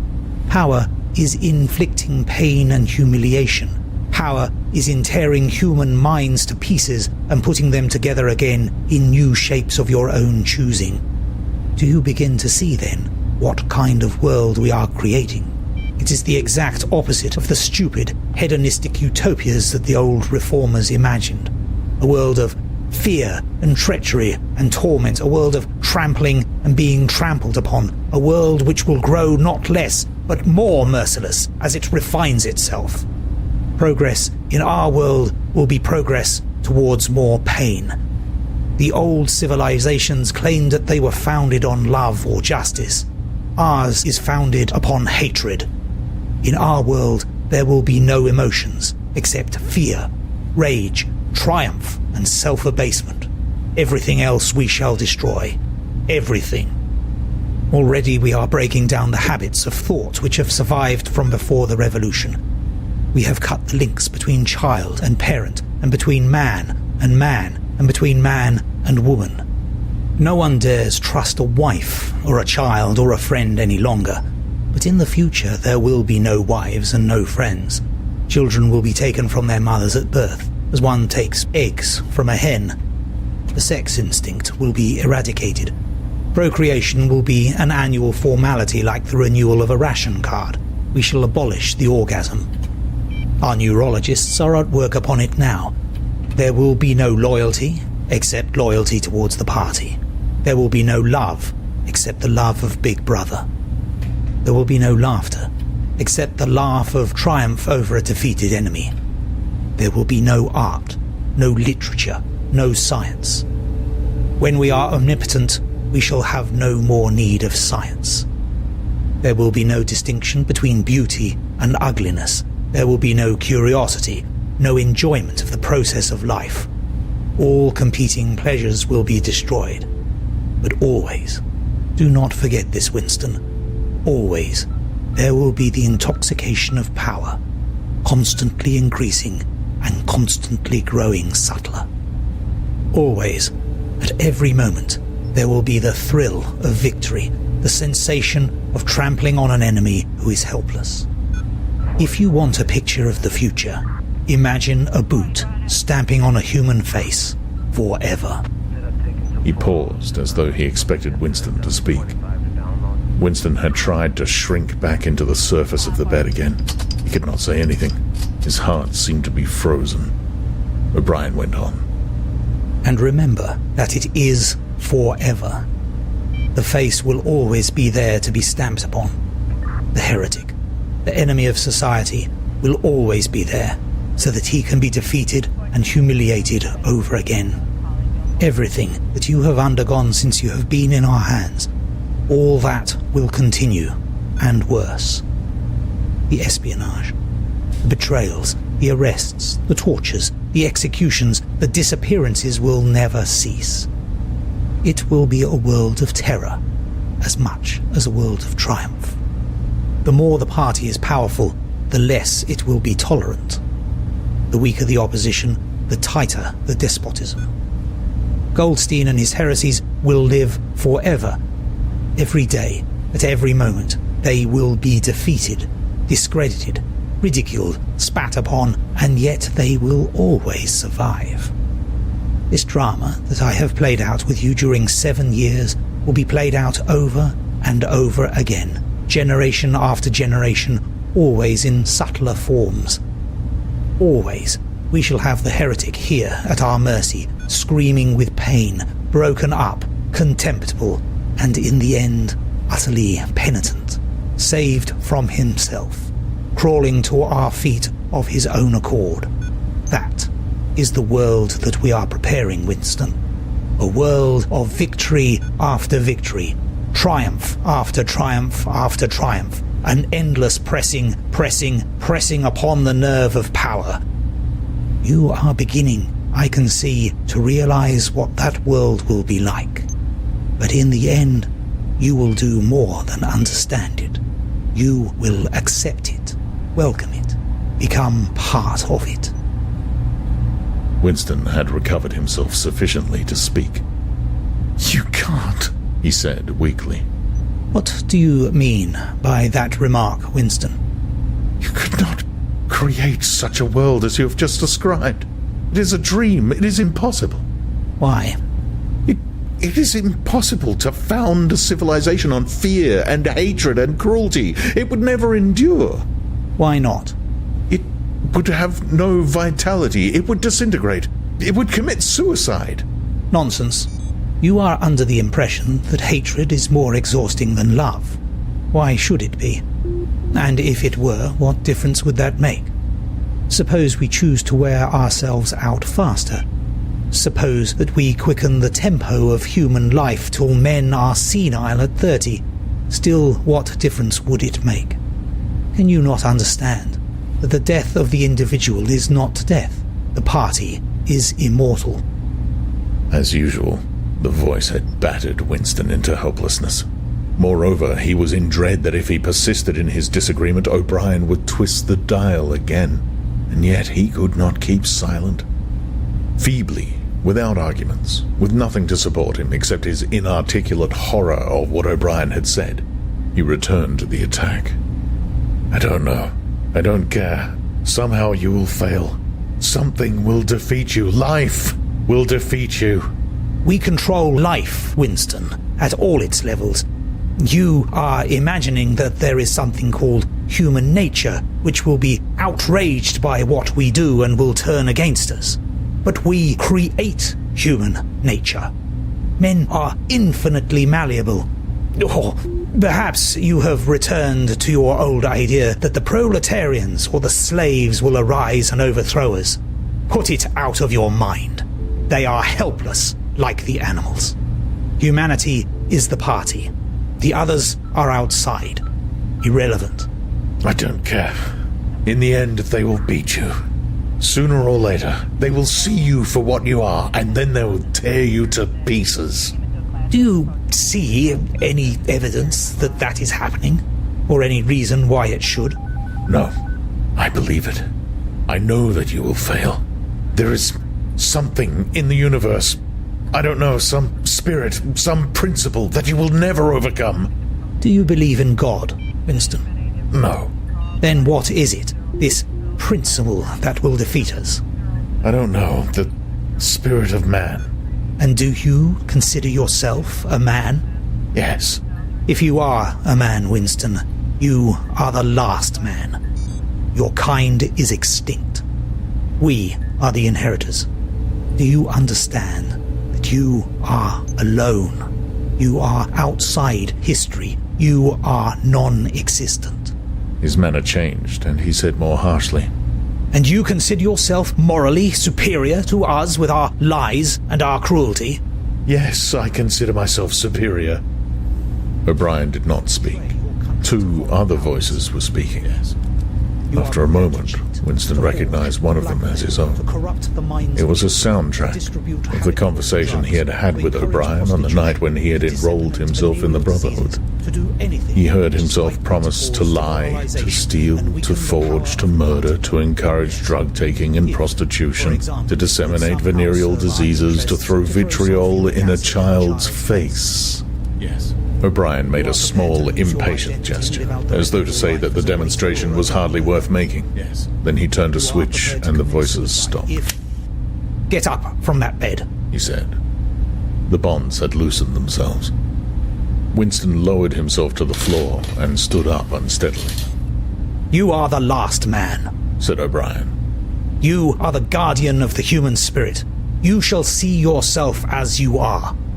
Take off your clothes. Winston undid the bit of string that held his overalls together. The zip fastener had long since been wrenched out of them. He could not remember whether any time since his arrest he had taken off all his clothes at once. Beneath the overalls, his body was looped with filthy, yellowish rags, just recognizable as the remnants of underclothes. As he slid them to the ground, he saw that there was a three-sided mirror at the far end of the room. He approached it, then stopped short. An involuntary cry had broken out of him. Go on, said O'Brien. Stand between the wings of the mirror. You shall see the side view as well. He had stopped because he was frightened. A bowed, grey-colored, skeleton-like thing was coming towards him. Its actual appearance was frightening, and not merely the fact that he knew it to be himself. He moved closer to the glass. The creature's face seemed to be protruded because of its bent carriage. A forlorn jailbird's face, with a knobby forehead running back into a bald scalp, a crooked nose, and battered-looking cheekbones, above which his eyes were fierce and watchful. The cheeks were seamed, the mouth had a drawn-in look. Certainly it was his own face, but it seemed to him that it had changed more than he had changed inside. The emotions it registered would be different from the ones he felt. He had gone partially bald. For the first moment he had thought that he had gone grey as well, but it was only the scalp that was grey. Except for his hands and a circle of his face, his body was grey all over with an ancient, ingrained dirt. Here and there under the dirt there were the red scars of wounds. Near the ankle, the varicose ulcer was an inflamed mass, with flakes of skin peeling off it. But the truly frightening thing was the emaciation of his body. The barrel of the ribs was as narrow as that of a skeleton. The legs had shrunk so that the knees were thicker than the thighs. He saw now what O'Brien had meant about seeing the side view. The curvature of the spine was astonishing. The thin shoulders were hunched forward so as to make a cavity of the chest. The scraggy neck seemed to be bending double under the weight of the skull. At a guess, he would have said that it was the body of a man of 60, suffering from some malignant disease. You have thought sometimes, said O'Brien, that my face, the face of a member of the inner party, looks old and worn. What do you think of your own face? He seized Winston's shoulder and spun him round so that he was facing him. Look at the condition you are in, he said. Look at this filthy grime all over your body. Look at the dirt between your toes. Look at that disgusting running sore on your leg. Do you know that you stink like a goat? Probably you have ceased to notice it. Look at your emaciation. Do you see? I can make my thumb and forefinger meet round your bicep. I could snap your neck like a carrot. Do you know you have lost 25 kilograms since you have been in our hands? Even your hair is coming out in handfuls. Look. Open your mouth. 9, 10, 11 teeth left. How many had you when you came to us? And the few you have left are dropping out of your head. Look here. He seized one of Winston's remaining front teeth between his powerful thumb and forefinger. A twinge of pain shot through Winston's jaw. O'Brien had wrenched the loose tooth out by the roots. He tossed it across the cell. You are rotting away, he said. You are falling to pieces. What are you? A bag of filth. Now turn around and look into that mirror again. Do you see that thing facing you? That is the last man. If you are human, that is humanity. Now put your clothes on again. Winston began to dress himself with slow, stiff movements. Until now, he had not seemed to notice how thin and weak he was. Only one thought stirred in his mind, that he must have been in this place longer than he had imagined. Then, suddenly, as he fixed the miserable rags round himself, a feeling of pity for his ruined body overcame him. Before he knew what he was doing, he had collapsed onto a small stool that stood beside the bed and burst into tears. He was aware of his ugliness, his gracelessness, a bundle of bones in filthy underclothes, sitting, weeping into the harsh white light, but he could not stop himself. O'Brien laid a hand on his shoulder, almost kindly. It will not last forever, he said. You can escape from it whenever you choose. Everything depends on yourself. You did it, sobbed Winston. You reduced me to this state. No, Winston. You reduced yourself to it. This is what you accepted when you set yourself up against the party. It was all contained in that first act. Nothing has happened that you did not foresee. He paused and then went on. We have beaten you, Winston. We have broken you up. You have seen what your body is like. Your mind is in the same state. I do not think there can be much pride left in you. You have been kicked and flogged and insulted. You have screamed with pain. You have rolled on the floor in your own blood and vomit. You have whimpered for mercy. You have betrayed everybody and everything. Can you think of a single degradation that has not happened to you? Winston had stopped weeping, though the tears were still oozing out of his eyes. He looked up at O'Brien. I have not betrayed Julia, he said. O'Brien looked down at him thoughtfully. No, he said. No, that is perfectly true. You have not betrayed Julia. The peculiar reverence for O'Brien, which nothing seemed able to destroy, flooded Winston's heart again. How intelligent, he thought. How intelligent. Never did O'Brien fail to understand what was said to him.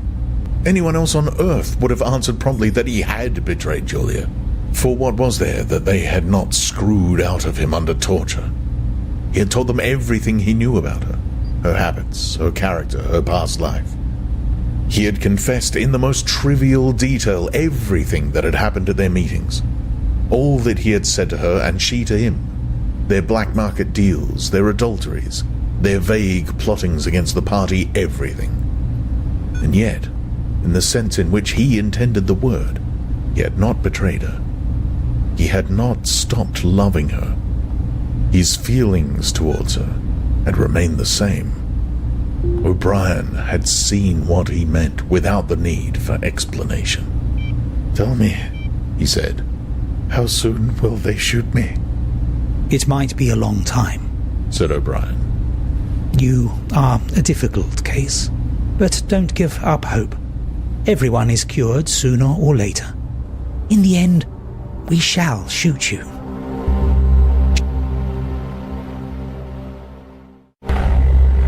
Book 3, Chapter 4. He was much better. He was growing fatter and stronger every day, if it was proper to speak of days. The white light and the humming sound were the same as ever, but the cell was a little more comfortable than the others he had been in. There was a pillow and a mattress on the plank bed and a stool to sit on. They had given him a bath, and they allowed him to wash himself fairly frequently in a tin basin.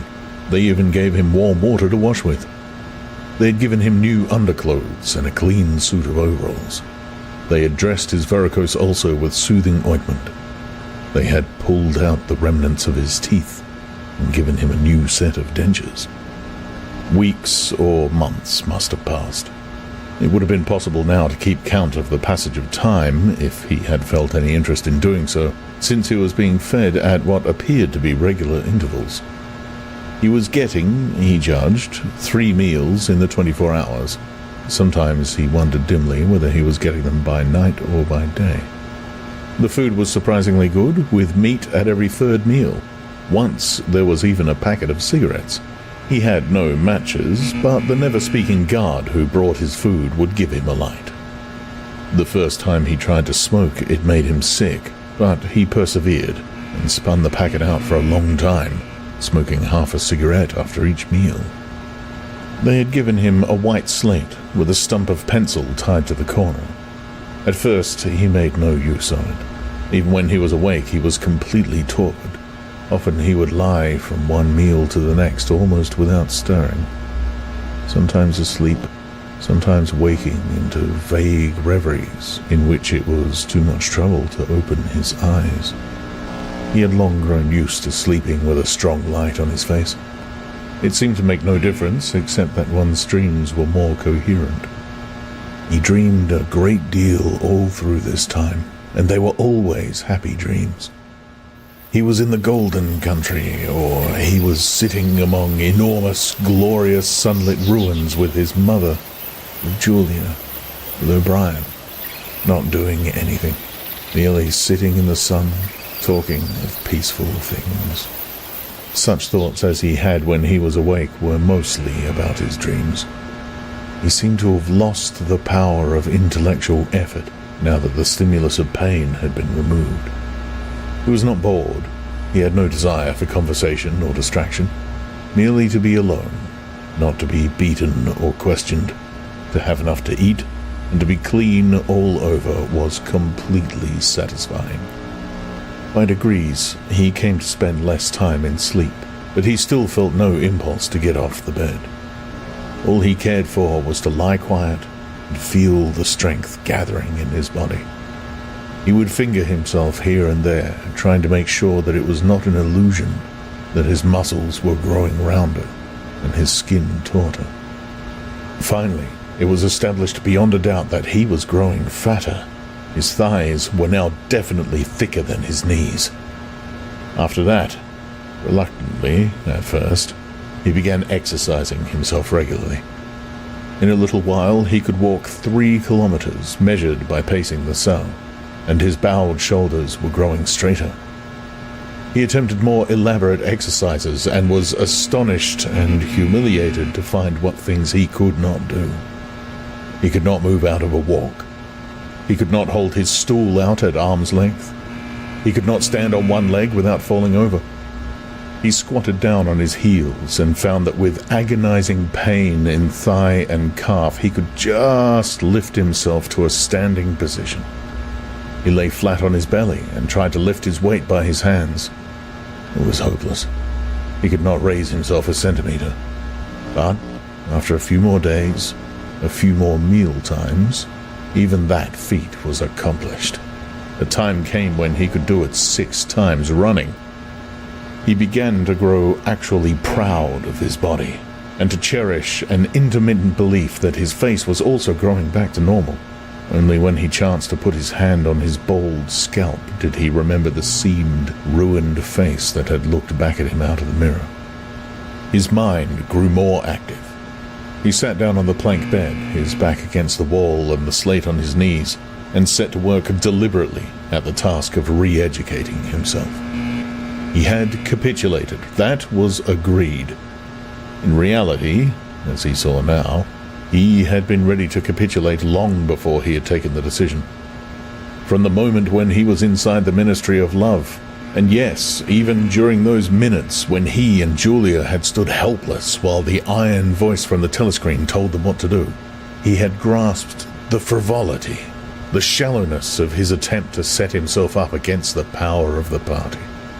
He knew now that for 7 years the thought police had watched him like a beetle under a magnifying glass.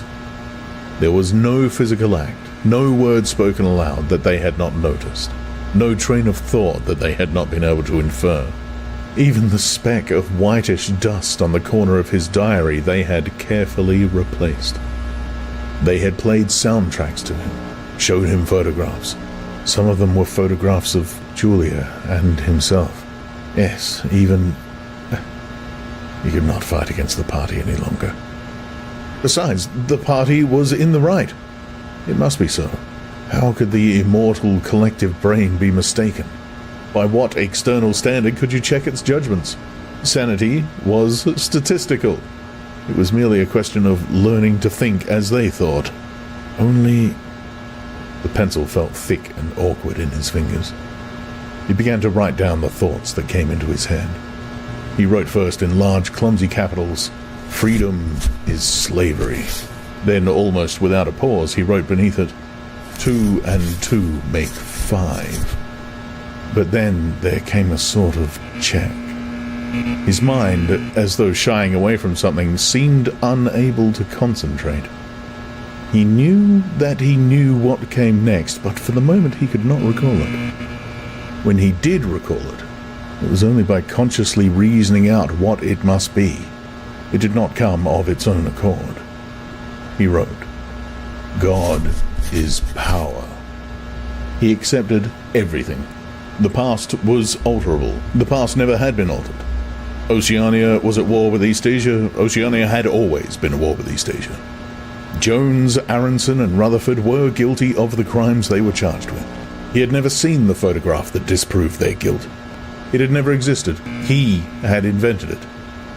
He remembered remembering contrary things, but those were false memories, products of self-deception.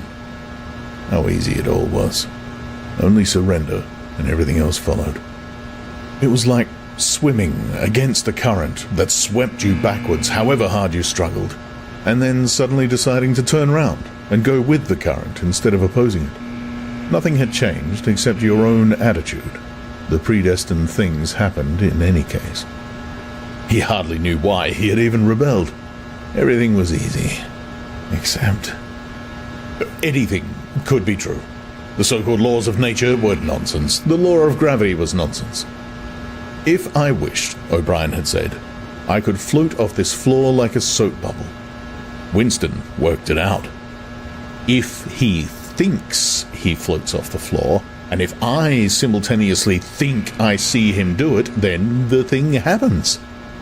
Suddenly, like a lump of submerged wreckage breaking the surface of water, the thought burst into his mind. It doesn't really happen. We imagine it. It is hallucination. He pushed the thought under instantly. The fallacy was obvious. It presupposed that somewhere or other outside oneself there was a real world where real things happened. But how could there be such a world? What knowledge have we of anything save through our own minds? All happenings are in the mind. Whatever happens in all minds truly happens.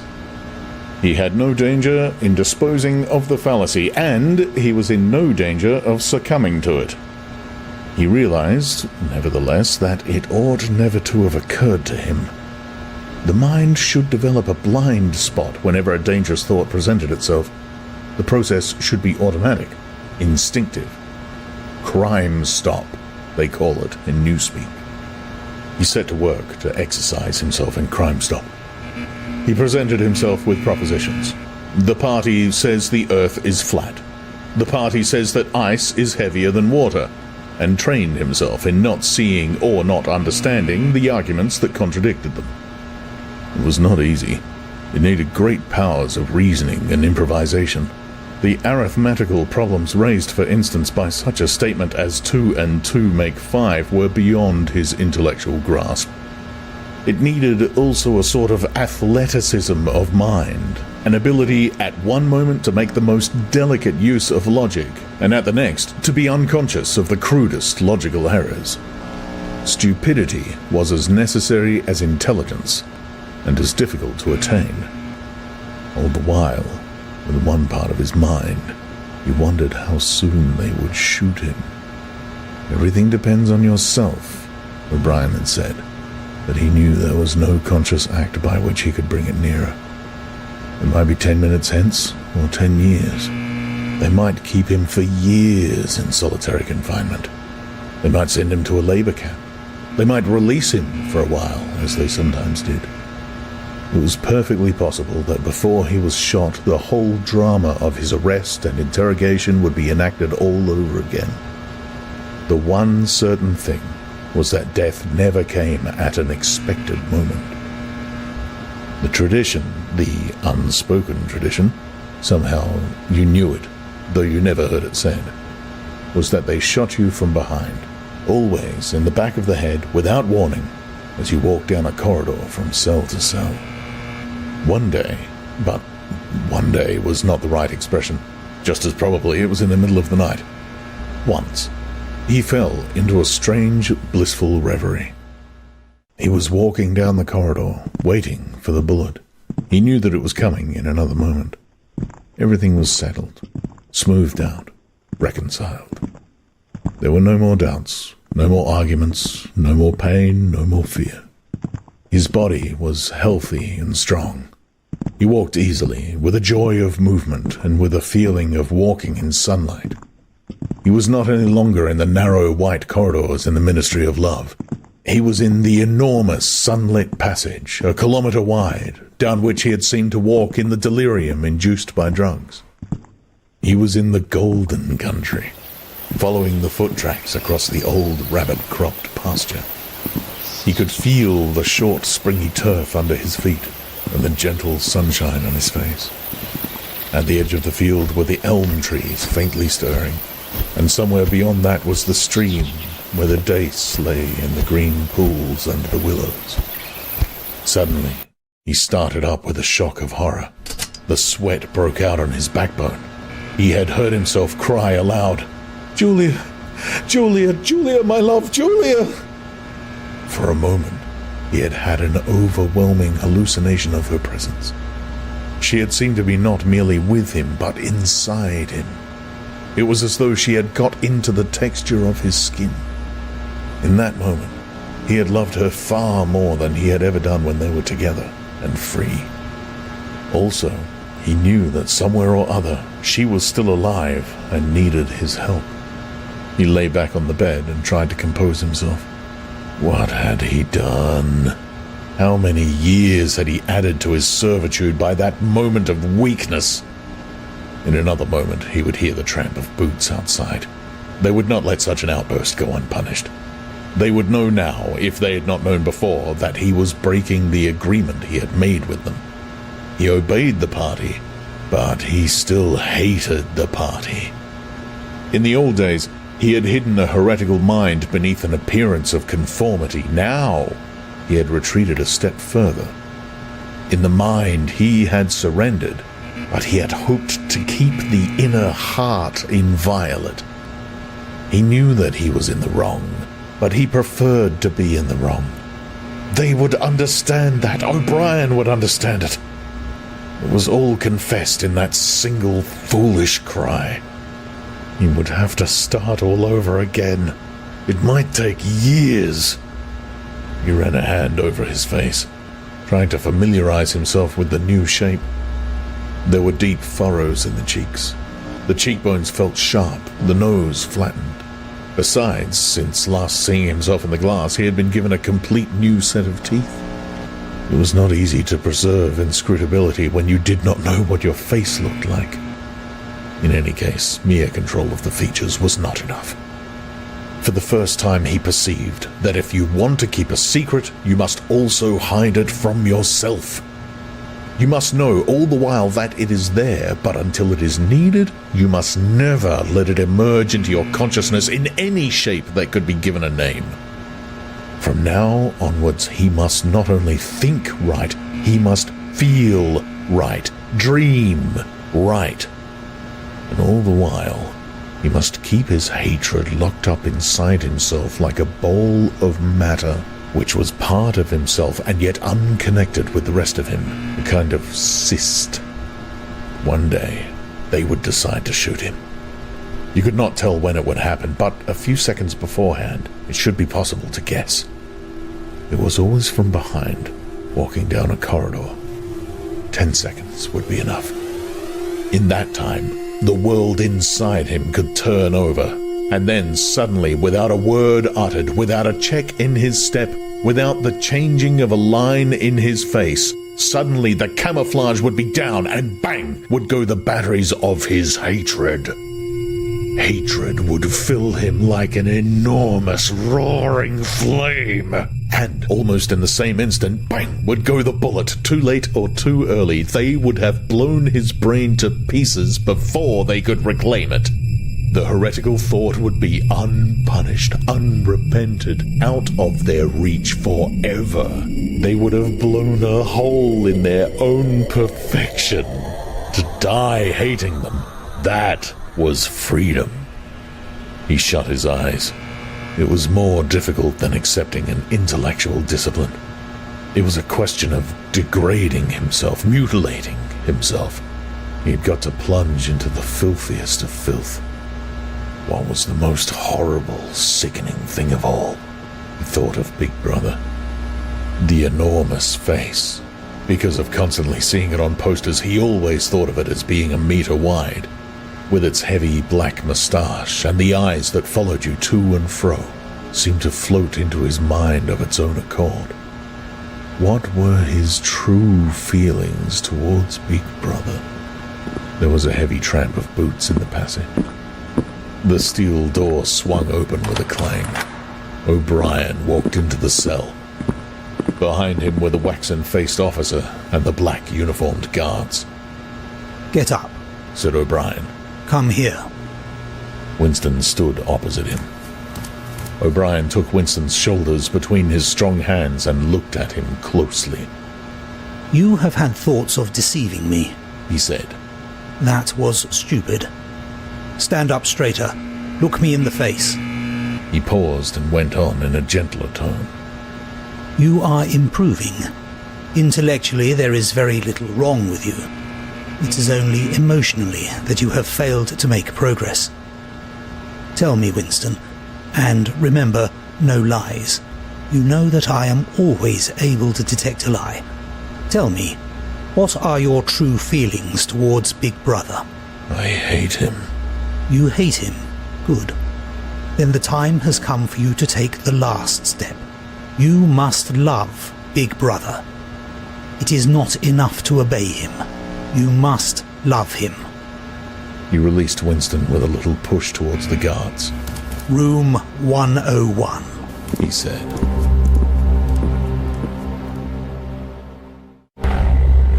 Book 3, Chapter 5.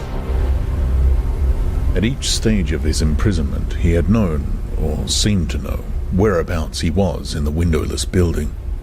Possibly there were slight differences in the air pressure. The cells where the guards had beaten him were below ground level. The room where he had been interrogated by O'Brien was high up near the roof. This place was many meters underground, as deep down as it was possible to go. It was bigger than most of the cells he had been in, but he hardly noticed his surroundings. All he noticed was that there were 2 small tables straight in front of him, each covered with green baize.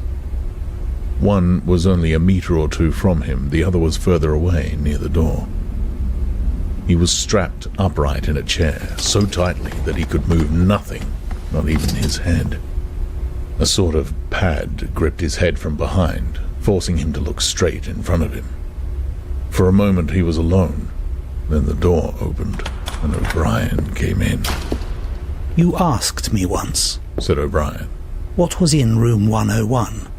I told you that you knew the answer already. Everyone knows it. The thing that is in room 101 is the worst thing in the world." The door opened again. A guard came in carrying something made of wire, a box or basket of some kind. He set it down on the further table. Because of the position in which O'Brien was standing, Winston could not see what the thing was. The worst thing in the world, said O'Brien, varies from individual to individual. It may be burial alive, or death by fire, or by drowning, or by impalement, or 50 other deaths. There are cases where it is some quite trivial thing, not even fatal. He had moved a little to one side, so that Winston had a better view of the thing on the table. It was an oblong wire cage with a handle on top for carrying it. Fixed to the front of it was something that looked like a fencing mask, with the concave side outwards. Although it was 3 or 4 meters away from him, he could see that the cage was divided lengthways into 2 compartments, and that there was some kind of creature in each. They were rats. In your case, said O'Brien, the worst thing in the world happens to be rats. A sort of premonitory terror, a fear of he was not certain what, had passed through Winston as soon as he caught his first glimpse of the cage. But at this moment, the meaning of the mask-like attachment in front of it suddenly sank into him. His bowels seemed to turn to water. "You can't do that!" he cried out in a high, cracked voice. "You couldn't! You couldn't! It's impossible!" Do you remember, said O'Brien, the moment of panic that used to occur in your dreams? There was a wall of blackness in front of you, and a roaring sound in your ears. There was something terrible on the other side of the wall. You knew that you knew what it was, but you dared not drag it into the open. It was the rats that were on the other side of the wall. "O'Brien," said Winston, making an effort to control his voice, "you know this is not necessary. What is it that you want me to do?" O'Brien made no direct answer. When he spoke, it was in the schoolmasterish manner that he sometimes affected. He looked thoughtfully into the distance, as though he were addressing an audience somewhere behind Winston's back. By itself, he said, pain is not always enough. There are occasions when a human being will stand out against pain, even to the point of death. But for everyone, there is something unendurable, something that cannot be contemplated. Courage and cowardice are not involved. If you are falling from a height, it is not cowardly to clutch at a rope. If you have come up from deep water, it is not cowardly to fill your lungs with air. It is merely an instinct, which cannot be destroyed. It is the same with the rats. For you, they are unendurable. They are a form of pressure that you cannot withstand, even if you wish to. You will do what is required of you. "But what is it? What is it? How can I do it if I don't know what it is?" O'Brien picked up the cage and brought it across to the nearer table. He set it down carefully on the baize cloth. Winston could hear the blood singing in his ears. He had the feeling of sitting in utter loneliness. He was in the middle of a great empty plain, a flat desert drenched with sunlight, across which all sounds came to him out of immense distances. Yet the cage with the rats was not 2 meters away from him. They were enormous rats.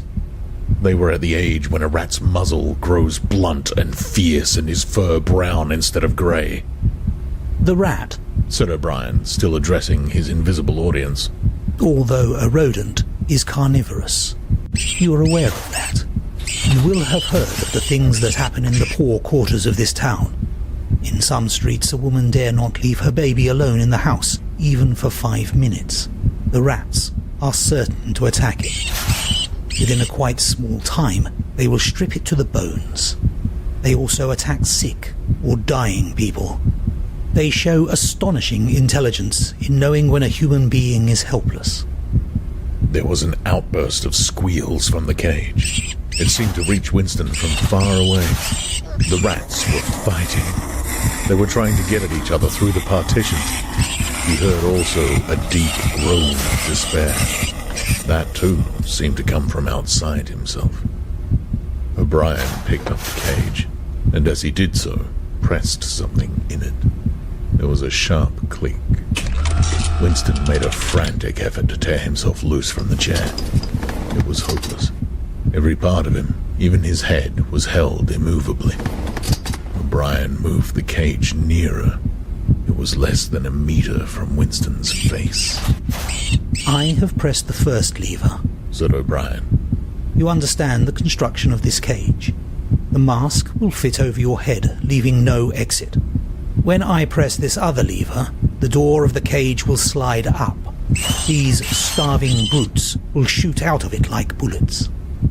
Have you ever seen a rat leap through the air? They will leap onto your face and bore straight into it. Sometimes they attack the eyes first. Sometimes they burrow through the cheeks and devour the tongue. The cage was nearer. It was closing in.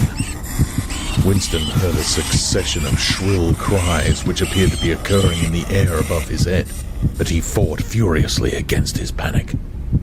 To think, even with a split second left, to think was the only hope. Suddenly, the foul, musty odor of the brutes struck his nostrils. There was a violent convulsion of nausea inside him, and he almost lost consciousness. Everything had gone black. For an instant, he was insane, a screaming animal. Yet, he came out of the blackness clutching an idea. There was one, and only one, way to save himself. He must interpose another human being, the body of another human being, between himself and the rats. The circle of the mask was large enough now to shut out the vision of anything else. The wire door was a couple of handspans from his face. The rats knew what was coming now. One of them was leaping up and down. The other, an old scaly grandfather of the sewers, stood up with his pink hands against the bars and fiercely sniffed the air. Winston could see the whiskers and the yellow teeth. Again, the black panic took hold of him. He was blind, helpless, mindless. It was a common punishment in Imperial China, said O'Brien, as didactically as ever. The mask was closing on his face. The wire brushed his cheek. And then... no, it was not relief, only hope. A tiny fragment of hope. Too late, perhaps too late, but he had suddenly understood that in the whole world there was just one person to whom he could transfer his punishment. One body that he could thrust between himself and the rats. And he was shouting frantically over and over. Do it to Julia! Do it to Julia, not me! Julia! I don't care what you do!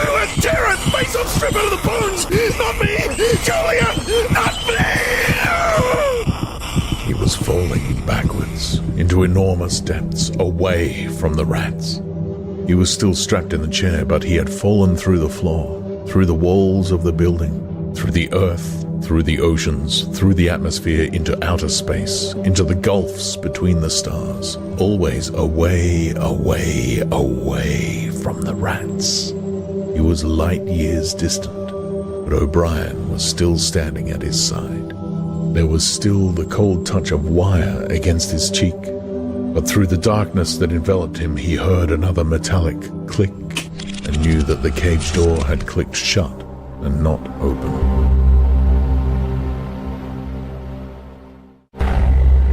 Book 3, Chapter 6.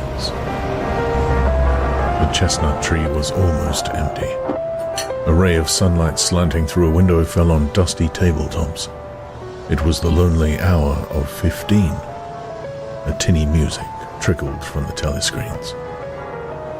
Winston sat in his usual corner, gazing into an empty glass. Now and again he glanced up at the vast face which eyed him from the opposite wall. "Big Brother is watching you," the caption said. Unbidden, a waiter came and filled his glass up with Victory Gin, shaking into it a few drops from another bottle with a quill through the cork. It was saccharin flavored with cloves, the specialty of the cafe. Winston was listening to the telescreen. At present only music was coming out of it, but there was a possibility that at any moment there might be a special bulletin from the Ministry of Peace. The news from the African front was disquieting in the extreme. On and off, he had been worrying about it all day. A Eurasian army, Oceania was at war with Eurasia, Oceania had always been at war with Eurasia, was moving southward at terrifying speed. The midday bulletin had not mentioned any definite area, but it was probable that already the mouth of the Congo was a battlefield.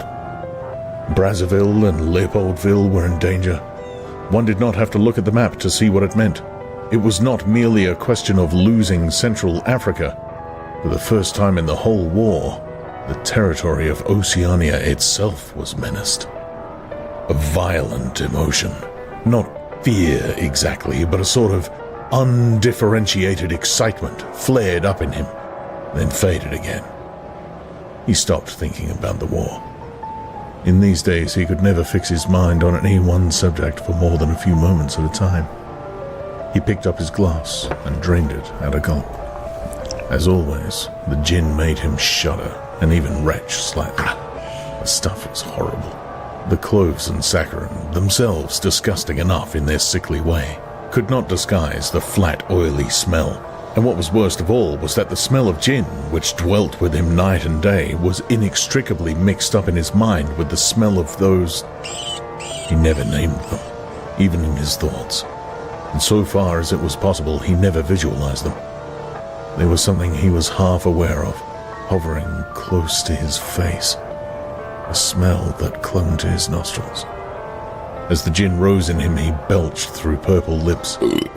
He'd grown fatter since they released him, and had regained his old color. Indeed, more than regained it. His features had thickened. The skin on nose and cheekbones was coarsely red. Even the bald scalp was too deep a pink. A waiter, again unbidden, brought the chessboard and the current issue of the Times, with the page turned down at the chess problem. Then, seeing that Winston's glass was empty, he brought the gin bottle and filled it. There was no need to give orders.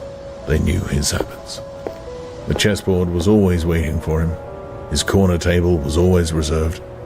Even when the place was full, he had it to himself, since nobody cared to be seen sitting too close to him. He never even bothered to count his drinks. At irregular intervals, they presented him with a dirty slip of paper which they said was the bill, but he had the impression that they always undercharged him. It would have made no difference if it had been the other way about.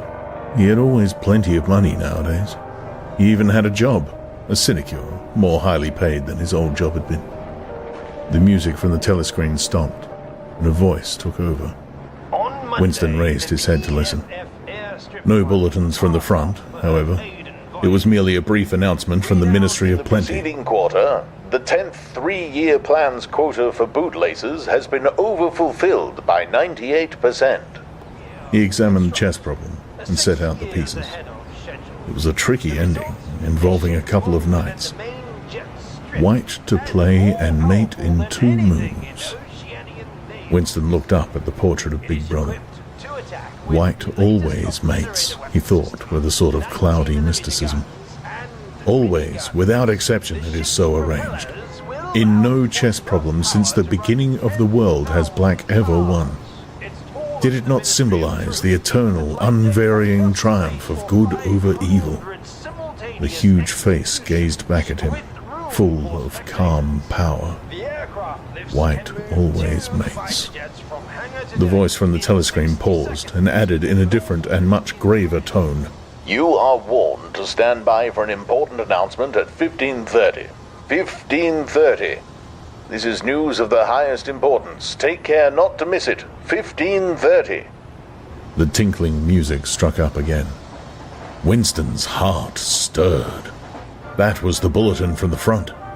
Instincts told him that it was bad news that was coming. All day, with little spurts of excitement, the thought of a smashing defeat in Africa had been in and out of his mind. He seemed actually to see the Eurasian army swarming across the never-broken frontier and pouring down into the tip of Africa like a column of ants. Why had it not been possible to outflank them in some way? The outline of the West African coast stood out vividly in his mind. He picked up the white knight and moved it across the board. There was the proper spot.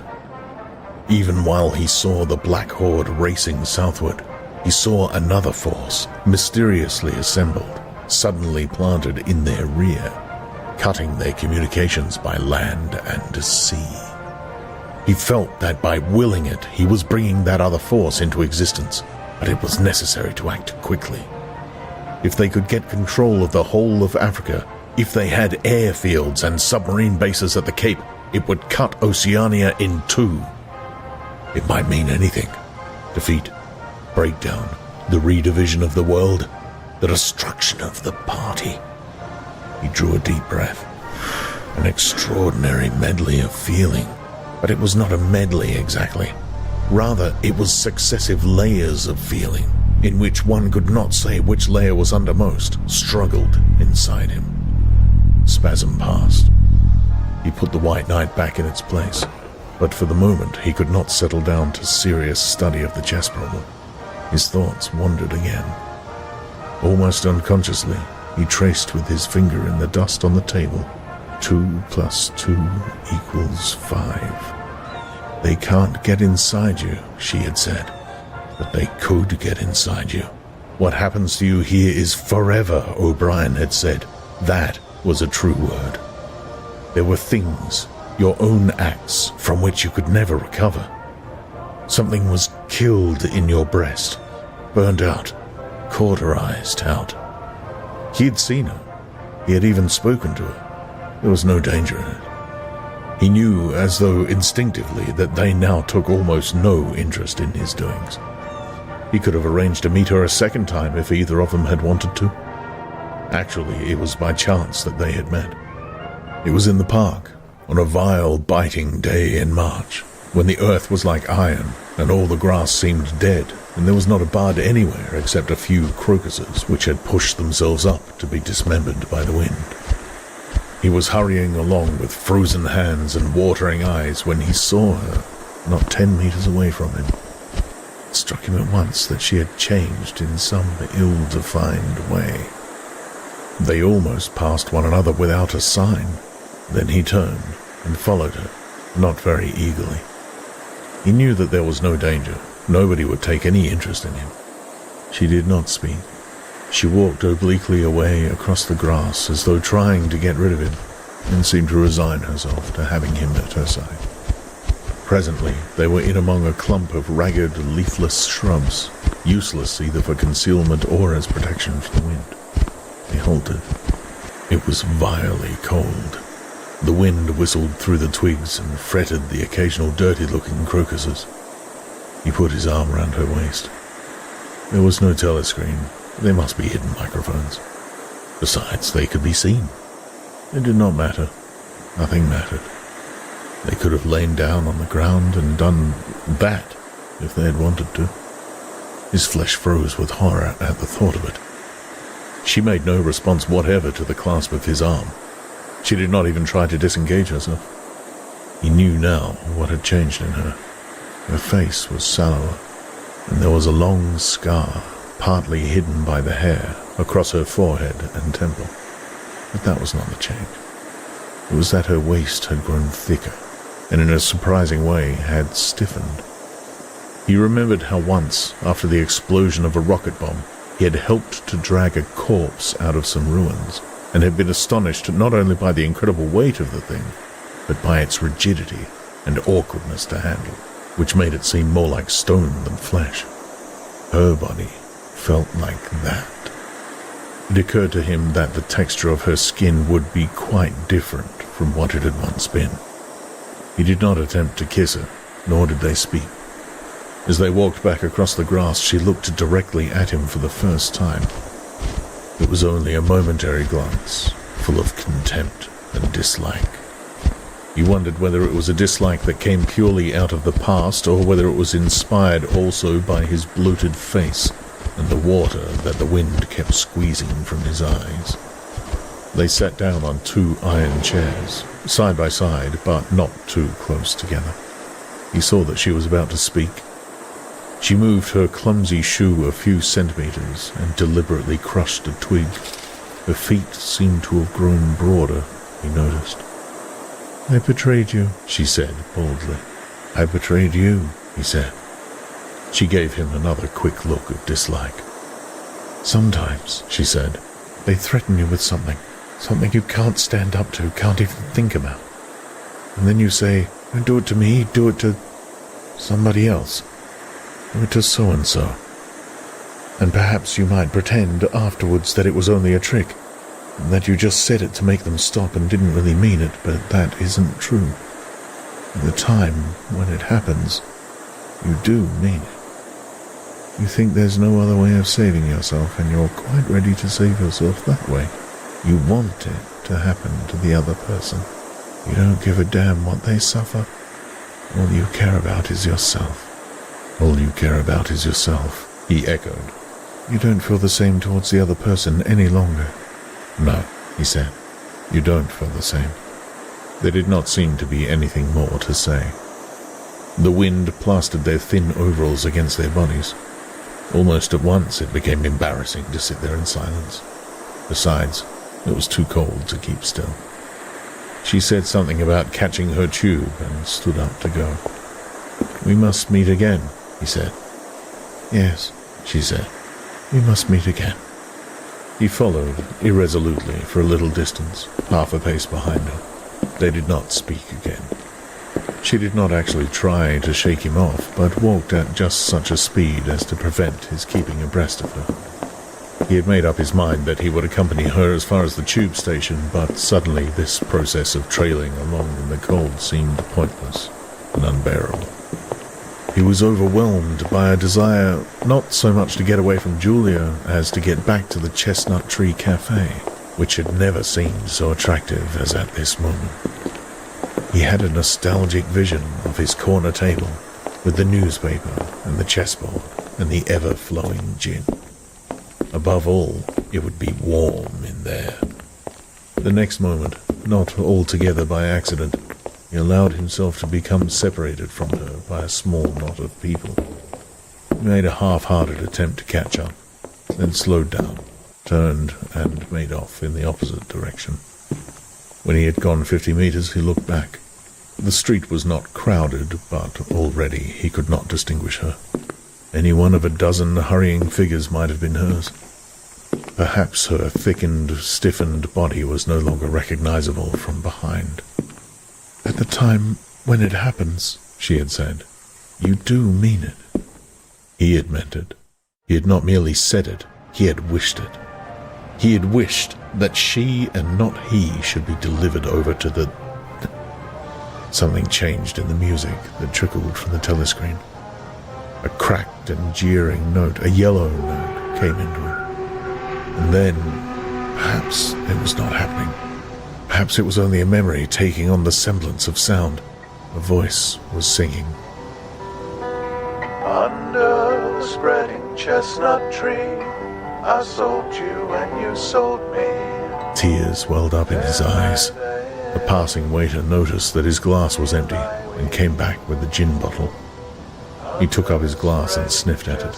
The stuff grew not less but more horrible with every mouthful he drank. But it had become the element he swam in. It was his life, his death, and his resurrection. It was gin that sank him into stupor every night, and gin that revived him every morning. When he woke, seldom before 1100, with gummed-up eyelids and fiery mouth and a back that seemed to be broken, it would have been impossible even to rise from the horizontal if it had not been for the bottle and teacup placed beside the bed overnight. Through the midday hours he sat with glazed face, the bottle handy, listening to the telescreen. From 15 to closing time he was a fixture in the Chestnut Tree. No one cared what he did any longer. No whistle woke him, no telescreen admonished him. Occasionally, perhaps twice a week, he went to a dusty, forgotten-looking office in the Ministry of Truth, did a little work, or what was called work. He had been appointed to a subcommittee of a subcommittee which had sprouted from one of the innumerable committees dealing with minor difficulties that arose in the compilation of the 11th edition of the Newspeak Dictionary. They were engaged in producing something called an interim report, but what it was they were reporting on he never definitely found out. It was something to do with the question of whether commas should be placed inside brackets or outside. There were 4 others on the committee, all of them persons similar to himself. There were days when they assembled and then promptly dispersed again, frankly admitting to one another that there was not really anything to be done. But there were other days when they settled down to their work almost eagerly, making a tremendous show of entering up their minutes and drafting long memoranda which were never finished. When the argument as to what they were supposedly arguing about grew extraordinarily involved and abstruse, with subtle haggling over definitions, enormous digressions, quarrels, threats even to appeal to higher authority, and then suddenly the life would go out of them, and they would sit round the table, looking at one another with extinct eyes, like ghosts fading at cockcrow. The telescreen was silent for a moment. Winston raised his head again. The bulletin. But no, they were merely changing the music. He had the map of Africa behind his eyelids. The movement of the armies was a diagram, a black arrow tearing vertically southward, and a white arrow horizontally eastward across the tail of the first. As though for reassurance, he looked up at the imperturbable face in the portrait. Was it conceivable that the second arrow did not even exist? His interest flagged again. He drank another mouthful of gin, picked up the White Knight and made a tentative move. Check. But it was evidently not the right move because, uncalled for, a memory floated into his mind. He saw a candlelit room with a vast white counterpaned bed, and himself, a boy of 9 or 10, sitting on the floor, shaking a dice box and laughing excitedly. His mother was sitting opposite him and also laughing.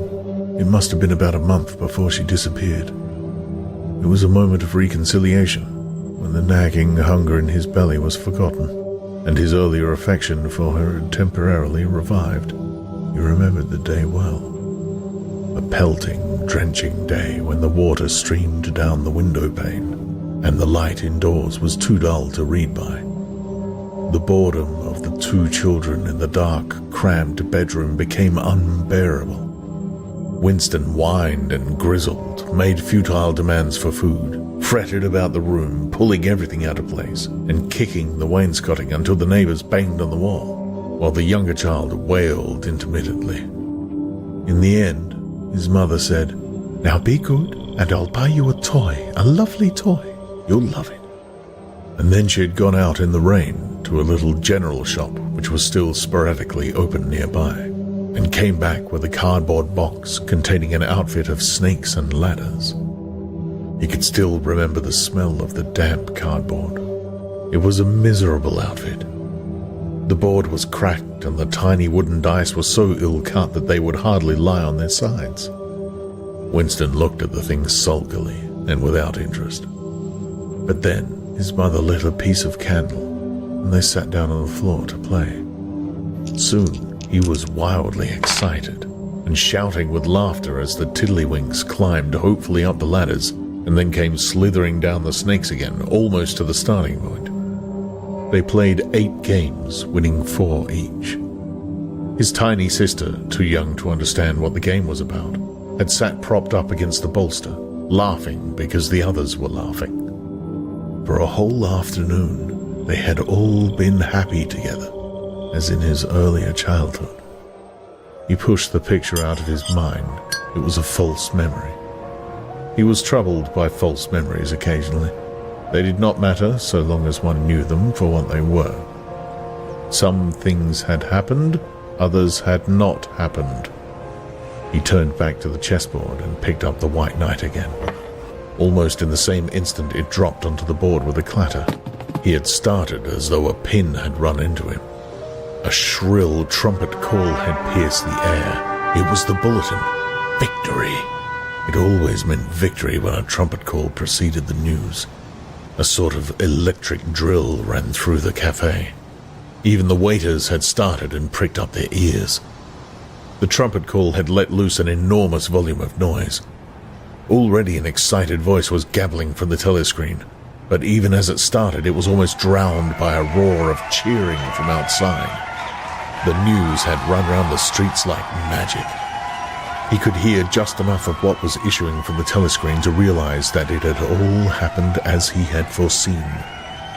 A vast sea-borne armada had secretly assembled a sudden blow in the enemy's rear, the white arrow tearing across the tail of the black. Fragments of triumphant phrases pushed themselves through the din.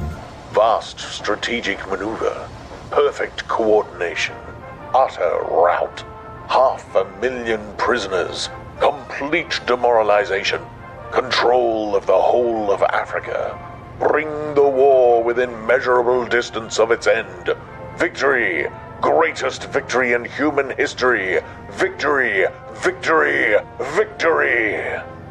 Under the table, Winston's feet made convulsive movements.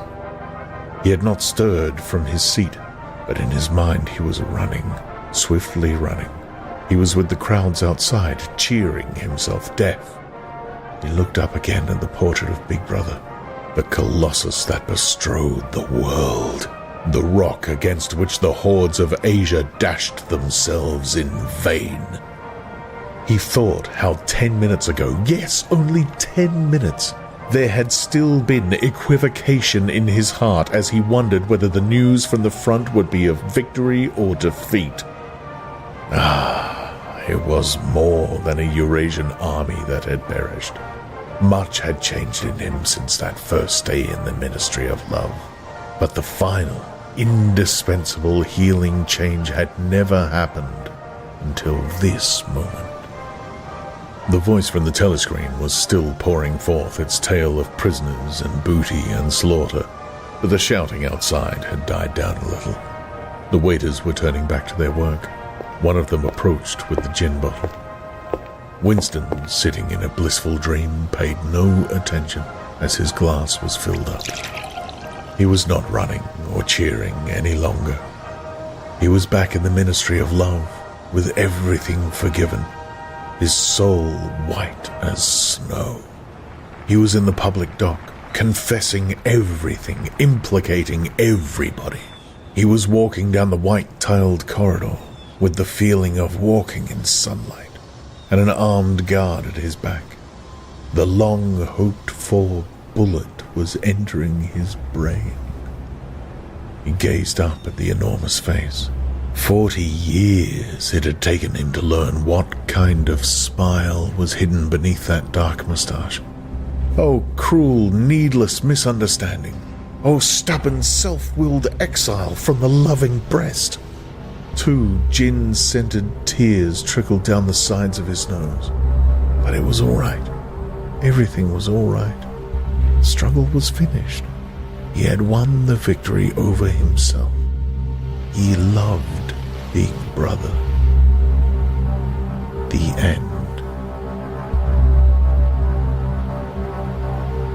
1984, written by George Orwell. Read by Steve Parker, with performances by Jet, James Whitrow, and Tim Williams, who played O'Brien. To support this and future releases, please visit patreon.com/Steve Parker.